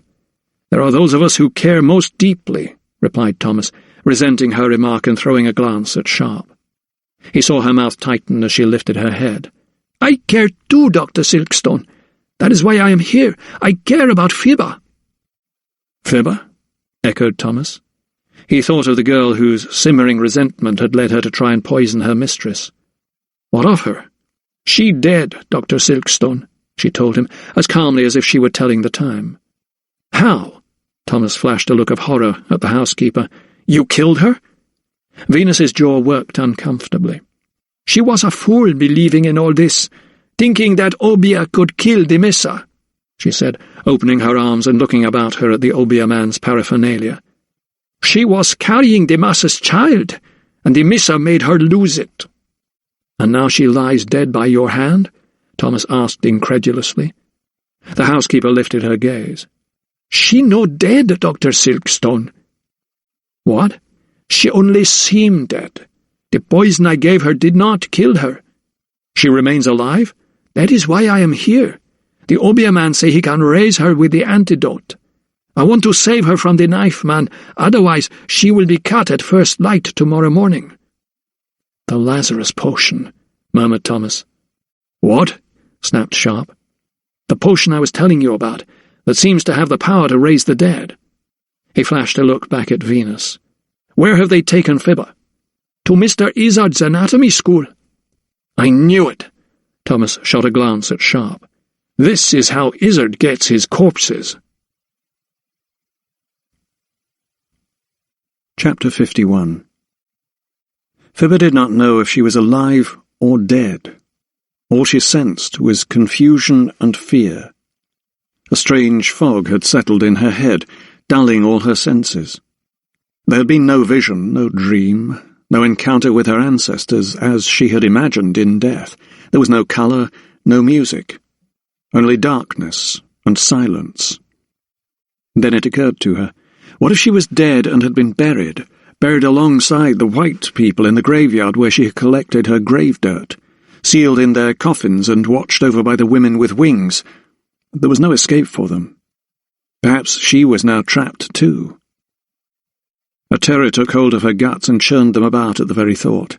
A pounding thumped inside her head, setting her teeth on edge. And now the fog was lifting. The blackness shifted and shapes began to appear in her head. At first she did not dare open her eyes. She was terrified that all she would see would be the blackness of the earth, that she would be lying entombed. She shivered. It was cold as the grave. Yet upon her forehead she could feel pricks of sweat. There was the coarseness of the hessian against her skin, too. She inhaled. The air was sharp, but not earthy. It whiffed of something strange and pungent, like the Missa's smelling salts. Trying to fill her lungs, she felt them tighten, as if an iron brace had been clamped around her ribs. She sniffed the air and thought she caught the scent of blood, a faint note of it that underlay everything else. It left a sickly taste in her gullet that unnerved her. As the fog dispersed, it drifted from her ears. Sounds were no longer muffled, but clear, strange creaks as if from timber. From somewhere nearby came a sudden clank, followed by footsteps, then voices. The noises made her stir. One by one she began trying to move her fingers, trying to coax her sluggish blood back to life, but she could not. Next she tried twitching her toes, but they refused her bidding. She tried to gulp down another lungful of air, but found that her chest still resisted her, as if there were hard, flat stones pressing down on her breasts. She was alive, yet she could barely move. Slowly, fearfully, she tried raising her lids, as if they were windows opening onto a day that promised either death or deliverance. They unlatched themselves, and she blinked. There was daylight, a checkered pattern that imprinted itself on wooden boards through a large pane up high. Light, not earth. She willed her drunken eyes to still in their sockets. Through a blurry haze she could make out rows of wooden benches. Perhaps she was on board a ship. Perhaps Cato had come and rescued her from her sickbed, and she was bound for Africa. The sounds she had heard were the familiar creak of the mast and the feet of sailors on the upper decks as they made the vessel ready to cast off and set sail. That was what the Obeah man had tried to tell her. He had said she would know in her heart what path she should take, and now she was on her way. That was it. They would leave the freezing grey waters of England and make for the clear, warm seas that washed the white beaches of Africa, and all the stories she had heard and all the dreams she had dreamed would be real. Fibber's heart leapt at the very thought of it, and she felt a great surge of joy pulse through her body, making her try and lift her head for the first time. But she could not.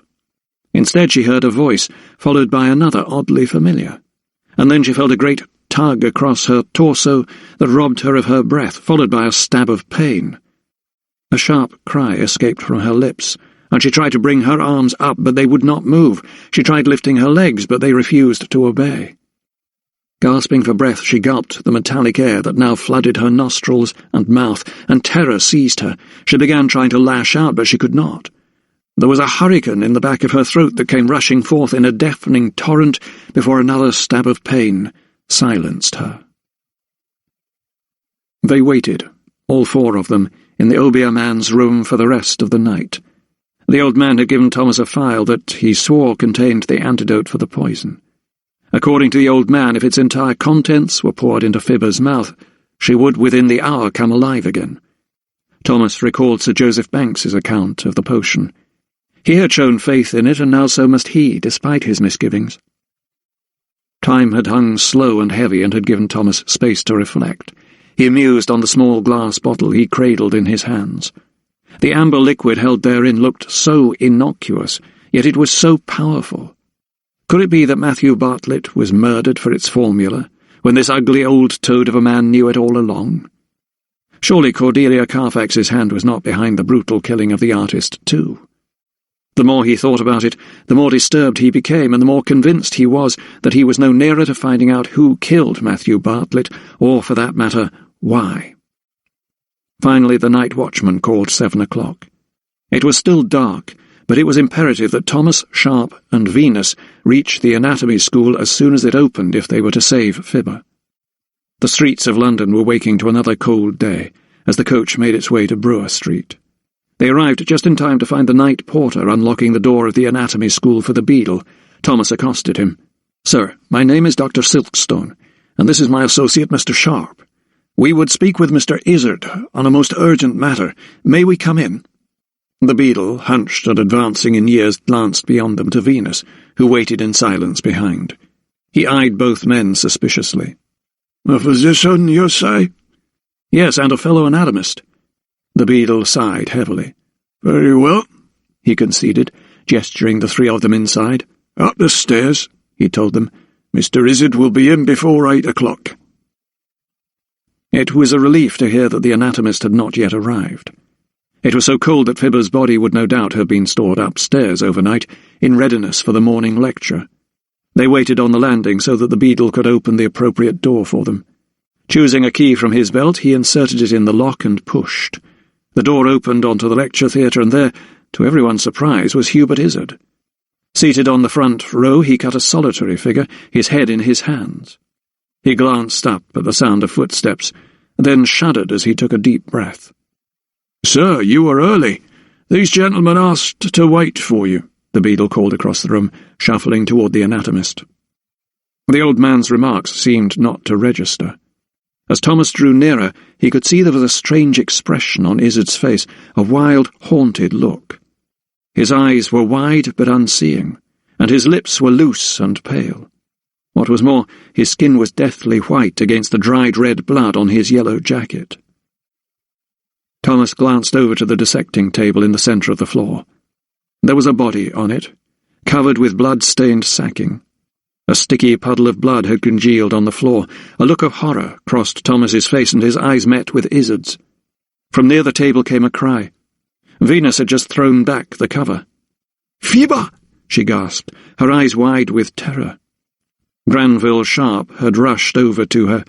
Now he turned away to retch. "She was alive, was she not?" said Thomas, drawing beside Izzard. He returned his gaze and nodded slowly. "She asked—" Thomas broke in. "You mean Cordelia Carfax?" "Yes," he said, nodding slowly. "She asked me to cut the body in front of her. I had no intention of doing so. I wanted to save the girl for my students. But she said she admired my skill and wanted to watch." His eyes began to fill with tears. "I told her it was no sight for a lady." "So you refused?" "Of course. But she insisted, and when I declined, she took the scalpel from me and made the first cut herself." A terrible sound flew from Venus's mouth, and she tugged at her hair. "Tell me what happened." Thomas remained outwardly calm, despite a knot tightening in his stomach. "She plunged the blade into the heart, and the girl's eyes shot open." Izzard's body began to shake. "I begged her to stop. I tried to take the knife from her, but she kept stabbing her, screaming all the time until the girl was dead." His trembling turned to sobs, and he dropped his head into his hands once more. "Oh, God, Silkstone!" he wailed.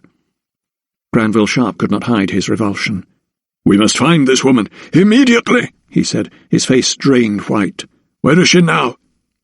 Izzard shook his head. "You need look no further," he said, his voice juddering. "She is over there." He pointed to the far row of the lecture theatre, to what looked like a crumpled heap of rags. It was only when Thomas moved closer that he could see a syrupy pool of blood on the floor, but it was only when he was nearer still that he saw the familiar face of Cordelia Carfax, as she lay on her back, sprawled across a bench, a long blade embedded in her own heart. He shot a questioning look back at Izzard, whose watery eyes were now fixed on him. "I tried to stop her," he muttered, shaking his head. "She killed herself." Chapter 52. Sir Stephen Gandy had wasted little time in requesting a post-mortem on Cordelia Carfax. Thomas had no choice but to agree, so once again he was faced with the prospect of performing an autopsy on someone he had known in life. In the laboratory, Dr. Carruthers stationed himself by his side, as much for moral support as for professional input. There was important work to be done. Had Cordelia Carfax turned the knife on herself after killing Fibber, as Izzard testified, or had he, her lover, stabbed her himself? A man's life hung, almost literally, in the balance.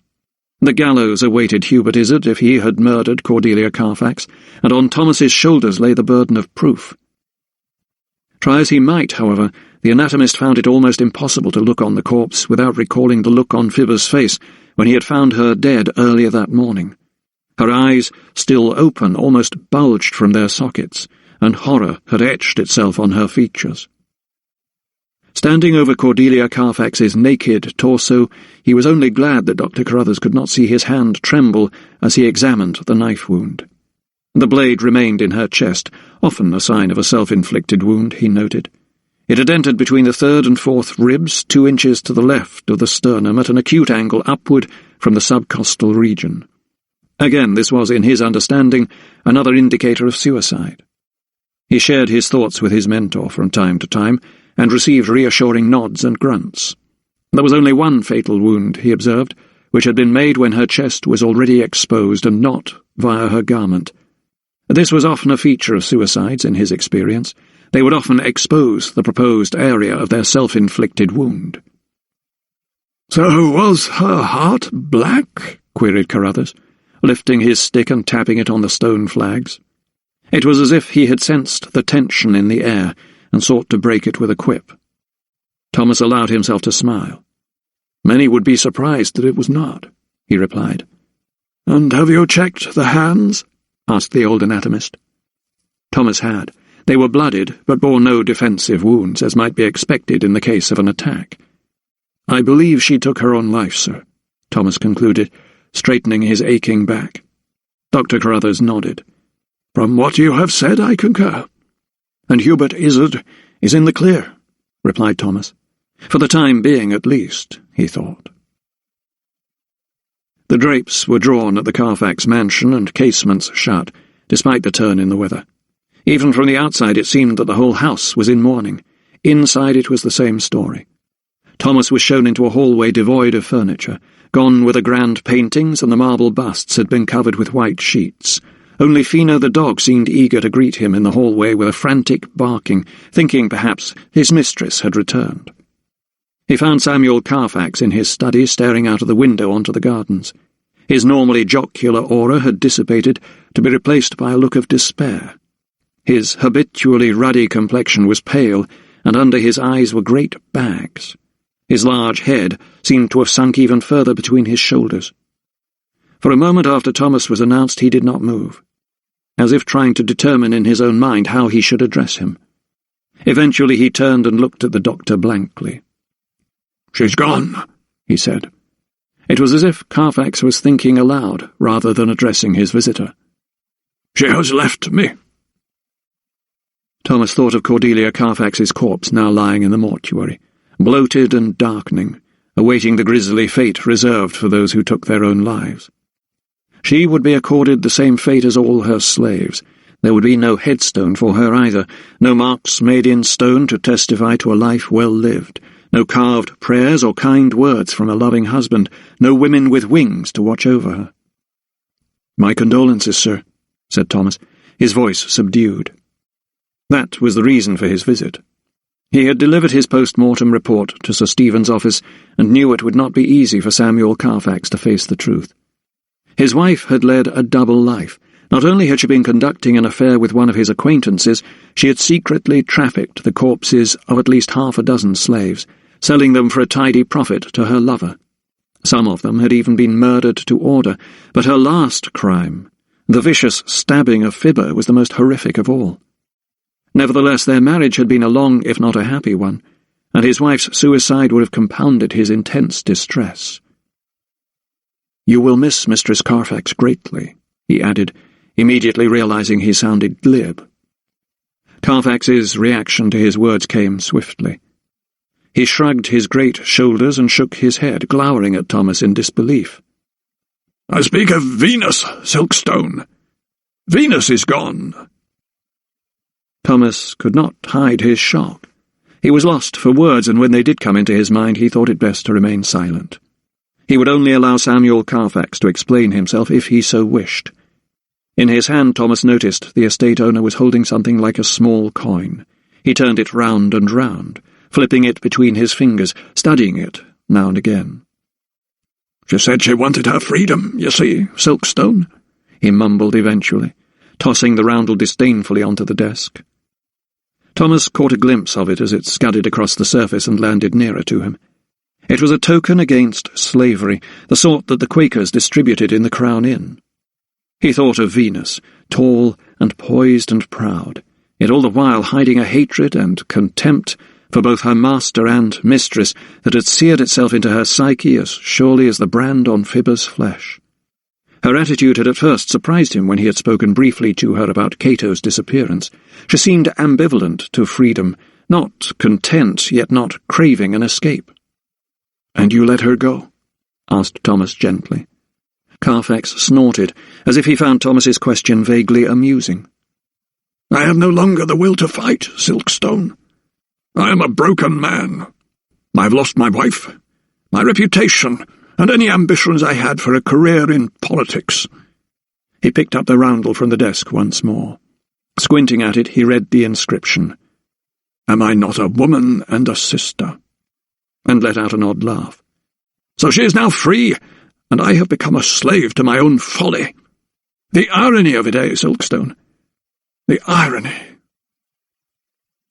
Lydia took advantage of the spring thaw to drive the dog-cart down to Plover's Lake and call in at Mr. Lupton's residence. Most of the snow had melted, leaving green shoots in its wake. She had even seen some primroses in bloom in the hedgerows. Hearing the clatter of the cart, the housekeeper came out to greet her. "Will you have Mr. Lupton come and see me today, Mistress Fox?"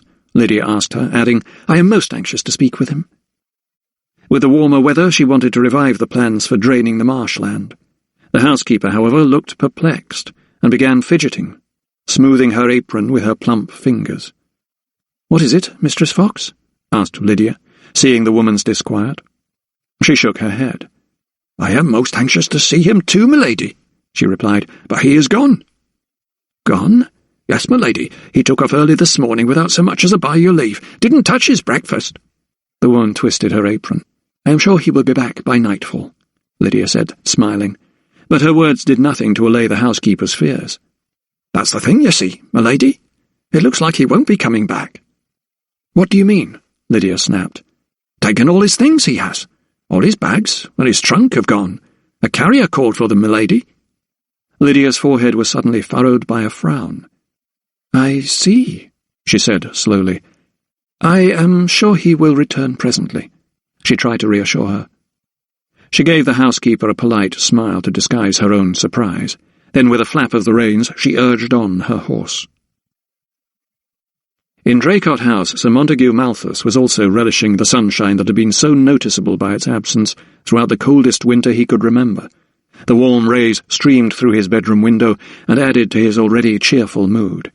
Only 4 days had elapsed since the operation on his aneurysm, but his recovery was astounding his erstwhile surgeon.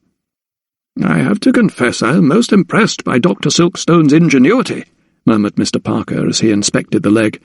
The scar was approximately 6 inches long, and from it protruded intermittent lengths of thread. Yet already the flesh was knitting, and there seemed no sign of infection. "I fear it takes little to impress you, Parker," sniffed Sir Montague, easing himself up onto his elbows. "You'll tell me next that Fairweather is a passable physician." The surgeon looked quite shocked. He was used to hearing physicians maligned by members of his own chirurgical profession, but not by patients, and certainly not to his face. Personally, he did not rate Fairweather either. His knowledge was sketchy, and his judgment was often, in his opinion, very poor. Nevertheless, he felt compelled to spring to the defence of a fellow medical man. He cleared his throat. "I believe he acted admirably during your surgery, sir," he countered. Sir Montague let out a derisory laugh. "Admirably, you say?" he repeated. "I expect he told you that." Mr. Parker cocked his head to one side and was reluctantly forced to admit that, yes, he had heard the phrase from Fairweather's own lips. Sir Montague, his hooded eyes returned to their piercing alertness, fixed the surgeon with an unnerving stare. "I may have been semi-conscious when that American upstart Silkstone cut open my leg, but I was compos mentis enough to know that Fairweather went to pieces at the sight of this bloody limb." He pointed to his leg as Parker bent low to recover the wound. "I fear that the country physician let himself down very badly during his foray into chirurgical practice," he snarled, "and I do not intend to let him off lightly." Chapter 53. The preliminary hearing of Dalrymple versus Silkstone was scheduled to be heard before the local magistrate at 9 o'clock in the morning. Thomas had been given little time to prepare for the case, but had put his trust in Granville Sharp, whom he knew to be as good an ally as any man could have. Travelling as Sir Theodosius's manservant, Jeremiah Taylor had arrived back in London from Boughton Hall the previous day, and had been offered accommodation at Sharp's Fulham residence. The hearing was held in a small, cramped room that afforded little space between the players of the drama, and served only to intensify the enmity between the two sides in the case. Sir Theodosius found the conditions particularly constricting, his cumbersome frame having to support itself on 2 wooden chairs. The magistrate, a Mr. Burrell, was curmudgeonly and suffered, Thomas suspected, from asthma. He wheezed between each sentence, and the stuffiness of the room seemed to compound his breathing problems. He sat behind a desk at the top end of the room, flanked by tables at which the 2 opponents were seated. By them sat their own counsel. A clerk read the charge. Thomas was accused of stealing Jeremiah Taylor, the property of Josiah Dalrymple, and forcibly imprisoning him. The judge was told that on the afternoon of December 22nd, Taylor had gone missing from the residence of Mr. Samuel Carfax, where Dalrymple was visiting on business. Acting on information received, the slave was later found at 34 Holland Street, the home of Dr. Thomas Silkstone, a citizen of the United States of America, the clerk helpfully pointed out. The negro had been severely beaten. When asked to hand over Jeremiah, however, Dr. Silkstone had refused and challenged Mr. Dalrymple to fight him for the slave in court. Josiah Dalrymple's lawyer was a dishevelled young man who went by the name of Fitzroy. His experience was obviously very limited, as he told the magistrate, with the misplaced smugness that came with the arrogance of his youth, that it was a straightforward case that could be dealt with swiftly. "I would remind you, or perhaps in your situation tell you, for the first time, Mr. Fitzroy, that there is no such thing as a straightforward case," wheezed Mr. Burrell. Duly admonished, the young man sat down. Dalrymple glowered at him. He wore the angry expression of a man who realized, perhaps too late, that his barrister should not have persuaded him to accept this underling in order to save his services for the courtroom proper. "So, Dr. Silkstone," Mr. Burrell turned to Thomas, who now stood. "I see you have a most learned friend." He nodded to Sharp, who returned the greeting. "What have you to say for yourself?" The young doctor, although he could feel his guts churning inside, looked outwardly calm. Dressed in his smartest fustian coat and wearing uncustomarily for him a wig, he summoned all his composure, just as he would before performing surgery. "Your Honour, I am afraid the picture of events that has been painted is entirely spurious. The truth of the matter is I came across Jeremiah badly injured in the street. Had I left him there, he would most surely have died in a few hours. As a doctor, the Hippocratic oath binds me to care for the sick, so I did my duty and took him into my house. It soon emerged, however, that my patient was a slave from the branding on his chest and the collar around his neck." Thomas paused for effect, allowing his gaze to roam round the stuffy room, giving Mr. Burrell a moment to ponder his words. He resumed. "Once he was conscious, he expressed a desire to escape his slave bonds. As I understand the law in England, sir, slavery is not permitted, as established in the case of James Somerset." He glanced to his right, deferring to Sharp, who sat listening intently. "I therefore believed myself acting in accordance with the laws of this fine land. I neither stole nor kidnapped Jeremiah. He was free to leave my house at any time, but he chose not to return to captivity." Mr. Burrell raised both brows, so that his wig lifted too. "You would make a good lawyer, as well as an anatomist, Dr. Silkstone," he complimented. He coughed into a kerchief, then proceeded. "So you would wish to call character witnesses, I believe?" Thomas nodded. "I wish that Jeremiah Taylor give you his version of events first, sir." "You may proceed," nodded the magistrate.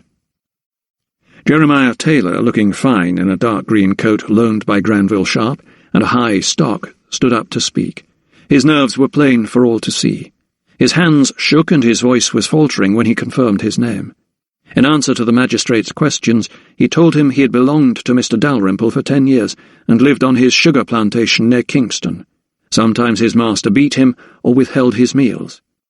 "And that is why you ran away?" asked Mr. Burrell. Jeremiah locked eyes with Thomas, then shook his head. "No, sir." "Then why, pray?" The slave tensed. His forehead suddenly glistened. "Because I heard something I was not supposed to, sir," came the reply. The magistrate leaned forward. "And what might that have been?" Jeremiah proceeded to tell Burrell how he had been locked in the boot room, and how a man and woman had entered and spoken in low voices about dead Negroes, and that he hadn't understood what they were talking about, but was afraid. "What happened next?" pressed the magistrate. "A boot fell off a shelf, and then they saw me, and the man, he beat me with a big stick, but I escaped, sir. I ran, even though my head hurt, and there was a lot of blood." "And where did you run?" Jeremiah turned and fixed his eye on Thomas. "I wanted to find Dr. Silkstone." The doctor was taken aback. This was the first time Jeremiah had mentioned that he knew of him prior to the attack and had been purposely seeking him out. Up until now, Thomas had believed it was by sheer good fortune that he had found the injured slave. "Why, Dr. Silkstone, pray?" "Because I heard he helped sick slaves." The magistrate leaned back in his seat. "Is this true, Dr. Silkstone?" Thomas stood. "I attended the sugar planter, Mr. Samuel Carfax, at his home.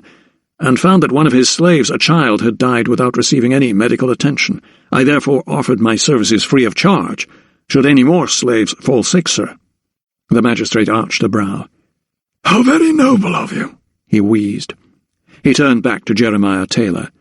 "And you were treated by Dr. Silkstone?" The slave nodded. "He saved my life, sir.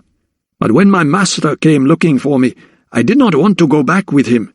I want to be free man, sir." "It is not your choice," mumbled Dalrymple under his breath. Mr. Burrell coughed once more. "That is all?" he told Jeremiah. "Do you have any other witnesses who can testify to your good character, Dr. Silkstone?" Unsure of himself, Thomas looked questioningly at Granville Sharp, who nodded. "I believe so, sir," he replied. "Well then, where are they?" asked the magistrate, his head swivelling around the small room. "I can see no one else." Dalrymple snorted at the jibe, but as he did so, a second clerk appeared in the doorway. Standing behind him was a tall, distinguished-looking gentleman. It was Sir Joseph Banks. The great man held his audience under his spell. He spoke eloquently of Thomas's many talents. He was, he said, a man of judgment and reason who would never knowingly flout the laws of England despite being an American citizen.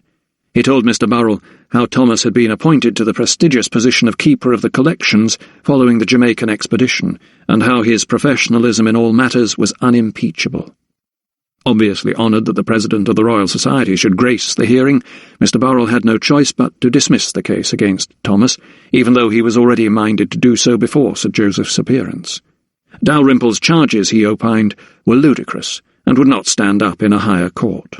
Somerset's case set the precedent for any English court to abide by the wishes of a slave to remain a free man while he stayed in this country.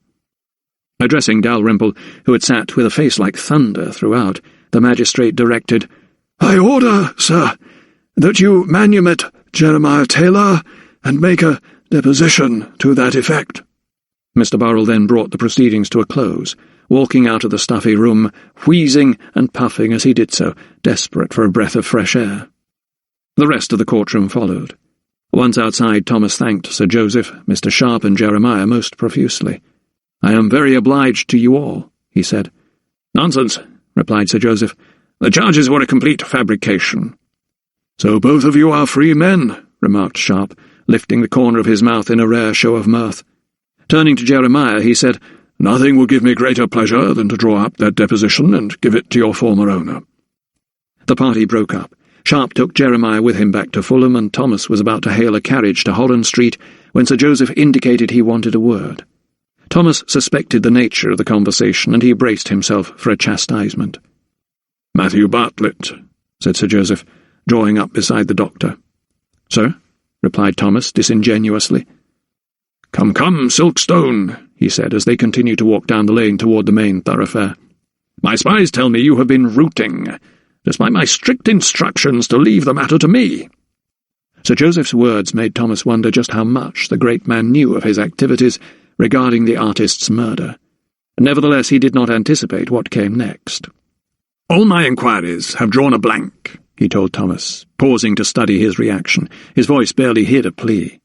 "Have you fared any better?" Thomas suppressed a smile. "I will revisit my post-mortem notes, sir, to see if there is anything I might have missed." Sir Joseph nodded.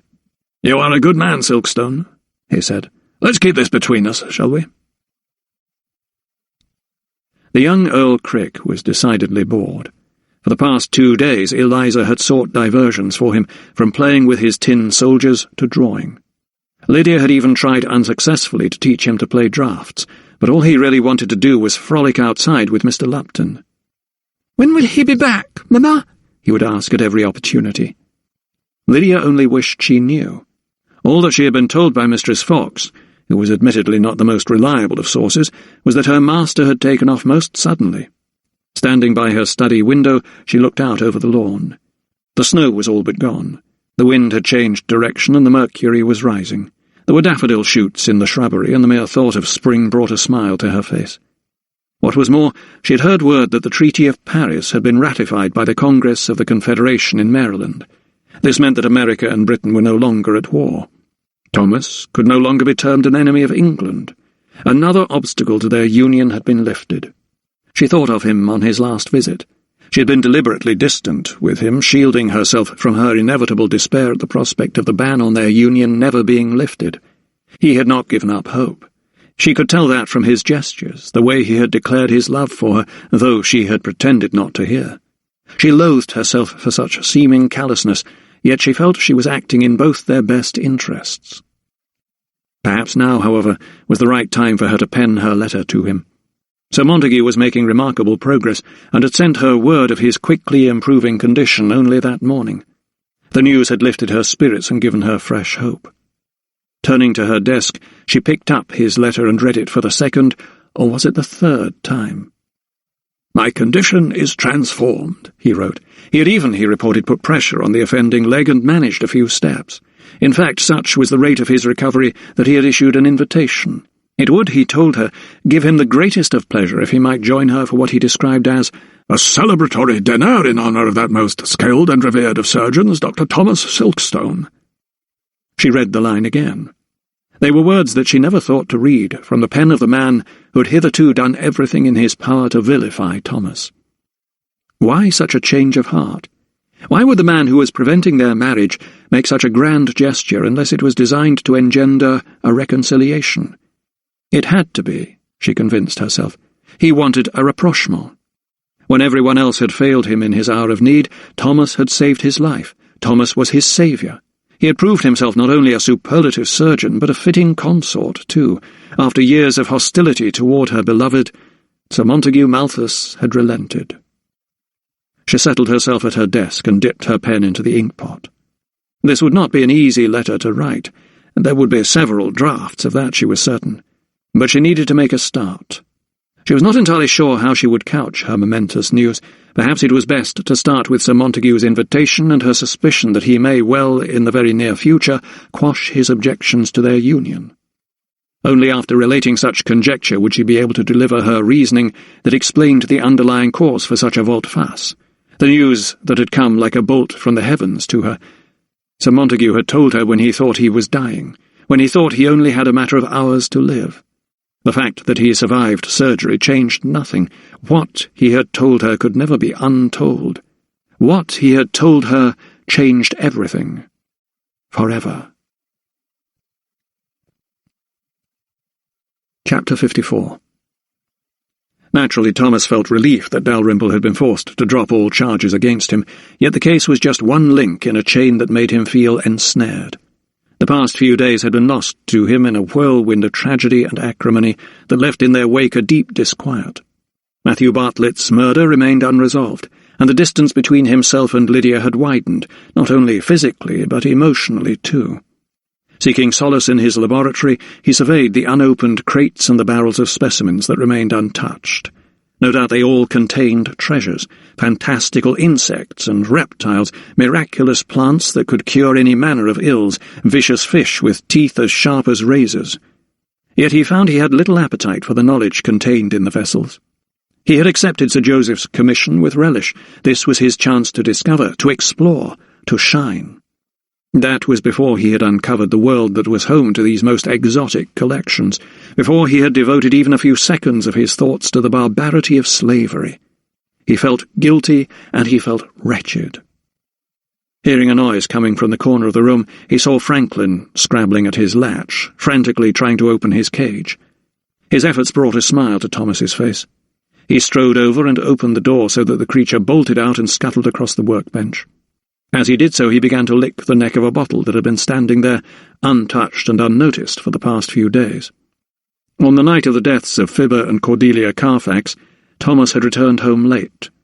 He never had the chance to give Fibber the antidote from the obeah man, and the bottle remained corked and neglected. He had deposited the miraculous medicine unthinkingly on the work surface. There it had remained, but Franklin, in his exuberance, had sniffed it out, and now managed to knock it over, dislodging the cork and spilling thick, amber liquid across the bench. "No!" cried Thomas, rushing over to right the fallen bottle. Only half its contents remained, and Franklin was lapping up the rest. Fearing it might harm him, Thomas swept the rat away and locked him back in his cage. "What goes on here?"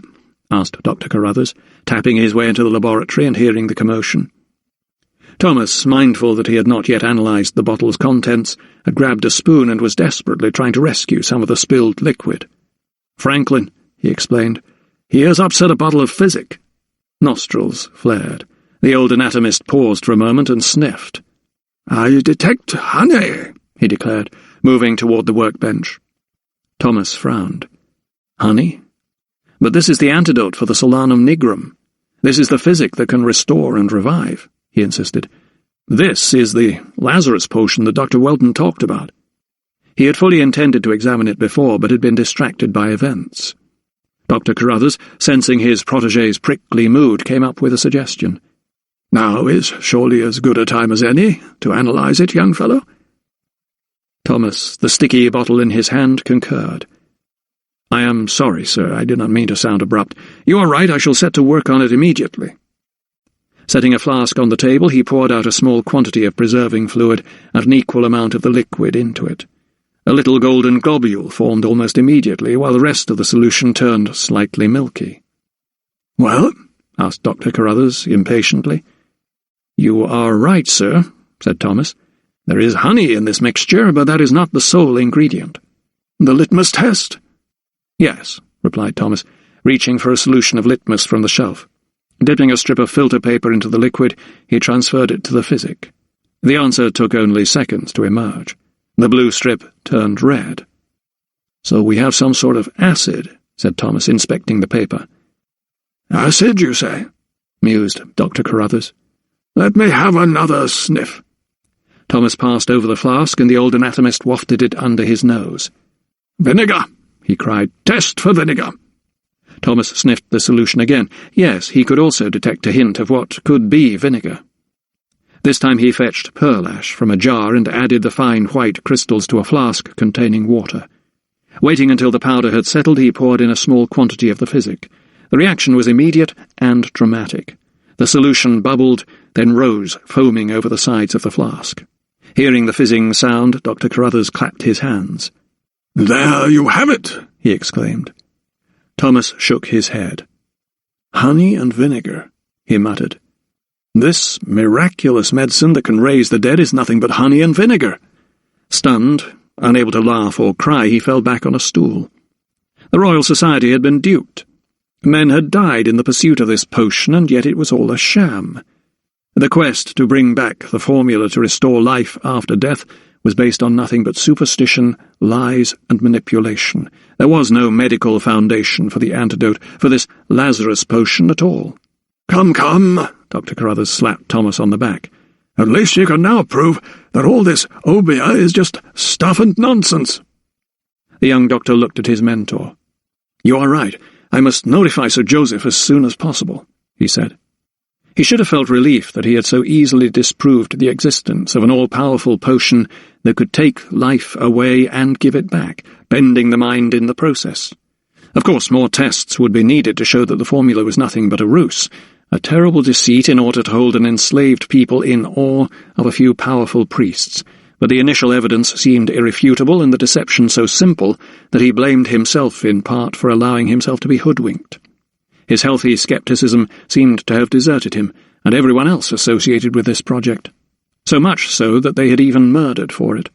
Thomas corked the bottle containing the remainder of the potion and put it high on a shelf, out of harm's way.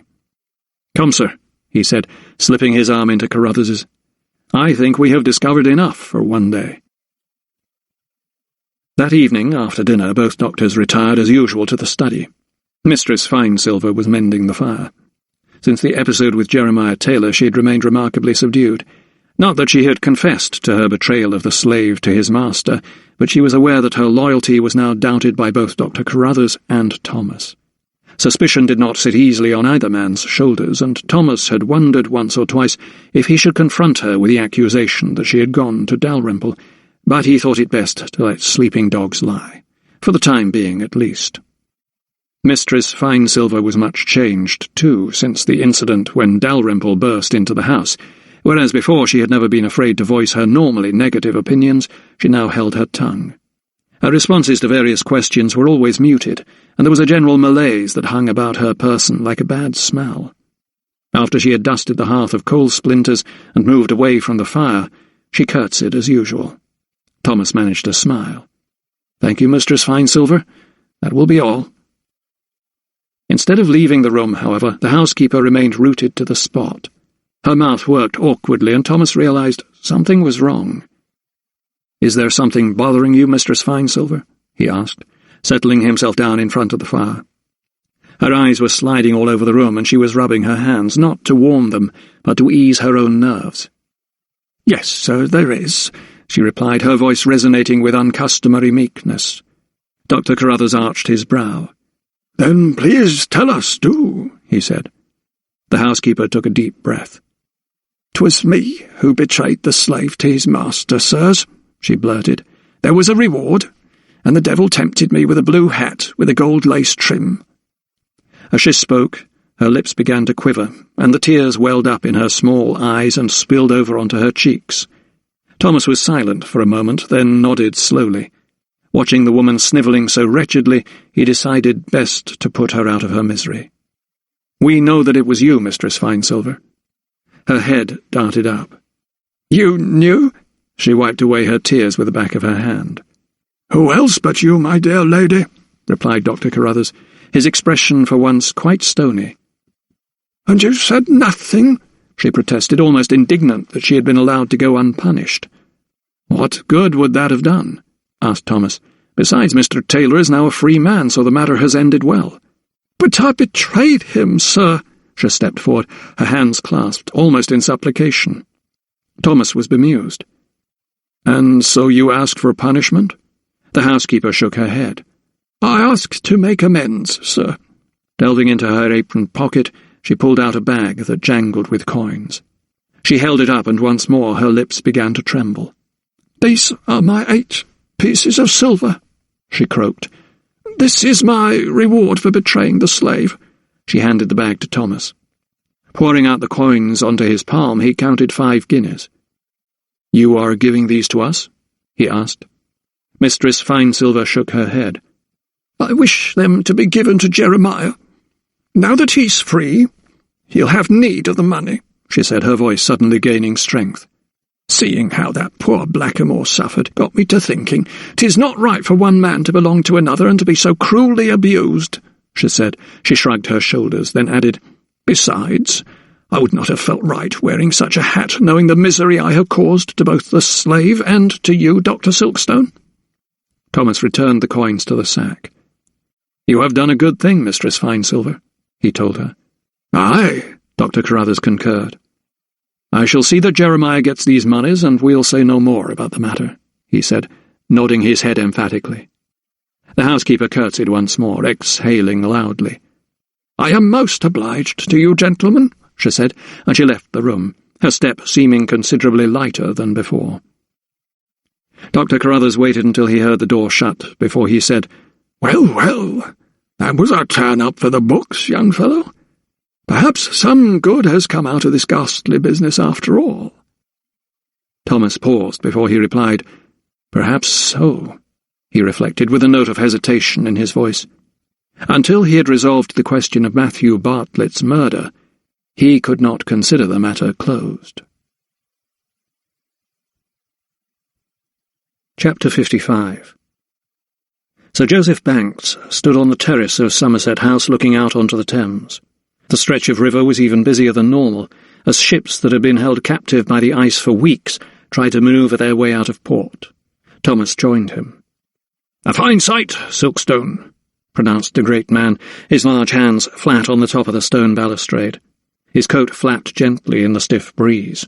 "Discovery, trade, commerce, the bedrock of the British nation." Thomas wanted to venture that slavery should be added to the list, but he did not.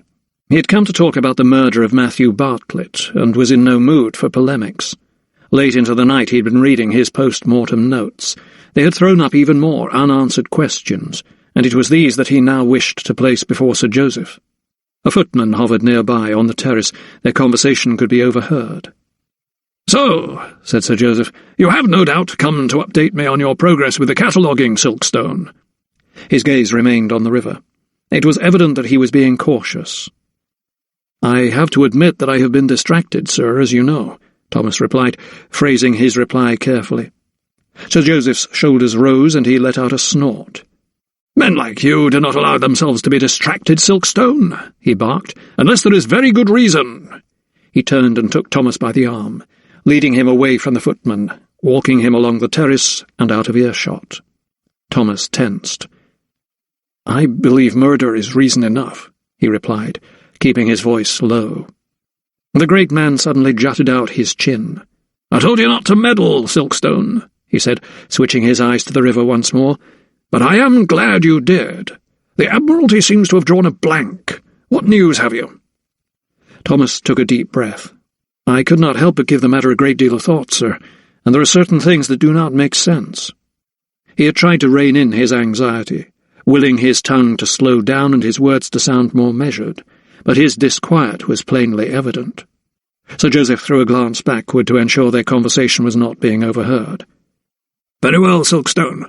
You may have your say." Thomas took a deep breath. "You see, sir, I know." Sir Joseph's head jerked up, as if tugged by an invisible rope. Thomas saved him the embarrassment of having to further interrogate him with an explanation. "I know about the extraordinary powers of the branched Callaloo, and how there are those who would seek to exploit them to the advantage of slave owners and the military alike," he told him. Sir Joseph made no attempt to deny the truth of Thomas's words. "How did you find out?" he asked. "Perrick's widow entrusted me with the letters her husband sent from Jamaica." Sir Joseph's nostrils flared. "I saw her with you at the memorial service," he said with a nod. Thomas could see that, although Sir Joseph was angry, he was prepared to listen to what he had to say. The letters spoke of Obeah, and the hold it has over the enslaved peoples, and as I feared, Mr. Bartlett's murder appears directly linked to the contents of Dr. Welton's journal. Sir Joseph shrugged and shook his head. "I never actually doubted that myself, Silkstone. Perhaps I should have told you the whole truth before. I rated you highly, but even so it seems I underestimated you. I had to be careful because of the relationship between our two countries." He cleared his throat a little and began to walk further along the terrace. "Tell me what else you know." Thomas turned and drew alongside, the wind now sharp against his face. He began by recalling how the previous evening he had been reading the Gazetteer and New Daily Advertiser to Dr. Carruthers as usual. "I saw, sir, that on the same day as Mr. Bartlett's body was found, there was also a spring tide. The river went out much farther than usual." "What are you saying, Silkstone?" "I am wondering, sir, whether it might be possible that the murderer wanted Mr. Bartlett's body to be discovered." Sir Joseph's brow buckled. "Why would they want that?" The young anatomist shook his head. "I cannot answer that, sir, but I do know that whoever killed Mr. Bartlett did so on a false pretext." Sir Joseph stopped in his tracks. "A false pretext? Explain yourself, Silkstone," he snapped, before he began walking again. "I managed to obtain a small quantity of this miraculous formula, said by an Obeah man to contain the restorative powers that Dr. Welton was investigating," Thomas began. Sir Joseph's eyes opened wide.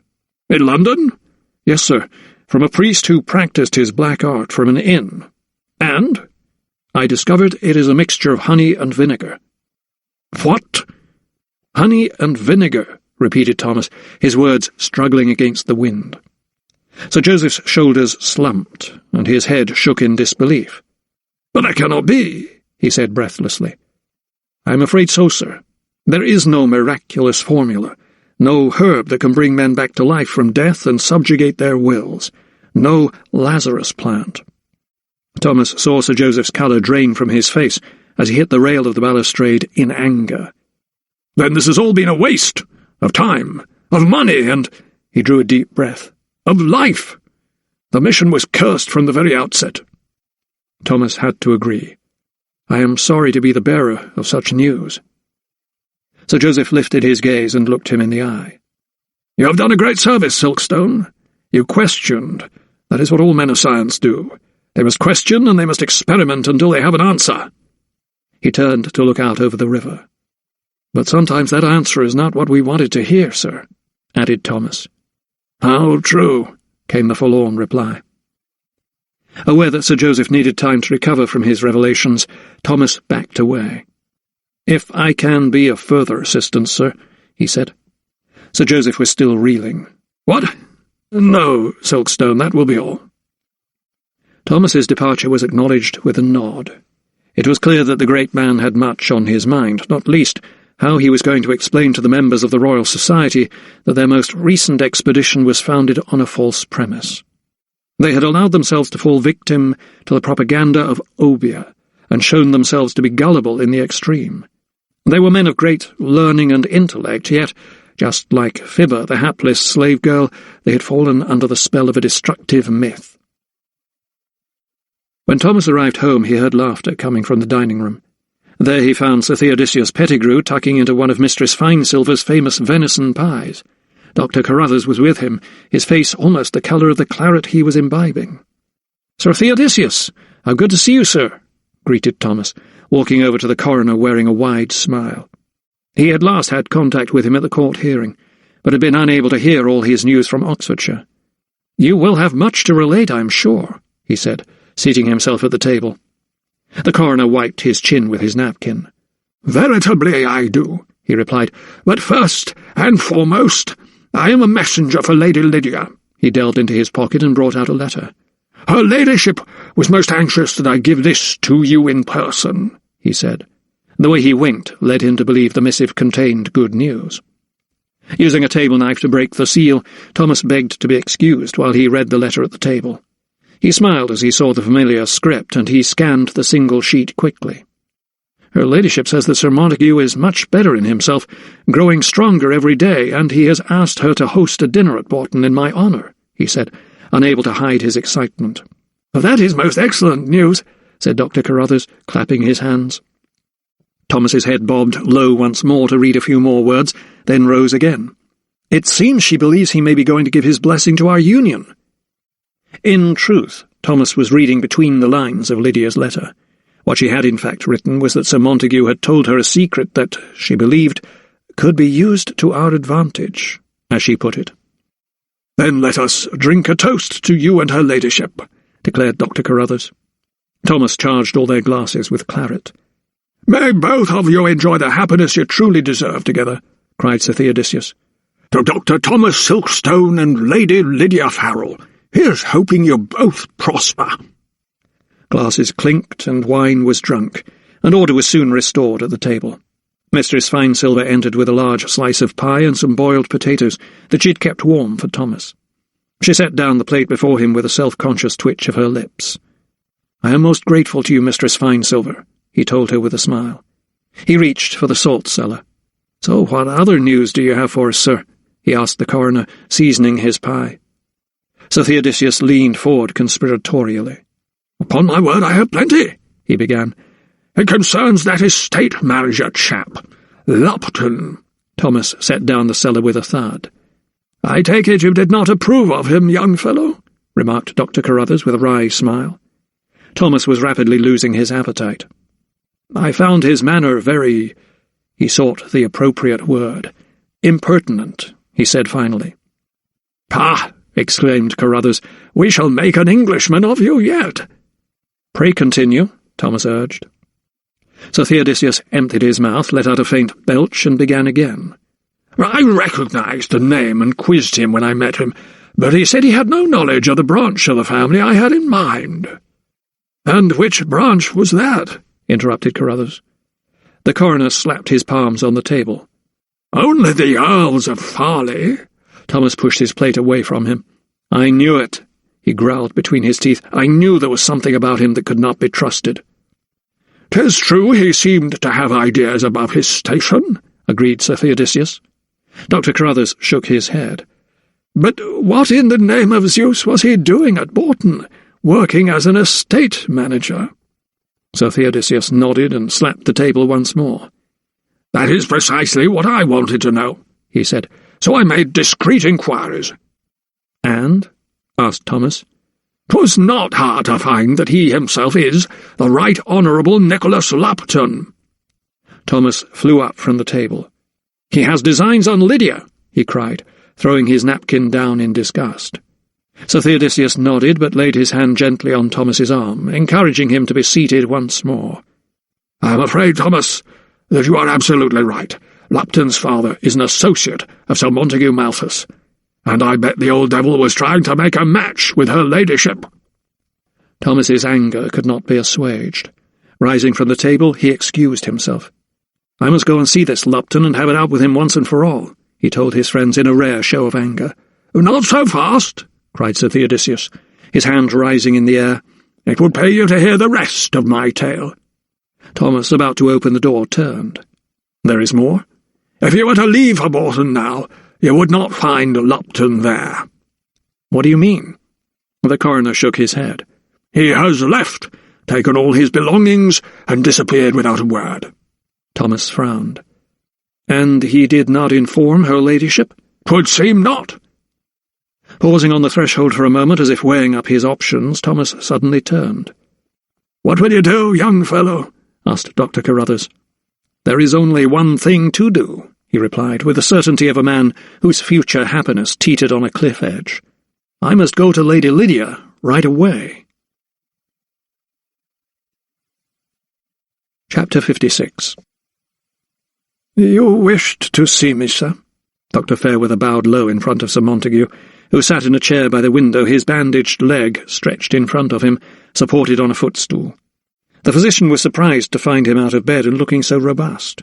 Mr. Parker, the surgeon, had been the only medical man Sir Montague had permitted to examine him since the operation. Fairweather had no idea why. The lawyer remained staring out of the window, not even turning to acknowledge his physician's presence. Instead, the latter stood awkwardly, shifting from one foot to the other, now and again throwing a glance out over the gardens that were bathed in warm sunshine. "Sir," he said finally, angling his body into a position that he hoped might be within Sir Montague's eye-line. After a few more awkward seconds, the lawyer did turn to look at him. "Is that you, Fairweather?" he asked, his head cocked to one side. At first the physician feared his patient had perhaps taken too much laudanum. "It is, sir," he replied. Sir Montague nodded. "I had trouble recognizing you, you see." Fairweather frowned. "There is something seriously amiss," he told himself. He edged forward. "Perhaps if I come closer, sir?" he ventured. Sir Montague's eyes narrowed. "No, even that is no better, Fairweather," he said. "Sir?" The doctor remained puzzled. His patient shook his head. "You see, even if you were under my very nose, you would still have as much respect from me as I do for that ant." He pointed to an insect on the windowsill, and promptly reached out and squashed it with his thumb. "Yes, that is how much respect I have for you, Fairweather, after your behaviour the other day." The physician's head juddered as if he was trying to shake away a bad dream. But, sir," he bleated, I do not understand." Sir Montague shook his head. "From your manner, I can tell you do, Fairweather. You are flustered, you are faltering, just as you did when you thought I would die on the operating table." The physician dropped his gaze and bowed his head, as if reliving the moment he abandoned all his years of training and nearly swooned at the sight of so much blood. "I let myself down," he acknowledged quietly. "You did indeed, and some would say your reputation is at stake." Fairweather's head shot up. He looked at Sir Montague, whose piercing gaze was digging into his mind just as surely as if it were a surgeon's probe. He took a step nearer his tormentor. "You would not. Please, sir, you would not tell—" Sir Montague shrugged his great shoulders. He had the demeanour of a crow about to feast on carrion. "That is up to you, dear Fairweather. Entirely up to you." Chapter 57. The golden dome of St. Lawrence's Church loomed up above the coach as it trundled into West Wickham. Seeing the magnificent structure on top of the ridge brought the recent past flooding back to Thomas. The village did not hold happy memories for him. Nevertheless, it was a convenient staging post for his journey to Bourton. That night he would stay at the Georgian Dragon before resuming his trip the following day. Leaving his bags at the inn, he decided to seek out the Weltons' house. He walked down the main street of the village on his way to he knew not where. All he could remember of the cottage in the painting was that it was probably Tudor, with its obvious beams and pitched roof.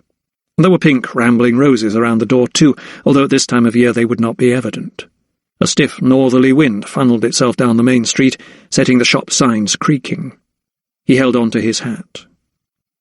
All he knew for certain was that the cottage would be to the west of the village, because the golden ball could be seen on the ridge behind it. That was how he took his bearings, and that is how he found himself leaving the ribbon of higgledy-piggledy houses and in the open countryside. Walking past the wall of West Wickham Park toward the church, it was the first house he came to. The painting had done it justice.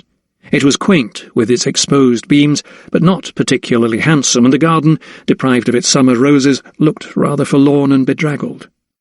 Up the front path he strode, rehearsing his address to the widows Welton and Perrick as he went. He would tell them he was passing by chance, which was almost true, that he wished to see how they fared, which, too, was true. Only after such pleasantries had been exchanged, and he had hopefully been invited inside, would he be able to ask the myriad of questions that still plagued him. He seized the knocker and rapped 3 times. No reply. He tried again a few seconds later, still silence from within. He looked about him. There were no signs of life, no milk pails or muddy boots, no dogs barking, no chickens, no baskets, none of the ordinary, everyday signs of life associated with a village dwelling. He decided to venture further. Skirting round the front of the house, he found himself in a large, unkempt garden, the damp grass brushing his ankles. A few paces away there was another small building.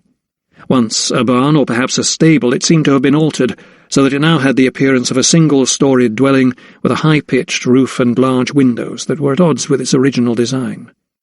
Peering inside, he was shocked to see a young man hunched over a microscope and drawing on a sketch-pad. Cupping his hands against the glare, he saw the whole space had been turned into some kind of laboratory. There was a retort, several flasks and beakers, and shelves containing various jars that one might see in an apothecary's. Another shelf, opposite a large window, was occupied by dozens of pots containing green plants. He told himself he must have the wrong house. This could not possibly be where Mistresses Welton and Perrick were staying. He had made a mistake. He had resolved to return to the inn immediately, when suddenly a voice came from behind. "May I help you, sir?" Thomas pivoted round to see a gentleman. His head was wigless, showing his thinning white hair, and the lines of his tanned face betrayed his advanced years. His eyes were an intense blue, and he had about him an odd familiarity that Thomas could not quite place.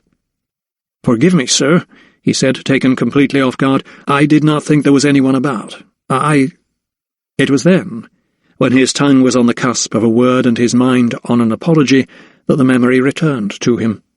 The striking portrait above the Weltons' mantelpiece. Could it be that he was staring at none other than Dr. Frederick Welton?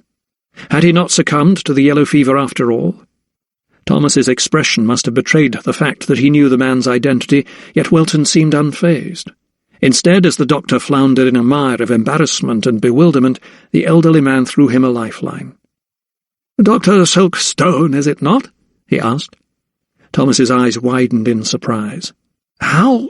My daughter Henrietta told me that you might pay a visit," he said, smiling. "I am delighted to meet you, sir," he added, holding out his hand. Thomas, still reeling from the shock of discovering him alive, shook Dr. Welton's hand, almost expecting to wake from a dream as he did so. "I have heard much about you, Silkstone," he said, opening the low door to the laboratory. "Please, I bid you come in." Inside, the room was much bigger than Thomas's first impression. The ceiling was high, and there were skylights on either side of the roof's pitch that allowed light to flood in. At one end of the room was a large range, where a fire roared in an oven, and in its centre a rectangular table. In the corner was the young man Thomas had seen through the window. Looking up from his work, he scrambled from his chair with the clamour of a child caught stealing. Welton raised a hand. "Calm yourself, Matthew. This is Dr. Silkstone," he said. The young man, his face serious and his dark brows joined across his forehead, gave a shallow bow. Thomas looked bewildered. "Matthew Bartlett?" "The very same," replied Welton. "But—" Thomas shook his head in disbelief. "So your deaths were a charade?" he said, not knowing whether to be angry or relieved. "And what of Dr. Perrick?" Welton bit his lip. "Tragically, my son-in-law did fall victim to the yellow fever," he replied. But if you allow me to explain—" He offered Thomas a chair. "Yes," said Thomas, his mind so full of questions that he had to will himself to remain silent. "There is much I would like to know." Matthew Bartlett joined them as they sat at the table. He brought with him 3 glasses and a bottle of wine, which Welton poured out. "I will start with an apology," Welton began, dispensing the claret. "I am sorry you had to be dragged into all this wretched business, but you were our only hope, and now you are here, we must make huge demands of you as a fellow scientist and, I believe, as a man of great humanity." He slid a full glass toward Thomas. "I am most eager to be enlightened," he replied, anxious to be guided through this mystery that was about to be laid before him. "Like you, Dr. Silkstone, I was summoned to see Sir Joseph Banks at the Royal Society." Welton was staring at the red liquid in the glass, like some gypsy peers into a crystal ball. "He told me my mission was highly sensitive and was at the behest of some well-connected military personnel, although he did not mention any names." Thomas arched a brow. Already his suspicions were aroused. Welton continued. "I was to go to Jamaica and seek out the ingredients for a potion that could, it was said, raise the dead." Welton's lips curled into a sneer. "Naturally, I was sceptical. I thought it ridiculous, impossible.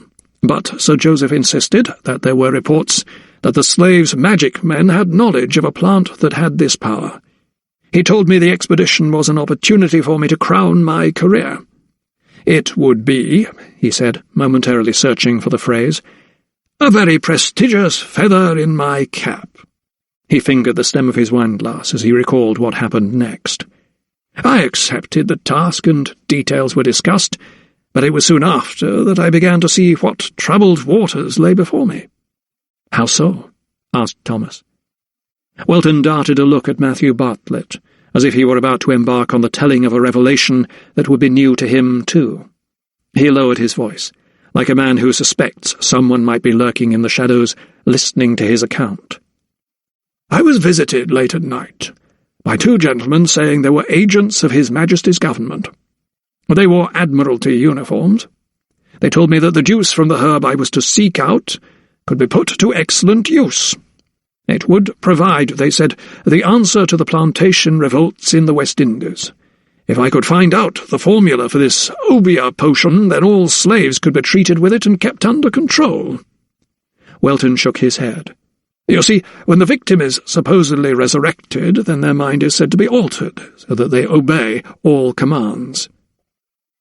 Thomas was listening, fascinated to what Welton was telling him. It was just as he suspected.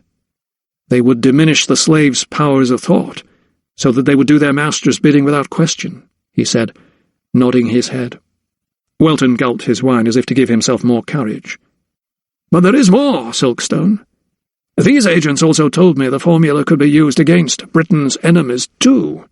Captured soldiers would be made to drink this cursed potion and die, only to reawaken as slaves of their enemy. The French, they said, would be begging for mercy." Thomas also sipped his wine, but anxiety soured it on his tongue. There were some Englishmen who would like to dose his fellow Americans, too. "How did you respond?" Welton looked resigned, his mouth drooping at the corners. "What could I say? I was being made privy to the realm's secrets. If I betrayed them at this stage, then I could be accused of treason and locked in the Tower. I was in too deep to refuse." "Did you go to Sir Joseph?" Welton shook his head. "He was not aware. I'm convinced of it. These agents made me swear not to tell a living soul of the purpose of our mission. Apart from—" Thomas tensed. "Yes?" "Hubert Izzard." "I see," said Thomas, nodding. "He was to accompany you on the trip?" "Yes, and he was to share in the secret." "So what did you do next?" "I agonized. That night was my Gethsemane. I knew of Izzard's reputation from his time in the West Indies. I knew of his sheer ruthlessness and cruelty, and I knew that he would jump at the chance to aggrandize his own worth. I had been trapped, and I had to find a way out." "So you hatched this elaborate plan?" Welton shunted his glass over to Bartlett so that he could recharge it. "Yes, I managed to persuade Sir Joseph that Izzard was the wrong man for the job. I said his health was poor, and I could not run the risk of taking him on the expedition. And you proposed your son-in-law in his stead? That is so. A decision I now regret, he said, sipping more wine. But I knew I could trust John. Bartlett here, he said, throwing the young artist a nod, had worked for me before, and I knew I could rely on him too. So you set sail, embarked on the expedition. Then what happened, sir? Asked Thomas. Welton shook his head reflectively. We saw hell, Dr. Silkstone, he replied. We sought out these demented obeah men with the knowledge of this plant, and we watched them ritually poison their victims. Women and children were murdered in front of our eyes and then supposedly resurrected before a huge crowd. When they reawakened, usually the next day, their whole demeanour was changed. They looked blank. They had lost the power of speech. They could only obey. Thomas's eyes were wide with amazement. So what the agents said was true? The potion did have the power they said it did? Again, Welton shook his head wearily. Like most religions, obeah worked on the principle of coercion, Dr. Silkstone. Its creed was intimidation and its mantra obedience. The obeah priests whipped up mass hysteria. Their victims were not really dead, but their internal organs were slowed so that it seemed they were. There was no magic antidote that woke them. It was the effect of the original poison wearing off that damaged the brain. Thomas nodded.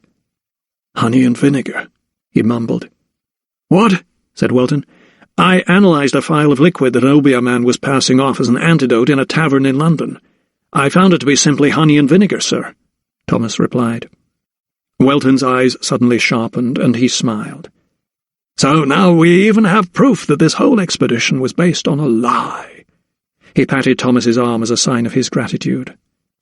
"But how did you fake your own death?" pressed the young doctor. "What about the return journey?"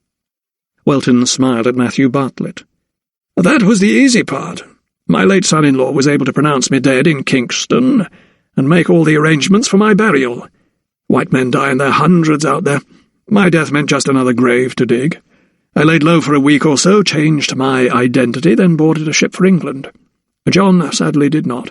He died, as you may be aware, the day the Elizabeth was due to return to London, ironically, from the yellow fever." Thomas switched his gaze to the young artist. "And Mr. Bartlett's murder? I assume the customs officer was a stooge?" Welton's shoulders lifted as he exhaled through his nose. "Yes, and the satchel in the Thames was obviously a decoy. The body, too." "Whose body was it?" Thomas interrupted. "It is easy to obtain a corpse, Silkstone, when your associates are anatomists, as you surely know. He was an unfortunate whose body ended up on the dissecting table." "And you wanted it to be discovered?" "Indeed, yes." "And you knew I would be called upon to conduct a post-mortem?" "Right again," Welton gave a smug smile. "You are the only anatomist with the appropriate skills in the Westminster jurisdiction." "But what about your notes? This mysterious journal that was supposed to contain the formula?" Thomas's look flitted from one man to the other and back. Welton leaned back in his chair and, plunging his hand into his coat pocket, he brought out a leather-bound notebook. "I think you refer to this, Dr. Silkstone," he said, putting the volume on the table and stroking it lovingly. "I call it the Book of Lazarus. I keep it with me at all times." Thomas stared at it. It looked like so many other notebooks he had bought himself for a crown at stationers' shops in London and Oxford, and yet John Perrick had died for this one. He touched it lightly, half expecting something to happen, he knew not what. He shook his head and frowned. "But there is no accursed Lazarus potion," he said. "Why is this so precious?" Welton's lips twitched out a smile. "Oh, but there is a Lazarus formula, Dr. Silkstone. The Solanum nigrum, the same plant that the obeah man uses to poison, can also be used for good. It may not raise the dead, but it can make a patient appear dead so that they feel no pain and are unaware of their suffering for a short period of time." Suddenly it was as if Welton had lit a candle in the darkness. "So you would use the herb in surgery," said Thomas, "for amputations, lithotomies, and the like?" Welton nodded and picked up the notebook. "Indeed, Silkstone. There is in here the basic formula for a strong sedative that causes insentience. It can be used to alleviate so much dread and fear and suffering in a patient. It will assist surgeons and reduce the risk of hemorrhage." Thomas could not hide his delight at this possible breakthrough. "But this is indeed wonderful news, sir. So you are conducting experiments here?" He lifted his head and looked about the room once more. Welton rose from the table and walked over to one of the plant pots on a shelf near the window. "The branched callaloo?" asked Thomas. Welton nodded. "It has similar properties to the mandrake root," he said, fingering the leaves. Thomas recalled that mandrake was used in Pliny's days as a relaxant, a piece of the root being given to the patient to chew before undergoing surgery. "Only I have found it to be much more effective. I have already used it on animals. I dosed a cat, cut it open, stitched it up, and within a day or two it was catching mice again." Thomas had noticed the cat, dozing by the fire when he first entered. He switched his gaze to it and Welton acknowledged him. "The very same," he said. For once Thomas found it difficult to process the information he had just gleaned. That such encouraging breakthroughs could come out of such tragedy was a rare occurrence in his experience. He found himself both saddened and yet delighted by such an outcome. Welton returned to the table.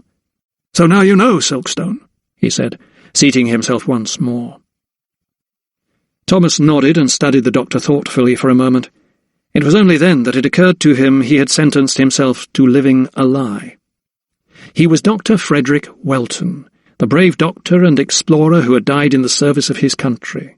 If he ever resurrected himself, he would be vilified by the establishment. Any work he published would have to be under an alias, or through another collaborator. He had sacrificed his own career and reputation for a greater cause, yet he was now free to pursue his own research. In some ways, mused Thomas, he had broken his bonds. "You can be sure your secret is safe with me, sir," he said, looking Welton in the eye. "I shall not say a word, but I do look forward to the day when I can use the formula to anesthetize my own patients before I operate on them." Welton nodded. "So do I, Silkstone. So do I." The three men drained the bottle between them as the afternoon light faded. It was the clatter of hooves that alerted them to the arrival of the ladies. "My wife and daughter have been visiting," Welton said as he went to open the door. Turning to look out of the window, Thomas saw the two women whom he had last seen wearing widow's weeds, stepping down from the carriage. "My dears, we have a visitor," Welton called to them as he stood in the doorway. Thomas watched them both look up and make their way over to the laboratory.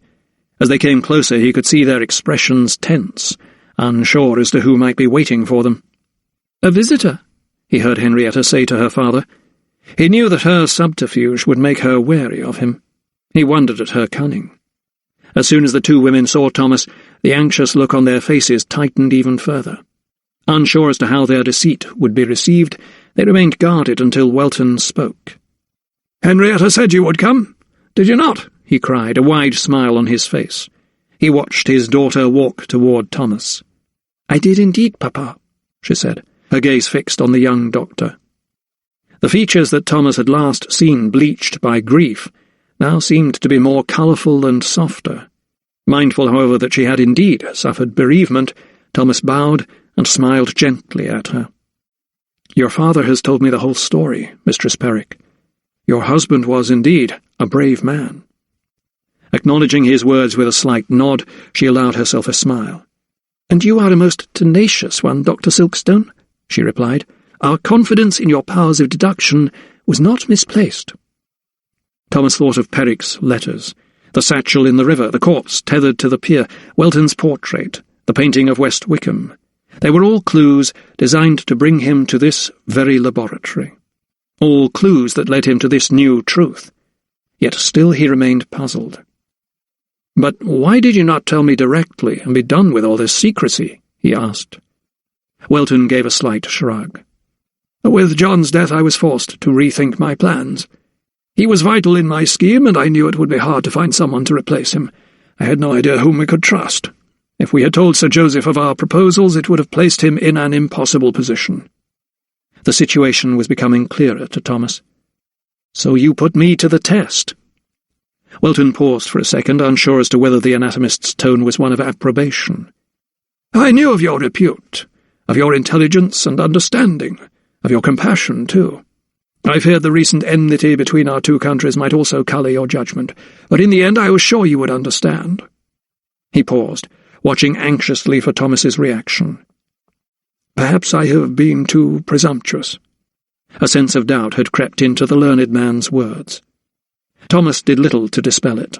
He remained silent. He had been exploited. His own professional reputation had been put in jeopardy, and yet he could not escape the sense that he was honoured to be chosen. A stranger was entrusting him with a momentous secret because he knew of his reputation not only as an outstanding anatomist and surgeon, but also as a man of good character and sound judgment, a man of integrity. He nodded, and a smile finally spread across his face. "I am glad I proved worthy of your trust, sir," he replied. For the second time in as many days, Sir Montague Malthus summoned Dr. Felix Fairweather to his chamber. On this occasion they were not alone.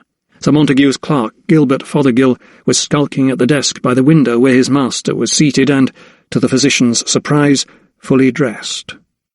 "But, sir, you look much restored," remarked Fairweather with a smile. Sir Montague, who had not so much as looked up when the physician had been announced by the butler, merely shook his head. His eyes remained fixed on a document. "No thanks to you," he muttered. Fairweather darted Fothergill a nervous glance. He did not wish to be humiliated in front of a clerk. "You wished to see me, sir?" he said, endeavouring to sound assured. "Indeed," came the reply. "I have a job for you." Unable to disguise his relief, Fairweather allowed his features to gather into a smile.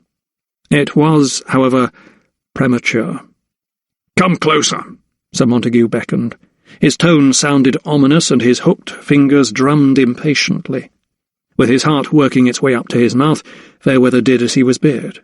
He approached and followed the lawyer's finger to the document that was on his desk. "Sign here, will you?" Sir Montague commanded.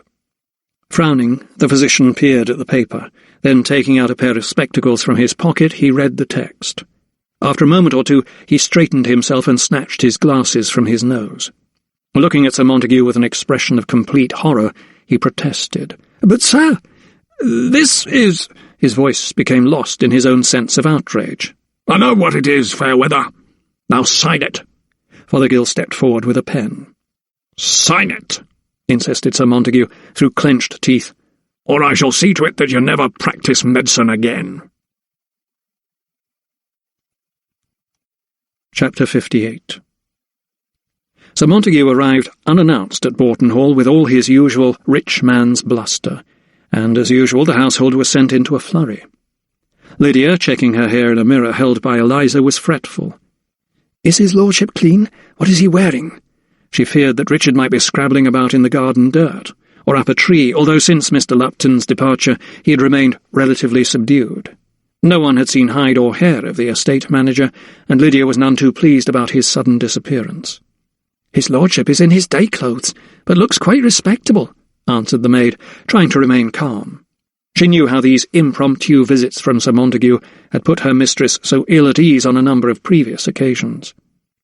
Taking a deep breath, Lydia walked to the front doors that were flung wide open in order to greet her guest. Her studied smile turned to a look of shock, however, when she saw that Sir Montague was accompanied not just by Dr. Fairweather, but also by her errant estate manager, Nicholas Lupton. "Sir, you honour us with your presence," she said, greeting Sir Montague as he reached the top of the front steps. She wanted to say that he was not expected until later on in the week, when Thomas would be there. She wanted to ask him what on earth Dr. Fairweather and Nicholas Lupton were doing in his company, but her good manners dictated otherwise. "And of course you know Dr. Fairweather and Mr. Lupton, my dear," he said, flapping his long arm toward the two men who now stood beside him. Lydia's voice wavered. "Yes, I do. Sir Montague cut her short. "You always make me feel most welcome, my dear," he replied, sweeping his way past her into the entrance hall. Lydia cast a disapproving look at Lupton, whose mouth remained set in a strange sort of sneer, and accompanied the mismatched party through the hallway and into the drawing-room.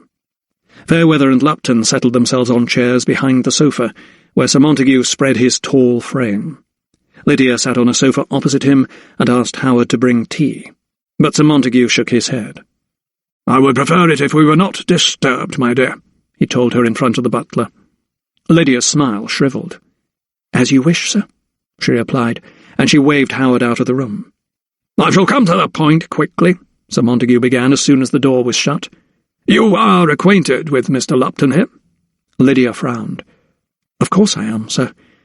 He departed from my employ only last week and took off without so much as a farewell."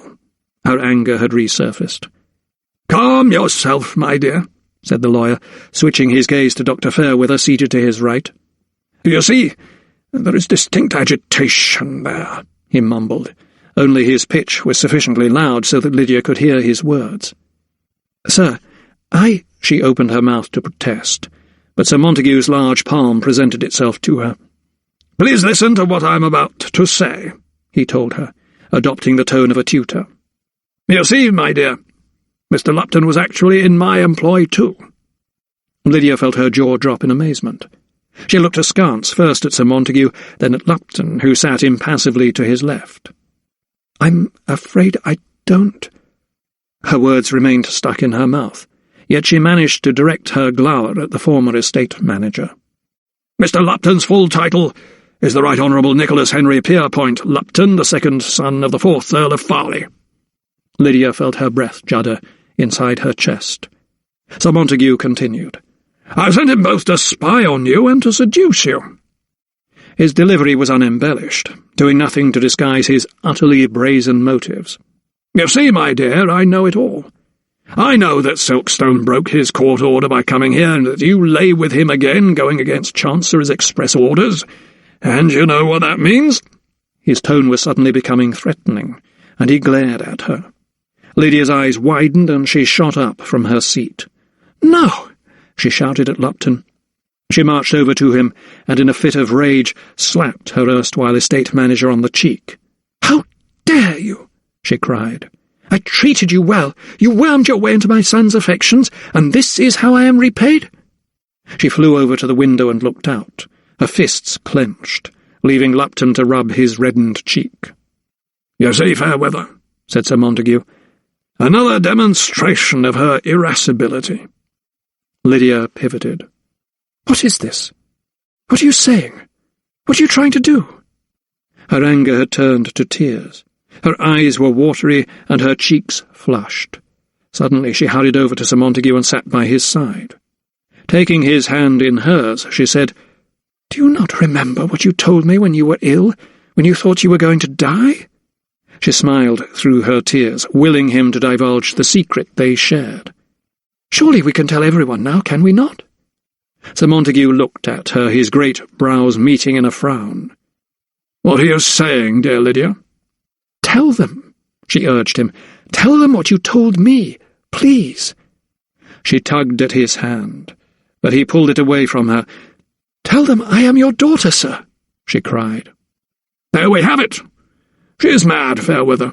Hysterical," exclaimed Sir Montague, pointing at Lydia, kneeling at his feet. "You have seen it with your own eyes. This is precisely the kind of madness I was telling you about. The poor child is not only violent, she is also deluded." Fairweather, remaining solemn throughout the exchange, now nodded. "I see your fears, sir," he said slowly. "A case of hysteria, I would say, brought on by a voracious sexual appetite." Lydia's head shot from one man to the other. "What?" she gasped. "What are you saying?" "What Dr. Fairweather is saying, my dear, is that you are mentally unstable." Lydia shot to her feet. "You have no right. You cannot. Her anguish was tying her tongue so that her words were held captive. "I am afraid we have no choice," said Sir Montague, rising from his seat. The other men did likewise. "No choice, but to do what?" pleaded Lydia, suddenly finding her voice. "You have broken the terms of the court order by seeing Silkstone, and your mental faculties are most gravely impaired. I have no choice but to have you committed for your own safety and that of your son," he told her. Her breath snagged in her throat. "Richard," she said. Then, when it dawned on her what the lawyer was saying, she repeated it in a scream. "Richard!" Lupton and Fairweather stepped forward, and grasping her firmly by both arms, Sir Montague read out an official document to her. She did not hear his words as they buffeted the air with their cruel insinuations. She was struggling and crying out, and when Howard came to see the cause of the commotion, he found her being dragged toward the door. "Sir, please tell me what is going on," he cried to Sir Montague. The lawyer brandished the legal document and placed it in Howard's hands. "You can tell Dr. Silkstone when he comes to call that we have taken her ladyship away for her own good." Howard looked horrified. "But, sir," he protested, "where, sir? Where are you taking her ladyship?" But his pleas went unanswered as his voice was drowned out by Lydia's screams that splintered through the hall and out into the open air. The coach for Oxford left at first light. Thomas had spent an enjoyable evening in the company of Dr. Welton and his family. The veil of secrecy that had lain over the whole expedition had been lifted, and Thomas had heard tales of the remarkable creatures encountered, and the extraordinary adventures the men had experienced. Dr. Welton had even given him a sheaf of his own notes, detailing various specimens to assist Thomas in his cataloguing. Even though it was still winter, the countryside, as Thomas looked out of the coach window, seemed to be waking from its long sleep. The snow on the hilltops had entirely disappeared, and in the poplar trees that lined the riverbank, the birds were nesting. Leaving the coach at Oxford, Thomas hired a carriage to take him out to Bourton. It was late afternoon before he finally saw the needle of the chapel and allowed himself to feel he was at journey's end. The carriage set him down in front of the house as usual, and Will Lovelock sprang from nowhere to help with the baggage. "Will, good to see you," Thomas greeted him. The boy managed a weak smile, but no more. Striding up the steps, 2 at a time, Thomas half expected the doors to be thrown open at any moment. Howard answered his ring. "Dr. Silkstone," said the butler. His face betrayed his surprise. "Is all well, Howard? Where is her ladyship?" Thomas walked in, taking his gloves off as he spoke, glancing at each of the doors that led from the hallway, anticipating one to open suddenly. He pivoted on his heel. "And the young master? Where is he, Howard?" The butler's expression checked Thomas's exuberance. "Oh, sir, I cannot begin to tell you." "What has happened? Where are they? Tell me, man, for God's sake." He was growing more anxious and impatient with each passing second. Howard set his face, drained of all its colour, to meet Thomas's square on. "Sir Montague was here yesterday, sir." Thomas looked puzzled. He was not due until later in the week. "Go on." "He came with Mr. Lupton and Dr. Fairweather." At the mention of Lupton's name, Thomas's expression changed from anxiety to rage. "I knew he was Malthus's lackey," he cried. "What did they do? Where have they taken her?" "Sir Montague brought with him papers," said Howard, trying to remain composed. "What sort of papers?" "These sorts, sir," said Eliza, emerging from a doorway. She had been watching the exchange through the half-closed door and hurried out to hand Thomas a scroll of parchment. He could tell from her eyes that she had been crying. "They said she was mad, sir," she blurted. "They've taken her away, and the young master too." The maid began to sob again, and Howard motioned her to leave. "What does she mean, Howard? Where have they taken her?" Howard, himself fighting back the tears, cleared his throat. "Sir Montague took his lordship back with him to Draycott House. But her ladyship—" "Well, what have they done with her, for God's sake?" Thomas could not suppress his impatience.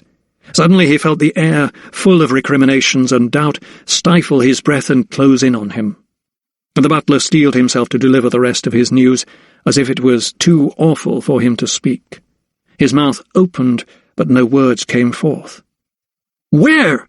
urged Thomas once more, grabbing hold of the butler's arm. "Oh, sir," he wailed, unable to rein in his anguish any longer.